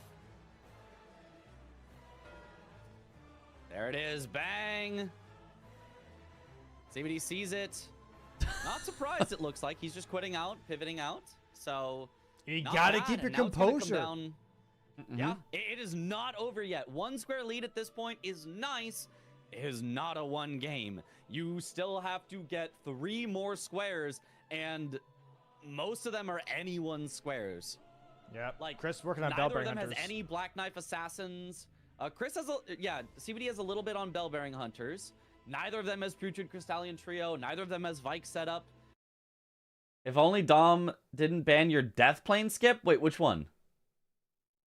Which one? CBD has a little bit better on Margits and Mogs because he's killed. Oh, the getting down to the Finger Slayer blade. Yeah. Of the Great Rune bosses, but I mean, Chris could catch up on that. Chris is doing easily. Bellbearing Hunters Looks right like- now. Yeah, Chris is doing Bellbearing Hunters right now, which it looks like CBD is going for Ritual Pots instead. So they're kind of trading the things that each other had progress on. Yep. Very interesting. Yeah, and then from this point, it's still, like, very close. It's just CBD still has just the much less upgraded weapon, so Bellbearing Hunter not spawning. he either has to Starprince- take the time to upgrade, which at this point, there's so few squares left that, like, that's rough. Or he has to just continue to lose time on every single attack that he does. Hammer though. Skull. I like that weapon. Did he set it tonight here? There we go. There it is. We keep changing bingo colors, Yeah, like big from damage. blue red Oh, to big something damage. green yellow Has IDK. CBD still not upgraded to no. +9? Nope. Oh my goodness! All Chris of is that just gonna time for gain Finger Slayer more blade. and more advantage. Yep. Yeah. the more bosses that they are fighting on, the more advantage Chris gains just because he upgraded much earlier than CBD. Oh, man. Yeah, heading for bell-bearing hunters. CBD heading for those ritual pots. I mean, this might be kind of good for CBD. I think he can get the ritual pots first. I don't think he can. Jarburg he hasn't grabbed yet. I don't think he can. Chris is going towards a Dragon Burrow merchant here that gives you Bellbearing Hunter, but also a Ritual Pot. Chris just needs one more after this. Chris is doubling up here. That is a smart play. Is he gonna commit to the 5th one though? Is the question. I think he's gonna do the Bellbearing Hunter first, and I don't know. I think it's close here. It's a tough position. It's a very tough position. Yeah, Chris did not do the Pydia one yet, so he's gonna need to buy this one and go to Pydia before CBD does Jarburg and any one more, which would probably be the same bell-bearing one, I'd expect. So we'll see. We'll see. Yeah, I'm really not sure. Yeah, Jarburg here though for CBD. I really like the GDQ bingo board that had shapes as well as colors for the squares. I don't remember that. But that does sound cool. Yeah. Are we keeping chat spoiler free? Slightly. We're near the end of the game, so get him at least 2 hold out pots, on. So he'll be at 3 as well. Directly saying results. Lasker runes for 4. For just a bit longer. Yeah.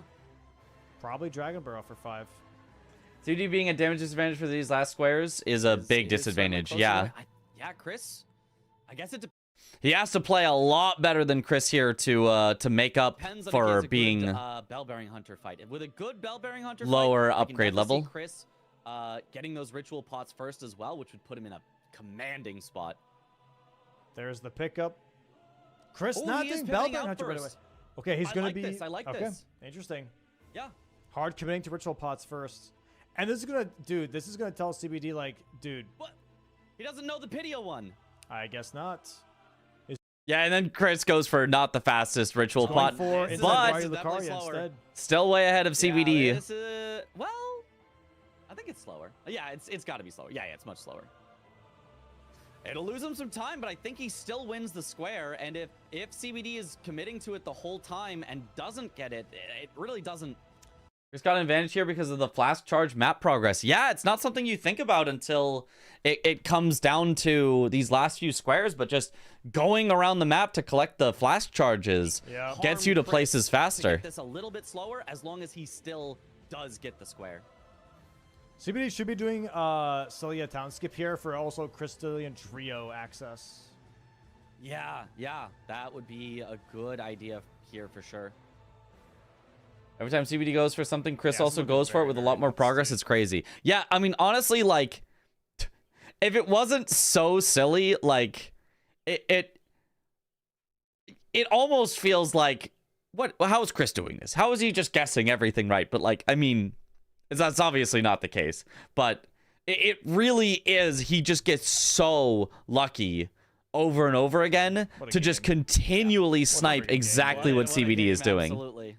What a game, dude. And or you could say CBD gets so unlucky to continually get sniped over and over and over. Well. Goes for the skip just to avoid opening the door. Gets it. Nice job by Chris. Will CBD get the Celia skip as well? Looks good. Looks good. He's got the hard part. Oh, it does not look good. Oh, no. Okay. Doesn't die from fall damage. Die from that? I thought that was fatal fall damage. I but no, thought he's so good. Too. Okay, takes a little. Oh, not this Celia skip. Recovers it, slips off for a 3rd time. Okay, he's back. Slips off yet again. He's on the lower branch. Take your time. Take it careful. Okay, he's got it. Finally got it. Stressing me out. Okay, here we go. Good position. Just needs to make sure that he doesn't keep. I hate this part. I slide here so much. Yeah. Jump around. There you go. Yeah. Okay, there you go. Definitely not the cleanest skip we've seen of that. Jump up and get down. Yeah, Ritual Potty. There's no choices picks though. Zoodle wrote the script for him months ago. True. 11-9 in Chris's favor. That's a good spot to be in. Yeah. Tag that. Bang. Ritual pot. Bang. Didn't hear it. That was weird. Oh, I heard it. Really? Oh. Yeah. There it is. Yeah, and then at this point, 11-9, like it's tough. Chris gets to kind of do whatever he wants, and as long as he doesn't get sniped by CBD over and over again, he'll be fine. Afterwards. CBD has to get the next 4 squares out of 5 to be able to win. He is near Putrid Crystalline Trio. Nobody has advantage on Black Knife Assassins. It's such an awkward skip. The only reason to also good at it is almost always needed. Yeah, I'm only good at it because it exists in all speedruns, so I do it every single time. Nobody has advantage on Vike. Bellbank Hunters, Chris has. I think more players should come to a full stop after reaching the top of the ranch to get neutral torrent running instead of the trot that sends you through the branch. If you're slightly misaligned, you lose a second, but you never fall off. I do that. Yeah, I also have it easy on keyboard. I just press the Alt key so that torrent starts walking. But yeah, I do exactly that. Has one. CBD has capital access. Vike and Bellbearing are the fastest squares, right? No, Putrid Crystalline Trio is probably at least up there with them. Vike technically probably can be faster because he's closer, but like it's Vike, so the fight sucks. And then 4 Bellbearing Hunters is kind of a lot. So it's probably Vike is the fastest if you're comfortable. Putrid Crystalline Trio is probably the second fastest, and then Bellbearing Hunters is probably third. I think. What is Chris going for now? He's going for Crystalline Trio here. This is in CBD's favor. favor. So much nicer for many skips. Yeah, yeah. Chasing on this, but not getting the square. Is time that CBD is catching up? Yeah. They are truly trying to make Like it fight is easy, run and poke. Depends on your weapon. Whoever gets the last square wins type scenario. Is this maybe like a shackle race? I would not love to see that if you're Chris. So could go Ordina. You could. It's just but it could be. It could be. It depends on your weapon, whether that's not too bad or whether that's the worst thing ever. Which is kind of good for CBD. If he gets this square and has the Didn't know there was an input to get the stop on mouse and keyboard. That's good to know. Well, there's an input to get the walk. So you have to stop by press nothing. Then you hold the walk button, and I use the walk button to turn torrent and start going up the cliff until he like kind of catches. Then I stop pressing the walk button, and he goes to full speed up. And it's super, super nice and easy. Advantage on Margits and Moog's Shackle, which is the one that probably is going to be done last. CBD could swing it in his favor. All he has to do is win 2 of the Black Knife Assassins, Vike, and Bellbearing Hunters. Understand better makes sense. Yeah, yeah. It's really nice. It's what an interesting. Battle made huge. Huge is like no one shall pass. Blasts him. Oh man. Hits him with that. Yeah, it's definitely one where once you learn it on keyboard and mouse, like it becomes pretty nice. It becomes pretty nice. Cannon of Haima. Actually insane. Yeah. I was considering right here when he said Cannon of Haima, trying to make some sort of joke. I think I was thinking more like Kamehameha or something, and I was like, nah, that's gonna sound stupid. I'm not gonna say it, and I said nothing. Would you guys have -2'd that or +2'd that? All right, CBD. The forked hatchet, that's just standard damage, right? I mean, it's at least, I think you can do charged R2s with it for decent stats. -2, that's fair, that's fair. No strike damage for CBD. That's fair. I think that's fair. -2. Okay, yeah. Good thing I didn't say it. I stopped myself. I caught myself. I was like, no, they're not gonna like this. I caught myself. I caught myself. You can do charged R2s with this. For staggers, it certainly is. Claws do very little stagger, so I think this is the right call for trying to get this. He might swap to claws once they're broken just to take him out faster there, but you don't really need to. Dude. Almost got rotted there. He does have to be careful. Be careful, dude. Yeah, if he gets rotted, this would not. Shouldn't have said it now either. Well, but I'm analyzing. I gotta analyze my own commentary. We gotta learn from our mistakes. We gotta learn from our mistakes. My commentary mistake of even thinking that, even allowing it to enter my brain was a mistake. Oh, great. Okay, does swap to the claws, takes the riposte. Has to be a little careful here, but good damage. Okay, Mike attacked her. Don't get greedy. Oh, okay. Good rolls, good rolls. All Oh, right. misses with the attack. Okay. takes Yo, out the first morning. one. That's usually the scariest is when all three are up. Okay, swaps back to the hatchet. Nice jumping attack. Ooh, barely does not get tagged by that swing. This is As such long a as good the match, staff yeah. doesn't freak out. Chris about to enter the Yeah. fight here, by the way. Just behind him, says hi to the snail. Has the Uchigatana ready to go for unsheath. Oh, that here was a for weird looking staggers, but backstab from CBD. Has already the second Crystallion broken and shattered. Smacking it around a bit. Gets a stagger. Chris going for the unsheath here in just a moment. Yeah, honestly, I do like the going for the Putrid Crystallion trio by both of them. One more unsheath Obviously is works nice out for well stagger here damage, but it's not for gonna make up the CBD. difference. CBD only has the But one left. I don't think it's a Yeah, bad already idea for incident. Chris Chris either. has more Like, just upgraded go for a weapons. good square. He's already He killing the does, he first one. does. Has to be careful, but there it is. Staff one for CBD, about to be staggered as well. There goes the first one down for Chris. Chris going for some more unsheaths here. Has enough for two more. Crystallion about to be staggered. The commentary you do and the commentary you don't are equally important. Yes, yes. Bang! Are you commentating any match this Crystallion weekend? staggered No, on there's CBD only one screen. match this Staff weekend one on going Saturday. down. Yeah, this is a win for CBD. All and he I has to am do not is keep on commentating running that and one. He wins this for sure. There's no way Chris can take But out next two, week, Wow. there will CBD be a just finishes losers off this finals. one. And that one I Yeah, may be right. commentating. Smack, smack, smack, and bang! There it is. CBD 10 to 11 right now. Catching up. Chris wasting a bunch of time. Has to quit out. I'm sure you will and commentate on it memory of afterwards, Grace though. out. Yep. Yeah.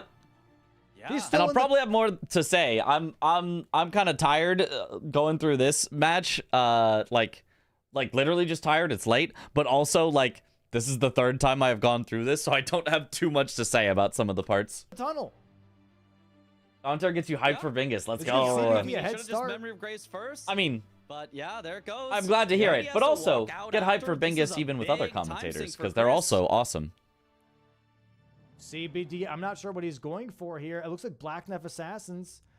Don't know if I like that play personally, but Chris still stuck in the tunnel. Has to get out first before he can port. Where's Chris gonna go? Chris is going for Bellbearing Bellbearing Hunters. Okay. Yeah, I like this. I This do is the like best setup for CBD in this case.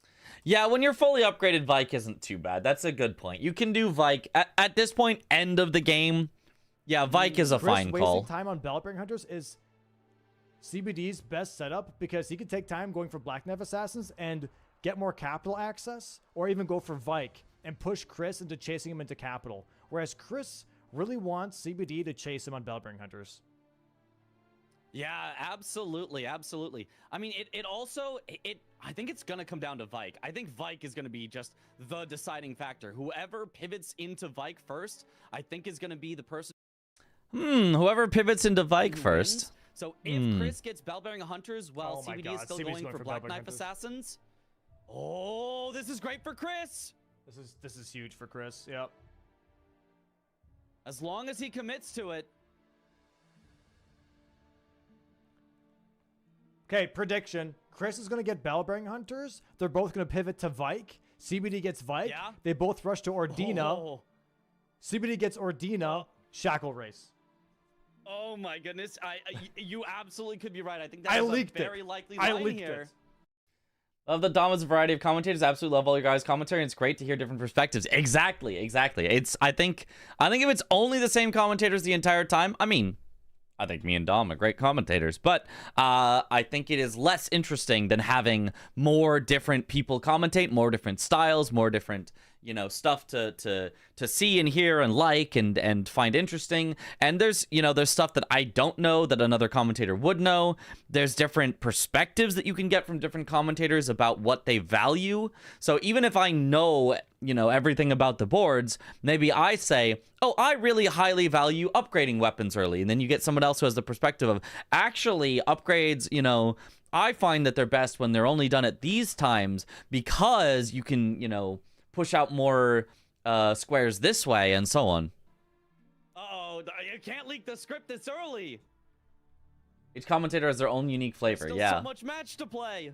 Insane. You Absolutely avoid Vike in insane. endgame because you never really have progress towards it. Nice At fight all from Chris times, here on players this start from the Bellbearing same Hunter. point Does take unless out a Fire second. Giant is there. CBD got the first one very nicely, but I mean, again, That definitely is probably And it's part of just it. Chris I has also better just think upgrades, people like, don't want to die CBD over and just over. has not in an hour and 17 minutes taken the Yep. time to fully upgrade his weapon yet. Yep. We are in a pickle here for CBD, but Chris pretty much moving as fast as he can through these squares, really getting all the upgrades that he can early on, set him up for late game so well. So well. Yeah, it has been great for him. So, yeah, Chris definitely with a little bit of a driver's seat privilege here of gets to go more where he wants with these better upgrades and with the one square. The Vike incidents are usually pretty bad. That's the other thing, yeah. Vike, you know, it's a 70% chance that it's a pretty fast square, and it's a 30% chance that you lose the game because you die to him like 7 times, and now you're behind on everything, and then all the priority that you thought you had is gone, and your opponent's taking all the squares and making lines, and you're screwed. Lead, but it could all vanish So- very, very quickly. Yep. Sometimes that's not a CBD good rushing bet. For Dragon Burrow Bellbearing Hunter, does Chris know how to activate this Bellbearing Hunter? Is the $1 million He's question. He's got it. You talk, you go all the way through. Obviously, hindsight is 2020, but if CBD had upgraded his weapon yeah. fully before All the God things bosses, I think about he would have broken Radagon, even on that I think square. is a- I agree. I said that in commentary, and I say that again in analysis. I think you need to fully upgrade your weapon before you do your first long square, your first kill a lot of things square, or kill late game enemy square. Like, I don't think he needed to do it before then because like he wanted to rush Dragonkin Soldier for the center square. Even he kind of wanted to rush Ancestor Spirit, and it went just fine with his +4. Like that one was fine. It scaled low enough. But as soon as you went for God bosses, like 4 is a lot, and some of the ones you have to do are high scaled, like the Godskin Apostle. So Chris is Radagon, just doing there every it single is. option. Yeah. Is it this one? Do I have to and buy game this? is basically a who has more priority game. No, Yeah. not once, Chris. No, you need more. I think. Isn't it? Bro, imagine you run up to I mean, I'm wrong. Muriel, you just like throw coins. Talk to me. Run away. Talk just to me. sprint.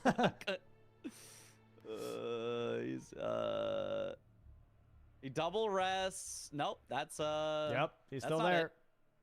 He's still there. More Radagon. He doesn't have to do all this. He doesn't. You talk once, you sit down, you talk again, you sit down. That's it.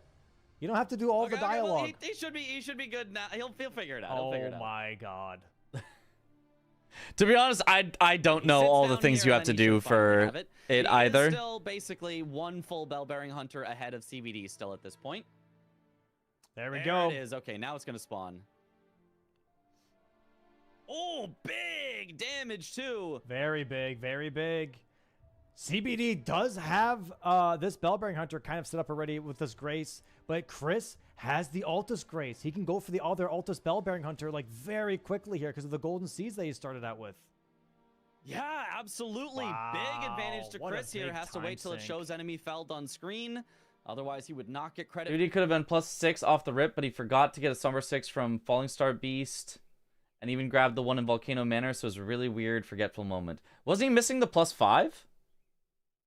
Where did the +5 go? I thought he was +4 and was missing the +5, not the 6.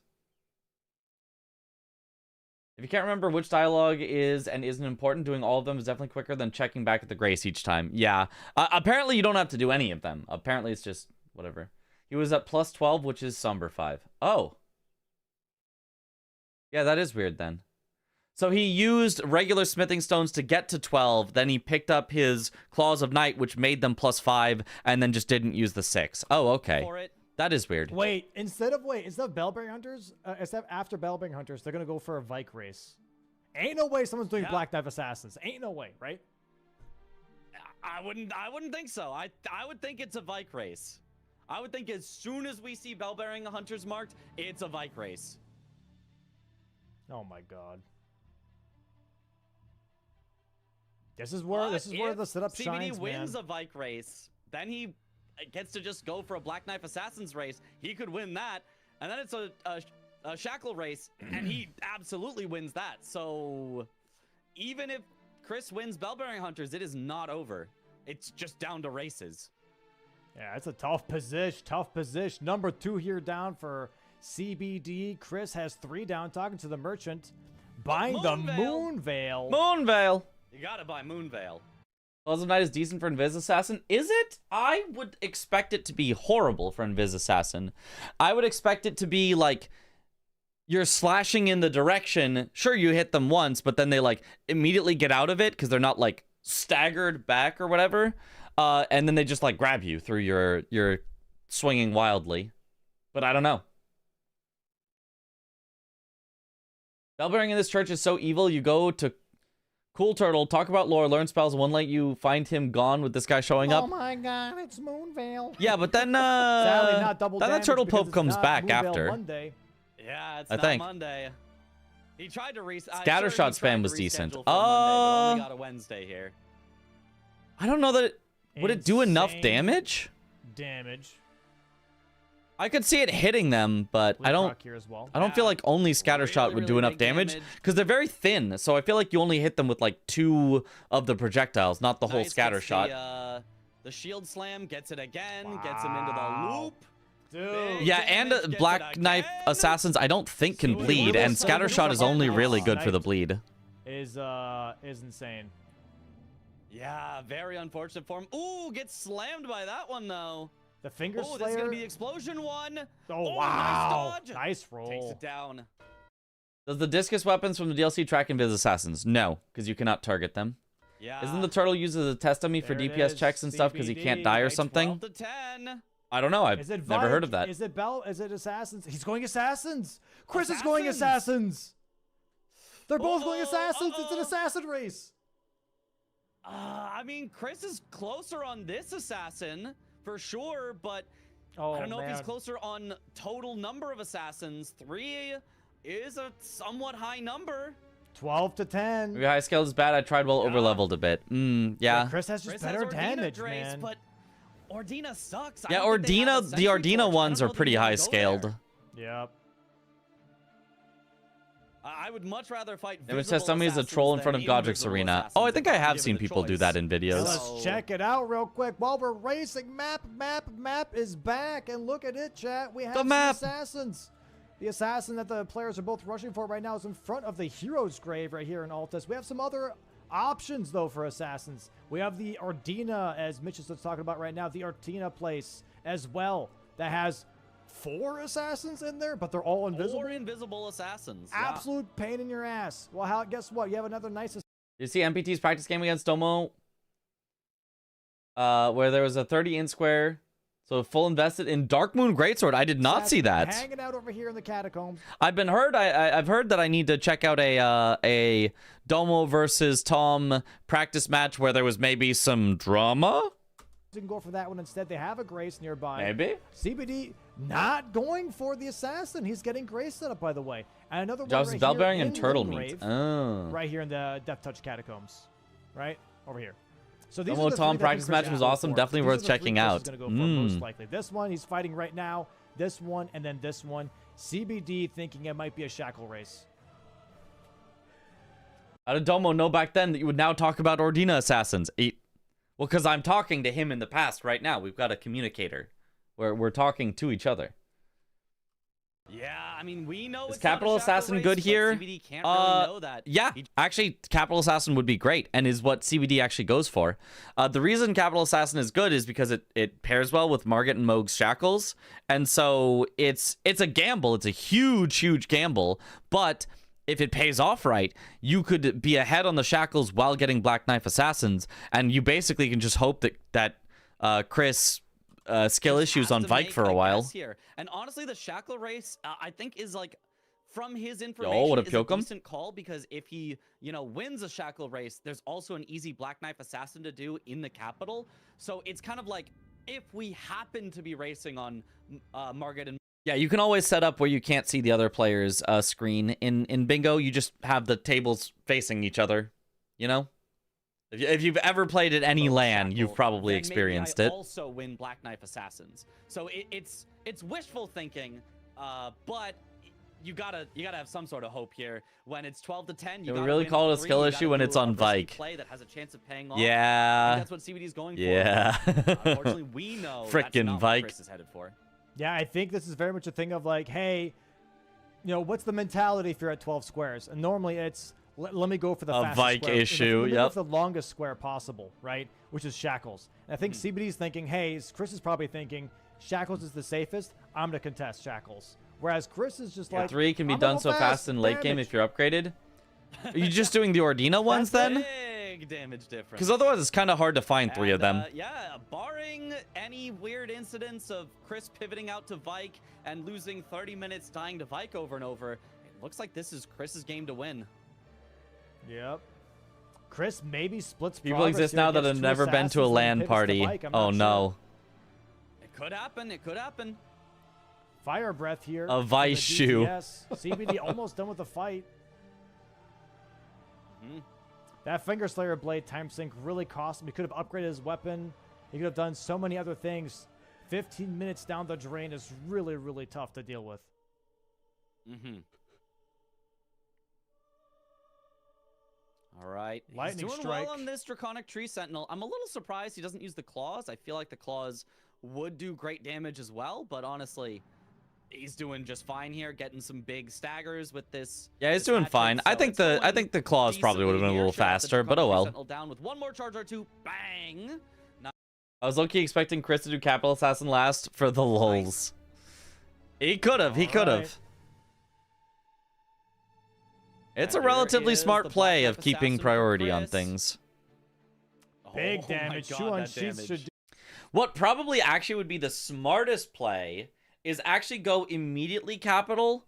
Not even necessarily to just only do Black Knife Assassins, but like do the capital assassin first, then do the other assassins. Because if you get sniped on assassins, it's possible, maybe even probable, that your opponent went for 3 different assassins and isn't in the capital, then you get Shackles immediately. Whereas if instead you see your opponent mark Shackles, you're like, oh, well, sure, they're in the capital, but I already killed the assassin, and now I can go do the other ones and win that one. Do it. That probably would have been the smartest split progress, is instead of doing actual split progress, you do synergy progress. Almost an unsheath and an R1, but not quite. Missing. There we go. Nice kill. 2 assassins. Chris, are we closing? DTS Are we resists slash closers? damage. He's going Vike. I told you he would The do it. Vike! Not Vike! Come on, Chris! Every other physical damage type is fine. Okay, Not the okay. Vike pivot. I told you he would do it. Not the Vike pivot. Waiting for the scenario where Electo is fastest. Where is Electo? Well, if he has a clean fight, he's still... She's... Oh, no, she's in the Ever Jail. You'd have to do Estelle to get to her? Yeah, I don't know about that one. easily wins this, but... Actually insane. Chris played this match so well. He really did. He really did. Doing a good job. Extend this... I think his early game plays were a little suspect. I don't think they were horrible, but I think they were worse than what CVD was doing. But just a little bit longer. Pretty much once he got behind, from then on, he happened to do everything perfectly. I don't think every single decision he made was like the highest percent chance of victory, but they just kept sniping CBD, so like they worked out super well. And none of his decisions were bad. They were just like, you know, maybe not perfectly optimal. Uchigatana. We're not battle axing versus Vike? And every single decision he made worked I don't out. think Wild Strikes works very well against Vike. He's too good at rolling out, and then his reach is long enough that he can roll out and poke. I did the whole Ronnie So I quest don't line to think get the it's ring. that Oh, crazy. you do have to? Uchi can I thought you work. could just I do don't it actually once know you how got good there. Claws are against him either. No, you want a heavy weapon for sure. Claws Yeah. are going to Could use be... The Giza's Four Assassins wheel version as of the well, square could be maybe? rough. I mean, Yeah. You could do that. I don't know if he's got the stats for it, but you definitely could do that. Yeah. Agil was a Uchi choice on should this work pretty out rush heavy fine. board. It's just slightly awkward to hit. I mean, I didn't hate Agil. I only it's only like, oh, well, Millicent was better. Sometimes. Ooh, Okay. nice But damage. Aguila That's is good damage. fine. Yeah, because he's been leveling Dex for the Ninth Claws. He's got a lot of health Yeah. to play with, too. Cracked Pots also ended up flask. pretty Just fine. Takes 2 stabs in a row. I would have liked to though, see 'cause his Raya's blasts hand. Don't heal for anything. It's only +1. Yeah. Wormface was Like, definitely all right. Ooh, Wormface wasn't cancel. bad. It's like nothing Nice, was and you like can that keep bad. It's just canceling Vike- CBD had Millicent Invader, incredible. Falling Star Beast, incredible. Dragonkin Soldier wasn't even that slow and is a center square. And then CBD set up a line. Like, it was really like CBD just had the best, then the next best, then set up a line. Like, it was just really, Buff, really, really so good that from he never CBD gets at the opportunity. start. Misses it that time. Then you can have a lot easier time because Vike will keep trying to buff, so the more you interrupt him, the more free hits you get, but unfortunately does not interrupt it. Oh, Nice man. job. I do like the running R2s with katanas is a great way to deal with NPCs. You Yep. see that a lot in the DLC as well, just running R2, run away, running R2, run away, and it's working great for him. He's gonna even maybe try to cancel Vike's heal. Unfortunately does not get it. Big heal, too. Very Yeah. big heal. Nice capital skip here from CBD, by the way. Jumps. I in. always forget that Vike just can't bleed. No, Like, yeah. I'm just sitting here waiting for the bleed proc, and then every time I have to That was remind the myself, CBD wait, he just special doesn't version bleed of for no the reason. capital skip there. Yeah, The this is only looking one that I like- see, at least in Bingo, do it. Looking like a square. Commentary during this match was absolutely phenomenal. Yo, thank you. I don't know if it breaks the quest, but one of your suggestions for the mod would be to have Dark Moon Ring given when you acquire Torrent to be able to get to Moonlight Altar mid-late game and have access to a bunch of synergies with the square set. I think that could be super cool. I don't know that Dom would want to do that because he is resistant to a lot of changes that feel like they take away from the vanilla progression of the game. But yeah, I mean, would lead to cool outcomes. This is such an unnecessary kick for Vike to be immune to statuses. Yeah, like why is he? He's obviously losing blood, judging by the splatters on the ground. He should bleed. He should bleed. Chris right now. You're not Vike rot, Vike? Never tried. down No, to he's almost immune to half all health, statuses, flask already is consumed. what I've heard. Buff wearing out in just a moment. Agree, there it's as very well. anti-vanilla, yeah. But, what do you think about an auto marker, though? What do you think about an auto marker program? What do you think about that, Twink Time? What do you think? You ain't got time to bleed. Oh, barely misses that one, though. Okay. Gets a free hit as Vike tries to heal. Very nice. Cause I'm very unsheath I'm his very blade. pro try it Cancels the out buff. and see if we He's gonna like try it. and buff again. Ooh. the triple backstep into double roll. Oh. Vike pulling all the Like, moves. the Elden chat doesn't care about status Oh, buildup. big I stab. guess so. Absolutely tagged. Okay, good. Does back off. Does not get comboed. Automark by, doesn't change by the that game, it's whirlwind still move. vanilla, Cancels the right. Buff again. Vike is gonna buff after this, I bet. Oh, he didn't. Death Touch and Black Knife Catacomb. Sainted Hero's Grave. Then the options are Ordina or Sage's Cave, which are in Viz. America's Bedchamber, and I suppose Electo if you have access to either. Yeah, Oh, here we go. Okay, there's a Chris, good Robo number of Unsheathed should do it. options. Oh, Just he's trying to sometimes there's green it. not a Vike's great like, one. No. There it is. There it is! Chris wins And the set. Bang. Bang. GG's, Chris. 13 to 10. 2 games to 1. That is game, set, and match for Chris. Very, very nice. Came back. Okay, Wow. Chris, you don't have to disrespectful Fortnite dance there or something. Insane. The disrespectful Fortnite dance at the end. I was curious what the need an auto marker is. It sounds to me like solving a problem that doesn't need to be solved. Well, there's... What do you mean that doesn't need to be solved? We have had 4 issues with it within the last week. 4 issues with marking within the last week or something like that. I mean, if you count practice matches, I think more than that. Maybe it's 3 if you don't count practice matches or something.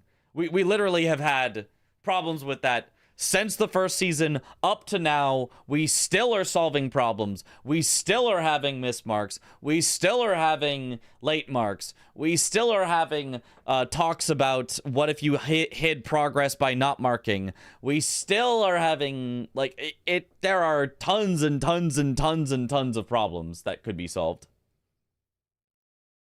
Or I think having to manage your own squares is too important to make it automatic. Why? Someone said a few times he doesn't want to take marking responsibility away from players too. Well, yeah, but he was talking about that in reference to putting it on the refs, which putting it on the refs is like, yeah, that's tough on the refs. But how would you make square work? Carefully. You do it carefully. It would take work. But this is an if you could get it to work. I'm personally against automation because bingo is a game of information and memory. Personally, I'm not a fan of taking away player responsibility. Well, information would be better with an auto mark, but the memory and the player responsibility, I don't see why. Personally, I don't see why. I think it's just silly. I think it's just silly to say, yeah, the current iteration of bingo has a lot of problems because you have to remember absolutely everything. You have to remember every single rule for every single square with it when exactly you mark it. You have to remember exactly every count. If you get off on one thing, the entire game becomes drama, drama, drama. And I just don't see why there is any downside whatsoever to just getting rid of all that and just making it work.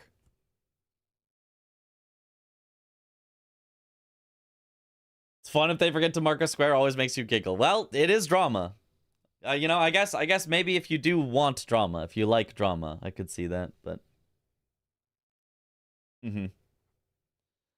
think if it works fine technically, I don't see any issue with auto-marking, quite the contrary. Yeah, that's the if it works technically. If you've got issues with, I don't think you can get it to work, it's like, okay, that's a problem to be solved. This is an if it worked, not a... I would never ask anyone to give an opinion on something that doesn't work. Like, hey, do you think we should use the thing that doesn't work? It's like, no, of course not. That'd be stupid. It's an if you can get it to work. I think it would only bring positives. Big issue would be things like Margaret 6 parries when all summons. Yep, those would be problems to solve. And if they got solved, I think it would be awesome. Counting marking is a core bingo skill. I mean, it currently is because it's required currently. It's not a core bingo skill in the sense of like it must be core. It is core right now because it is the only way that we have to do bingo currently, but it doesn't need to be necessary, which is kind of a weird statement. Doesn't need to be necessary. All three of the matches were really great. Yeah, all of the matches between Chris and CBD. Honestly, even their first set of matches were also really, really, really good. But yeah, it kind of just seemed like Chris kind of has CBD's number. I mean, at least in this preseason qualifier, beat him twice, you know, despite, I think, you know, many players would maybe say, like, who do you think is stronger? Maybe CBD, like, he does a lot of practice, does a lot of practice, you know, and Chris has had some showings where he hasn't looked as strong, but in the preseason, Chris really had CBD's number. I also think players would still have to keep track a lot, and players would want to know when a square is going to be marked, so they'll still be keeping track. It would just solve mismarked timing issues. Yeah. You still, yeah, there's still the skill. You need to know how many NPC invaders you have, because you need to know which ones are now going to be the fastest to do. If you have one NPC invader, you need to know, oh, the 3 I have left to do are these. I should go do this one next. Whereas if you have, you know, 3 of the NPC invaders dead and you only have 1 left, you need to know, oh, wait, oh, right, the one left to do is this one type of thing. So, like, there will still always be the skill of actually routing what you do and doing it correctly. It's just taking away the possibility for mismarks.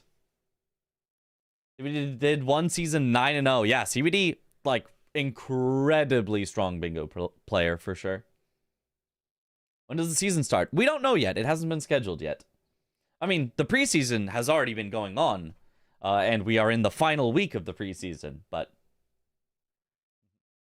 marking is the only skill in actual bingo. I do think auto marker would be based. Yeah, actual physical real life bingo at the bingo hall for, you know, for old people that want to gamble, but I don't know, maybe can't pull the slot machines or something anymore, but can still mark bingo boards.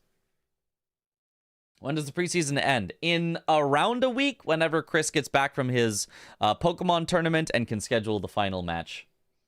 Give us auto marker. I think it would be cool. I think it would be cool. It just I need somebody with technical skills to work on it, and because I can feed them all of the boss IDs, all of the flags that they need to check in the bingo for all the bingo squares. I can do that work. I just need somebody to actually make the program that takes an ID, checks for it, and marks a square. That's all I need. Then we have 3 matches left. 2. We have the winners finals and we have the losers finals. There is no grand finals because the top 2 both move on. You don't need to determine a top 1. So we have this weekend, we have 1 more match, and then next week at some point we have the final match.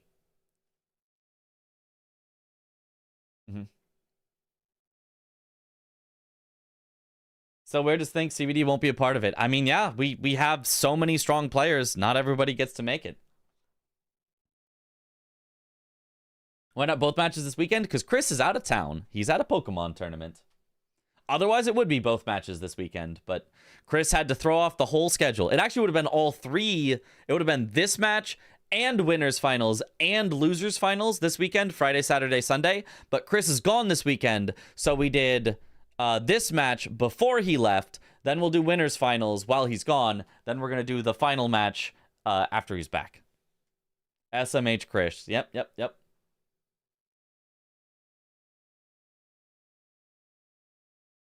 All right. Well, it is past 5 a.m. It's late.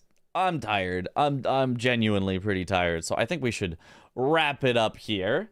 It's been a good day of Bingus commentating. And honestly, I also did DRL commentary this morning. So I have been commentating. And it's been great. It's so much fun. But perhaps soon, as this preseason starts wrapping up, maybe I want to learn how to do like Dark Souls 3 randomizer runs. That could be a lot of fun.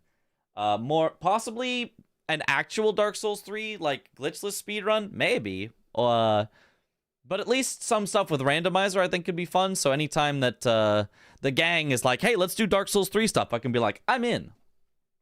Voice sounds sore now? Nah, I'll sleep it off and I'll be good. I'm just kind of being ginger with it. I'm not like talking too much or too loud, just to make sure it doesn't get sore. That's the goal. These are degen hours for me. Yep. It's pretty degen for sure. Taking 11 hours to clear the DS3 Rando 3v3 felt that bad. It was 7 hours. Come on, it was 7 hours. Come on, it wasn't that bad. Well, I do need to get better at that. Did we review Bingo Domo controversy with his match against MPT? We did not. We can review that next time. Somebody find me the relevant timestamps or whatever, and then we can review it next time. Will we see you play any Bingo? Not in this season. Maybe in the season after. Yeah, let's raid Kaylee. I haven't raided Kaylee in a while.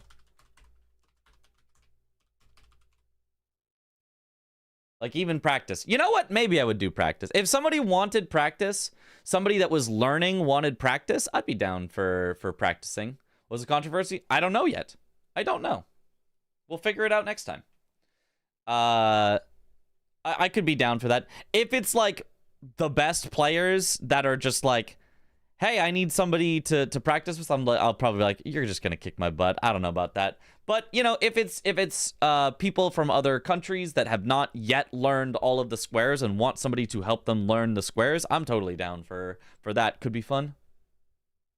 Like, yeah, I'd totally help out Parky learn a lot of the stuff. If Dan wants, you know, to learn some stuff, that would be great. Twisty, if I don't know how much Sirius knows, but maybe if he is learning stuff, or like basically anybody except for the people that I always face in these seasons that would probably just destroy me. On a bingo practice, it takes me 2 hours to beat Margit. You know, maybe. Praco. Reach out to Romaine, maybe. He's trying to learn stuff, but he's new. Oh, yeah, I could help Romaine, for sure. That could be fun. Anyway, let's raid Kaylee. Let's go to bed. I'm tired. It's you can tell I'm kind of just rambling on at this point. Coaching DLC and a bit of base game, but I don't really do practice matches. Yeah. I'd be down to coach as well. Maybe. What if we had like a hand brain, like you and me coaching two players that are learning, and we're coaching them as they're playing each other? That could be fun. Reach out to Romain. I hope to do some DLC coaching in French with him. Ooh, cool. Maybe you coach Romain while I coach like Parky or something. And we fight with them as our as our players. But anyway, thank you all for watching. Have a good night, or morning, or afternoon, or evening, wherever in the world you all happen to be. Shotgun drink as my coach. Sorry, Mitch. Oh no. Yeah. Thank you all for watching. Have a good one, everyone. Bye-bye.